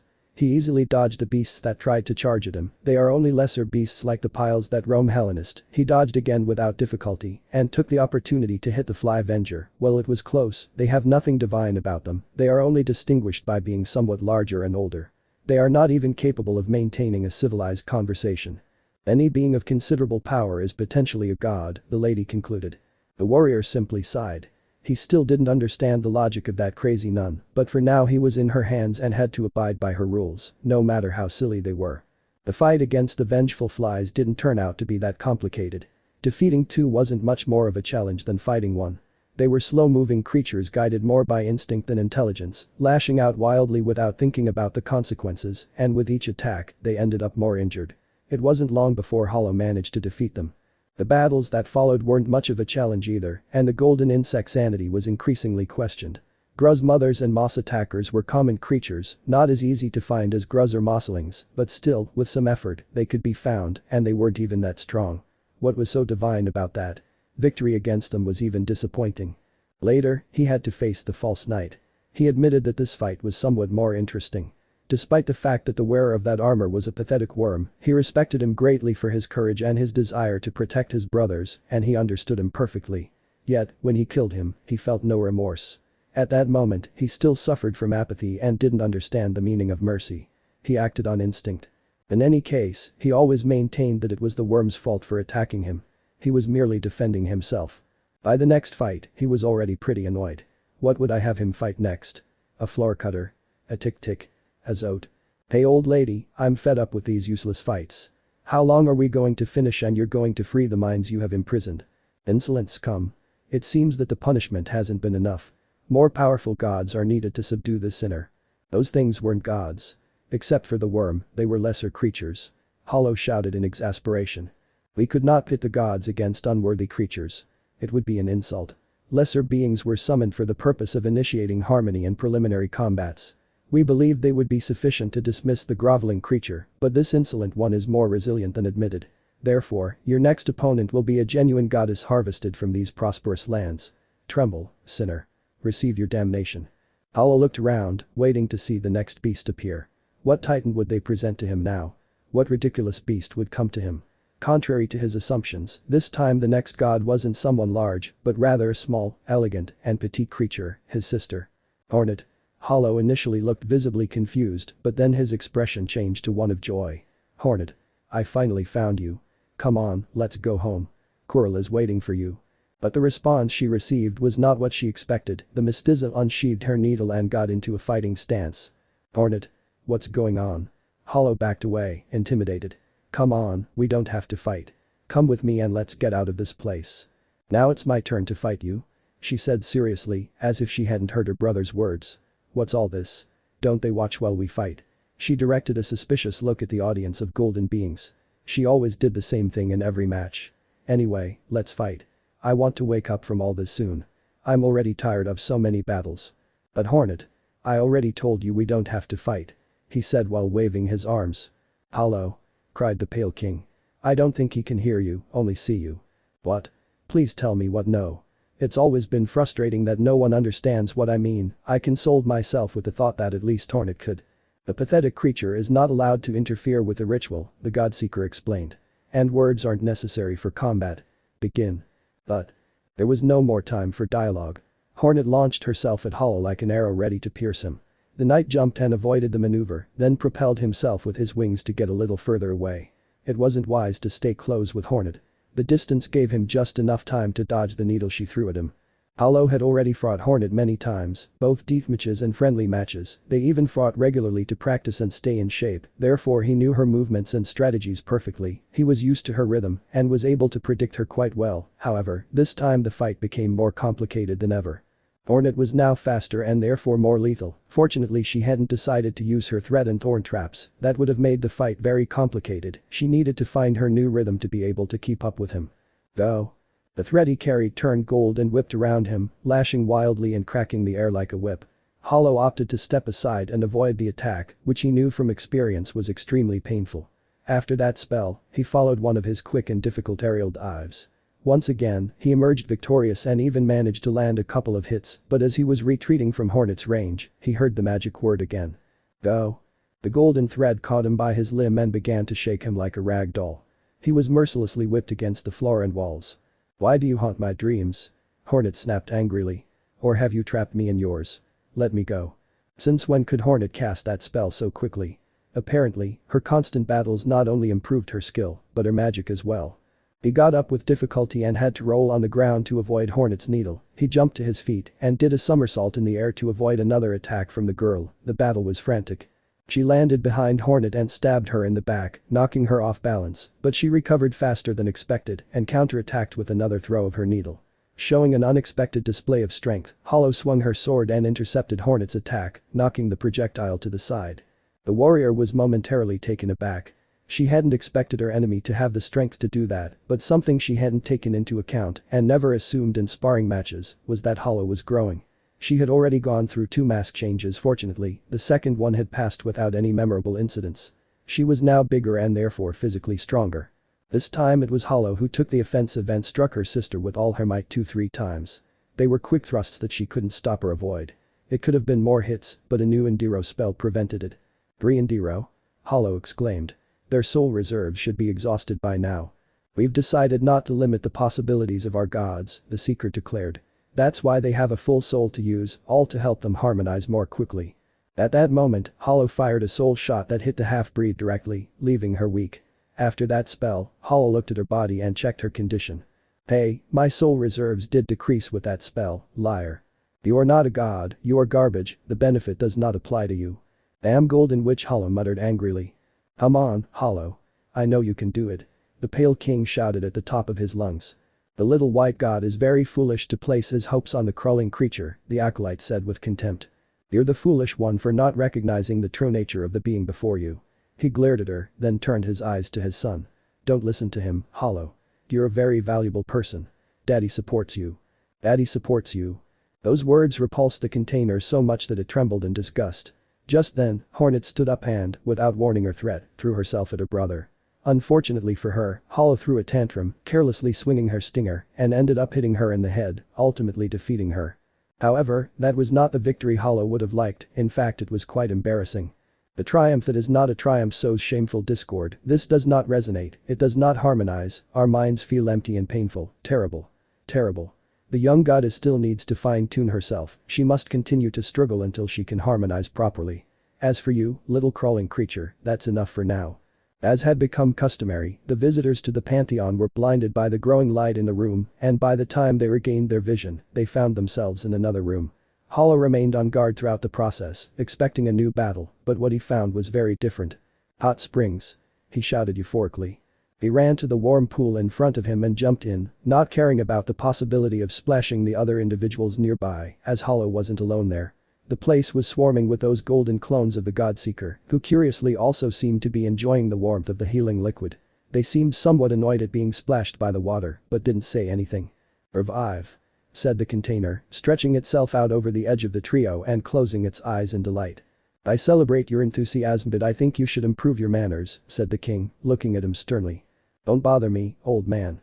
Hollow, not wanting to talk to him anymore, dived into the water for a few seconds, then reappeared a little further from the shore, where he began to move gently and playfully. The king watched him enjoy that warm bath. He knew his son loved water, and not just the hot liquid from the hot springs. The little one also loved immersing himself in the waters of the Blue Lake or the underground Lake of Deep Nest. "Do you really like Hollow water?" the worm asked as he submerged himself in the hot springs. "Ah, one of the 3 things I missed most about being alive was this. Yes, I really like water. Is there a problem with that?" No matter what he did, she was always defensive around him. No problem," he tried to maintain a conciliatory tone, even though his son's aggressive tone bothered him. "I just thought it was funny that we both share the same passion for bathing. Are you trying to find something in common with me? I don't know anyone who doesn't like hot springs. It wasn't just the hot springs I liked. I appreciated all kinds of baths, even those with cold water. The cold may be unpleasant at first, but it ultimately leaves you feeling revitalized. I even liked feeling the drops falling on my shell in the City of Tears. The sound of the raindrops tapping is relaxing. And the water running over you feels like a caress." "Exactly," the container exclaimed, surprised that someone had finally found the right words to describe how much he loved the eternal rain, although he then mentally scolded himself for having anything in common with the old worm. "But maybe you didn't enjoy the water as much as you say. From what I heard, you spent most of your time locked in your castle." "Well, being a king isn't just about enjoying power. You also have to take responsibility for your subjects, and at least I tried to do my best to guarantee them a good life. That didn't leave me much time to go out and walk around. Of course, you took care to give a good life to everyone except your family." But he sighed in defeat. "I know it was a mistake, but if it hadn't been for the threat of the Radiance, believe me, I would never have done something so horrible. I never intended to harm anyone in my life." The Mossmen wouldn't say the same. "You took their territories and disrespected their beliefs. They had their own way of life. That wasn't right, and it surely hurt them. They left their discontent written on some of the rocks along the green path and in the Queen's gardens." "I know," he looked increasingly depressed. "But at the time, I thought what I was doing was right. I mean, everyone considered me the smartest insect in the world. My word was true and wonderful. What I said was right and what others said was wrong. That's why I felt I had the right to impose my thoughts and ideals over everyone else. No one was ever able to stop me, not even a white person. Maybe it would have been a good idea to have a child sooner, someone who would inherit my power and be able to oppose me. You had many children. But I didn't have them with that intention." The king submerged himself in the water until only his eyes remained visible. "I didn't see them as children or even as living beings. Now I know I was wrong, and I feel so sorry for Blanca. She truly wished she could love them, but I forced her to discard those thoughts. After that, she became cold and distant with everyone. She used to be very affectionate, but grief changed her forever. She even withered a little." Hollow was always bothered by the coldness with which his mother treated him when they first met, even having the nerve to ask him to take his brother's place in fighting the infection, as if it were something so simple. At least it relieved him to know there was a reason for this. It made him feel less miserable, but it also increased his anger towards his father. But what was the point now? The White Lady was dead, the infection defeated, his brothers were free, they had good lives, and the damn worm was repentant and dead. It's not like he could pay for the insults he had committed in any other way. Hey man, what's the other thing you miss most about being alive? Eat. What? Are you serious? Yes, well, a blush appeared on her face. I always loved eating and trying all kinds of dishes. Unfortunately, I wasn't as adept at exercising as Hornet, and I constantly had problems with my weight. Blanca always put me on a diet. She showed a brief expression of horror. When you love food so much, restricting yourself is terrible. That's why I bothered Hornet so much about watching her meals, but I guess she doesn't need to after all. Hollow had to stifle a laugh at all this. It was quite curious. He had inherited her fondness for water, and his sister inherited her fondness for food. As much as he wanted to deny it, they both had something of him about them. It was inevitable, but perhaps it wasn't such a bad thing, since they were still themselves. Their essence was unique and unrepeatable. Suddenly a murmur caught their attention. One of the god seekers looked at them penetratingly, almost as if she wanted to pierce their souls, while she murmured to herself. The gods couldn't free us from this troublesome stain. But what a challenging ordeal it is to have to watch this being raise his weapon against the deities. You are fortunate beyond logic. The gods of this pantheon, with a purpose beyond our understanding, allow you to be among them. A true divine retribution must be what they are planning for you. Prepare yourself. Enough, you crazy old woman. Hollow said, emerging from the water and walking indignantly towards the acolyte. I've already defeated all the gods you put in front of me. Are you going to free the captives once and for all? If you still have any creatures I need to fight, bring them to me. I'll defeat them all. Blasphemer. She cried indignantly. You are painfully persistent, desecrating this pantheon with your presence and your worldly desires.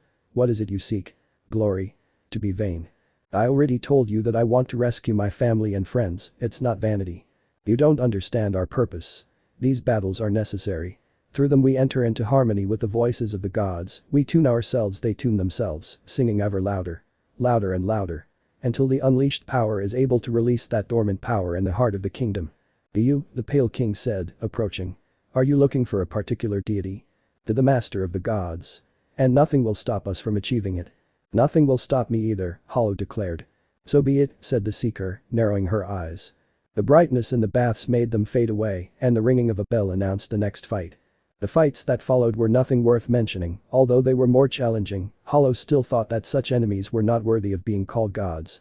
Orb, the master of the sanctuary, and Amalek, not even Ogrim was a match for Hollow, although they made him realize a curious detail. All the supposed gods were enemies against whom he had fought at some point, either in friendly combat or in battle to the death. Well, for him they were always fights to the death, but sometimes when he won, he chose to spare the lives of civilized insects. However, the enemy that followed left him extremely surprised, because when the blinding light faded and he found himself in the next combat arena, he found in front of him none other than his master Mado. Dad? He asked, surprised. Still not awake? Please open your eyes, we miss you, brother. Is there no way to help him? Maybe father could help. He doesn't come on any whim. This is not a whim, he needs help, he is trapped in his mind. Father must help us. Let us pray with faith that he will hear us. He is a terrible god, but just and never abandons those who believe in him. Dad? Hollow asked, surprised to see his master there. Do you wish to prove your worth, young warrior? The bulky insect said with strength and seriousness. Dad, hey, look at me, I'm your disciple, don't treat me like a stranger. He said indignantly. He can't hear you, the seeker reminded him. And in his mind, you're just an honorable opponent who's come to challenge him in mortal combat. She suddenly looked at him in confusion. The pale being beside me referred to you as son, as I recall, but you call this individual your father. Who is your real father? I have 3 dads, Hollow replied as if it were the most obvious thing in the world. 3 fathers? The Pale King wondered. Apparently, Hollow had a very flexible approach to family structures. He acknowledged Mado as his father, but he didn't deny him either. That relieved him considerably. He hadn't lost his son completely. However, who was the 3rd father? He didn't have time to ask about the mysterious individual, because at that moment the fight began, and Hollow had to dedicate all his attention to his opponent. Mado launched into a leap that no one would have thought he was capable of, unleashing his stinger and aiming it at his disciple, who dodged to the side and responded with his weapon, landing a powerful blow. He then took a more aggressive stance and harassed his opponent with rapid thrusts, showing off his mastery of swift cutting. The master managed to block a large number of blows, but a few injured him, so seeking to regain control of the situation, he performed a massive slash, which severely damaged Hollow. The container recoiled back in agitation. It was somewhat reckless to attack in such a manner. Although it had grown considerably in the past year and a half, it was still too fragile to withstand devastating blows like the Great Slash. Suddenly, it was forced to jump, as Mado quickly covered the distance between them with a new offensive. Hollow propelled himself a bit with the monarch's wings and took advantage of the opportunity to position himself and attack from above. Mado took the damage without being able to do anything about it, but he held firm, although it was exhausting, so when Hollow landed, he took a few seconds to recover. A serious mistake. Hollow ruthlessly proceeded to perform the Cyclone Slash. Spinning at breakneck speed, he rose from the ground and delivered a blow to his charged opponent with the force of. That finally overwhelmed the bulky warrior, who collapsed to his knees and looked at his opponent with sadness and frustration. "Now you intend to claim my life as a trophy?" the warrior asked, showing deep regret. "I never managed to perfect the way of the sting, never managed to be worthy of seeing the master again. I suppose it will be a fitting end for the most mediocre of the disciples of the great sage of stings." The Hollow Killer Hollow Knight Akame Georgia K. Hollow looked at him with some pity. Poor Mado, from what he'd heard from his brother, wasn't a very skilled student, but he was the most persistent. He must surely feel like a failure now. All his effort and hard work had been for nothing. He sighed somewhat sadly. The last thing he wanted was to hurt his academic father's spirit, but unfortunately, he couldn't hear it. However, a couple of gestures should be enough to explain to him that he wasn't his enemy. He was about to try to communicate when a loud bang broke the silence. Both Hollow and Mado turned to look and saw standing there none other than Oro, the Stinger Master who lived in the realm's edge. Old Mado's gaze immediately hardened. "What are you doing here? Have you come to mock my defeat? Was it not enough for you to snatch my treasure, and now you want my dignity?" Oro turned his back on him without answering and gave the small warrior a piercing look, who immediately went on guard. "You still see me as your enemy, I still cannot repay you what I owe you, but no matter what debts we have between us, we will always be brothers. And I will not allow a brother of mine to perish if I can prevent it." Her hands Mado looked up at Oro and he looked back. It was an instant when their eyes met and understanding dawned between them. In that moment, all their fights and disagreements were forgiven, envy forgotten, and offense set aside. Both then stood, looked to the sky, and in unison, let out a battle cry so powerful that the place shook, and Hollow took a couple of steps back, somewhat intimidated. "I think I'm in trouble," the container lamented. Then an idea crossed his mind, and he looked at the Godseeker. "Hey. Shouldn't this be illegal? It's 2 against 1. "I am no one to oppose the will of the gods," he replied solemnly. "If they choose to fight together, so be it. Their powerful minds have resonated in unison, and their marvelous melody has made me vibrate. I have no choice but to resonate alongside them." To Hollow, this sounded like Chinese. She didn't understand a thing. From what she gathered, the desire to fight together was so powerful that not even the golden madwoman who ruled that dream world could stop it. No way, she'd have to suffer for a while. Fighting Mado hadn't proved to be overly complicated. It offered its level of challenge, but it wasn't yet something he couldn't handle. However, fighting both brothers at the same time was difficult. Given the time they'd spent apart and their differences, he thought they wouldn't be very well coordinated and that if he took advantage of the openings they left, it would be easy to win, but he was very wrong. Mado and Oro complemented each other perfectly. They both knew when to attack and when to wait. If one stumbled, the other would support them, and each covered for the other's weaknesses. They were a team in perfect sync. Because of all this, Hollow was finding it very difficult to finish the duel quickly, and he was feeling exhausted. He'd already had to fight 4 battles before that one, and hadn't had a chance to rest for a single minute. "Come on, Hollow," the Pale King shouted. "Hit him with the chair." "Shut up, old man," he shouted, then quickly ducked to avoid a cyclone slash from Mado. Hollow continued dodging and counterattacking as best he could, while the king watched the scene on the verge of a nervous breakdown. He noticed that Hollow was exhausted and no longer moved with the same vitality as in the previous fights. Having to face 2 opponents at the same time further complicated the situation.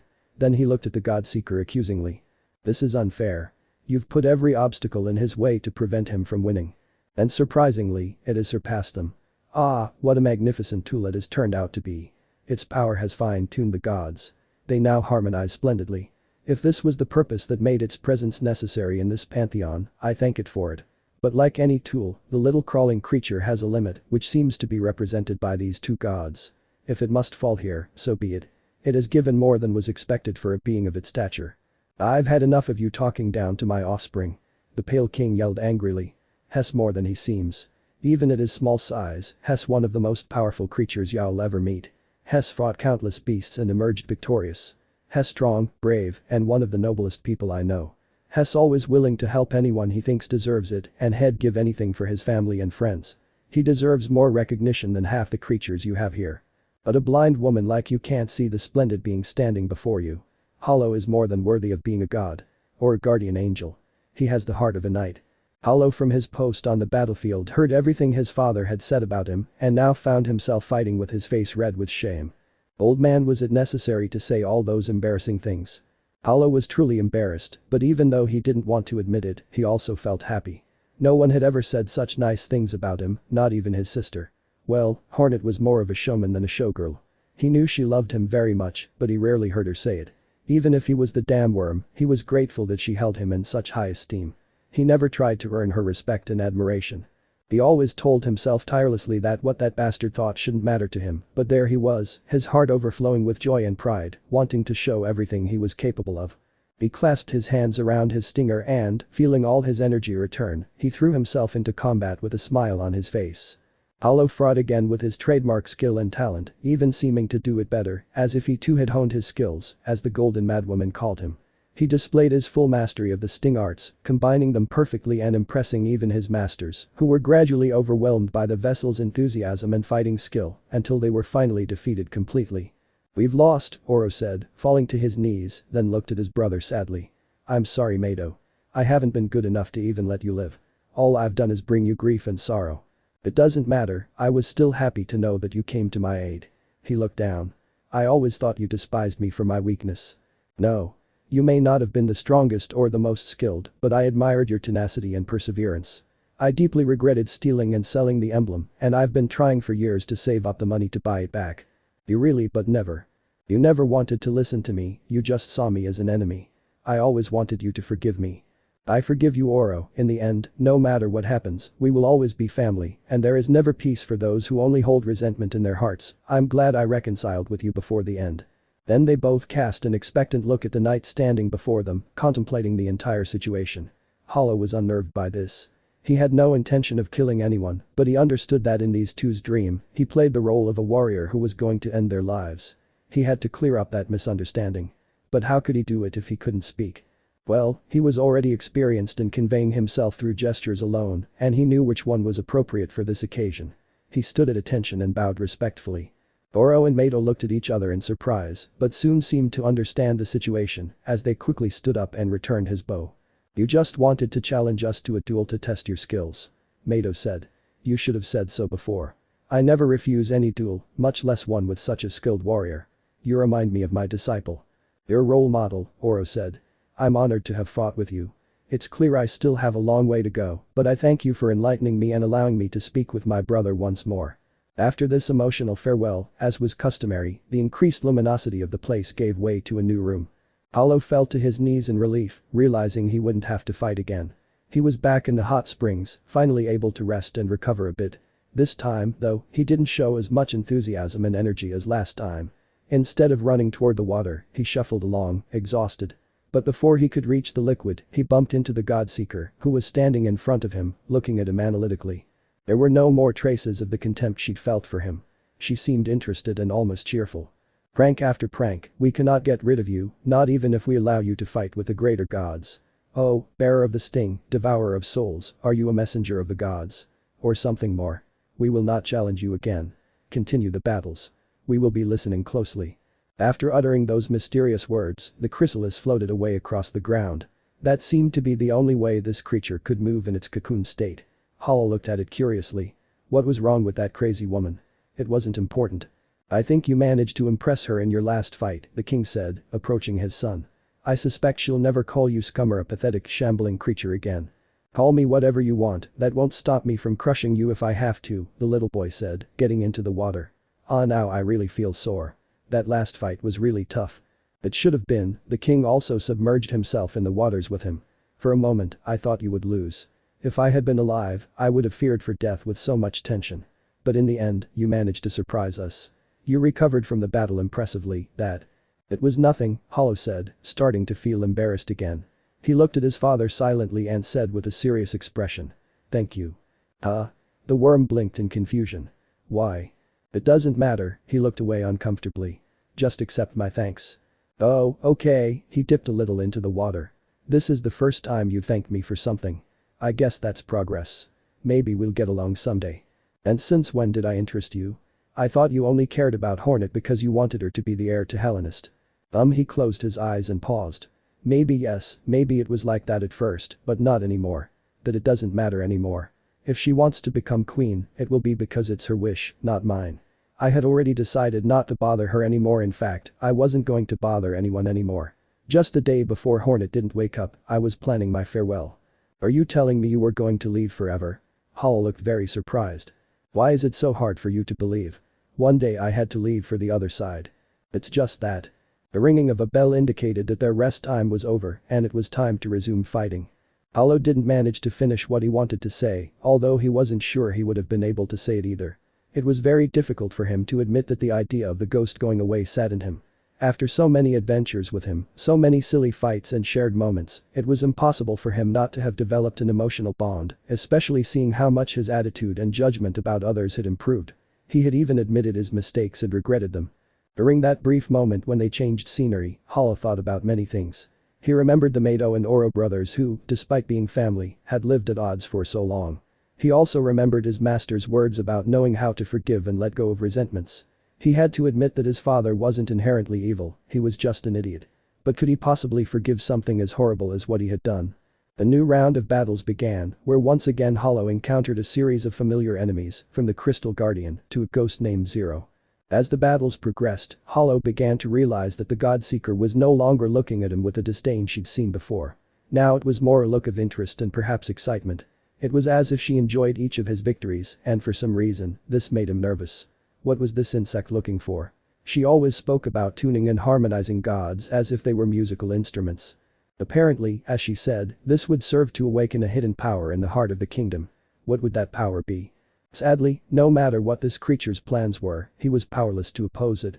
His only option if he wanted to rescue his friends was to submit to its will and continue fighting. How long had he been trapped in that dream? Had it been days? Weeks, perhaps? He had no conception of the passage of time there. He just prayed it wasn't too late and Quirrell would hold on. The king had already said the woodlouse had a good chance of dying of grief without a family to support his loss. Finally, that series of battles culminated in a brutal confrontation against the Mantis Lords, which was much more difficult than their previous duel.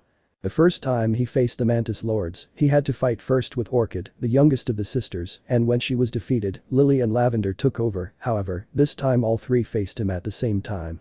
That fight could have been a nightmare, however, through all the battles he had fought, somehow he was also tuning up, he moved faster, reacted better and hit harder, so that one by one he defeated each of the Mantis Lords, but the great curious thing was that the last of the three to fall was Orchid. The young Mantis looked devastated, still sitting on her high throne.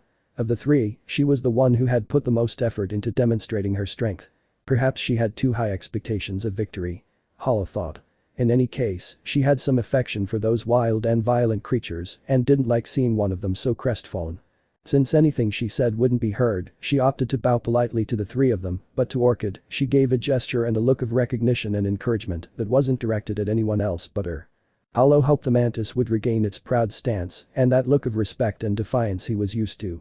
Although the mantis, like its sisters, stood and bowed to him, what he saw in its eyes was more than just respect. The way it viewed him, it was the same way Quirrell and Hornet viewed each other. No, no, no. No. No. That couldn't be happening. Hollow hoped with all his might that it was just his assumptions and that the blush he saw on the insect was an optical illusion. He was about to try to gesture something to reject her, but the brightness of the room suddenly increased and once again the scene changed.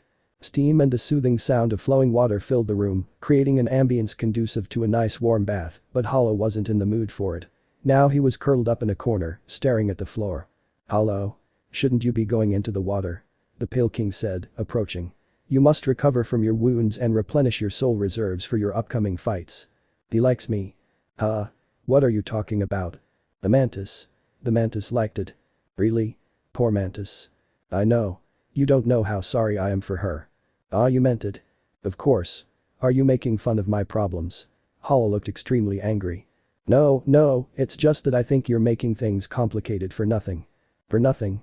Dude, remember, I have no defined gender. No one should be interested in me. And I don't like mantises either. They're scary. They're even scarier than Hornet. Exact. Both of them couldn't help but burst out laughing at these comments about the girl. In those moments, for a moment, Hollow was able to forget his resentment and feel at ease with the old monarch, as if there were no resentment constantly bittering his heart. Well, Hollow, I sincerely believe you shouldn't worry. For all those who have slept, this is merely a dream, and none of those who have confronted you have been able to recognize you, not even your sister. Therefore, you need not fear any consequences in the physical world. Oh. That's right. As soon as Hollow noticed this detail, he immediately changed his expression to a more cheerful one and walked to the hot springs to heal himself. I was worrying too much. She would never notice someone like me in real life. Perhaps what view does she have of me in this dream world? The king followed his son with his gaze before approaching him. Don't you like the idea of someone being romantically interested in you? I have too many people to share my love with, said the container. That's why it's better if I remain alone. That's an interesting approach. The pale king looked at the little boy, intrigued. He behaved so naturally and expressively that it was easy to forget his experimental origins.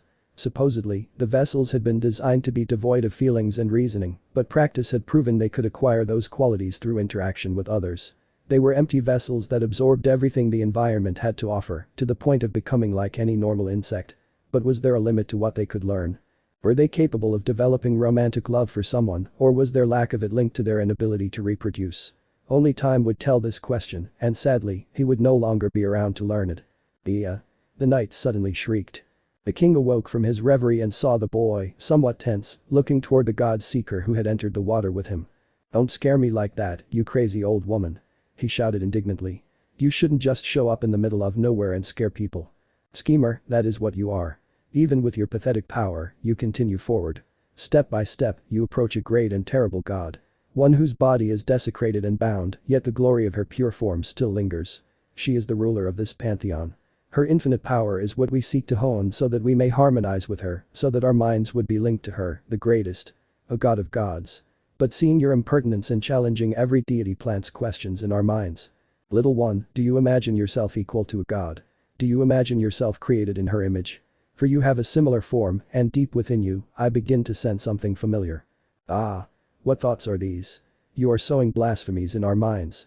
We pray that the god of nothingness silences you forever. Then, with an indignant attitude, the searcher suddenly withdrew from the water and disappeared into thin air. What was that? Hollow asked. First he despises me, then he starts praising me, then it's like he has a meltdown and feels like it's wrong to acknowledge my strength, and again he starts with a story that I'm going to be punished. I think I'm beginning to understand this creature, the Pale King said. She or they, I'm not sure if it's just one or if there are men with their minds united, seeking a god to serve, but it can't be just any god. They want the strongest of all. And they train them through fights. Exactly. But apparently they already have in mind the goddess they want to serve. So why don't they just go with her and leave us alone? Maybe they need him to get stronger. Or do they need to awaken his power? I don't know. PFF, what a thing. I don't care if she's the strongest goddess of all, I'll still defeat her if necessary. Don't be arrogant, Hollow, the golden madwoman calls everyone gods, but a true god is not something a mere bug can defeat. I'm not just a bug. I used to say the same thing. Oh. At that moment the announcing bell rang again, and they both knew that another fight was approaching. Painful memories. I hear you. I hear their cries. Their pleas have awakened me. I was sleeping but no more, I can't anymore. The world needs to be punished. The battles continued routinely, whether they were ghosts, beasts, or minor gods, Hollow defeated them without hesitation or remorse, his skills and powers increasing each time. But with each battle, his spirit grew weary. The horde of enemies he had to face seemed endless, and the desire to give up everything grew ever more tempting. But in those moments of weakness, against all odds, it was his father who pulled him through. From his seat in the audience next to the Seeker and her clones, he was always cheering him on, whether with encouraging words or a bad joke. It was painful to admit that he wouldn't have gotten this far without him, as some of the confrontations he had were extremely painful, like the one with his brother who died from the infection. The first time she encountered him, Hollow was still developing feelings, and she felt a slight pain at seeing him in such a deplorable state, but she didn't let it get to her and defeated him. However, now with her heart fully mature and riddled with emotions, seeing this broken vessel pained her greatly. The sight was equally, if not more, traumatic for the Pale King. When he lived during the time of the infestation, although he was aware of it and deeply concerned about it, he had never had to deal directly with the affected insects, so he was almost unfamiliar with its physical symptoms. The swollen orange-tinged eyes and the body oozing pus were horrifying sights, but this vessel was in an even worse state, having been revived for combat in the final stages of his illness, when his head was already ruptured with a huge pustule of pus hanging from it. It was a dantesque sight, made even more horrendous by the knowledge that the victim was one of his offspring. I hate you, Hollow said, looking at Seeker angrily, how could you do something so horrible? Why don't you let him rest? He's already suffered so much, he had a short and miserable life, he never got to know the good things in the world, he didn't even get to decide if he liked being male or female, he doesn't deserve this. Have you given up yet, little crawling creature? Is this the end of your road? No. I won't give up. I'll keep fighting. Especially now that I know you're holding another of my brothers captive. Wonderful. Keep going, little one, keep tuning the gods, because when they are all resonating in harmony, the great hidden power will finally awaken. Hollow was incredibly angry at feeling used. He'd always hated being a tool, that's how his father had conceived it, but now, almost 2 years after he'd left that existence, he was back to it. However, he didn't have the power to resist, not yet. He felt stronger than before, but still not strong enough. However, he could sense it. He too was becoming tune-edged. Perhaps if he accumulated enough power, he could overcome the Seeker's influence and take control of that dream. Hollow could be very emotional, but he knew how to control his impulses when he saw fit, so in that way he closed his heart and threw himself into the fight. Even when all he wanted was to hug his brother, he struck him mercilessly with his stinger. Even when he cried inside, he kept his gaze expressionless. Even when there were so many things he wanted to say to him, he remained silent. He couldn't hear him or recognize him anyway. Or so he thought. Although their essences as high beings had been tainted by the void's energy, the vessels still retained a small portion of their power, which at least allowed them to keep their minds free of the illusions implanted by the Seeker. If this vessel had had the opportunity to develop a will of its own, it might have disobeyed the order given by the acolyte, but since that wasn't the case, upon seeing its brother, it simply attacked him, following the instructions given when it was summoned there. The battle was short, Hollow used all his power to subdue his relative and not have to see him again. He knew he couldn't free him at that moment, therefore he preferred to keep him away. This battle ended up causing him great sorrow, however, when he already had the other container defeated at his feet, he allowed himself to express his pain on his face, then the fallen brother, as if reacting to his expression, raised his head and said, "Help is coming, I hear voices." It was an intriguing message, but enough to give Hollow hope and allow him to face the following battles with more determination. Of what followed, perhaps the most notable battle was against Shio. In a way, Hollow expected to fight him at some point. If he had to face his brothers, he, being the most powerful of the three, should also be considered a god. He wasn't wrong. However, what was strange was the way the fight unfolded. She knew Shio had abandoned the path of the Stinger to walk the path of art, and if he didn't want to fight, the Seeker couldn't force him. If Shio had agreed to teach her the art of the Stinger, it was only because his master's teachings demanded it. Otherwise, she would never have picked up a weapon again. How could she fight him? With a brush and paint. Well yes, indeed Shio was going to fight with a brush and paint, a brush so big that it hurt a lot and a strange paint that burned on contact with the skin. That battle was extremely complicated. It was one thing to avoid blunt weapons, thrusts, or projectiles. Those types of attacks had more or less predictable trajectories that he was already used to dodging, but the drops of paint were something very different. Dodging the liquid was almost impossible, at least at first. Its fall was more curved than straight, its shape irregular, and the drops often split in two or splattered. He suffered quite a few burns before learning how to move to damage without being hurt. However, a very curious situation arose. When Shio finally fell defeated, he did not appear dejected, nor afraid of seeing his life end. He stood up with his usual joy and looked at the paint-stained floor. "My best work is finally done. Thanks, friend." Hollow looked at it in confusion at first, then looked at the ground and discovered a marvel. The painting on the floor was a work of art. It was a beautiful drawing of the pantheon of the gods, depicted in all its splendor, where the god seekers could be seen praising a mysterious figure very similar to him who stood in the center with his stinger raised. It was such a beautiful work that it took your breath away.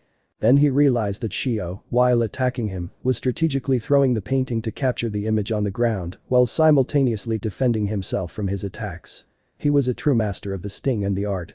He simply had no words to describe how impressed he was, so he could do nothing but applaud his teacher.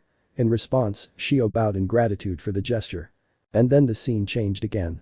Hollow was desperate to take a bath in the hot springs, his shell was burning, and his muscles ached terribly, but for some reason, this time he didn't find himself transported to his usual resting place, but to a different, strange and terrible place. It was a barren place, where there were only rocks, and the light was scarce. Not a single plant peeked out from between the boulders despite the constant rain that fell. But it wasn't just water falling. Every so often, strange booms sounded, like rolling rocks, but much deeper and more terrifying. Each of these roars was accompanied by a flash of light, making Hollow's shell shudder with fear. What was all that about? This rain wasn't pleasant and gentle like the rain in the City of Tears. It was terrible and furious. He took a couple of steps back and ended up screaming in terror when he felt something touch him from behind. "Ah, sorry Hollow, I didn't mean to scare you," said the Pale King. WHWH he was scared. At that moment, another crash of thunder sounded and the insect cowered in fear, trembling. The worm sighed and shook its head, then approached its son and spread part of its silk cloak over him to cover him. Hollow's pride screamed for it to reject its father's shelter, but it was so frightened and weak that it couldn't say a word. It just shrank further into its place and closed its eyes. "Calm down, Hollow. Nothing will happen to you here. This is just a dream, or rather, a memory. I think the Godseeker momentarily lost control of her world and has thrown us into one of her memories." Memories? What a horrible memory. The water falls furiously, and those strange noises are terrifying. The strange noises are thunder. Well, it's normal that you don't recognize them. Hallownest is an underground kingdom, and thunder is a phenomenon that only occurs on the surface. I've never seen anything like this in Bakususha. That town is located in an area inside a large cavern, it's protected from that type of event. The cavern? How big is the cavern to house an entire village? It's big, very big, I doubt you can even imagine how vast it is. Even for a worm, it's a huge place. Whatever, another thunderclap sounded, and Hollow shuddered. "I want out of here." She unconsciously snuggled up to her father. "I confess I don't feel very comfortable here either. While I don't mind rain and thunder, corpses do make me quite uncomfortable." Corpses? At that moment, Hollow peeked out of the cloak and noticed that the place was littered with Godseeker masks, hundreds of them, but that wasn't the most impressive part. In the background, the silhouettes of two enormous creatures could be seen, so large that Hollow thought he could build a house on their backs. Then a voice began to speak, making itself known above the din of the storm. It was the wailing of the Godseeker. "God of thunder, God of rain, why do you abandon your servants? Will our minds be condemned to suffering, to loneliness? What God is left to save us from our silent harmony?" After that, only a pitiful cry was heard that seemed to resonate with the falling drops. "That sounds very sad," Hollow said. "So she's alone." "So it seems. I'd say the pathetic crawling creature is her. Created to serve and praise the gods, when they died she no longer had anyone to worship and fell into madness. From what I see now, she's willing to do anything to find a new deity to worship. But how cruel her gods were to create her that way. Yes, it's very sad, but that doesn't mean I'm going to forgive him for what he's doing. I know. If she doesn't repent, she can't be forgiven." Both had to stay a few more minutes in those stormy lands before the scene changed and took them to the long-awaited hot springs, and after that, another round of fighting followed. The Hive Knight, the Collector and Elder who were his next opponents, everything went smoothly and without complications, until she appeared. "Tammy!" Hollow shouted angrily. And how could he not be angry when he was faced with a woman responsible for causing so much pain and suffering to his beloved protege? However, at the same time, their reunion also caused him a lot of guilt, as he still felt partly responsible for what happened in the coliseum, having made the decision to kill Godofredo and leave the tamer alive.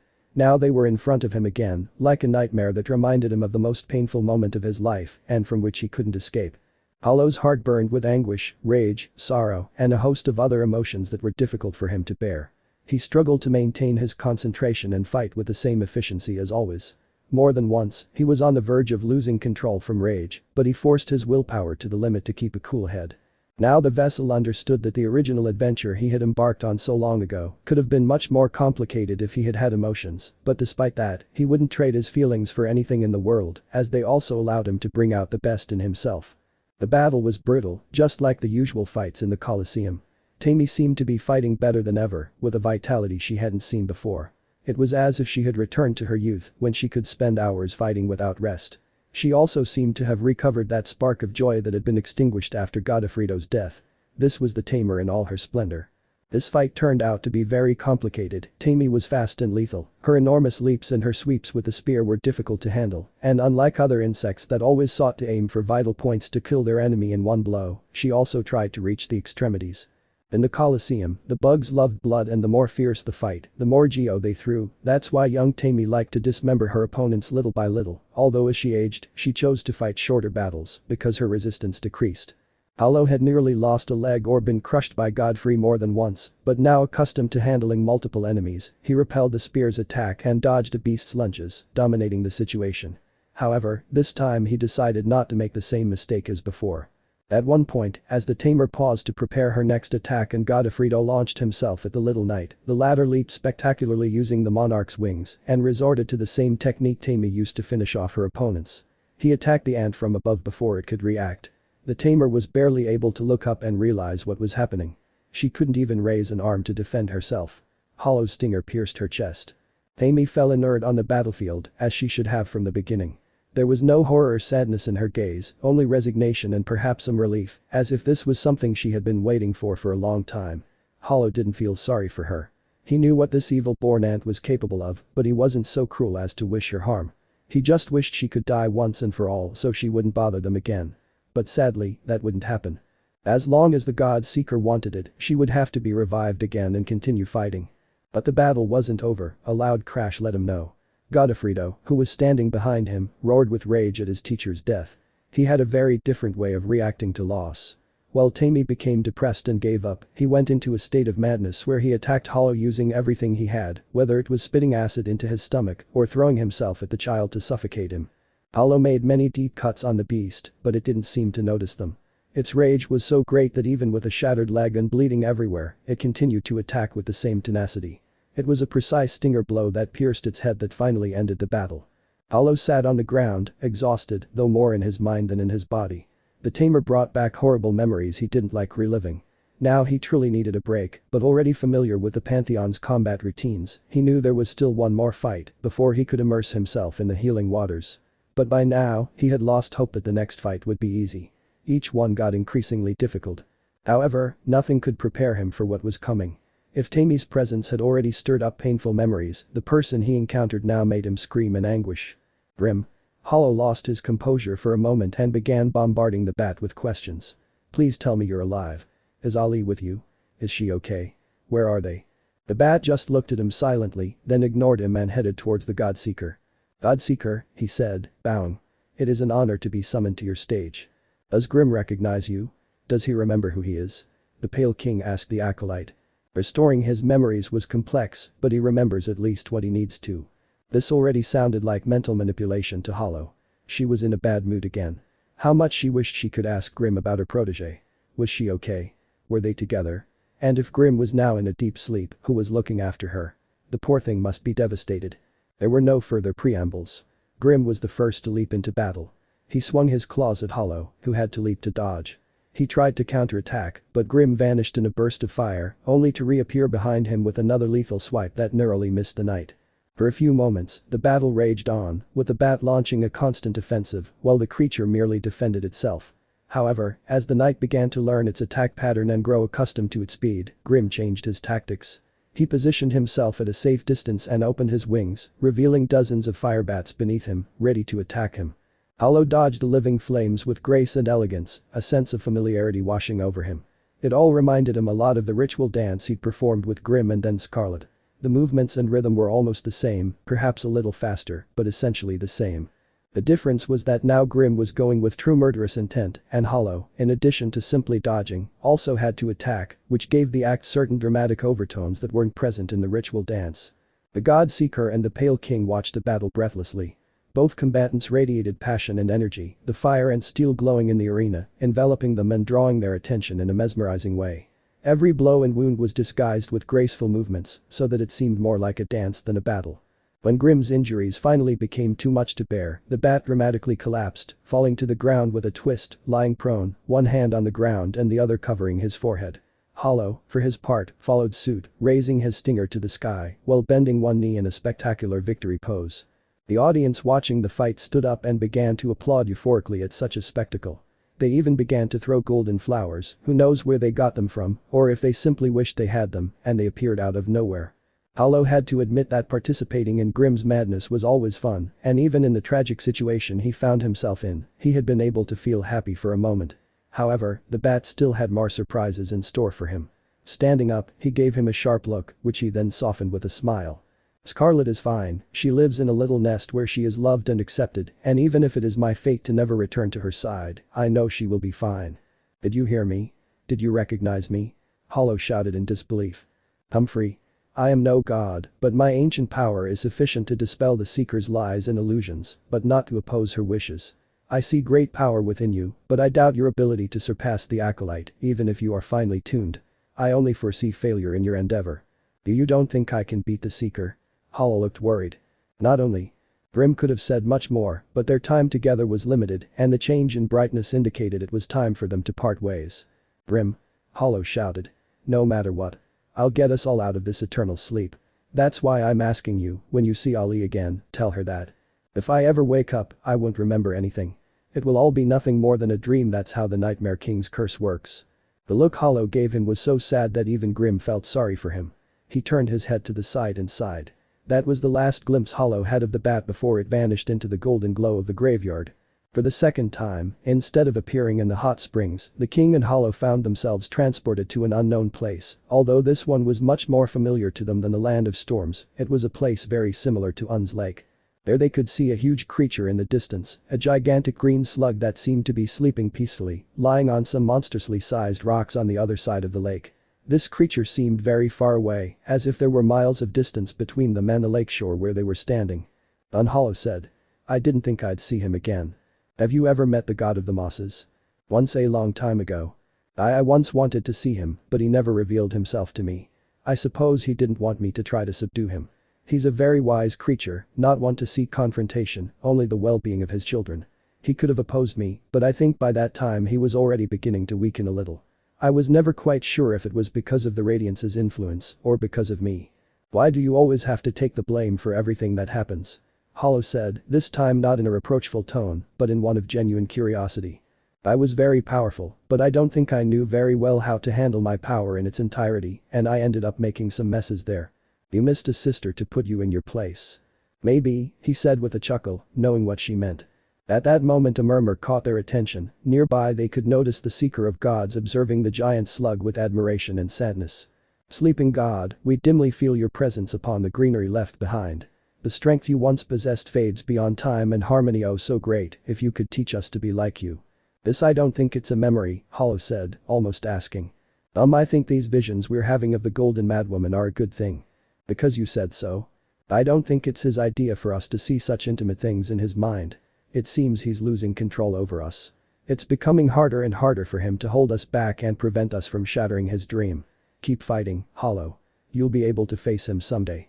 Grim said that even if I use my full potential I won't be able to defeat her.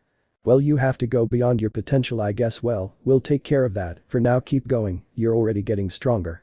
"Fine, I'll become the most powerful bug in all of Hallownest if it means saving my family," the container shouted, trying to cheer itself up. At that moment the scene changed again to take them to the hot springs and their next challenges. Reaching the top. "Where?" "It's close. This is where they took you, brother. Punish the prey." "Dream." Hollow felt increasingly exhausted. The fights were never ending and increasingly complicated. Defeating Umu without quarrel was a nightmare, as were the Guardians of Lurien. At least defeating the winged Nosk was very satisfying. He always hated that jerk. He couldn't forgive him for stealing his beautiful face. What would his fans say? This time, he decided to imitate his sister, but that didn't save him from receiving a good beating. A challenging fight against Sly followed. The Sting Sage was someone Hollow would normally have loved to fight. He liked fighting for sport, and facing the Master of Masters was a dream opportunity, but this encounter was far from pleasant. On the verge of despair, all he wanted was to finish off his opponent as quickly as possible. "Aim your sting at whatever you desire," cried the fly. "To dreams of glory." Sly dropped down using the full weight of his stinger to boost the damage. In an impressive display of what was the use of the Great Slash, Hollow quickly dodged and counterattacked with a Cyclone Slash that also missed, then both began to attack each other with a flurry of rapid slashes. The thrusts came and went at such a speed that it was difficult to follow the thread of the battle. That little fly handled that stinger in a way one would have thought impossible, jumping all over the room as if its weapon weighed nothing and combining the 3 stinging techniques with astonishing skill. Of course, Hollow wasn't far behind and made sure to match it in power and speed, so that it was a very even fight. "Come on, young apprentice. Keep fighting. Reach the top with me." Hollow deduced that Sly was dreaming that he was an apprentice fighting against him. This was quite interesting, especially because it showed him a side of the merchant's personality that he hadn't seen before. To Hollow, he was always a money-obsessed fly, but it seemed like there was more to his mind than just Geo. From the way he spoke to him, one could guess a deep love and appreciation for his students. "Come on. Don't give up. Achieve glory and become a master." The container knew these words were dedicated to an imaginary disciple in the insect's mind, but he couldn't help but feel motivated by them. Thanks to them, he unleashed his power to the fullest, displaying all his skill with the techniques he'd learned, attacking relentlessly until he finally achieved victory. "Well done, young disciple, you've earned the title of master," Sly said, bowing at the end of the battle. Now it's up to you to go and use what you've learned responsibly until the day comes when you must pass your knowledge on to the next generation. Congratulations, I'm very proud of you." Hollow, knowing Sly couldn't hear him, simply played along and bowed. He assumed the room would start to glow and the scenery would change at any moment, but before that happened, Sly dared to say a few more words. I don't know if I'm being too bold, but I'd like to ask you something. If fate forces you to meet my other disciples, tell them that remember that you are brothers, no matter the offenses committed or the disagreements, you will always be family, that's something no jewel or all the geo in the world will change. This dialogue left Hollow deeply impressed. Sly loved his disciples and truly wanted the best for them. The money he was collecting was to help Oro settle his debt. Now he had a completely different vision of that fly and felt that his respect for him had grown a lot. But he couldn't remain lost in his thoughts, the next fight was waiting for him. To his surprise, his next opponent was one he had already faced before, Hornet. "Hey. But I already fought with her. Why is she here again?" he complained angrily. The previous battle greatly refined this little goddess, but she still has more to offer, which is why a repeat encounter is necessary. Could it be that you're running out of opponents for me? Admit that I've already defeated all your gods and let us go. Ha! Fool, you are still far from facing the most powerful deities of this pantheon. To even aspire to stand in their presence requires further refinement. Fight, young warrior. We long to enter into harmony. We are ever closer, ever nearer to the goal. The seeker chattered on for a while, but by then Hollow had stopped paying attention to her and turned to his sister. The second battle against Hornet was more complicated than the previous one, as the girl decided to use her thorny thread traps to hinder his movements. As a good spider, she could move perfectly between the strands without getting tangled or hurt. Hollow wasn't as skilled, so she had to cut the thread to advance and attack, while dodging blows at the same time, so she was forced to put in double effort in that battle. Fortunately, he emerged victorious once again, and that triumph was rewarded in a rather unusual way. When Hornet saw herself defeated, she looked up defiantly at her opponent, as if to imply that she wouldn't bow down to anyone even if defeated, something very typical of her, by the way. But when she fixed her eyes on her brother, the illusions imposed by the acolyte suddenly vanished, and she was able to recognize and hear Hollow. "Hollow? Is that you? Hornet? Can you hear me? Finally. You've overcome the golden madwoman's power and are immune to her illusions." Hornet looked around in confusion. "Where are we? What's all this?" He then turned his gaze to his brother. "What have you done now?" "Huh? I didn't do anything. Why do I always have to take the blame? Why is it always your fault? When we get out of here, you're grounded." "Ooh." The change in brightness made it impossible for Hollow to explain the situation to his sister, and with that misunderstanding, they moved on to the next stage. There were new fights, several of them against enemies he had already defeated before, such as the Crystal Guardian and his infected brother, the latter again giving him words of encouragement, telling him that help was on the way. At this point, Hollow no longer knew if he was saying things because he sensed something special or if he said them just to comfort him, since the young knight was aware of the fatigue reflected on his face. Although his body showed no damage and looked like new, it was his spirit that was weakening. That fight already seemed eternal, especially now that the enemies were repeated. If it hadn't been for the repeated fights alternating with new enemies, perhaps his will would have faltered. However, it didn't go unnoticed that the God Seeker was also weakening, looking increasingly tired but happier. Apparently, the growing power of the gods was beginning to overwhelm her, as evidenced by his new encounters with her and his thoughts. For the third time, they found themselves in a place that was neither a battlefield nor a hot spring. This time, it was a rocky area, but with plenty of vegetation surrounding it. The atmosphere was peaceful, though quite dark, except for a certain luminosity coming from a huge figure in the background. This strange shape resembled a shining white tree, full of branches that extended in all directions. What are we seeing this time?" Hollow asked. "Well, if it weren't for the fact that she's dead, I'd say it's Blanca. Her energy is very similar, if not the same, but I think it's actually Clara." Suddenly, a murmur interrupted them. They looked around for the source of the sound and found the God Seeker gazing at that resplendent figure with longing and adoration. What a tragedy. This majestic god so easily avoids our harmony. We live only to serve the gods. Why does she frustrate us? How does she manage to hide from us? Is she so diminished by her own choice? Divine being, we ask you to reveal yourself. Our minds are so empty without you. In this way the acolyte continued to make supplications to the resplendent being, asking him to come to her call. "I don't think the madwoman has noticed that Clara isn't the former white lady," the king said. "She's too young to fully demonstrate her potential and reveal herself as a truly high being. She probably doesn't even understand what a calling is, much less be able to fight in this pantheon." "I hope I'm not bothering Clara too much," Hollow said, annoyed. "She's just a larva. She doesn't have to get involved in the problems of the bigger bugs. For now I think he's just following his instincts and hiding. I hope it stays that way. It was a short visit, barely a respite from that impossible undertaking. Hollow was beginning to reach his mental limits, yet something told him he was close to reaching his full power. His ability to maintain control and order in the Pantheon was faltering, to the point that the Pale King claimed there were some irregularities they could use to their advantage, though he still had to figure out how to do it. The couple of fights passed relatively normally until they encountered a certain unexpected enemy. Zote. You've got to be kidding. Hollow shouted upon seeing the decrepit insect in front of him. This thing isn't a god. It's the most pathetic, weak, and hateful insect in the world. More mortal respect. The acolyte cried, offended. This is a genuine god, one whose power nearly rivals that of the one we seek. Don't you dare insult him. So far, your choice of gods has seemed more or less accurate to me, said the Pale King, but I think you've lost your mind by now. Blind. Fools.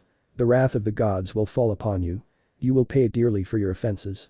Yes, whatever you say, Hollow dismissed her threat, already used to them. Let's get this started. I don't think it'll take too long. Hollow unleashed his stinger, confident of a quick and easy victory. But he was in for a shock when he saw Zote begin to grow rapidly, reaching enormous size and acquiring a burly, powerful body.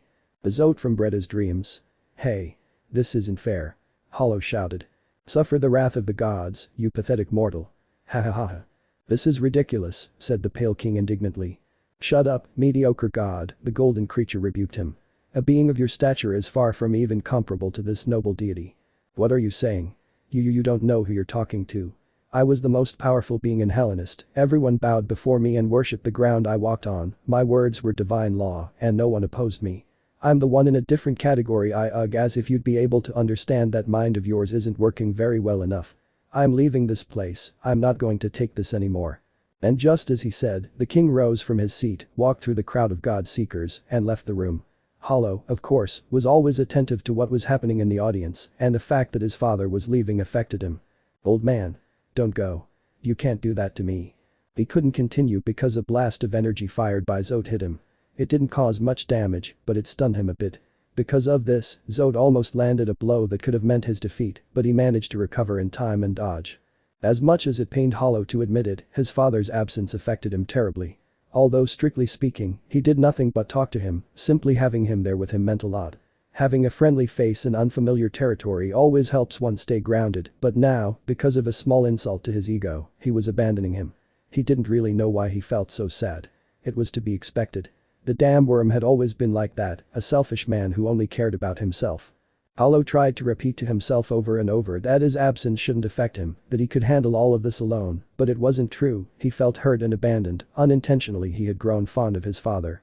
Still, he continued to fight, dodging the Dream Zote's crushing attacks, trying hard to keep fighting, but it was too much. Disappointment weighed on his heart and Zote wasn't easy to defeat.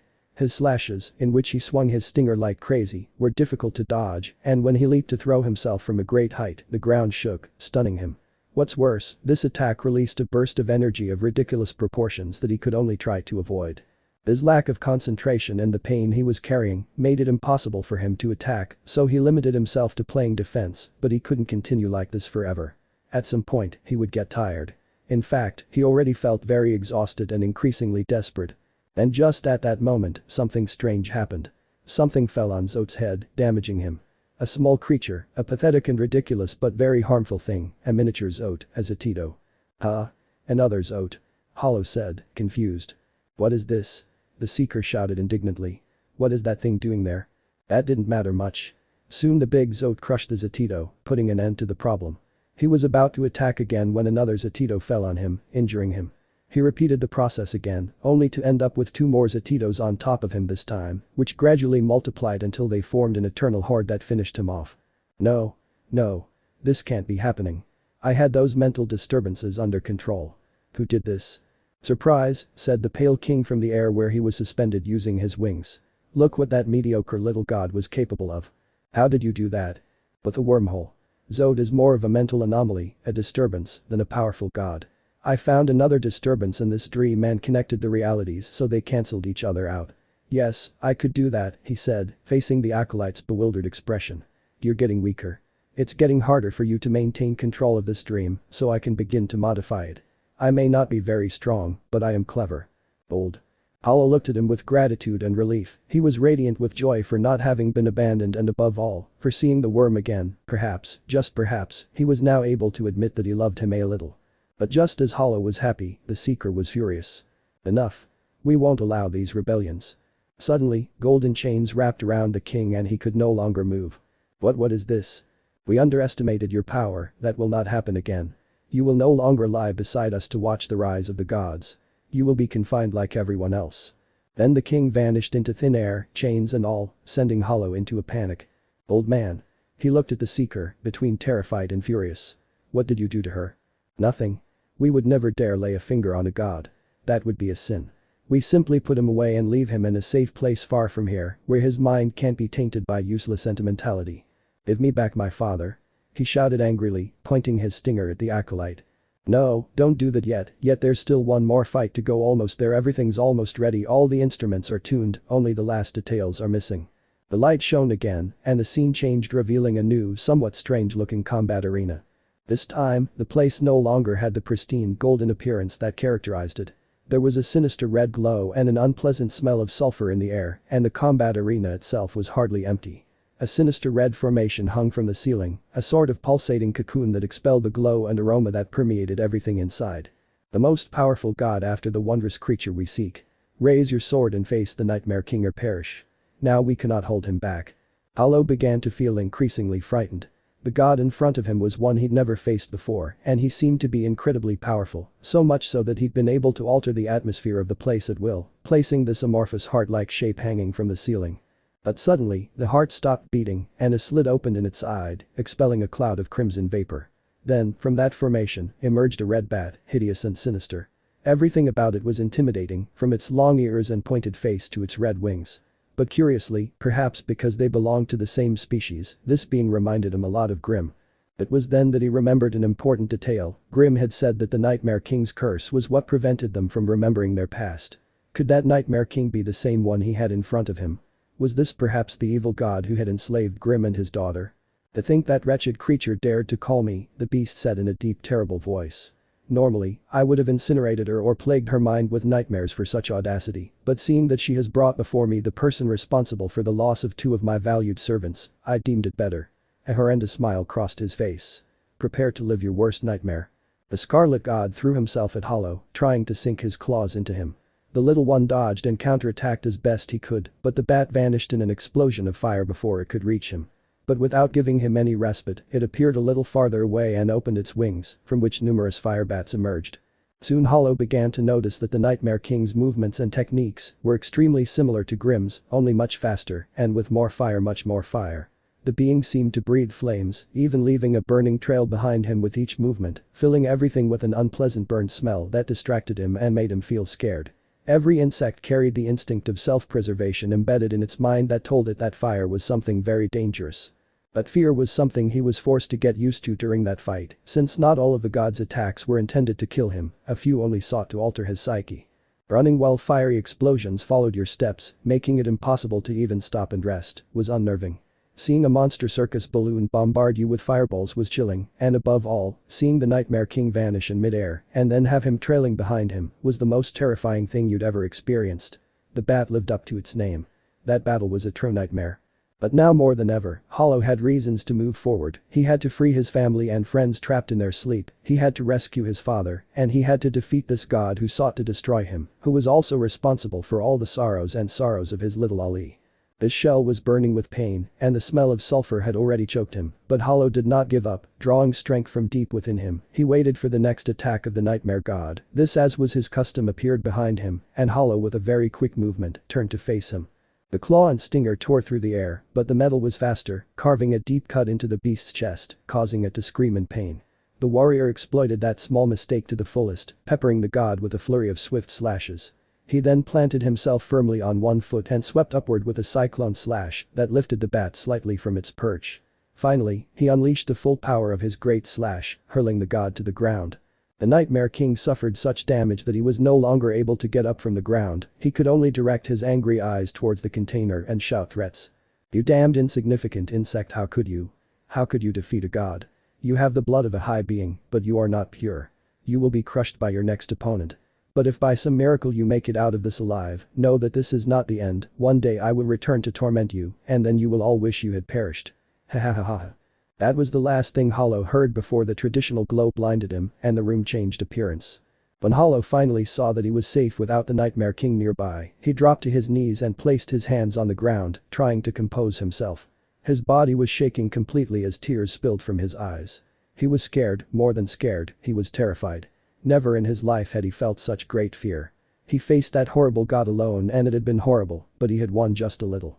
He could feel how his strength was barely enough to keep him standing. Now he was back in the hot springs, but they seemed too far away. He practically had to crawl to them to reach them. In those moments, if only he hadn't wished his father was with him. Surely he would have helped him walk there. That break was unpleasant and generally stressful. Now he was alone, the Pale King would no longer distract him with his tales of the past and his bad jokes, and he was going to miss him. He didn't realize when he had become so important to him, to the point of becoming as valued as his siblings. The person he'd hated so much in his past now possessed a portion of his affection. How had that happened? It was hard to say.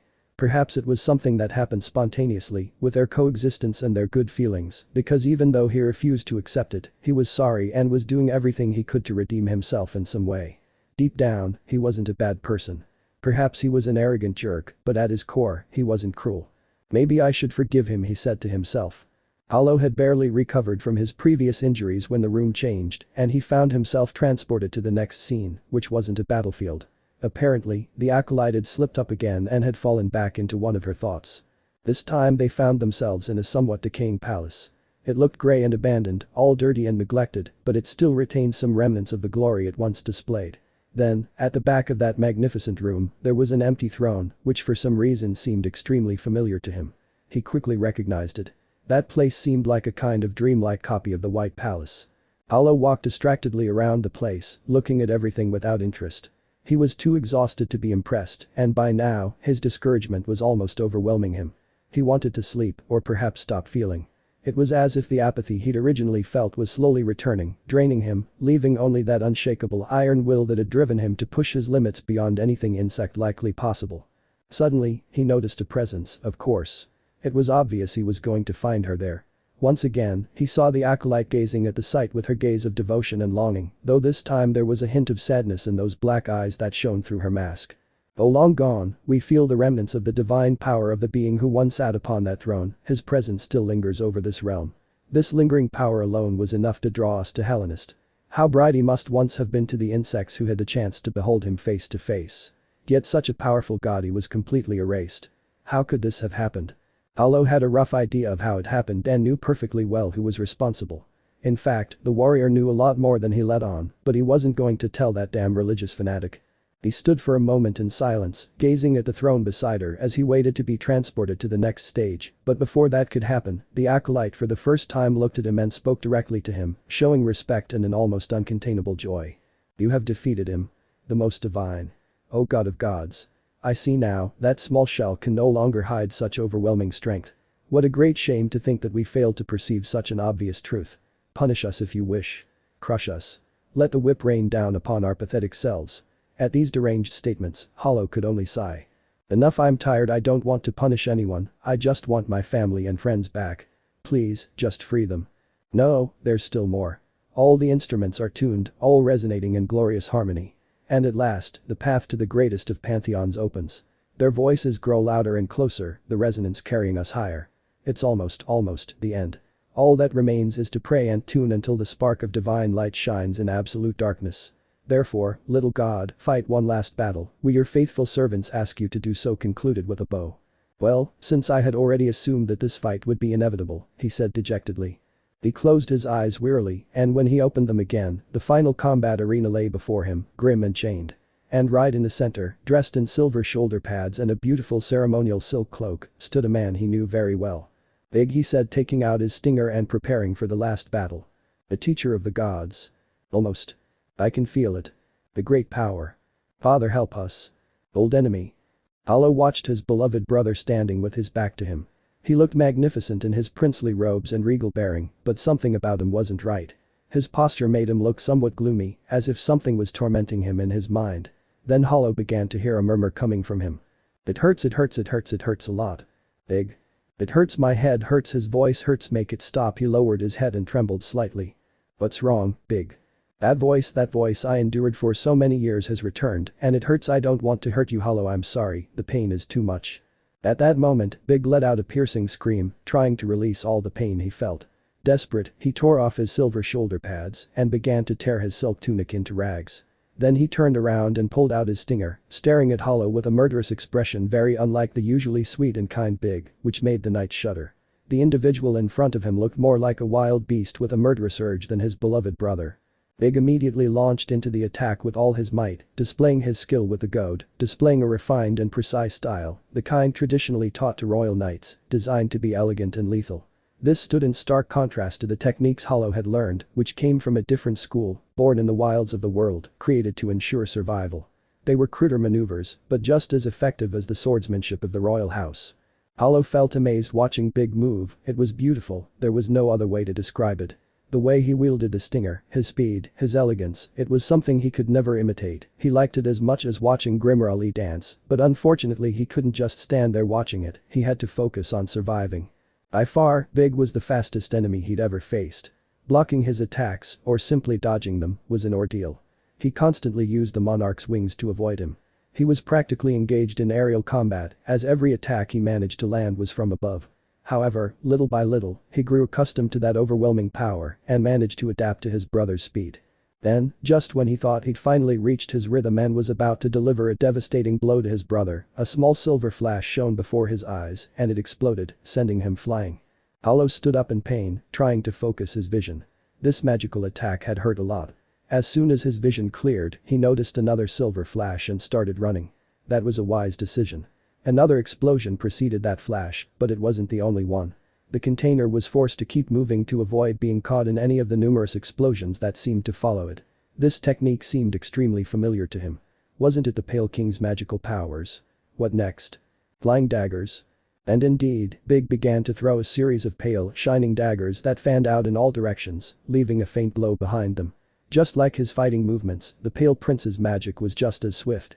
Hollow couldn't stop for a moment, and his brother showed no signs of tiring.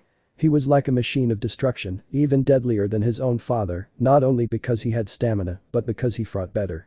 This made Hollow question whether the Pale King was weaker than Big, or if he had been holding back when fighting him. The second option was likely, since Big had learned everything he knew from his father and hadn't had the opportunity to learn new things, so it wasn't possible for him to use techniques that old worm hadn't taught him. Now, in addition to the flying daggers and constant explosions, Hollow was occasionally forced into rather awkward postures to dodge the sharp blades that emerged from the floor and ceiling. More than one of them injured him, resulting in a nasty cut on his side. But that wasn't the worst of it. Big also had the ability to create a sort of magic net through which he circulated more white daggers, just as lethal as the ones he threw. But since his brother fought with magic, he would also resort to the same. Although he had unlimited soul supplies, Hollow could replenish his reserves by hitting him. If he dosed his spells well, he could manage. Hollow ran across the battlefield dodging the silver blasts, getting further and further away from his opponent. The latter decided to take advantage of the distance to throw a shower of daggers at him, but Hollow in turn summoned a soul blast while dodging the glowing projectiles. He had grown accustomed to this sort of thing from his battles with Hornet. Big stumbled for a moment upon receiving the attack, but quickly recovered. Then he saw that Hollow was almost on top of him, ready to strike. When did he become so fast? He immediately summoned a magic net through which he circulated the silver daggers. The way Hollow dodged the small daggers amazed Big. His brother jumped, twirled, and ducked with such grace that it seemed like he was dancing. The Pale Prince didn't know it, but those movements weren't his brother's original moves. He'd learned them by force from the bad artist he'd lived with for so long. Big began to get upset, the pain in his mind and the voice screaming at him were driving him crazy. He made swords grow from the ceiling and the floor, but none of them reached the little warrior. He was completely focused on the battle, nothing could distract him, he was already a master of concentration. If he was able to stay calm during his fight against Tammy, he could do it now. He had his objectives clear, he knew what he had to do, and he was aware that nothing would happen to Big. In that dreamlike reality no one could die, only that allowed him to harden his heart and hit his relative in such a cruel way. Everything he had learned during his long journey came to light at that moment. Every battle he had fought began to make sense. The experiences he had lived through that had honed his body now seemed justified. Every wound and suffering he had endured finally bore fruit. Hollow leaped and performed a cyclone slash that Big repelled with an explosion. Both were hurt by this action, but Hollow was the first to get back on his feet and charge again against his brother.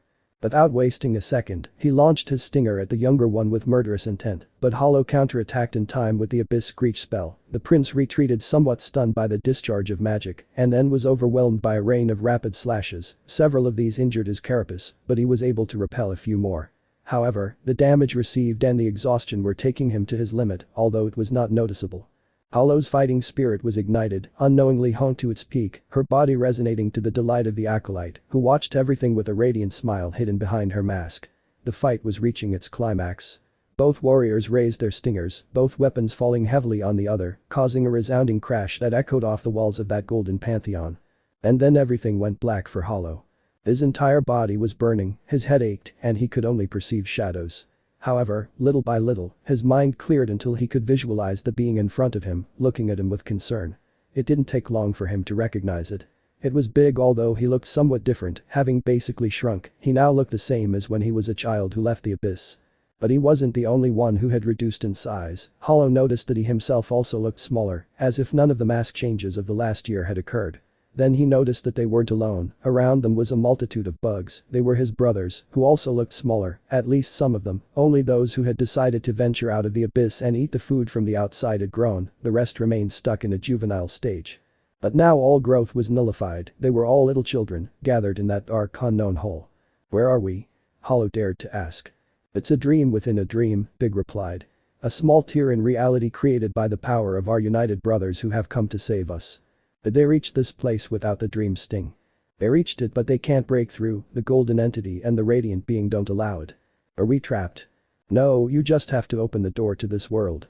You can't win this battle, you can't defeat a god, but you can ask another for help. Open the hollow door. You are the one in harmony with the power, only you can do it." Suddenly a horrible scream was heard in the place, and the earth shook uncontrollably, while a strange golden glow emerged from the sky. "It's her, the acolyte summoned her," Big said sadly. "The acolyte brought her back and started tormenting me." Then another terrifying scream cut through the air, but this one seemed to come from deep within the earth, causing the air to darken slightly. Well, this scream was just as terrifying as the first. Instead of causing unease, it made Hollow feel more at ease. "Is that him?" he said, almost relieved. "It's him." Suddenly Hollow woke up scared. He looked at his body and discovered that he had returned to his normal size. That relieved him a little, in part having grown helped him become stronger, although he was very clear that size wasn't everything. He stood up and looked around, then frowned. He knew that place, he knew it very well. It was a pale and shiny piece of land that floated in the middle of the air, surrounded by a warm and beautiful orange sky, occasionally spotted with fluffy clouds. Objectively it was a beautiful place, but it made Hollow shudder. Finally, the acolyte suddenly cried from her throne, which soared toward the heavens. "She has returned. The greatest deity of all. The teacher of the gods. Everything resonates. At last, our pain is over. Our minds are filled with the power of the goddess. Oh, beloved. Stay by our side. We give you our minds, our entire beings." And at that moment she appeared, the goddess of gods, the gigantic glowing moth known as the Radiance. She emerged from the depths, proudly flapping her wings, positioning herself high above her like a queen. Hollow looked at her with that mixture of conflicting emotions that this creature had always provoked in him. On one hand, he hated her for the horrible things she had done, especially Mila's death, but on the other, that adorable air of fur made him want to hug her. He sighed regretfully. This battle would be complicated. The Radiance looked at the knight with disdain. The creature looked taller than the first time she saw it, while its strength seemed to have increased, but despite that she didn't see him capable of defeating it, he never could. The late Pale King couldn't handle it. This bug that was smaller than him had less chance of achieving it. The last time he was able to finish it off, only because he had the help of the other shadows, but now he was alone, he would crush him. It had to be said that neither the Radiance nor the Godseeker had noticed the energy pulsing nearby. They didn't know how close the shadows were. The giant moth said nothing, not feeling that the trash in front of her deserved to be spoken to. She only thought about crushing that thing and ending the last barrier that prevented her from taking her rightful place as sovereign goddess of those dead and reborn lands. The goddess flapped her wings and unleashed her power against the container in the form of a fiery golden beam, powerful enough to pulverize everything in its path. Hollow dodged the laser with ease. After fighting against her brother's overwhelming speed, the goddess's slow attacks would be easy, or at least that's what she thought at first. What differentiated this creature from her previous opponent was that she could summon more than one attack at a time. After the golden beams came a shower of swords that appeared out of nowhere, flying from the sides, ready to launch themselves at his body. This attack was a bit more challenging, but still not something beyond his control. However, when he deployed both techniques at the same time, the container began to run into trouble. Hollow ran across the stone platform, escaping from the lightning that was chasing him, only to run into a dozen swords heading towards him. He ducked and avoided 3 of them. He had to throw himself to the ground and roll to avoid being hit by another group, then he jumped, helping himself with the monarch's wings so that the third group would not hit him, but the last of the projectiles winded his side. Ugh. Damn light daggers. Hollow squealed in annoyance. Why does everyone copy the same technique? The old man and Big used them too. Hey furball. Can't you be a little more original? You. How dare you, you insolent creature. I'll show you what originality is.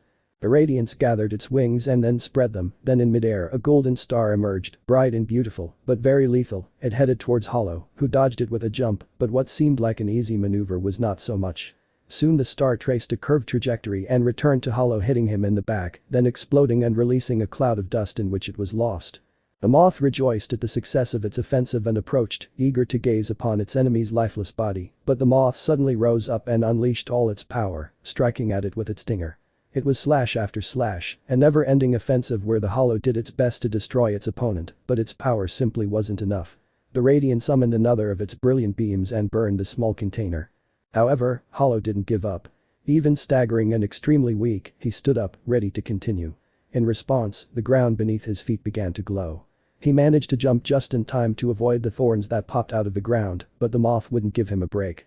He had to perform a miracle to dodge the swords that came at him from the sides in midair.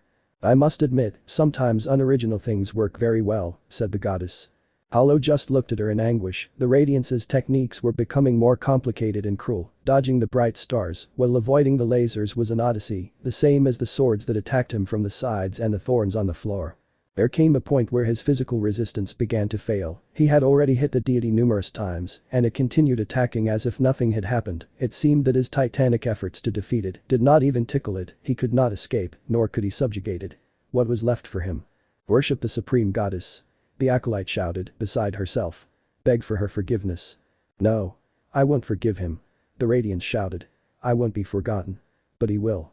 As my beloved goddess wishes, the golden creature cried with joy at being noticed by her beloved new deity. Meanwhile, Hollow grew increasingly desperate. He didn't want to die, because if he did, his very being would be destroyed. Nothing would remain, not even a ghost or a dream of what he once was. However, his end seemed inevitable. In a moment of weakness, one of the flying swords struck him, and he lost his balance. He began to plummet to the ground, where a blanket of thorns was ready to greet him and crush his soul. Hollow closed his eyes in despair, mentally wishing for a piece of solid ground he could stand on to save him from lethal harm. And as if by magic, a platform of earth appeared in midair and received him on its surface, where he landed safe and sound with no further damage than that of the fall itself. What? No. What? The seeker screamed hysterically. He shouldn't be able to do that. He's not in control. Hollow stood on his platform and looked around, somewhat confused. Was that piece of land his fault? Was it because he wished it had appeared? Then everything became clear to him. Finally, his power had grown so much that it surpassed the Seeker's, and he could now freely take control of that dream. He smiled more confidently, which caused the moth some concern. It then became more cautious and began to fly higher, trying to get away from Hollow, but now that he was in control, no matter how far away he went, he could catch up. The warrior began to make his way toward the heavens, imagining the path he would follow. At a moment's thought, a new platform would appear before him, and he could leap onto it, bringing him closer to his elusive goal. Perhaps he could have imagined a wider, more direct path, but that would require more time to concentrate, and unfortunately, he didn't have that, as the Radiance kept throwing golden rays at him in a futile attempt to stop him. But the vessel's determination was unwavering. It would continue until the end, until its body was destroyed and its spirit erased. Suddenly, Hollow felt his body begin to vibrate, as if an energy were coursing through him and crackling inside him, clamoring to be released. Oddly, it wasn't unpleasant, just a little strange and warm. It was like feeling his brothers within his very being. He could almost hear their voices. Open the door, brother, let us in, let him in. Hollow continued jumping, struggling to reach the shining being, each time climbing higher and higher. The frantic screams of the God Seeker were already becoming difficult to hear. We are with you, we are by your side, we will give everything to save the others. The Radiance had stopped rising and had decided to face him with everything he had. Now there was no solid ground to stand on, only the small platforms Hollow had imagined. The chances of being hit and falling were very high, but it didn't matter anymore. He had come too far to be intimidated. He would fight to the bitter end.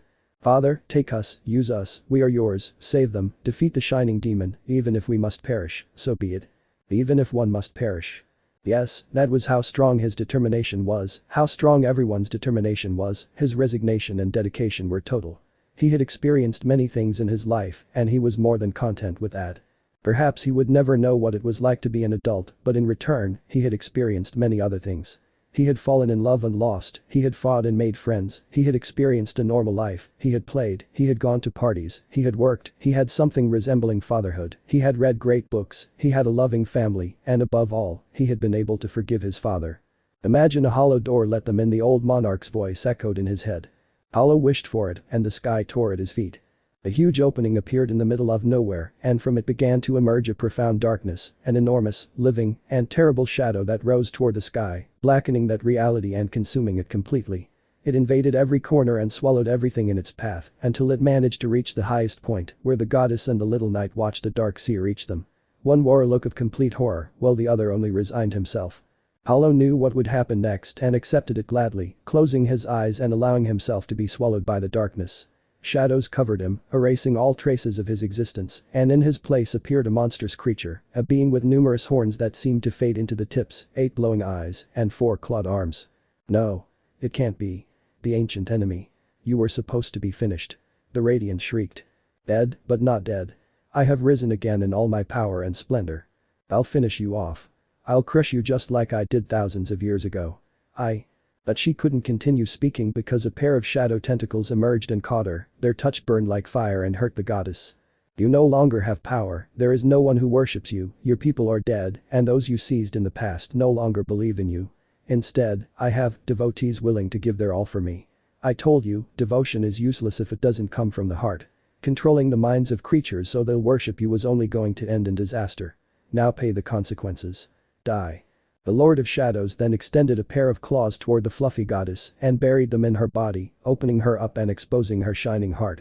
Then, without letting go, he savagely scratched her with his other 2 claws. He struck again and again, shattering her existence, destroying her mind and soul little by little until she was reduced to dust, ensuring that she could never return. Finally, he delivered the final blow, with which the shining star burst into brilliant sparks, which were soon devoured by the shadows. The entire pantheon was collapsing, shadows trickled down from the sky and dyed every corner of the golden building black, the light became increasingly scarce, and that divine-looking place was turning into hell. There, amidst all this chaos, the god-seeker watched in horror as the wonderful dream she had created was shattered. She trembled and wept in place, terrified by the incredible power of this unknown god. He was even stronger than her previous masters, the god of thunder and rain. Suddenly the Lord of the Shadows stood before her and looked at her with his 8 eyes analytically. "Oh, my Lord of Shadows," she said, her voice trembling. We deeply regret never noticing your presence. How blind we were. Please accept us as your dear. We will be faithful and devoted, our entire mind will belong to you." The ancient god stared at her in silence, expressionless, for several seconds. Uncertainty and fear grew in the acolyte as she waited for the god's verdict until he finally spoke. "I'm not interested in beings that aren't capable of thinking for themselves." A pair of tentacles seized the insect. "They're boring." 2 more tentacles clung to its shell. "But it's not your fault. You were conceived that way, that's why." The acolyte looked at him expectantly. "I won't destroy you, I'll just kill you. Perhaps in your next reincarnation, you'll be luckier." The god-seeker looked at him pleadingly as she felt her body slowly being squeezed and her vision darkening. Then the most impenetrable blackness was all that remained. In a hidden corner of Hallownest's dump, a golden corpse wept black tears. Farewell. Darkness, shadows, blackness, that was all there was. The splendorous dream realm that the God-Seeker had so painstakingly constructed was gone, leaving in its place only the ghost of an empty dream where nothing remained, not even a trace of the beauty it once held. However, in the midst of all this emptiness, there was still something, a small source of light, wide and persistent, that throbbed trying to attract the attention of the god responsible for that disaster. The Pale King found himself using all his power to maintain his brilliance in the midst of that eternal night. He desperately needed to speak with the Lord of Shadows. He couldn't leave everything as it was. This couldn't be the end for his children. Being absorbed by that god and becoming one with the Sea of Shadows was unacceptable, so he refused to abandon that place and remain shining. At some point, he would have to notice his presence. "Why do you keep calling me little worm?" A deep, gravelly voice suddenly said. The king couldn't help but flinch at the sound of the god's voice and nearly screamed in fear when the 8 glowing eyes opened before him. Lord of Shadows. Adita, yes, we both know each other's names very well, however, I dare say I know you more than you know me, after all, I've been watching you for a long time. Watching me? The king looks somewhat alarmed. I see everything. Everything sheltered in my subterranean domains becomes of interest to me. And for the construction of your magnificent palace, you chose the deepest possible ground, surpassed only by the abyss. I observed your entire life, every wonder, every horror, every arrogant act. Oh wow, he shrank in place, feeling judged. I must say, you were a very interesting person. No one had ever made as many technological advances as you, and no one had ever been so manipulative. You convinced everyone that your ideas were the right ones and, with that, you disguised your crimes. You took your partner's seeds and submerged them in the void that ruined the lives they held, but she never complained.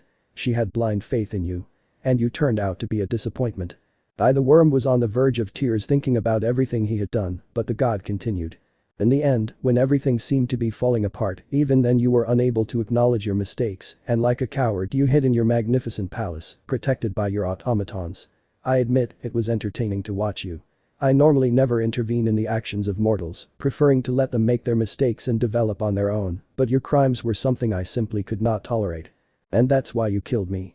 I killed you and extinguished some of your brilliance. Now you are a shadow of the powerful being you once were. I actually think I was too soft on you. You might eventually regain your power and splendor in a future reincarnation. It's no great loss to you. And I suppose that's why you now have the audacity to call me with a request. Am I that obvious? The king said, embarrassed. I don't think there's any other reason why you want me at the helm. It's true. And I suppose you're clear that there's no reason for me to want to comply with your request either. But I haven't formulated it yet. You don't need to do that. I know you want your children back, but you don't deserve them. You threw them into the abyss, you scorned them. You even refused to acknowledge them as your own flesh and blood. But I welcomed them, I cared for them, I gave them agency. They are mine. You gave them to me, and under the shelter of my shadow, they will remain for all eternity. Please, I beg you, remove your shadows from them, let them walk the world as individuals. At that moment, the worm began to shed tears. I'll make it up to you, somehow I'll give anything, but please. Will you compensate me? And what could you offer me in return for them? I will. The pale king thought it over carefully, weighing his options, and a deep anguish filled him as he realized his only option. This would be painful, horrible, and extremely difficult, but after all the damage he had caused, all the lives he had ruined, it was a fair payment, and he knew it. He always took more than he gave. Everyone believed in him, everyone surrendered to him, and he never reciprocated properly. Yes, it was a fair payment. If he truly wanted to redeem himself from his sins and live in peace, he must do it. He said more decisively this time. I will give you my divine spark, I will give you all that remains of my power as a high being. Are you sure? The Shadow Lord said, surprised. If you hand that over to me, you'll no longer be able to retain your knowledge when you're reincarnated. You won't be able to choose what form you'll be reborn in, and when you are, you'll be just a common creature, without any power or special status. The Shadow Lord reminding him of these things only made the sacrifice more painful, but the king's mind was made up. Yes, I'm sure. It's the least I can do to pay for my mistakes. A somewhat sinister smile crossed the dark god's face. All right, Fatata, we have a deal. The peace of nothingness was a very pleasant thing. Being unaware of pain, suffering, or even oneself was a strange, but pleasant state of affairs. At least that's what Hala thought. He'd never felt closer to his brothers, and although memories and knowledge from his life from many lives, in fact echoed in his mind, it was like something that was there, and it didn't have the capacity to distress or sadden him. He didn't fully understand it. He simply accepted it and lived with it, nothing more. However, from one moment to the next, he was torn from that tranquility, regaining his consciousness and his individuality. He almost felt a desire to reclaim his moment, but individuality was linked to the desire to live and to care for others. Not a second passed after he regained his body and mind, and he was already invaded by thousands of thoughts. What happened to the acolyte? Were his friends still asleep? How were his brothers? However, immediately, all the answers came rushing back to his mind, reassuring him. The acolyte was dead, his friends were going to wake up soon, his siblings were fine, they had been absorbed by the Shadow Lord, but he had decided to return them to the world in exchange for a payment made by the Pale King, which consisted of. Hollow clutched his head in horror at what he discovered. Had the worm really done that? Had he been capable of sacrificing the only thing he had for them? Had his father been capable of something like that? A stifled scream tore him from his thoughts. At first, he didn't even care where he was. The shock of being himself again distracted him, but now he was beginning to become aware of his surroundings. It was a black place where there was nothing, no landscape, no sky, no earth. In fact, he seemed to be suspended in midair, even though he could feel solid ground beneath his feet. There was no one there either, or so he thought at first, because he soon realized that his brother Big, in his grown form, was standing nearby. Her first impulse was to run and hug him, but something she saw in him stopped her. Big looked sick. There was an expression of horror and sadness on his face. Had he also found out what the worm had done? Of all of them, Big was the one who loved his father the most and had a blind adoration for him. It was obvious that he would be deeply affected by something like that, but he seemed to be handling it worse than she thought. The enormous insect was kneeling on the floor with its hands resting on the ground, crying uncontrollably, while pitiful noises came from its throat. Hollow's heart broke to see him like that. He hated seeing Big cry. All he wanted in the world was to give him happiness, to give him all the joy he deserved after suffering his entire life for the duty imposed on him. He walked toward his brother to try to comfort him, but someone got there first. Big felt a soft hand on his face and forced himself to look up, finding his father looking at him sadly. Big, don't cry, it's not as bad as it seems. The king, he was calling him by name, not calling him a pure vessel or an empty knight. He was so surprised that his crying ended abruptly, however, old habits rooted in his mind quickly surfaced and his sad expression changed to a stoic attitude. He hid his feelings and tried to disguise the tremors that ran through him as he knelt respectfully before the king, just as he had done all his life. He was a tool, a flawed implement, but even after having failed, he wanted to strive to fulfill his duty, to be what he should be. He didn't want to be a disappointment, not in his eyes. The worm sighed, feeling guilt eating away at him, then he approached his son and gently stroked his head. Even until the very end, you always gave yourself completely to your duty. Your desire to save them all was so great that you ended up corrupted, but how could I blame you for having such a noble heart? You were never pure, I guess I always knew that, and actually, I think the reason I chose you was because of all of us. You were the one who most resembled Blanca. She was the great love of my life, the one for whom I decided to change and leave everything behind, but I did something as horrible as wanting to kill that goodness lying within you, erase the sweetness from your heart, and extinguish that kind personality. I never should have done that, that's why, Big, I absolve you of your oaths. Don't hold back your feelings. Think, wish, speak. Say everything you want to tell me. Yell at me. Blame me. Whatever. Big began to stir in his place, overwhelmed by his feelings and almost unable to utter a word. The container's voice was uncertain and shaky. I'm sorry, my king, please forgive me. I couldn't do my duty, I didn't contain the infection, I wasn't pure, I'm sorry, I'm so sorry. I couldn't save you. The kingdom fell because of me. Thick tears fell from her eyes as she lamented her supposed mistakes. I was a disappointment. Big expected to hear words of contempt, but instead what he received was a hug. This only made his tears increase. He always wanted a hug from her or from Lady Blanca, always wanted to be loved and forgiven, but he didn't understand why he was receiving this affection now, when he had failed. You're not a disappointment, Big, the king said, tightening his hug. I'm proud of you. You contained the infection for a long time, gave us many years of peace and tranquility, and gave your brother enough time to rescue and save the entire kingdom and all its inhabitants. You've done very well. Be proud. But my king. No, Big, I'm not your king, I'm just your father now. Father? He repeated incredulously, father, my father, Dad. He finally dared to return his father's hug. I always wanted you to love me. I can't believe it. I can't believe that just now and you did that, you sacrificed yourself for us. It wasn't supposed to be like this. Big cried. I chose it, let me, Big, it was my duty to do it. But you will never be a king again. So? It's not that serious. I've only recently come to understand that you don't need riches or power or anything grand to be happy, as long as you have what's necessary to live, the rest is just details. At that moment, he stepped back and took the time to look at his son in more detail. That would be the last time he would do so. I must go now. But Dad. Take care of yourself, Big, take care of your brothers, and be happy. He began to walk away from his son. Dad. The king walked with his back to his son. He had to be strong and not look back, or else he would begin to doubt his mission. However, before he could advance much further, Hollow stood in his way and looked at him seriously. The two exchanged silent glances, one expectantly and the other somewhat angrily, until finally, the latter sighed and spoke. Well, I don't hate you anymore, Hollow said, looking away. I'd say almost I even like you, but don't expect me to give you a hug or anything. Just me. It's okay, Hollow. I'm going to miss you too, the king said with a laugh. I'm not leaving without saying goodbye. He stroked his son's head, who, although he snorted a little annoyed, didn't reject him. Be good and don't cause any trouble for your sister. I don't cause problems, problems cause themselves. Sure, whatever you say. Goodbye, Hollow, I love you, she finally said, beginning to disappear. Take care of yourself. Take care of yourself too, Dad, then she added almost in a whisper. I love you too.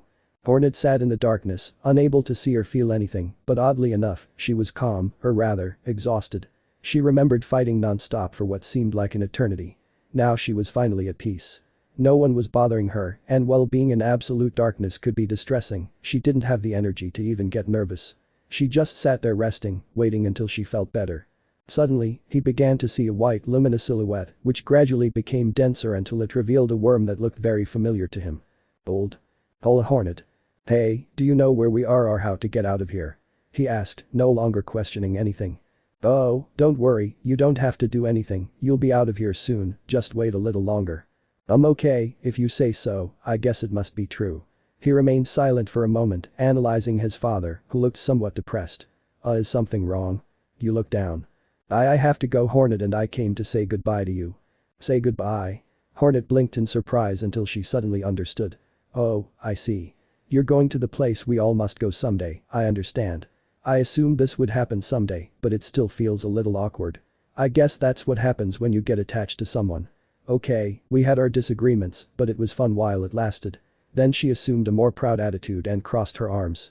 But don't expect me to cry over you. I do care for you, but it's not that big a deal. Of course, I wouldn't expect anything less from you, she said, suppressing a giggle. Well, besides saying goodbye, I wanted to tell you that she sighed. It doesn't matter if you don't want to become Queen of Hallownest anymore. Not everything has to be the way I wanted. I'd really like you to rule, but if you're happy living in that rundown town of Dirtmouth with that lazy scholar Quirrell, I'm fine with that. Hey. Quirrell isn't lazy, well, he is a bit lazy, but it's not like he doesn't do anything either. He also goes hunting and helps me with the housework. I know. I've lived with you all this time. I like him very much. I know he's a good creature and that he'll make you very happy. But I also know of the sorrow you carry within you. The king's gaze darkened. Daughter, please forgive me. What you're about to experience now will be very painful, but you'll thank me in the end. The deal I made with the Lord of Shadows also includes you. Deal? What deal? What are you talking about? The look her father gave her began to scare her. What did you do, old man? I know you'll thank me in the end. Before Hornet could reply, 8 glowing eyes appeared in the pitch darkness. The half-breed nearly screamed in fright at the sight. She tried to reach for her needle, but it was nowhere to be seen, and panic gripped her. Ah, little one, watching you has been a delight, said the owner of those eyes. You are a fascinating being, very entertaining and above all, very noble. No one but you deserves the blessings of the world. Then tentacles lifted Hornet's cloak, revealing the shadowy area of her body. Hornet was paralyzed with fear, feeling vulnerable and somewhat ashamed. She didn't like anyone seeing her abnormal body. This void energy was what allowed you to live, what kept your spirit bound to your weak body. However, many years have passed since then. Now you are big and strong, you no longer need it, and it only causes trouble. Therefore, I will remove what is mine. You will be able to live without it, and you will be able to grant life. Unfortunately, extracting the void will be painful. And without warning, Hornet felt something pierce her stomach, causing unimaginable pain. Not even her worst fight had ever caused her such suffering. It was as if a stinger was cutting her from the inside, grinding away at her organs and everything that made her up. She screamed in pain as she writhed, her legs giving way under her weight, and she fell to her knees as that tentacle delved deeper into her, drawing out all the emptiness circulating inside her. The spider's vision began to darken as she looked pleadingly at her father, who simply looked away sadly as he repeated himself. This is for your own good, you'll thank us in the end. That agony lasted for what seemed like an eternity, draining her energy and her will. Her breathing stopped, and then she wished she were dead, but there was no death in that dream world. However, the pain was such that there came a moment when her consciousness simply shut down. The deal is done, it's time for you to do your part, said that deep and terrible voice. Take it, said the worm, pulling a delicate flower from his clothes. I'm ready. The tentacle carefully grasped the plant.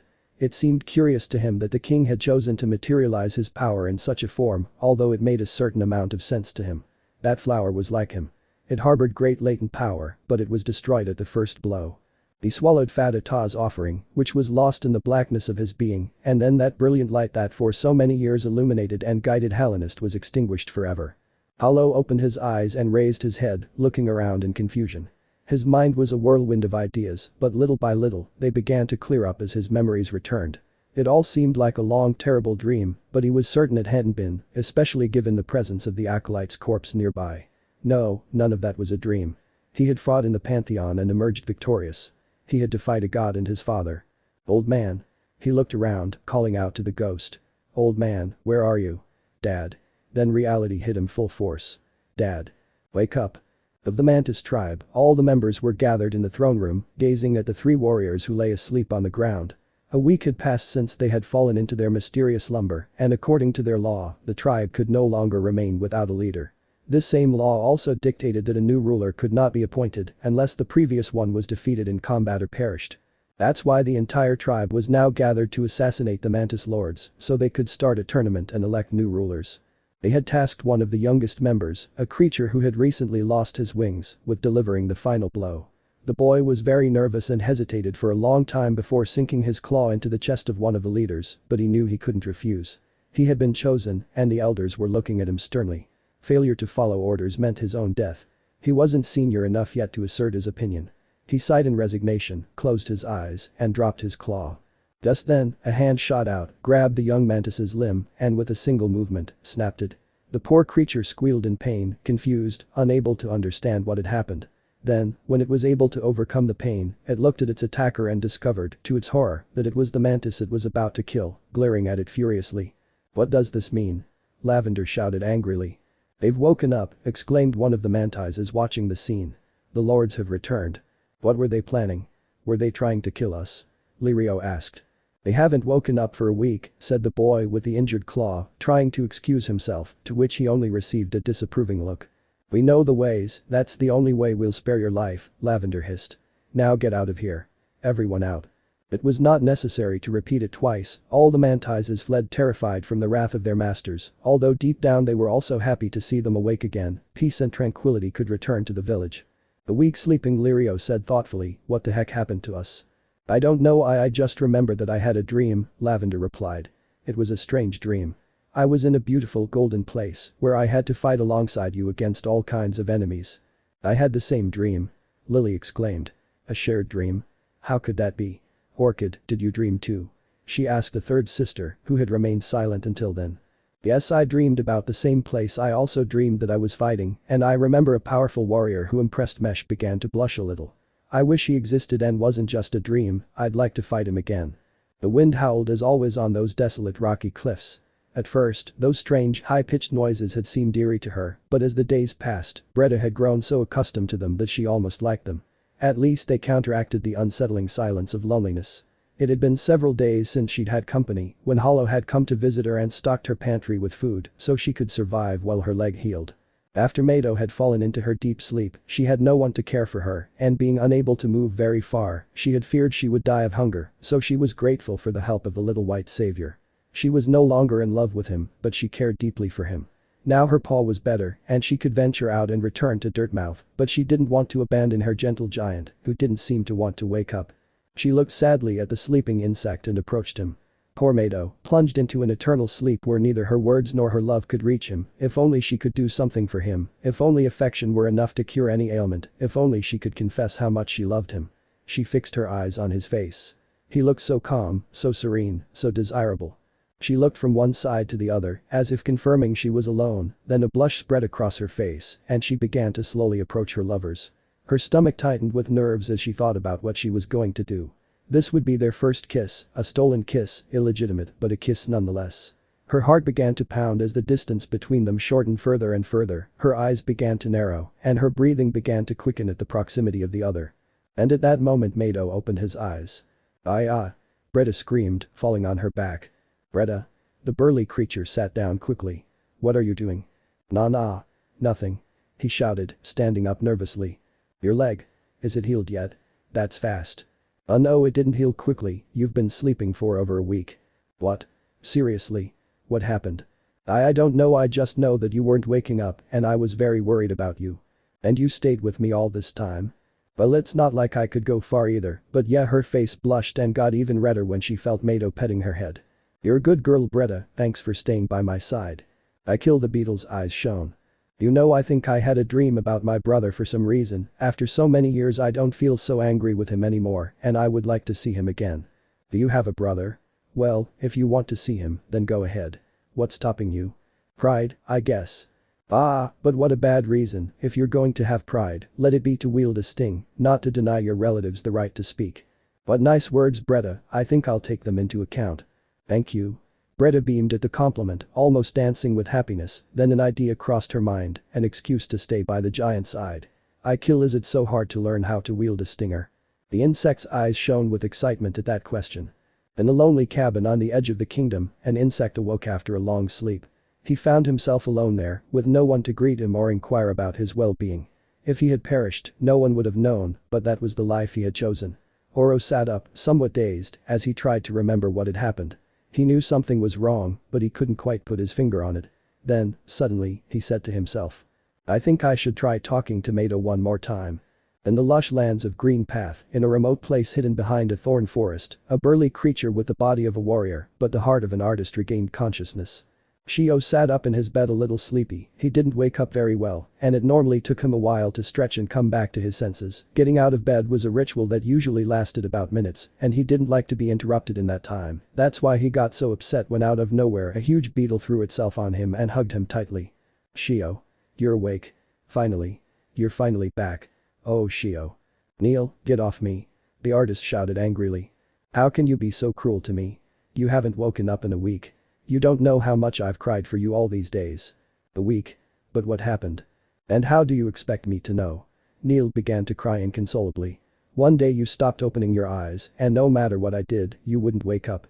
I was worried sick. Look at everything I did while you were gone. He then pointed to a series of paintings and sculptures that were stacked at the back of the room. Shio looked in horror at a series of truly terrifying paintings. They were dark, grotesque, and depressing. The sculptures were also gruesome, depicting strange, imaginary monsters writhing in positions of pain and agony. Shio saw all this with his artist's eyes, so these works of art conveyed to him better than any words the anguish his companion had been through. He rushed to embrace him and try to comfort him. I'm sorry, Neil, I didn't imagine you felt that way, I'm really sorry. Shio the stinger sobbed. What did you do so much in the dream realm that you had me abandoned here? Well, to tell the truth, I painted the best work of my life. Of course, I should have guessed. Neil stepped away from him and crossed his arms in annoyance. All you ever think about is art. Of course not. I often think about my brothers, in fact, lately I've been tempted to go see them. I also think about my teacher, my beloved disciple, and I think about you more often than you might imagine. You're hopeless, he sighed, then gave a warm smile. Sly was moving around in his bed somewhat restlessly. For some reason his bed didn't seem as wide as usual, nor as comfortable. It was as if it were being occupied by strange, round, but familiar objects. He could almost recognize them, that texture, that shape, that smell. Eggs. He sat up in alarm to realize he was lying in an unfamiliar nest, surrounded by eggs. Eggs? What's all this? He shouted in alarm. His cries soon brought to his attention a bespectacled bug that he knew very well. It was Cornifer, his cartographer neighbor. Sly. Oh my worm. You're awake. He shouted with a smile at Zelda. Sly's awake. What? Seriously? His wife shouted, rushing into the bedroom to see him. It's true. What the hell is going on here? Where am I? The fly shouted, somewhere between confused and angry. You've been sleeping for a week, Cornifer explained. We were worried when you didn't open your shop one day, and we went to check on you. We found you in a deep sleep from which you wouldn't wake up. We didn't want to leave you alone, so we brought you with us. Really? Oh wow, thanks. Wait a minute. Sleeping for a week. I haven't opened the store in a week. Is that the first thing you're worried about? Iselda said, annoyed. Well, time is money, it's a week of lost income, and he noticed his neighbor's increasingly angry face. Well, it doesn't matter, I guess, I can always recover, the important thing is to stay alive, and they can wait for me a little longer. Then he looked at the nest he was sitting in and the eggs surrounding it. Hey, are these kids yours? Oh yeah, I put them up recently, Iselda said proudly. We had no other place to put you, so we decided to leave you in the nest with our offspring. You're small anyway, and you're settling in just fine. And you left me with your balls. Weren't you worried something might happen to them? Would you be capable of harming an innocent egg? Of course not. Then there's no problem, Cornifer said affably. We trust you and we're helping you because you're our friend, and we don't mind letting you sleep with your balls off. We know you'd never do anything to them. Wow, thank you very much, said the fly, feeling a warmth in his heart. In a rugged terrain far from Hallownest, in a shelter constructed from an ancient dying tree, a bat was plowing open its eyes after a week of uninterrupted sleep. It grunted in annoyance, feeling a nasty headache. Sleeping too much always did it bad. It stretched lazily and blinked, trying to clear its vision, then yawned and stood up, resenting the stabbing pain in its temples. Perhaps it should ask for some pain-killing tea. Its migraine was bothering it a lot. Niraya Grim called Niraya. Suddenly the mixed-breed cricket came running and almost fell down in shock when she saw the bat standing up. "Nira, my dear, would you be so kind as to bring me some pavento tea? My head hurts a lot." "Master?" The cricket squealed, ignoring his plea and running up to him to touch him with her bare hands. "The master has woken up. It can't be. I must warn the others. Scarlet has to know about this." Brim blinked in confusion, not understanding anything. What was so special about him waking up? He did it every day at the same time. He didn't have time to ask anything. The cricket ran off, shouting that the master had woken up. Not even 2 minutes passed before the shelter was filled with curious insects that had come to admire the awakened mammal.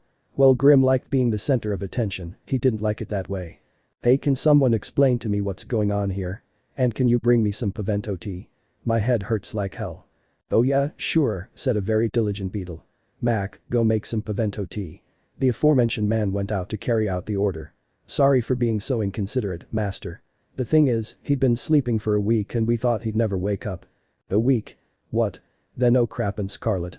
How is she?" "Well, she. Daddy?" A child's voice sounded in the room and everyone fell silent.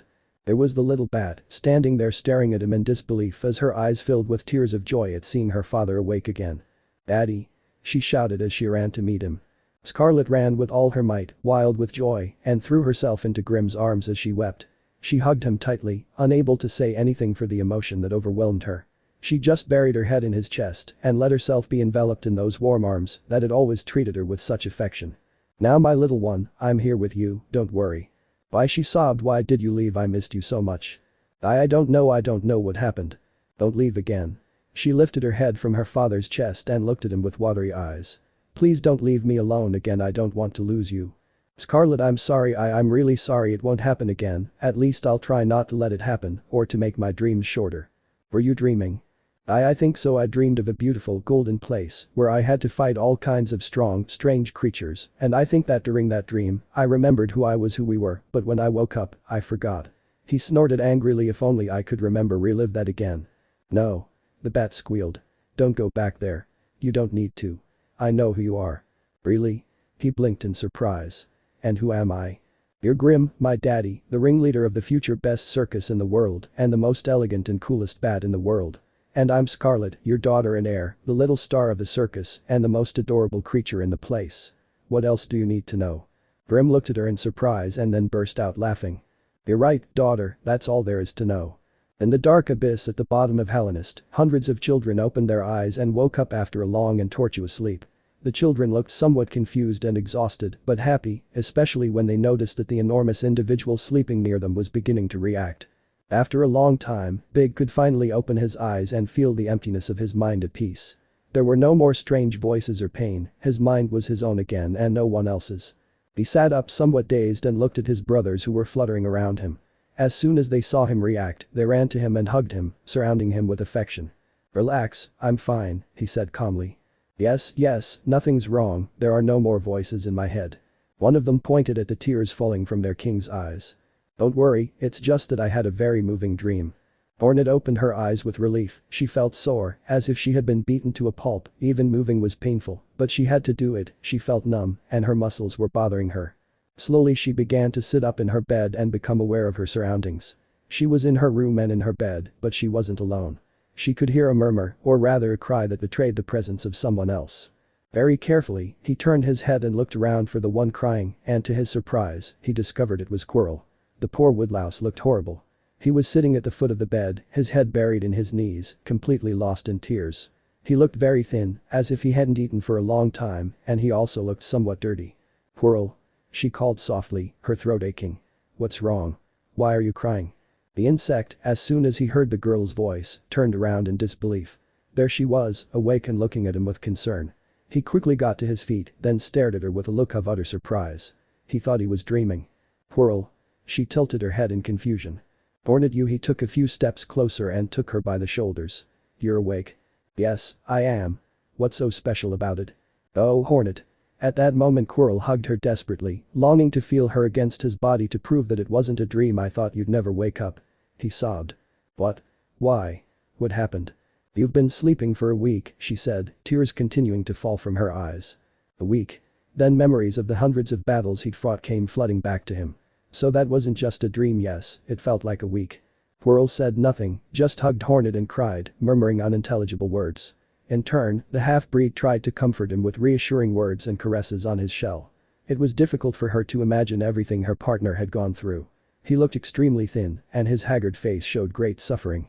Poor Quirrell, it was painful to see him like that. It took Hornet a long time to calm him down enough for her to talk to him calmly. Every now and then, he burst into tears again, and he didn't want to let go, afraid he was going to lose her again. But eventually, Quirrell seemed to be his usual sensible little self again, although a little more clingy than usual. But this time, she was going to let it go. He deserved it after everything the poor thing had been through. Quirrell, Hornet said sweetly as she petted her mate who was hugging her, when was the last time you ate? I think it was about 3 days ago, when Hollow gave me some kind of burnt buns to eat. Have you gone 3 days without eating? Yes, well I ate 3 days ago, but before that I had already gone 2 days without eating. No wonder you're so skinny. I'm going to have to fatten you up, you look horrible, come on, go upstairs and eat, you need to feed yourself. Hornet tried to stand up, but he made a very abrupt movement and his sore shell couldn't hold it, so he fell back onto the bed. My body hurts, the mestiza complained. Your body hurts? Quirrell exclaimed, alarmed and paranoid, believing something bad was happening to Hornet. He immediately placed himself on top of his partner and lifted her cloak to see her better, then he couldn't suppress a cry of surprise that frightened Hornet. What happened? Is there something strange about my body? Quirrell didn't answer, just stared at the half-breed shell in admiration, then proceeded to touch it gently. Hornet, increasingly nervous, waited for his response while she felt his hands on her. She assumed he was examining her with his touch, but when she realized he was only groping her and getting close to her sensitive spots, she got angry. Then, holding back the pain, she sat up abruptly and slapped her partner on the head. What the hell is wrong with you? This isn't the time for that. I thought something was wrong with me. Oh my, he groaned at the blow. I'm sorry, I was just amazed at your new shell. It's beautiful and feels really nice to the touch. New shell? What are you talking about? Hornet asked, puzzled. Your body changed, the shadows disappeared, and now you look absolutely normal. What? My shell normal? Then memories of that monstrous creature that had passed through his body and his father's sad look came to his mind as he repeated that it was for his own good. Hornet quickly took off her cloak to observe herself better, and indeed, Quirrell was telling the truth, her body had changed and now had the hard shell of a normal insect, there was no longer any emptiness in it. Quirrell. I'm normal, she said, crying with joy. I know, Hornet. Then both bugs hugged each other, crazy with joy at the miracle that had happened. A few hours later, Hollow reached the house in Dirtmouth, and when he opened the door, a deep relief washed over him when he saw Hornet and Quirrell sitting there chatting normally, like on a normal day. Completely happy, he ran over to them and threw himself into their arms. They both hugged him, happy to have him back and to see the whole family again. Finally, Hollow could rest easy. He had saved all his siblings, his friends were awake, the ghosts in Big's mind were gone, his sister was alive, and Quirrell wouldn't die of sadness anymore. Nothing could ruin that perfect moment, except for one thing. Suddenly, Hornet seemed to remember something important. Hollow. You're grounded. That. Epilogue and Prologue. He was very early in the morning, the sun hadn't even risen in Dirtmouth, and already a lone wanderer could be seen wandering the streets toward the outskirts of the city, heading for the desolate territory surrounding Hallownest. The individual wore a traveling cloak that kept his body and face hidden, seeking anonymity. He walked with stealthy steps, hoping no one would discover him, especially one person in particular. But his wishes were denied. Suddenly, a needle pierced his path and buried itself at his feet. Then he knew he had failed. The owner of that weapon soon appeared, and soon he found himself before the famous protector of Hallownest, the Red Beast. So this is how our relationship is going to be? Am I going to have to put up with you going away every now and then? He said with disturbing calm. Hornet Eye Quirrell seemed unsure. I thought now that we were a couple, you'd abandon those habits of yours. She snorted in annoyance. At least now I have the right to make claims. You're supposed to be mine, and you owe me respect. You should let me know you're leaving, not disappear in the middle of the night, leaving a lousy note.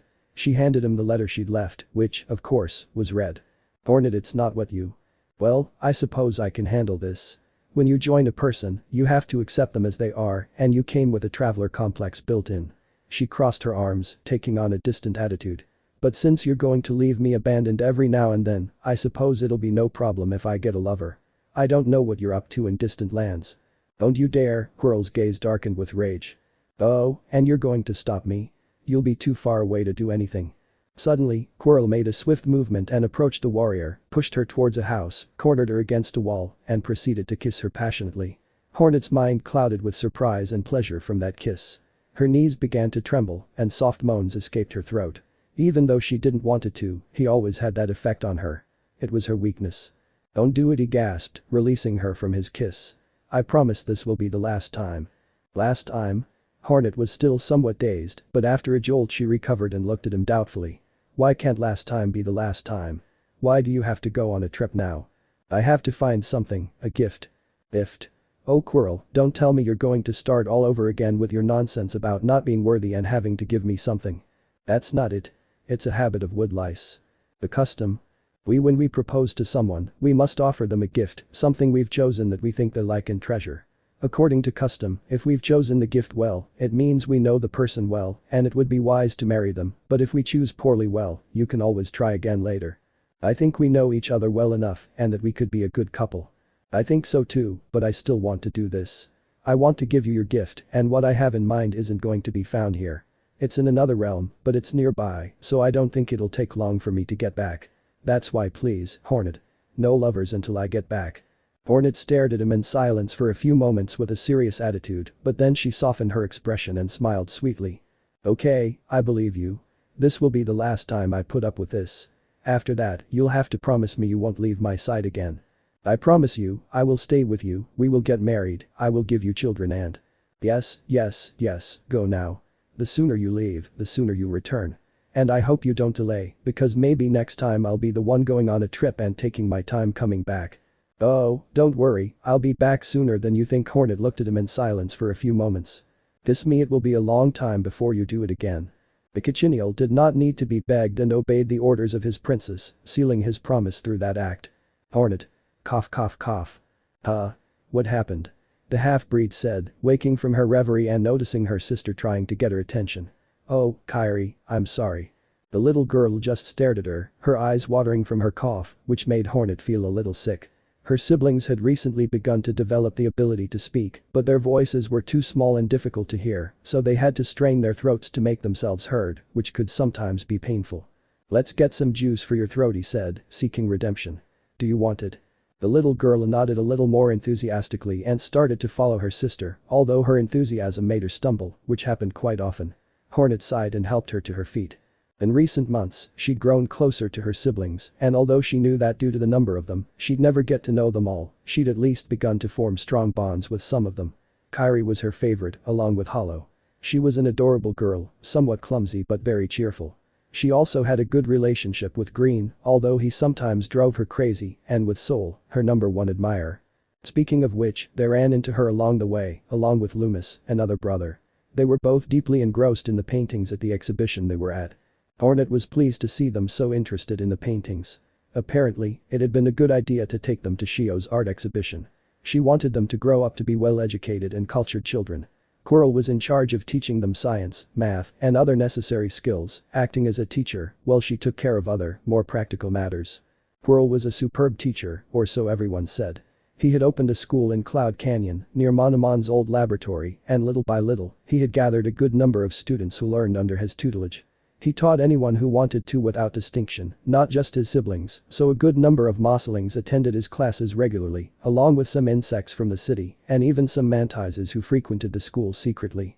Because of this, many had already begun to refer to the woodlouse as Master Quirrell. Loomis pointed at one of the paintings with great enthusiasm. Soul jumped in her place, showing her joy regarding the painting, although later it stopped being important when she noticed the presence of her favorite sister. She ran up to Hornet, jumping for joy, and then proceeded to perform a complicated mime to explain her impressions of the exhibit, although her gestures were so rapid that Hornet had trouble understanding her and simply said yes. However, she always seemed happy just to get her attention. Loomis also seemed willing to participate in the conversation, although he was usually somewhat more serious and reserved. "Yes, you're right," Hornet said. "What's depicted in the painting is the pantheon of gods where we were trapped, and the creature in the center with its stinger raised is probably Hollow. I think Shio interpreted his dream as divine inspiration for his paintings." "Yeah, it looks pretty." She looked at her siblings, who were all focused on her. "Hey, I was going to get Kyrie some juice. Do you want some?" The two little ones nodded enthusiastically and followed Hornet. There was a stand selling juice outside the exhibition, but unfortunately, the line to buy it was rather long, so they had to wait a while. Coincidentally, a couple of acquaintances were also waiting in line. "Bretta, Sharpie, hello," Hornet greeted. To which the mantis extended its claws in a fighting stance. "Not today, Sharpie. I'm dedicated to my little brothers." "But how boring. Why doesn't anyone want to fight me? Bretta rejected me too." I'm still an apprentice," she said timidly. "I wouldn't be anyone's match." "But with practice you'd improve faster," he said effusively. "Sorry, Sharpie, but I also think you'd be too much for Bretta. You can't hold back. Last time, you almost killed Soul." Soul waved her arms indignantly, explaining that if last time it ended badly it was only because of a miscalculation. "No, Soul, you still have a long way to go to be at his level. When you even get close to Quirrell's power, I think you could be considered." She crossed her arms indignantly. "Ho-ho, a proud warrior, I see," said the mantis. "Take your time, little one. I'm sure you'll be a great warrior someday. In fact, Bretta should learn from you. If you don't put in more effort, this girl will surpass you." "It's not that terrible," said the beetle, looking away. "Of course not," Hornet said, laughing. "If Bretta's reason for studying isn't to improve as a warrior, it's to flirt with the teacher." "Hornet," he shouted, his face red. That's not true. "But it shows on your face, you start drooling over him every time he's around." "No." Bretta, a male voice was suddenly heard. The beetle immediately turned its antennae towards the owner of those words and then was lost in the vision of its beloved. "Bretta, are you still here?" Mado said in his usual friendly tone. "Shio's speech is about to start. If you don't hurry, you're going to miss it." "Yes, I'm coming, teacher." "Oh, hello Hornet, hello Sharpie," she greeted, noticing the other girl's presence. "You guys should come too." "We'll finish shopping and then we'll go," the mantis replied. "Sure, don't take long, see you later." After that brief exchange, the teacher left and Bretta woke from her reverie, only to find her friends looking at her mischievously. "Hey. This eye." "Ha ha ha ha Bretta, you're adorable," Hornet said with a laugh. "No." Suddenly he felt a touch on his back. Loomis was patting her back in support while her two sisters nodded. "Don't interfere, you're too young to have an opinion." "Calm down, Bretta, we're just joking," Hornet chimed in. "Don't take it out on them." "It's okay, I'm sorry," she said sincerely. The little one seemed to forgive her quickly without any problems. Suddenly, another male voice interrupted the conversation. "Bretta, I brought you some juice," Oro said nervously, handing a glass to the beetle. "Oh, thank you, how thoughtful," she said, accepting the drink and taking a sip. "Oh. It's strawberry. My favorite. Thanks." I'm glad you liked it," she replied with a slight blush. You're not coming to the speech, "Oh yeah, now that Bretta's had her juice, she can go watch Shio's speech," Sharpie said, gently pushing the bug out of the line. "Come on, Bretta, go with gold." "But you." "Don't worry, we'll catch up with them later," Hornet declared. "Well if you say so. Let's go, Oro." "Yes." The bug looked radiant with happiness. They both went to the exhibition hall and the friends watched them walk away. "Gold in love with Bretta," said the mantis. "And Bretta in love with her brother Mado," Hornet completed. "But what a charming love triangle." "Well, you like those soap operas, but I'm actually a little worried. These two brothers might end up fighting over Bretta now that they're finally making up." Yeah, that would be really sad, I hope it doesn't happen." "Oh look, it's our turn." Hornet bought a juice for each of her siblings and another for herself. Once they had all been served, they returned to the gallery to hear Shio's speech. However, before they could reach the rest of the audience that had gathered in the center of the room, they were intercepted by Green, who looked very agitated. Let's raw," said the green-dressed bug, supporting his words with exaggerated gestures. "What do you mean they lost Clara?" Hornet shouted in panic. "I'll never understand how you understand them," Sharpie commented in admiration. "Sorry Sharpie, I have to go find Clara, if something bad happens to her the Mossies will kill us," he said, giving her juice. Clara, the daughter of the late Lady Blanca, was the adoration of the Mosslings.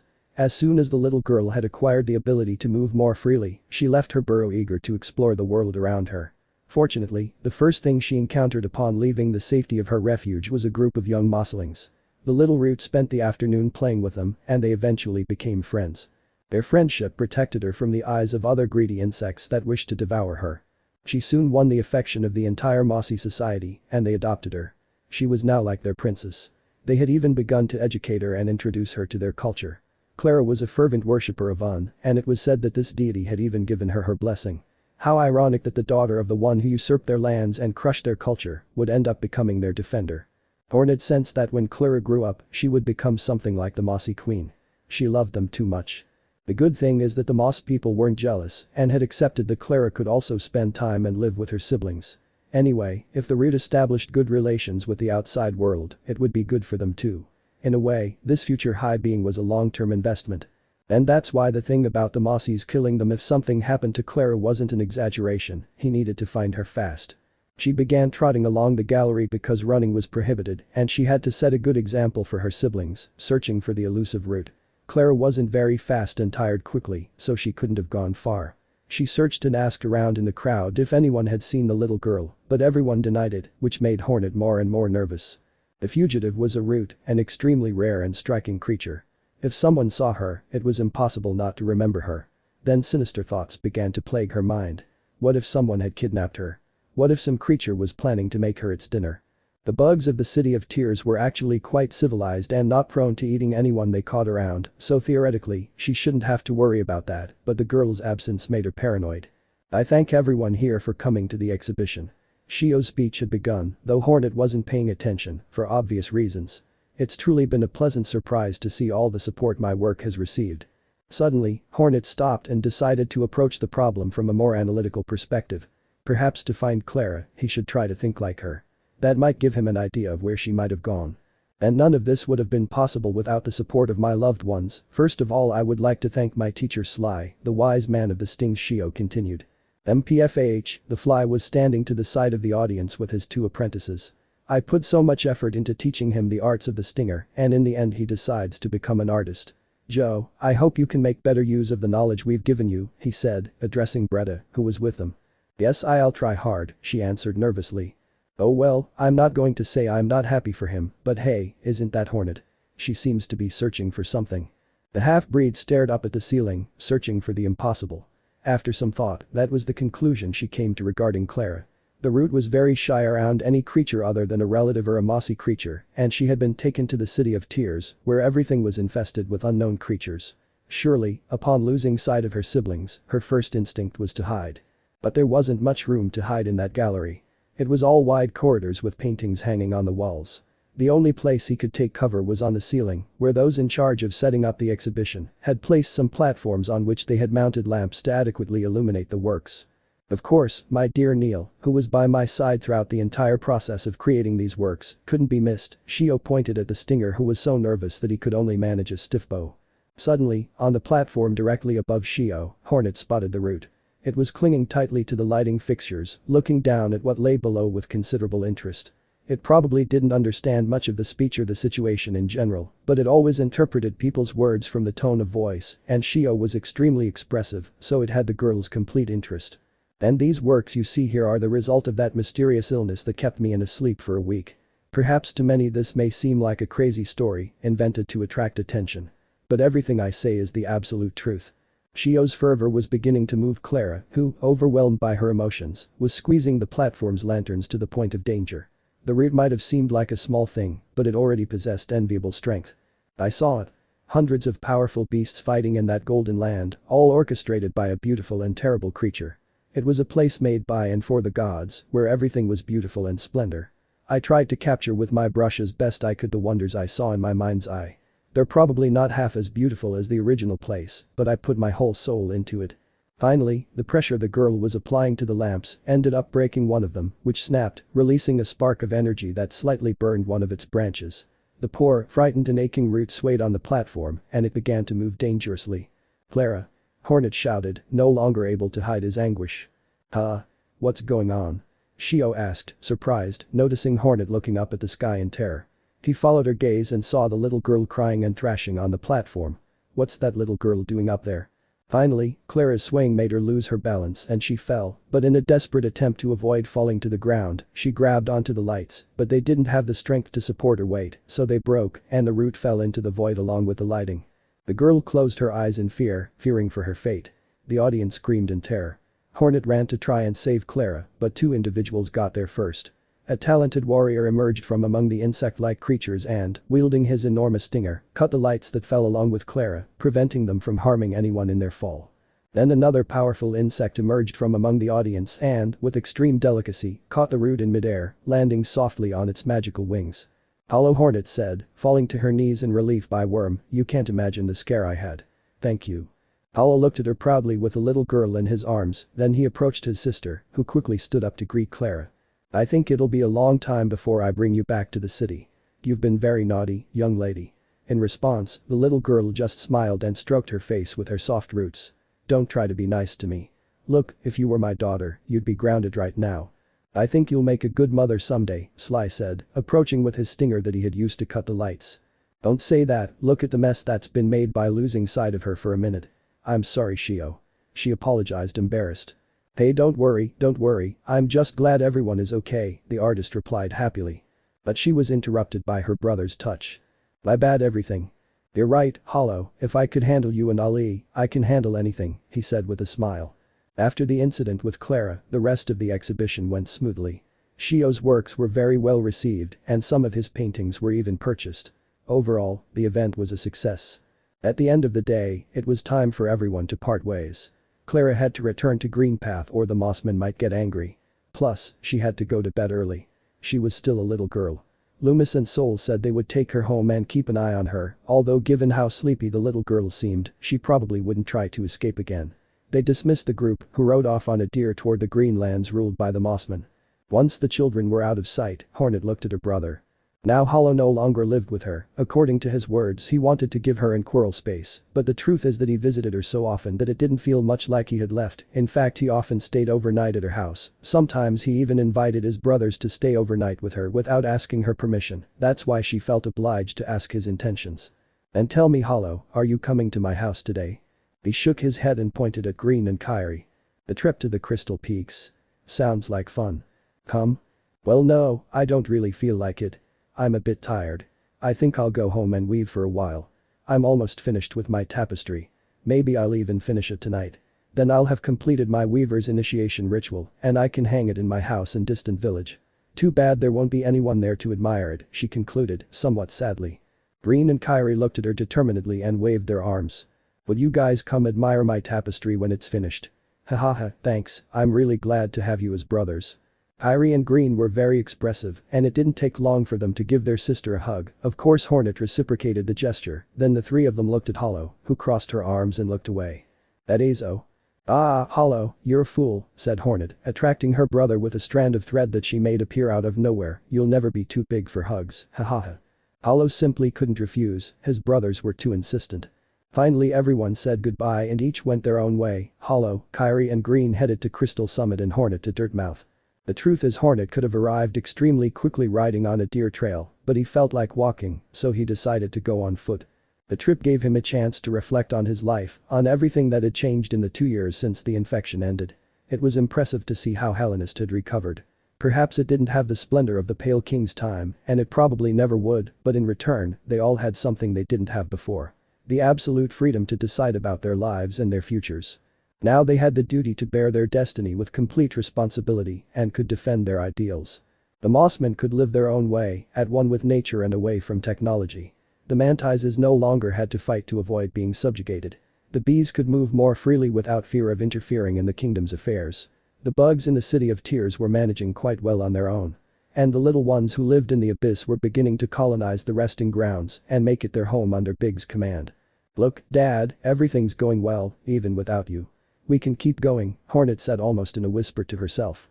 It really made her nostalgic to think about that old worm. For a long time, she only resented him and in the end, after so many fights, she ended up loving him just the same and now that he was gone, she really missed him. He sighed heavily and for a moment returned his attention to where he was. Huh? I've already reached the Temple of the Black Egg. I didn't even realize. She stood for a moment, looking at that place that, over time, had become a tourist attraction. No one remembered or knew what that place originally was, and all sorts of strange and fanciful stories had been invented, but no one but her and her family knew the truth behind the remains of that jet black egg. Then she felt the desire to go closer, look and remember. She looked around the place, and a certain pain ran through her. It pained her greatly to think about everything Big had endured while locked up there, with the voice of the moth goddess constantly crushing his will. But now she felt more relieved when she thought about the wonderful life he led. He was king of the little ones of the abyss, free to go wherever he wanted and making some friends in the city. Besides having started studying magic, he had the ambition to reclaim the White Palace. He wanted to take his siblings to live there. In truth, Hornet considered it a somewhat crazy idea, but perhaps with work, he could achieve it. He looked around distractedly, there were still dried pustules from what had been the infection, what a relief that it would never hurt them again, now Hallownest was a safe place, there was nothing to worry about. Suddenly, a metallic noise caught Hornet's attention. Through years of experience, the girl had learned to sense insects with hostile intentions from the slightest signs, and she didn't need to look at the individuals behind her to know they were this kind of bug. She automatically pulled out her needle and prepared to fight. The sound of numerous footsteps echoed on the rocky paths of a kingdom teeming with life. Beautiful plants and all kinds of creatures fluttered about, displaying all their beauty and the richness of the place, a dream world, a paradise on earth, a land blessed by the gods where numerous insects once came on holy pilgrimage. Farloon, a land of faith and music. Although all this was unknown to Hornet. Captured and locked in a cage without any explanation, she was transported by a strange group of religious-looking insects. Everyone was silent, and no dialogue or random words gave her any clue as to the reason for her kidnapping or her fate. The only thing she knew about her jailers was that they were insects well versed in magic. They held her with a powerful magical seal that prevented her from even moving a muscle, much less escaping. If only he could get some soul flowing through his thread he could do something, but all his magic flow was frozen, there was nothing he could do, he could only hope for a miracle. And a miracle was what was granted to him. That was a powerful, but fragile spell. All it took was one misplaced touch, a tiny interruption in the flow of soul, and everything shattered. No one could have foreseen that this would happen. It was a realm so full of life, so teeming with living beings, that it was almost impossible for a curious luminous creature not to be interested in that pretty cage and decide to land on it. That was all it took, the spell was broken, and Hornet was the first to notice. Before anyone could notice, or even be able to do anything, Hornet surreptitiously extended her strands of thread through the bars of the cage, and they caught on the stone of the bridge they were crossing at that moment. A single soul discharge was enough to pull the silk taut. After a second jolt, the stone gave way. Hornet's magical power was so great that with just her thread, she was able to break the bridge, and with that she was thrown, along with her cage, into the void, on a long and dangerous fall from which she might not survive. But he did. The spider didn't know how much time passed from the impact until it woke up. All it knew was that it was free. The cage had opened with the impact, and it was thrown out. Its jailers were no longer on its tail, but it knew the danger hadn't passed. It would be too easy, and nothing in this world was. She stood up and looked around. All she could see was emerald moss. This was probably what cushioned her fall and allowed her to survive. What luck. But she shouldn't overdo it. It was best to be careful. She didn't know why she'd been kidnapped, but chances were someone was looking for her.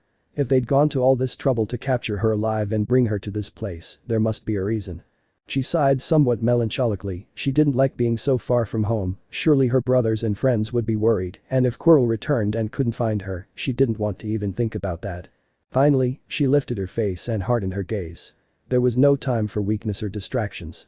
She'd waited for Quirrell many times before, and now it was his turn. He had to find out what was happening, why she'd been taken, and make whoever was responsible pay. She saw a mossy path before her and without hesitation she set off along it towards her next adventure.